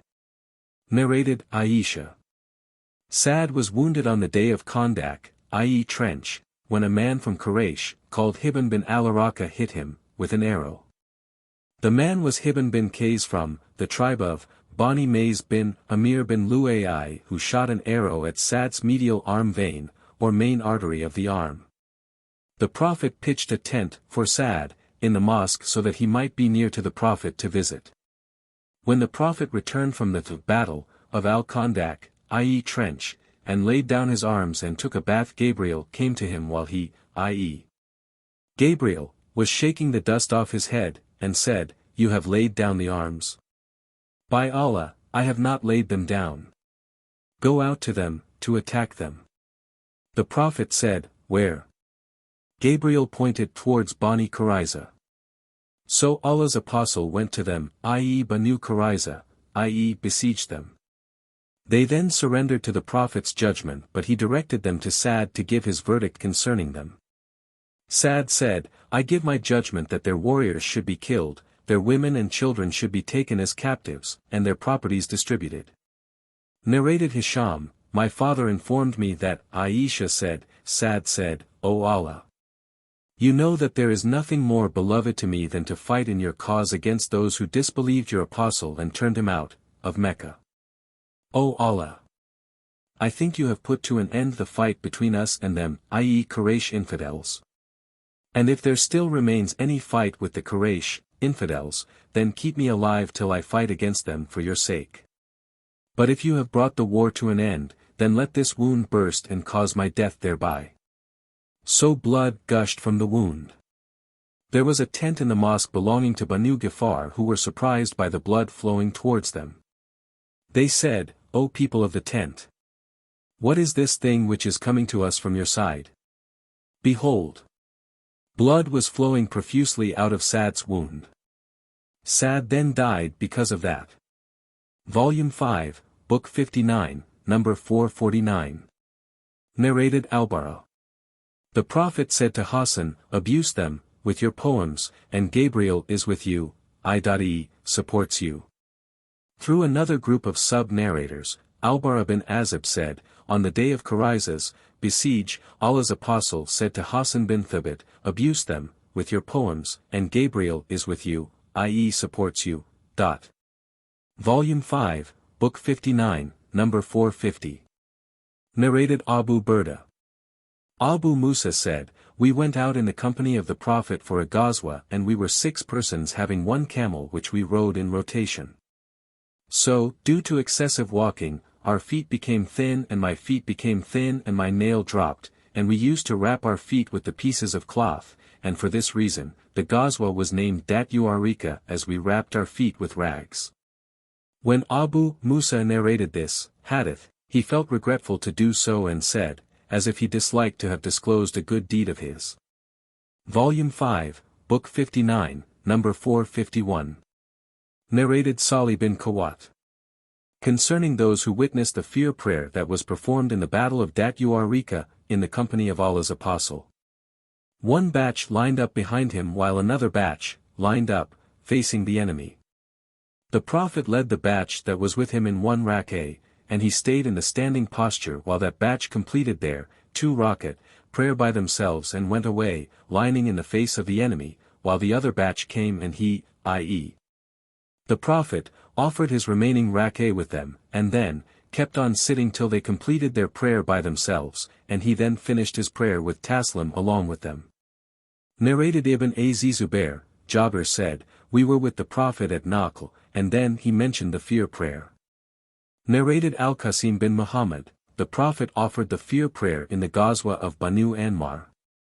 Volume 5, Book 59, number 452.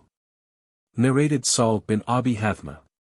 Describing the fear prayer, the Imam stands up facing the Qibla and one batch of them, i.e. the army, out of the two, prays along with him and the other batch faces the enemy.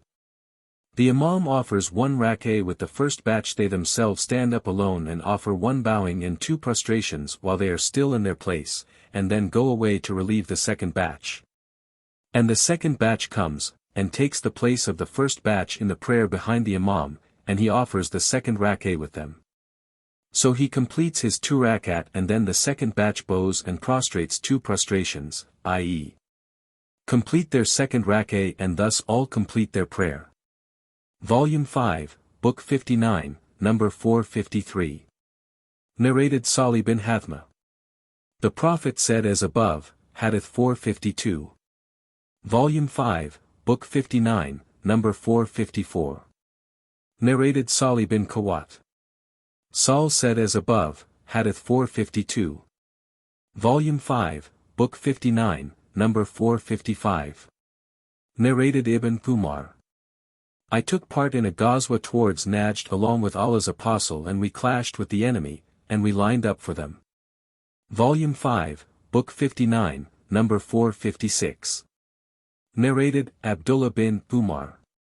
Allah's Apostle led the fear prayer with one of the 2 batches of the army while the other batch faced the enemy.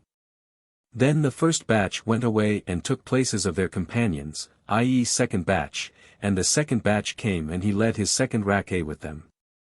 Then he, i.e. the Prophet, finished his prayer with taslim, and then each of the 2 batches got up and completed their remaining 1 rak'ah. Volume 5, Book 59, number 457. Narrated Sinan and Abu Salama. Jabir mentioned that he had participated in a Ghazwa towards Najd in the company of Allah's Apostle. Volume 5, Book 59, number 458.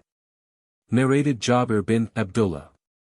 That he fought in a Ghazwa towards Najd along with Allah's Apostle, and when Allah's Apostle returned, he too returned along with him.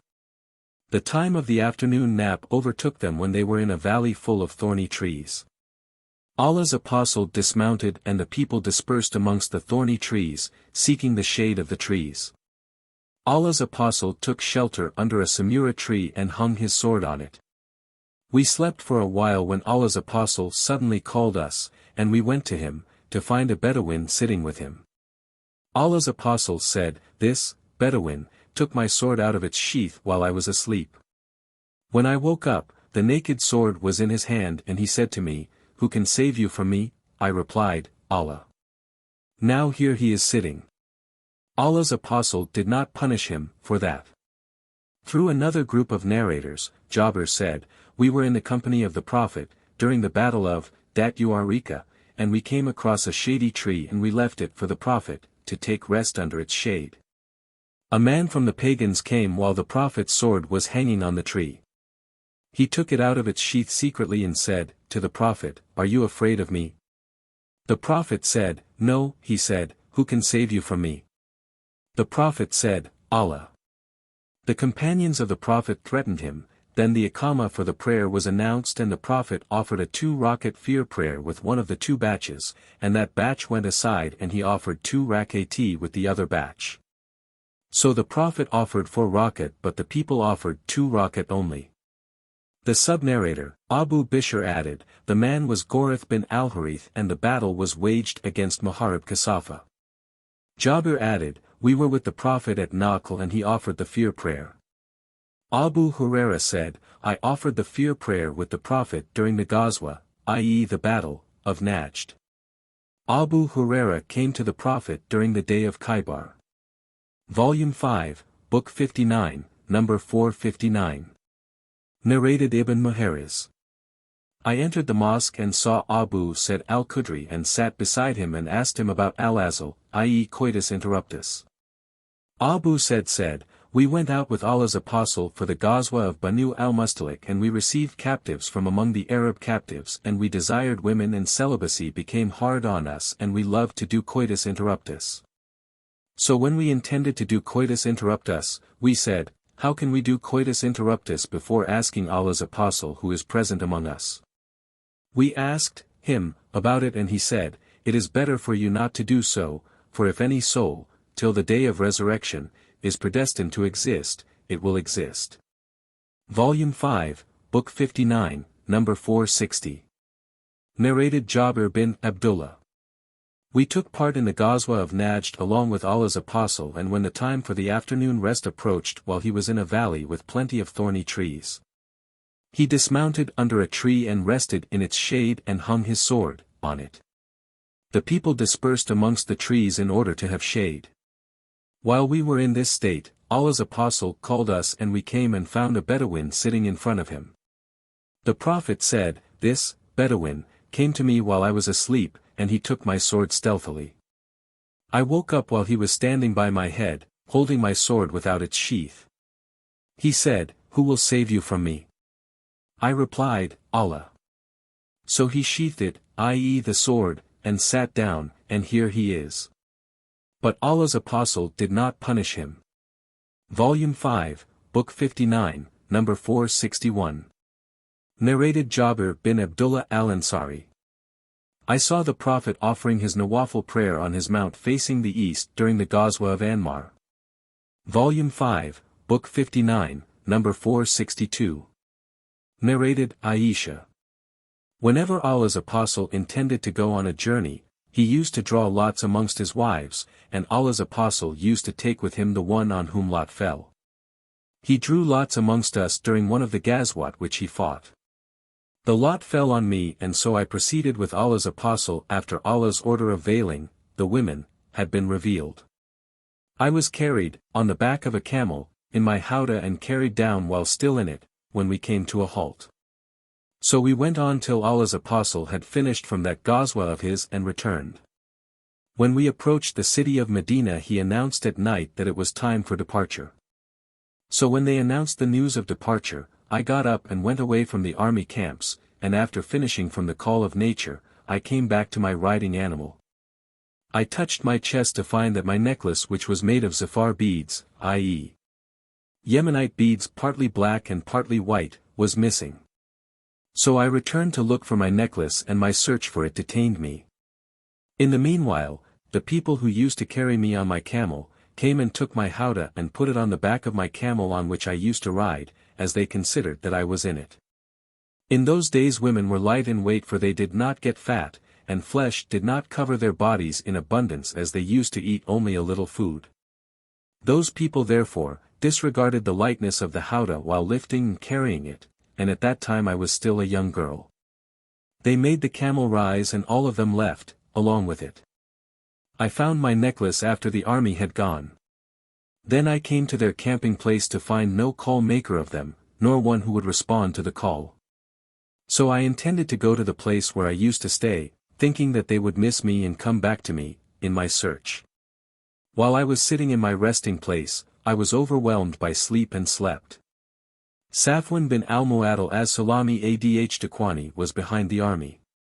When he reached my place in the morning, he saw the figure of a sleeping person, and he recognized me on seeing me as he had seen me before the order of compulsory veiling was prescribed. So I woke up when he recited Istirja, i.e. Inna lillahi wa inna ilayhi raji'un, as soon as he recognized me. I veiled my face with my head cover at once, and by Allah, we did not speak a single word, and I did not hear him saying any word besides his Istirja. He dismounted from his camel and made it kneel down, putting his leg on its front legs, and then I got up and rode on it. Then he set out leading the camel that was carrying me till we overtook the army in the extreme heat of midday while they were at a halt, taking a rest. Because of the event, some people brought destruction upon themselves, and the one who spread the ifk, i.e. slander, more, was Abdullah bin Ubay ibn Salul. Urwa said, the people propagated the slander and talked about it in his, i.e. Abdullah's, presence, and he confirmed it and listened to it and asked about it to let it prevail.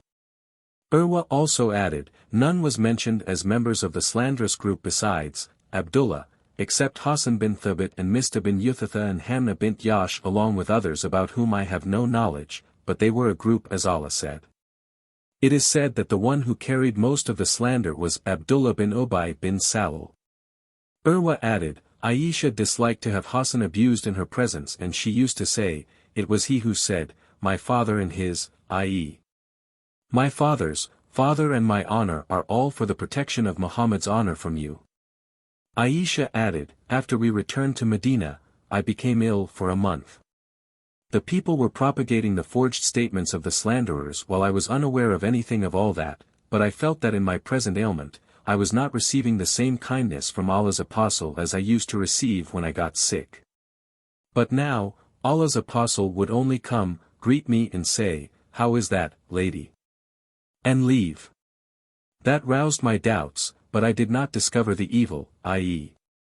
slander, till I went out after my convalescence. I went out with Mista to Al-Manasi, where we used to answer the call of nature and we used not to go out, to answer the call of nature, except at night.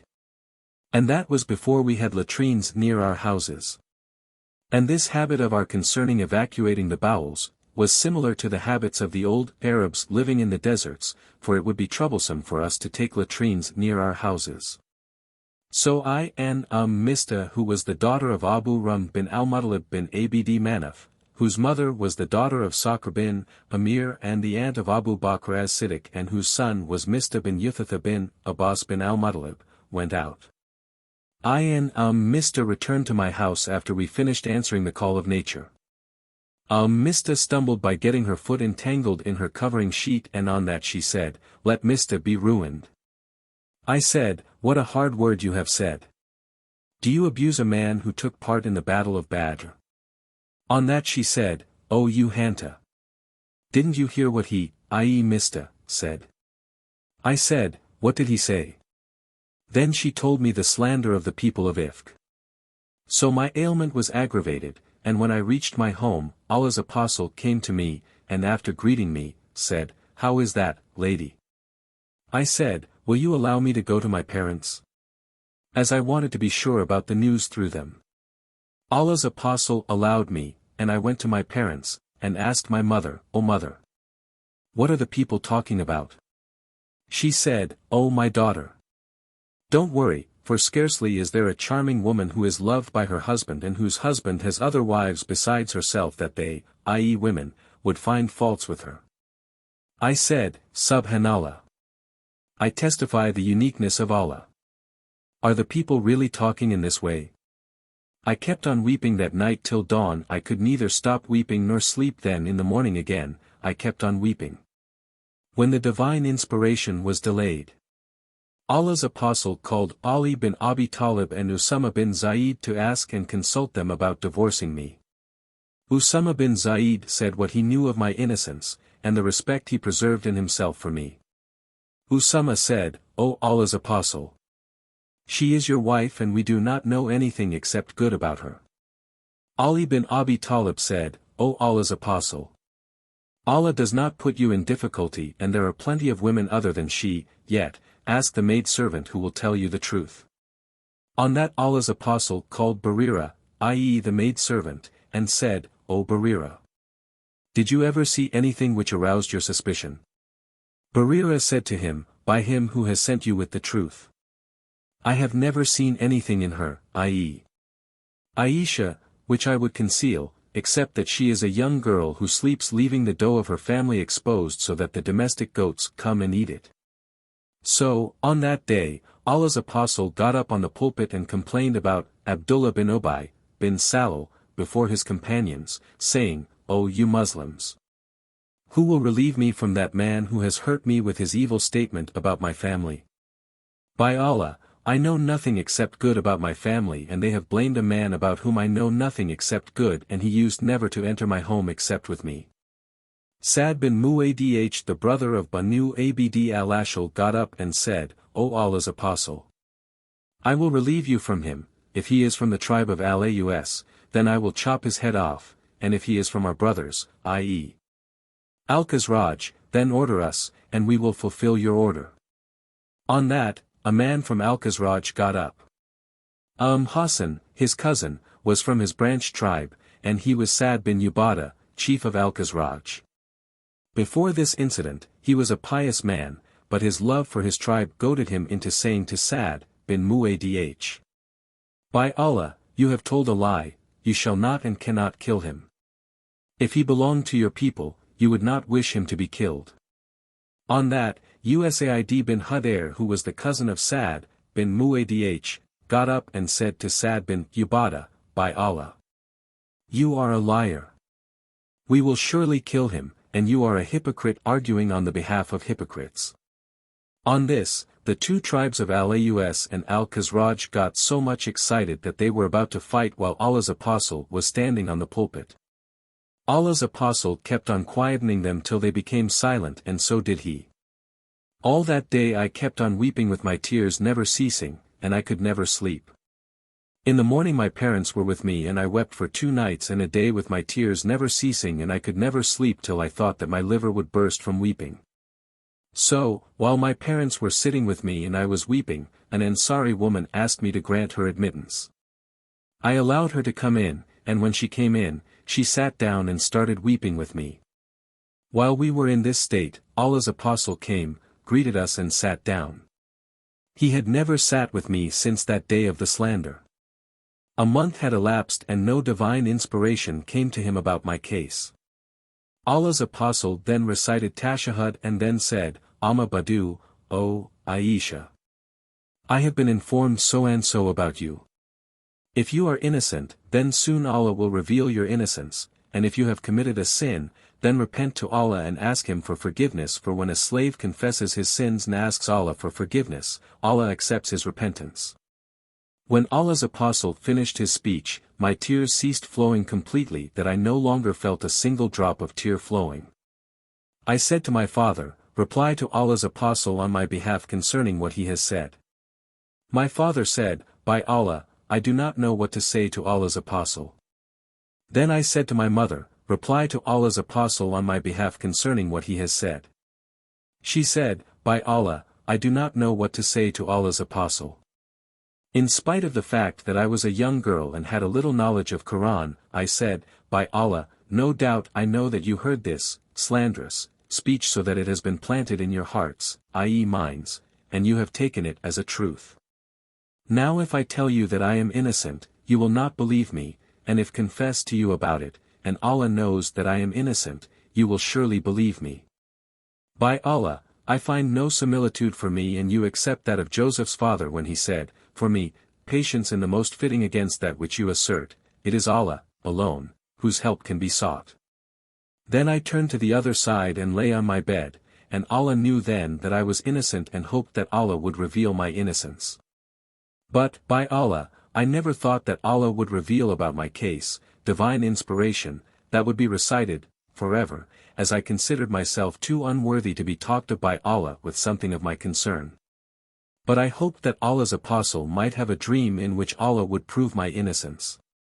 But, by Allah, before Allah's apostle left his seat and before any of the household left, the divine inspiration came to Allah's apostle. So there overtook him the same hard condition which used to overtake him, when he used to be inspired divinely.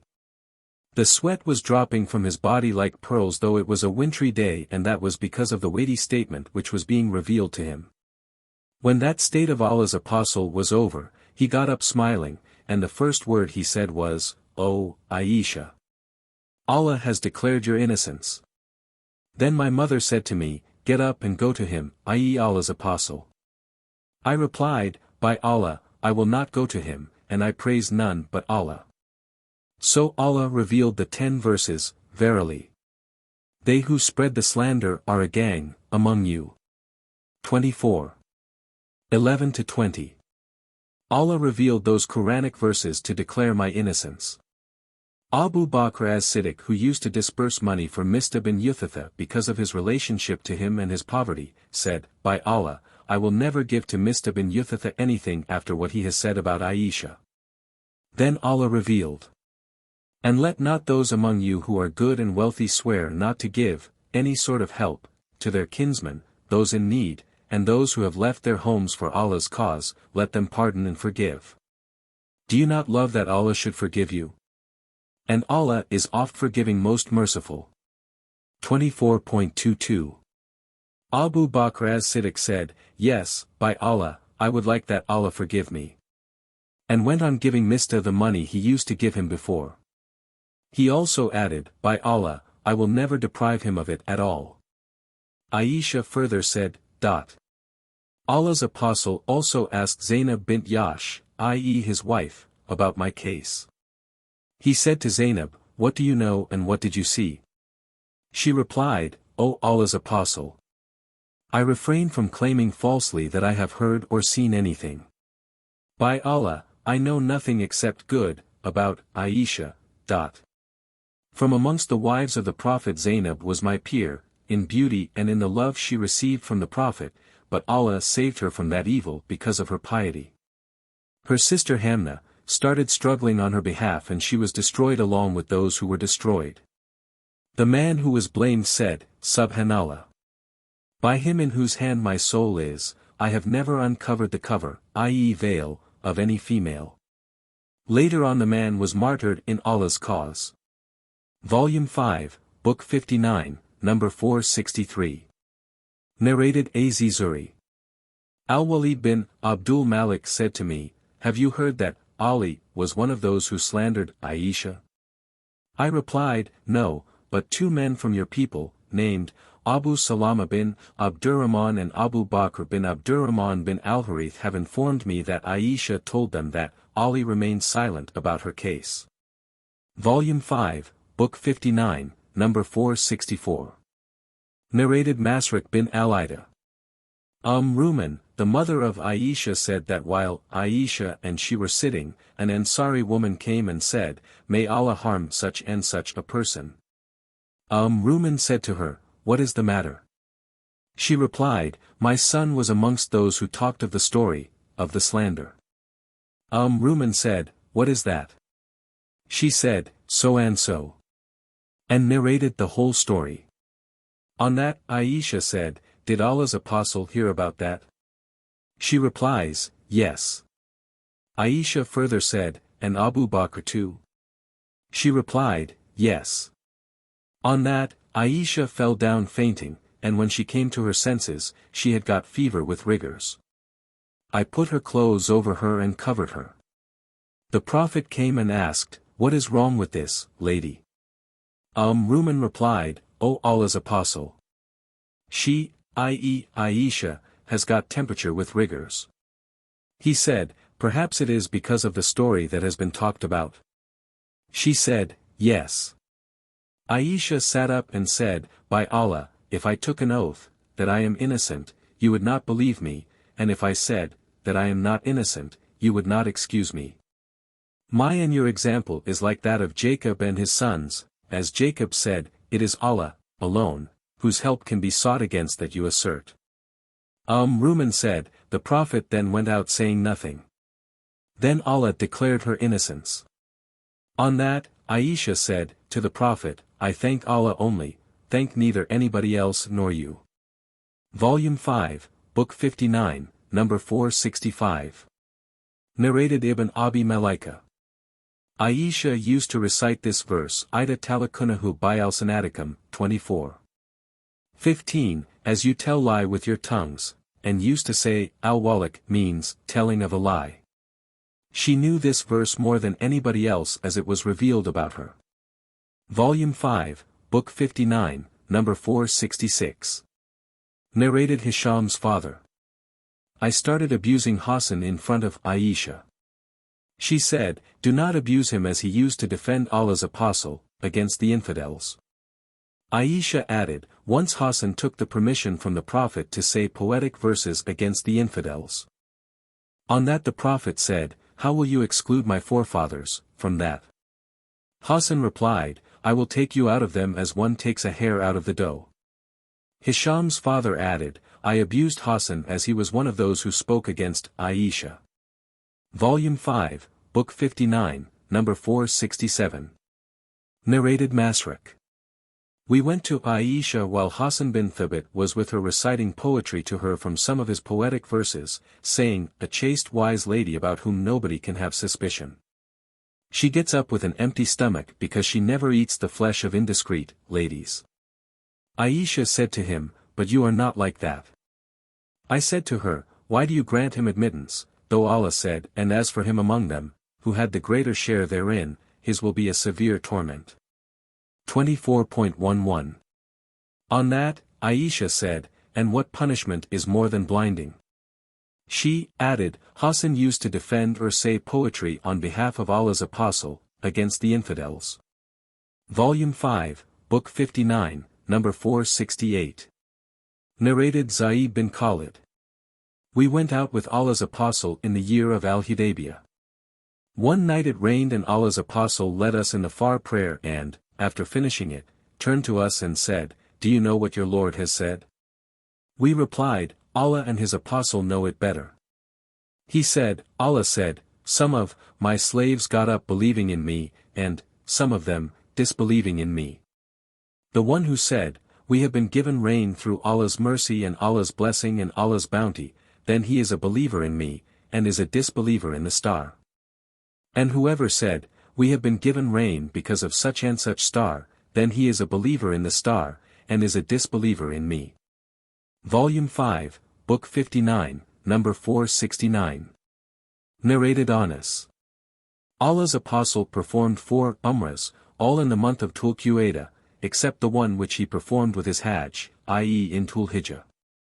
He performed 1 Umrah from al-Hudaybiyah in Dhul Qa'dah, another Umrah in the following year in Dhul Qa'dah, a third from al-Jirana where he distributed the war booty of Hunayn, in Dhul Qa'dah, and the 4th Umrah he performed was with his Hajj. Volume 5, Book 59, number 470. Narrated Abu Qatada. We set out with the Prophet in the year of al-Hudaybiyah, and all his companions assumed the state of Ihram but I did not. Volume 5, Book 59, number 471. Narrated Al-Bara. Do you, people, consider the conquest of Mecca, the victory, referred to in the Qur'an 48:1? Was the conquest of Mecca a victory? We really consider that the actual victory was the Ar Ridwan pledge of allegiance which we gave on the day of al-Hudaybiyah, to the Prophet. On the day of al-Hudaybiyah we were 1,400 men along with the Prophet. Al-Hudaybiyah was a well, the water of which we used up leaving not a single drop of water in it. When the Prophet was informed of that, he came and sat on its edge. Then he asked for a utensil of water, performed ablution from it, rinsed his mouth, invoked Allah, and poured the remaining water into the well. We stayed there for a while and then the well brought forth what we required of water for ourselves and our riding animals. Volume 5, Book 59, number 472. Narrated Al-Bara bin Azib. That they were in the company of Allah's Apostle on the day of al-Hudaybiyah and their number was 1,400 or more. They camped at a well and drew its water till it was dried. When they informed Allah's Apostle of that, he came and sat over its edge and said, bring me a bucket of its water. When it was brought, he spat and invoked Allah, and said, leave it for a while. Then they quenched their thirst and watered their riding animals, from that well, till they departed. Volume 5, Book 59, number 473. Narrated Salim. Jabir said, on the day of al-Hudaybiyah, the people felt thirsty and Allah's Apostle had a utensil containing water. He performed a ablution from it and then the people came towards him. Allah's Apostle said, what is wrong with you? The people said, O Allah's Apostle, we haven't got any water to perform ablution with or to drink, except what you have in your utensil. So the Prophet put his hand in the utensil and the water started spouting out between his fingers like springs. So we drank and performed ablution. I said to Jabir, what was your number on that day? He replied, even if we had been 100,000, that water would have been sufficient for us. Anyhow, we were 1,500. Volume 5, Book 59, number 474. Narrated Qatada. I said to Sa'id bin al-Musayyab, I have been informed that Jabir bin Abdullah said that the number, of al-Hudaybiyah Muslim warriors, was 1400. Sa'idi said to me, Jabir narrated to me that they were 1500 who gave the Pledge of Allegiance to the Prophet on the day of al-Hudaybiyah. Volume 5, Book 59, number 475. Narrated Jabir bin Abdullah. On the day of al-Hudaybiyah, Allah's Apostle said to us, "You are the best people on the earth." We were 1400 then. If I could see now, I would have shown you the place of the tree, beneath which the Pledge of Allegiance was given by us. Salim said, our number was 1400. Abdullah bin Abi Aufa said, the people, who gave the Pledge of Allegiance, under the tree numbered 1300 and the number of Bani Aslam was 1/8 of the emigrants. Volume 5, Book 59, number 476. Narrated Mirdas al-Islami. Who was among those, who had given the Pledge of Allegiance, under the tree, pious people will die in succession.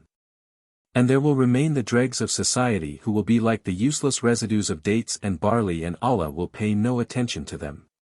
Volume 5, Book 59, number 477. Narrated Marwan and al-Maswar bin Makramah. The Prophet went out in the company of 1300 to 1500 of his companions in the year of al-Hudaybiyah, and when they reached Tul Hulayfa, he garlanded and marked his hadi and assumed the state of Ihram. Volume 5, Book 59, number 478. Narrated Ka'b bin Ujra. That Allah's Apostle saw him with the lice falling, from his head, on his face. Allah's Apostle said, "Are your lice troubling you?" Ka'b said, "Yes." Allah's Apostle thus ordered him to shave his head while he was at al-Hudaybiyah. Up to then there was no indication that all of them would finish their state of Ihram, and they hoped that they would enter Mecca. Then the order of al-Fidyah was revealed, so Allah's Apostle ordered Ka'b to feed 6 poor persons with 1 farak of food or slaughter a sheep or fast for 3 days. Volume 5, Book 59, number 479. Narrated Aslam. Once I went with Umar bin al-Khattab to the market. A young woman followed Umar and said, "O chief of the believers, my husband has died, leaving little children. By Allah, they have not even a sheep's trotter to cook, they have no farms or animals. I am afraid that they may die because of hunger, and I am the daughter of Kufaf bin Ima al-Ghafari, and my father witnessed the Pledge of Allegiance, of al-Hudaybiyah with the Prophet." Umar stopped and did not proceed, and said, "I welcome my near relative." Then he went towards a strong camel which was tied in the house, and carried onto it 2 sacks he had loaded with food grains, and put between them money and clothes, and gave her its rope to hold and said, "Lead it. And this provision will not finish till Allah gives you a good supply." A man said, "O chief of the believers, you have given her too much." Umar said disapprovingly, "May your mother be bereaved of you. By Allah, I have seen her father and brother besieging a fort for a long time and conquering it, and then we were discussing what their shares they would have from that war booty." Volume 5, Book 59, number 480. Narrated Said bin al-Musayyab. That his father said, "I saw the tree, of the Ar-Ridwan Pledge of Allegiance, and when I returned to it later, I was not able to recognize it." The sub-narrator Mami Jd said, al-Musayyab said, "Then, forgot it, i.e., the tree. Volume 5, Book 59, number 481. Narrated Tariq bin Abdurrahman. When I set out for Hajj, I passed by some people offering a prayer. I asked, "What is this mosque?"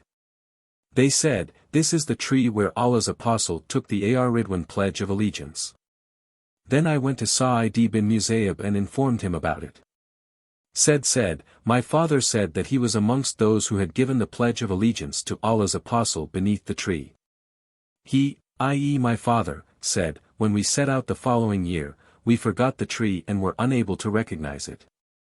Then said, "Perhaps ironically, the companions of the Prophet could not recognize it, nevertheless, you do recognize it, therefore you have a better knowledge." Volume 5, Book 59, number 482. Narrated Said bin al-Musayyab. That his father was amongst those who had given the Pledge of Allegiance, to the Prophet, beneath the tree, and the next year when they went towards the tree, They were not able to recognize it. Volume 5, Book 59, number 483. Narrated Tariq.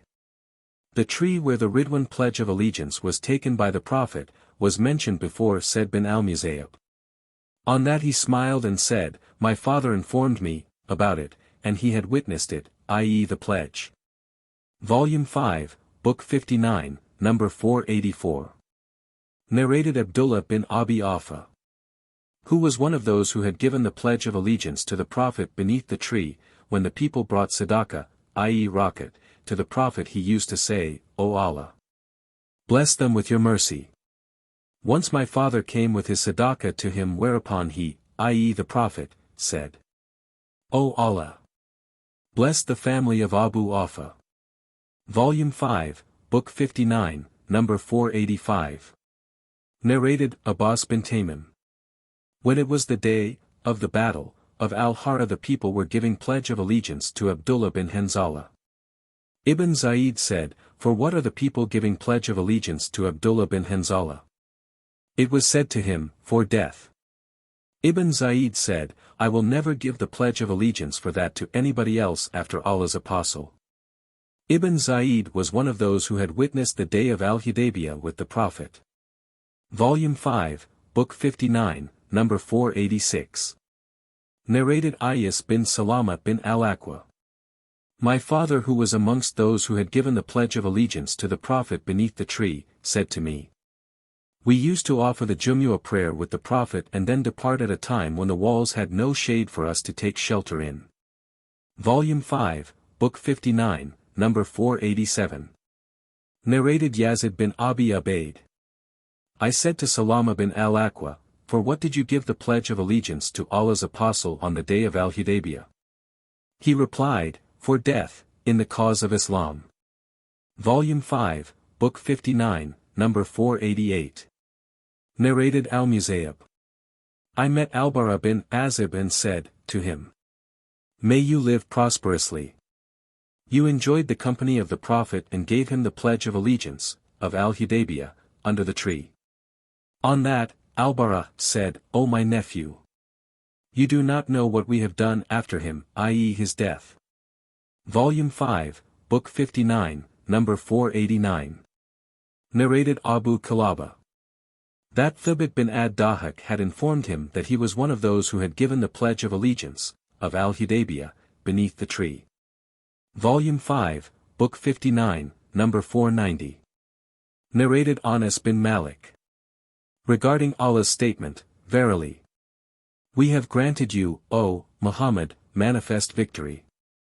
48.1, it refers to the Al-Hudaybiyah pledge. And the companions of the Prophet said, to the Prophet, congratulations and happiness for you, but what reward shall we get? So Allah revealed that He may admit the believing men and women to gardens beneath which rivers flow. 48. 5. Volume 5, Book 59, number 491. Narrated Zahir al-Islami, who was one of those who had witnessed the pledge of allegiance beneath the tree, while I was making fire beneath the cooking pots containing donkey's meat. The announcer of Allah's apostle announced, Allah's apostle forbids you to eat donkey's meat. The same narration was told by Majah from a man called Uban bin Aus, who was one of those who had witnessed the pledge of allegiance beneath the tree, and who had some trouble in his knee, so that while doing prostrations, he used to put a pillow underneath his knee. Volume 5, Book 59, number 492. Narrated Suwaid bin Numan, who was one of those who witnessed the pledge of allegiance beneath the tree. Allah's apostle and his companions were given sa'ik and they chewed it. Volume 5, Book 59, number 493. Narrated Abu Jamra. I asked Aid bin Amr, who was one of the companions of the Prophet, one of those who gave the allegiance to the Prophet the tree, can the Witr prayer be repeated in one night? He said, if you have offered it in the first part of the night, you should not repeat it in the last part of the night. See Fatih al-Bari page 458 vol 8. Volume 5, Book 59, number 494. Narrated Zaid bin Aslam. My father said, Allah's Apostle was proceeding at night on one of his journeys and Umar bin al-Khattab was going along with him. Umar bin al-Khattab asked him about something, but Allah's Apostle did not answer him. Umar asked him again, but he did not answer him. He asked him again, for the third time, but he did not answer him. On that Umar bin al-Khattab addressed himself saying, "May your mother be bereaved of you, O Umar, for you have asked Allah's Apostle thrice, yet he has not answered you." Umar said, "Then I made my camel run fast and took it in front of the other Muslims, and I was afraid that something might be revealed in my connection. I had hardly waited for a moment when I heard somebody calling me. I said, I was afraid that something might have been revealed about me. Then I came to Allah's Apostle and greeted him.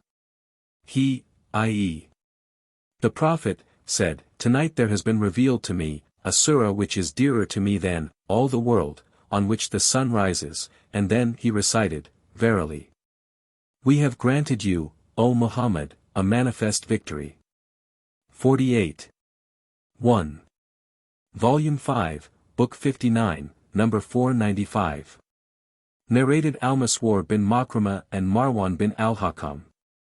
One of them said more than his friend the Prophet set out in the company of more than 1,000 of his companions in the year of Al-Hudaybiyah.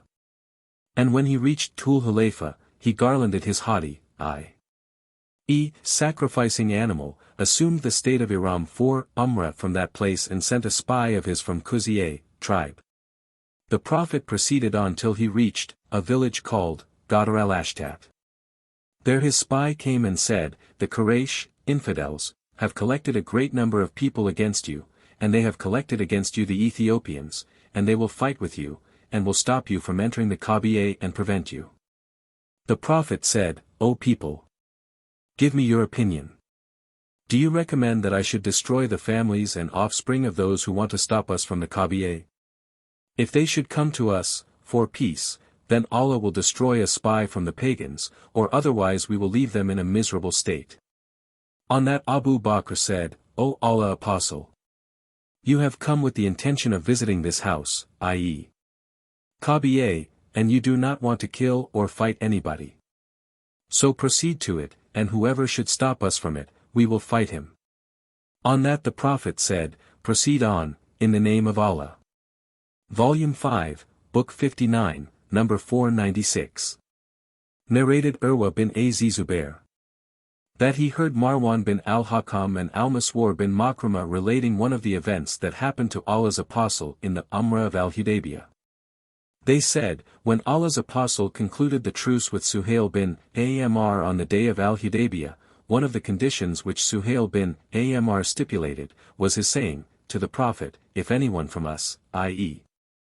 infidels, ever comes to you, though he has embraced your religion, you should return him to us, and should not interfere between us and him. Suhail refused to conclude the truce with Allah's Apostle except on this condition. The believers disliked this condition and got disgusted with it and argued about it. But when Suhail refused to conclude the truce with Allah's Apostle except on that condition, Allah's Apostle concluded it. Accordingly, Allah's Apostle then returned Abu Jandal bin Suhail to his father, Suhail bin Amr, and returned every man coming to him from them during that period even if he was a Muslim. The believing women emigrants came to Medina, and Kulthum, the daughter of Uqba bin Abi Mu'ayt, was one of those who came to Allah's Apostle, and she was an adult at that time. Her relatives came, asking Allah's Apostle to return her to them, and in this connection, Allah revealed the verses dealing with the believing women. Aisha said, Allah's Apostle used to test all the believing women who migrated to him, with the following verse, O Prophet! When the believing women come to you, to give the pledge of allegiance to you. 60. 12. Urwa's uncle said, We were informed when Allah ordered his Apostle to return to the pagans what they had given to their wives who lately migrated to Medina, and we were informed that Abu Basr. Relating the whole narration. Volume 5, Book 59, number 497. Narrated Nafi. Abdullah bin Umar set out for Umrah during the period of afflictions, and he said, If I should be stopped from visiting the Kaaba, I will do what we did when we were with Allah's Apostle. He assumed Ihram for Umrah in the year of Al-Hudaybiyah. Volume 5, Book 59, number 498. Narrated Nafi. Ibn Umar assumed Ihram and said, "If something should intervene between me and the Kaaba, then I will do what the Prophet did when the Quraysh infidels intervened between him and the Kaaba." Then Ibn Umar recited, "You have indeed in Allah's Apostle a good example to follow." 33. 21. Volume 5, Book 59, number 499. Narrated Nafi.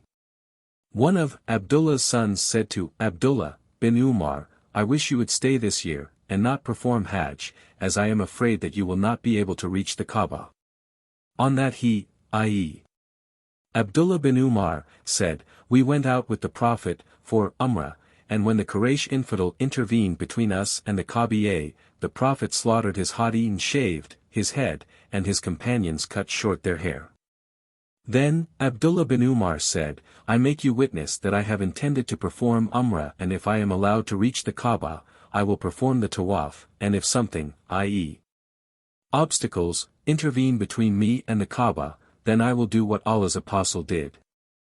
Then after going for a while, he said, "I consider the ceremonies of both Umrah and Hajj as one and the same, so I would like you to witness that I have intended to perform Hajj along with my Umrah." So he performed only one Tawaf and one Sa'i, between Safa and Marwa, and finished the Ihram of both Umrah and Hajj. Volume 5, Book 59, number 500. Narrated Nafi. The people used to say that Ibn Umar had embraced Islam before Umar. This is not true. What happened is that Umar sent Abdullah to bring his horse from an Ansari man so as to fight on it. At that time the people were giving the pledge of allegiance to Allah's Apostle near the tree, and Umar was not aware of that. So Abdullah bin Umar gave the pledge of allegiance to the Prophet, and went to take the horse and brought it to Umar. While Umar was putting on the armor to get ready for fighting, Abdullah informed him that the people were giving the pledge of allegiance to Allah's Apostle beneath the tree. So, Umar set out and Abdullah accompanied him till he gave the pledge of allegiance to Allah's Apostle, and it was this event that made people say that Ibn Umar had embraced Islam before Umar. Abdullah bin Umar added, "The people were along with the Prophet on the day of Al-Hudaybiyah spreading in the shade of the trees. Suddenly the people surrounded the Prophet and started looking at him. Umar said, 'O Abdullah, go and see why the people are encircling Allah's Apostle and looking at him.' Abdullah bin Umar then saw the people giving the pledge of allegiance to the Prophet. So he also gave the pledge of allegiance and returned to Umar, who went out in his turn and gave the pledge of allegiance to the Prophet." Volume 5, Book 59, number 501. Narrated Abdullah bin Abi Awfa. We were in the company of the Prophet when he performed the Umrah. He performed the Tawaf and we did the same, he offered the prayer and we also offered the prayer with him. Then he performed the Sa'i between Safa and Marwa and we were guarding him against the people of Mecca so that nobody should harm him. Volume 5, Book 59, number 502. Narrated Abu Wa'il. When Sahl bin Hunayf returned from the Battle of Siffin, we went to ask him as to why he had come back. He replied, "You should not consider me a coward, but blame your opinions. I saw myself on the day of Abu Jandal, inclined to fight, and if I had the power of refusing the order of Allah's Apostle then, I would have refused it and fought the infidels bravely. Allah and His Apostle know what is convenient better. Whenever we put our swords on our shoulders for any matter that terrified us, our swords led us to an easy agreeable solution before the present situation of disagreement and dispute between the Muslims. When we mend the breach in one side, it opened in another, and we do not know what to do about it." Volume 5, Book 59, number 503. Narrated Ka'b bin Ujra. The Prophet came to me at the time of Al-Hudaybiyah pledge while lice were falling on my face. He said, "Are the lice of your head troubling you?" I said, "Yes." He said, "Shave your head and fast for 3 days, or feed 6 poor persons, or slaughter a sheep as sacrifice." The sub-narrator, Ayub said, I do not know with which of these three options he started. Volume 5, Book 59, number 504. Narrated Kabi bin Ujra. We were in the company of Allah's Apostle at Al-Hudaybiyah in the state of Iram, and the pagans did not allow us to proceed to the Kaabiyah. I had thick hair and lice started falling on my face. The Prophet passed by me and said, Are the lice of your head troubling you? I replied, Yes. The sub-narrator added, Then the following divine verse was revealed, and if any one of you is ill or has an ailment in his scalp, necessitating shaving, must pay a ransom, fida, of either fasting or feeding the poor, or offering a sacrifice. 2.196. Volume 5, Book 59, number 505. Narrated Anas. Some people of the tribe of Aql and Urayna arrived at Medina to meet the Prophet and embraced Islam and said, O Allah's Prophet! We are the owners of milch livestock, i.e. Bedouins, and not farmers, i.e. countrymen. They found the climate of Medina unsuitable for them.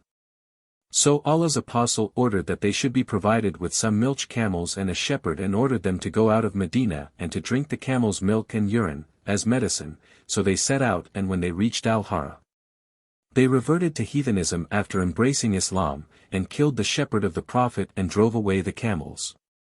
When this news reached the Prophet, he sent some people in pursuit of them. So they were caught and brought back to the Prophet. The Prophet gave his orders in their concern. So their eyes were branded with pieces of iron, and their hands and legs were cut off, and they were left away in Hara till they died in that state of theirs. See Hadith 234, Volume 1.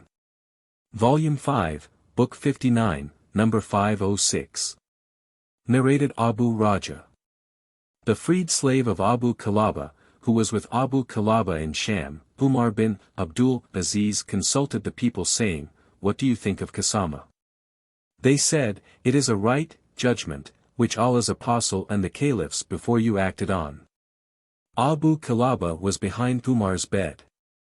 And Basa bin said, But what about the narration concerning the people of Urayna? Abu Kilaba said, Anas bin Malik narrated it to me, and then narrated the whole story. Volume 5, Book 59, number 507. Narrated Salama bin al-Aqwa. Once I went, from Medina, towards Al-Gaba, before the first adhan of the Far prayer. The she-camels of Allah's Apostle used to graze at a place called Dikarat. A slave of Abdurrahman bin Auf met me, on the way, and said, The she-camels of Allah's Apostle had been taken away by force. I asked, Who had taken them? He replied, The people of Ghatafan. I made 3 loud cries, to the people of Medina, saying, O Sabaha! I made the people between the 2 mountains of Medina hear me. Then I rushed onward and caught up with the robbers while they were watering the camels. I started throwing arrows at them as I was a good archer, and I was saying, I am the son of Al-Aqwa, and today will perish the wicked people. I kept on saying like that till I restored the she-camels of the Prophet. I also snatched 30 burda, i.e. garments, from them. Then the Prophet and the other people came there, and I said, O Allah's Prophet! I have stopped the people of Ghatafan from taking water, and they are thirsty now. So send some people after them now. On that the Prophet said, O the son of Al-Aqwa! You have overpowered them, so forgive them. Then we all came back, and Allah's Apostle seated me behind him on his she-camel till we entered Medina. Volume 5, Book 59, number 508. Narrated Suwaid bin Numan. I went out in the company of the Prophet in the year of Khaybar, and when we reached As-Saba, which is the lower part of Khaybar, the Prophet offered the Asr prayer and then asked the people to collect the journey food. Nothing was brought but sa'ik, which the Prophet ordered to be moistened with water, and then he ate it and we also ate it. Then he got up to offer the Maghrib prayer. He washed his mouth, and we too washed our mouths, and then he offered the prayer without repeating his ablution. Volume 5, Book 59, number 509. Narrated Salama bin al-Aqwa.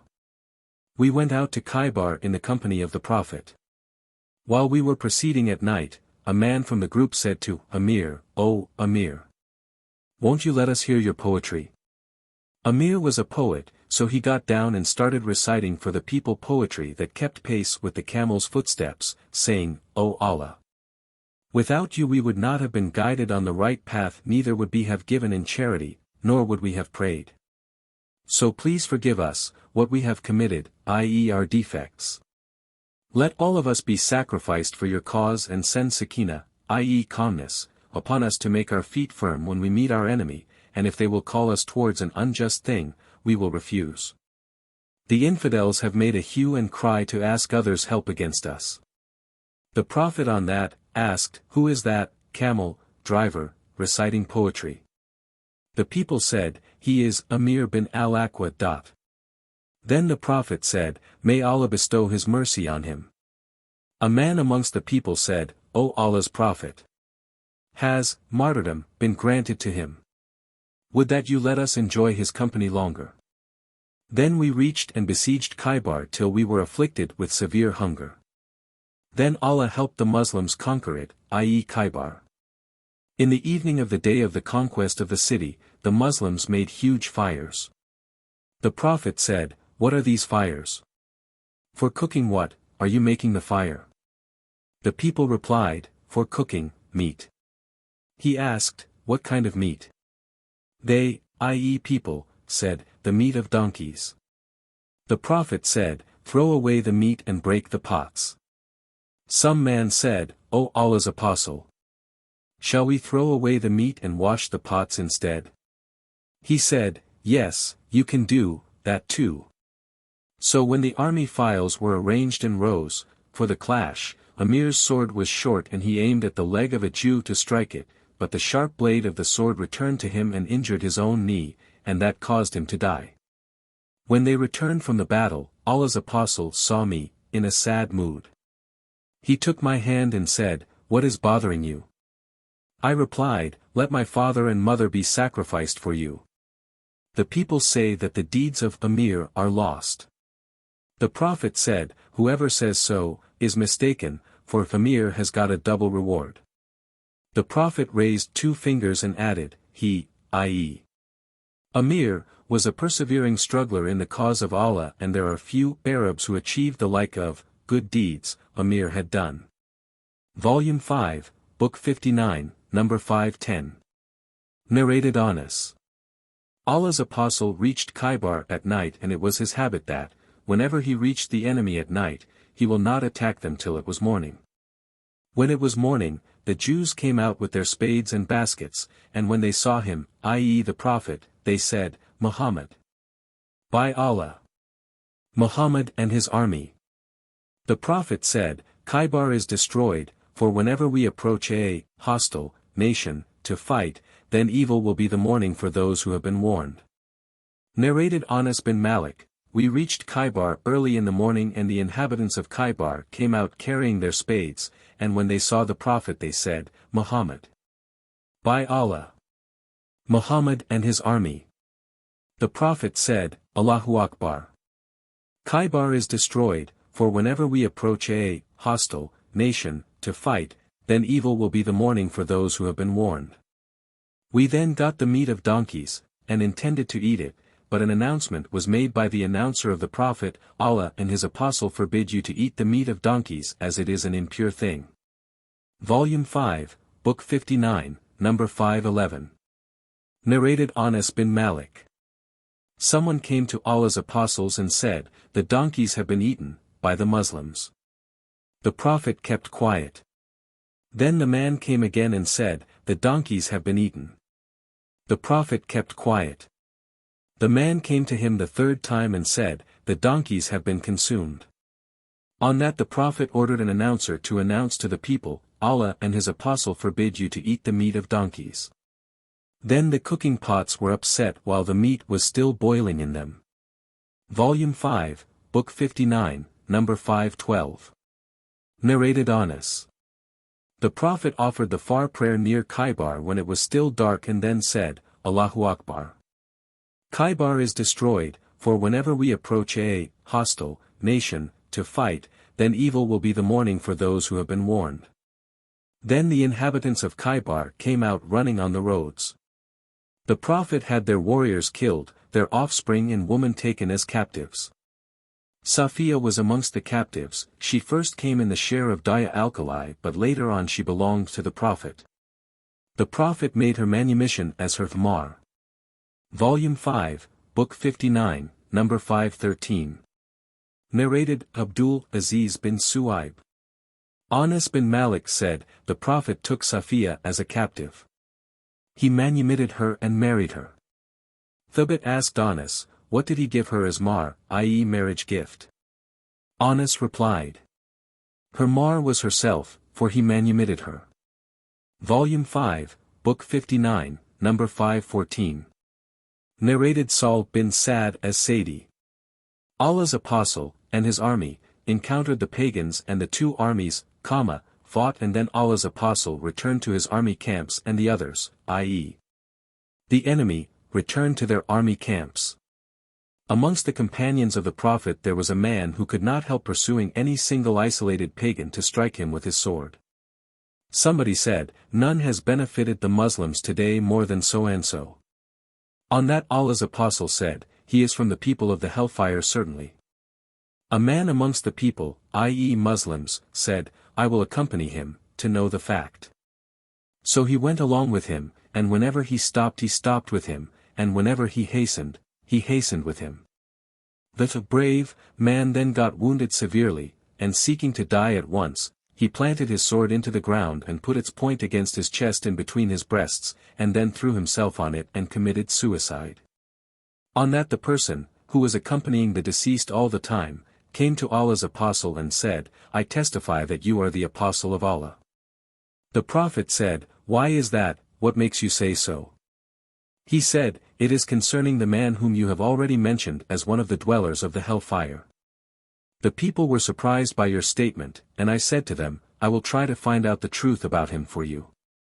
So I went out after him and he was then inflicted with a severe wound, and because of that, he hurried to bring death upon himself by planting the handle of his sword into the ground and directing its tip towards his chest between his breasts. And then he threw himself over it and committed suicide.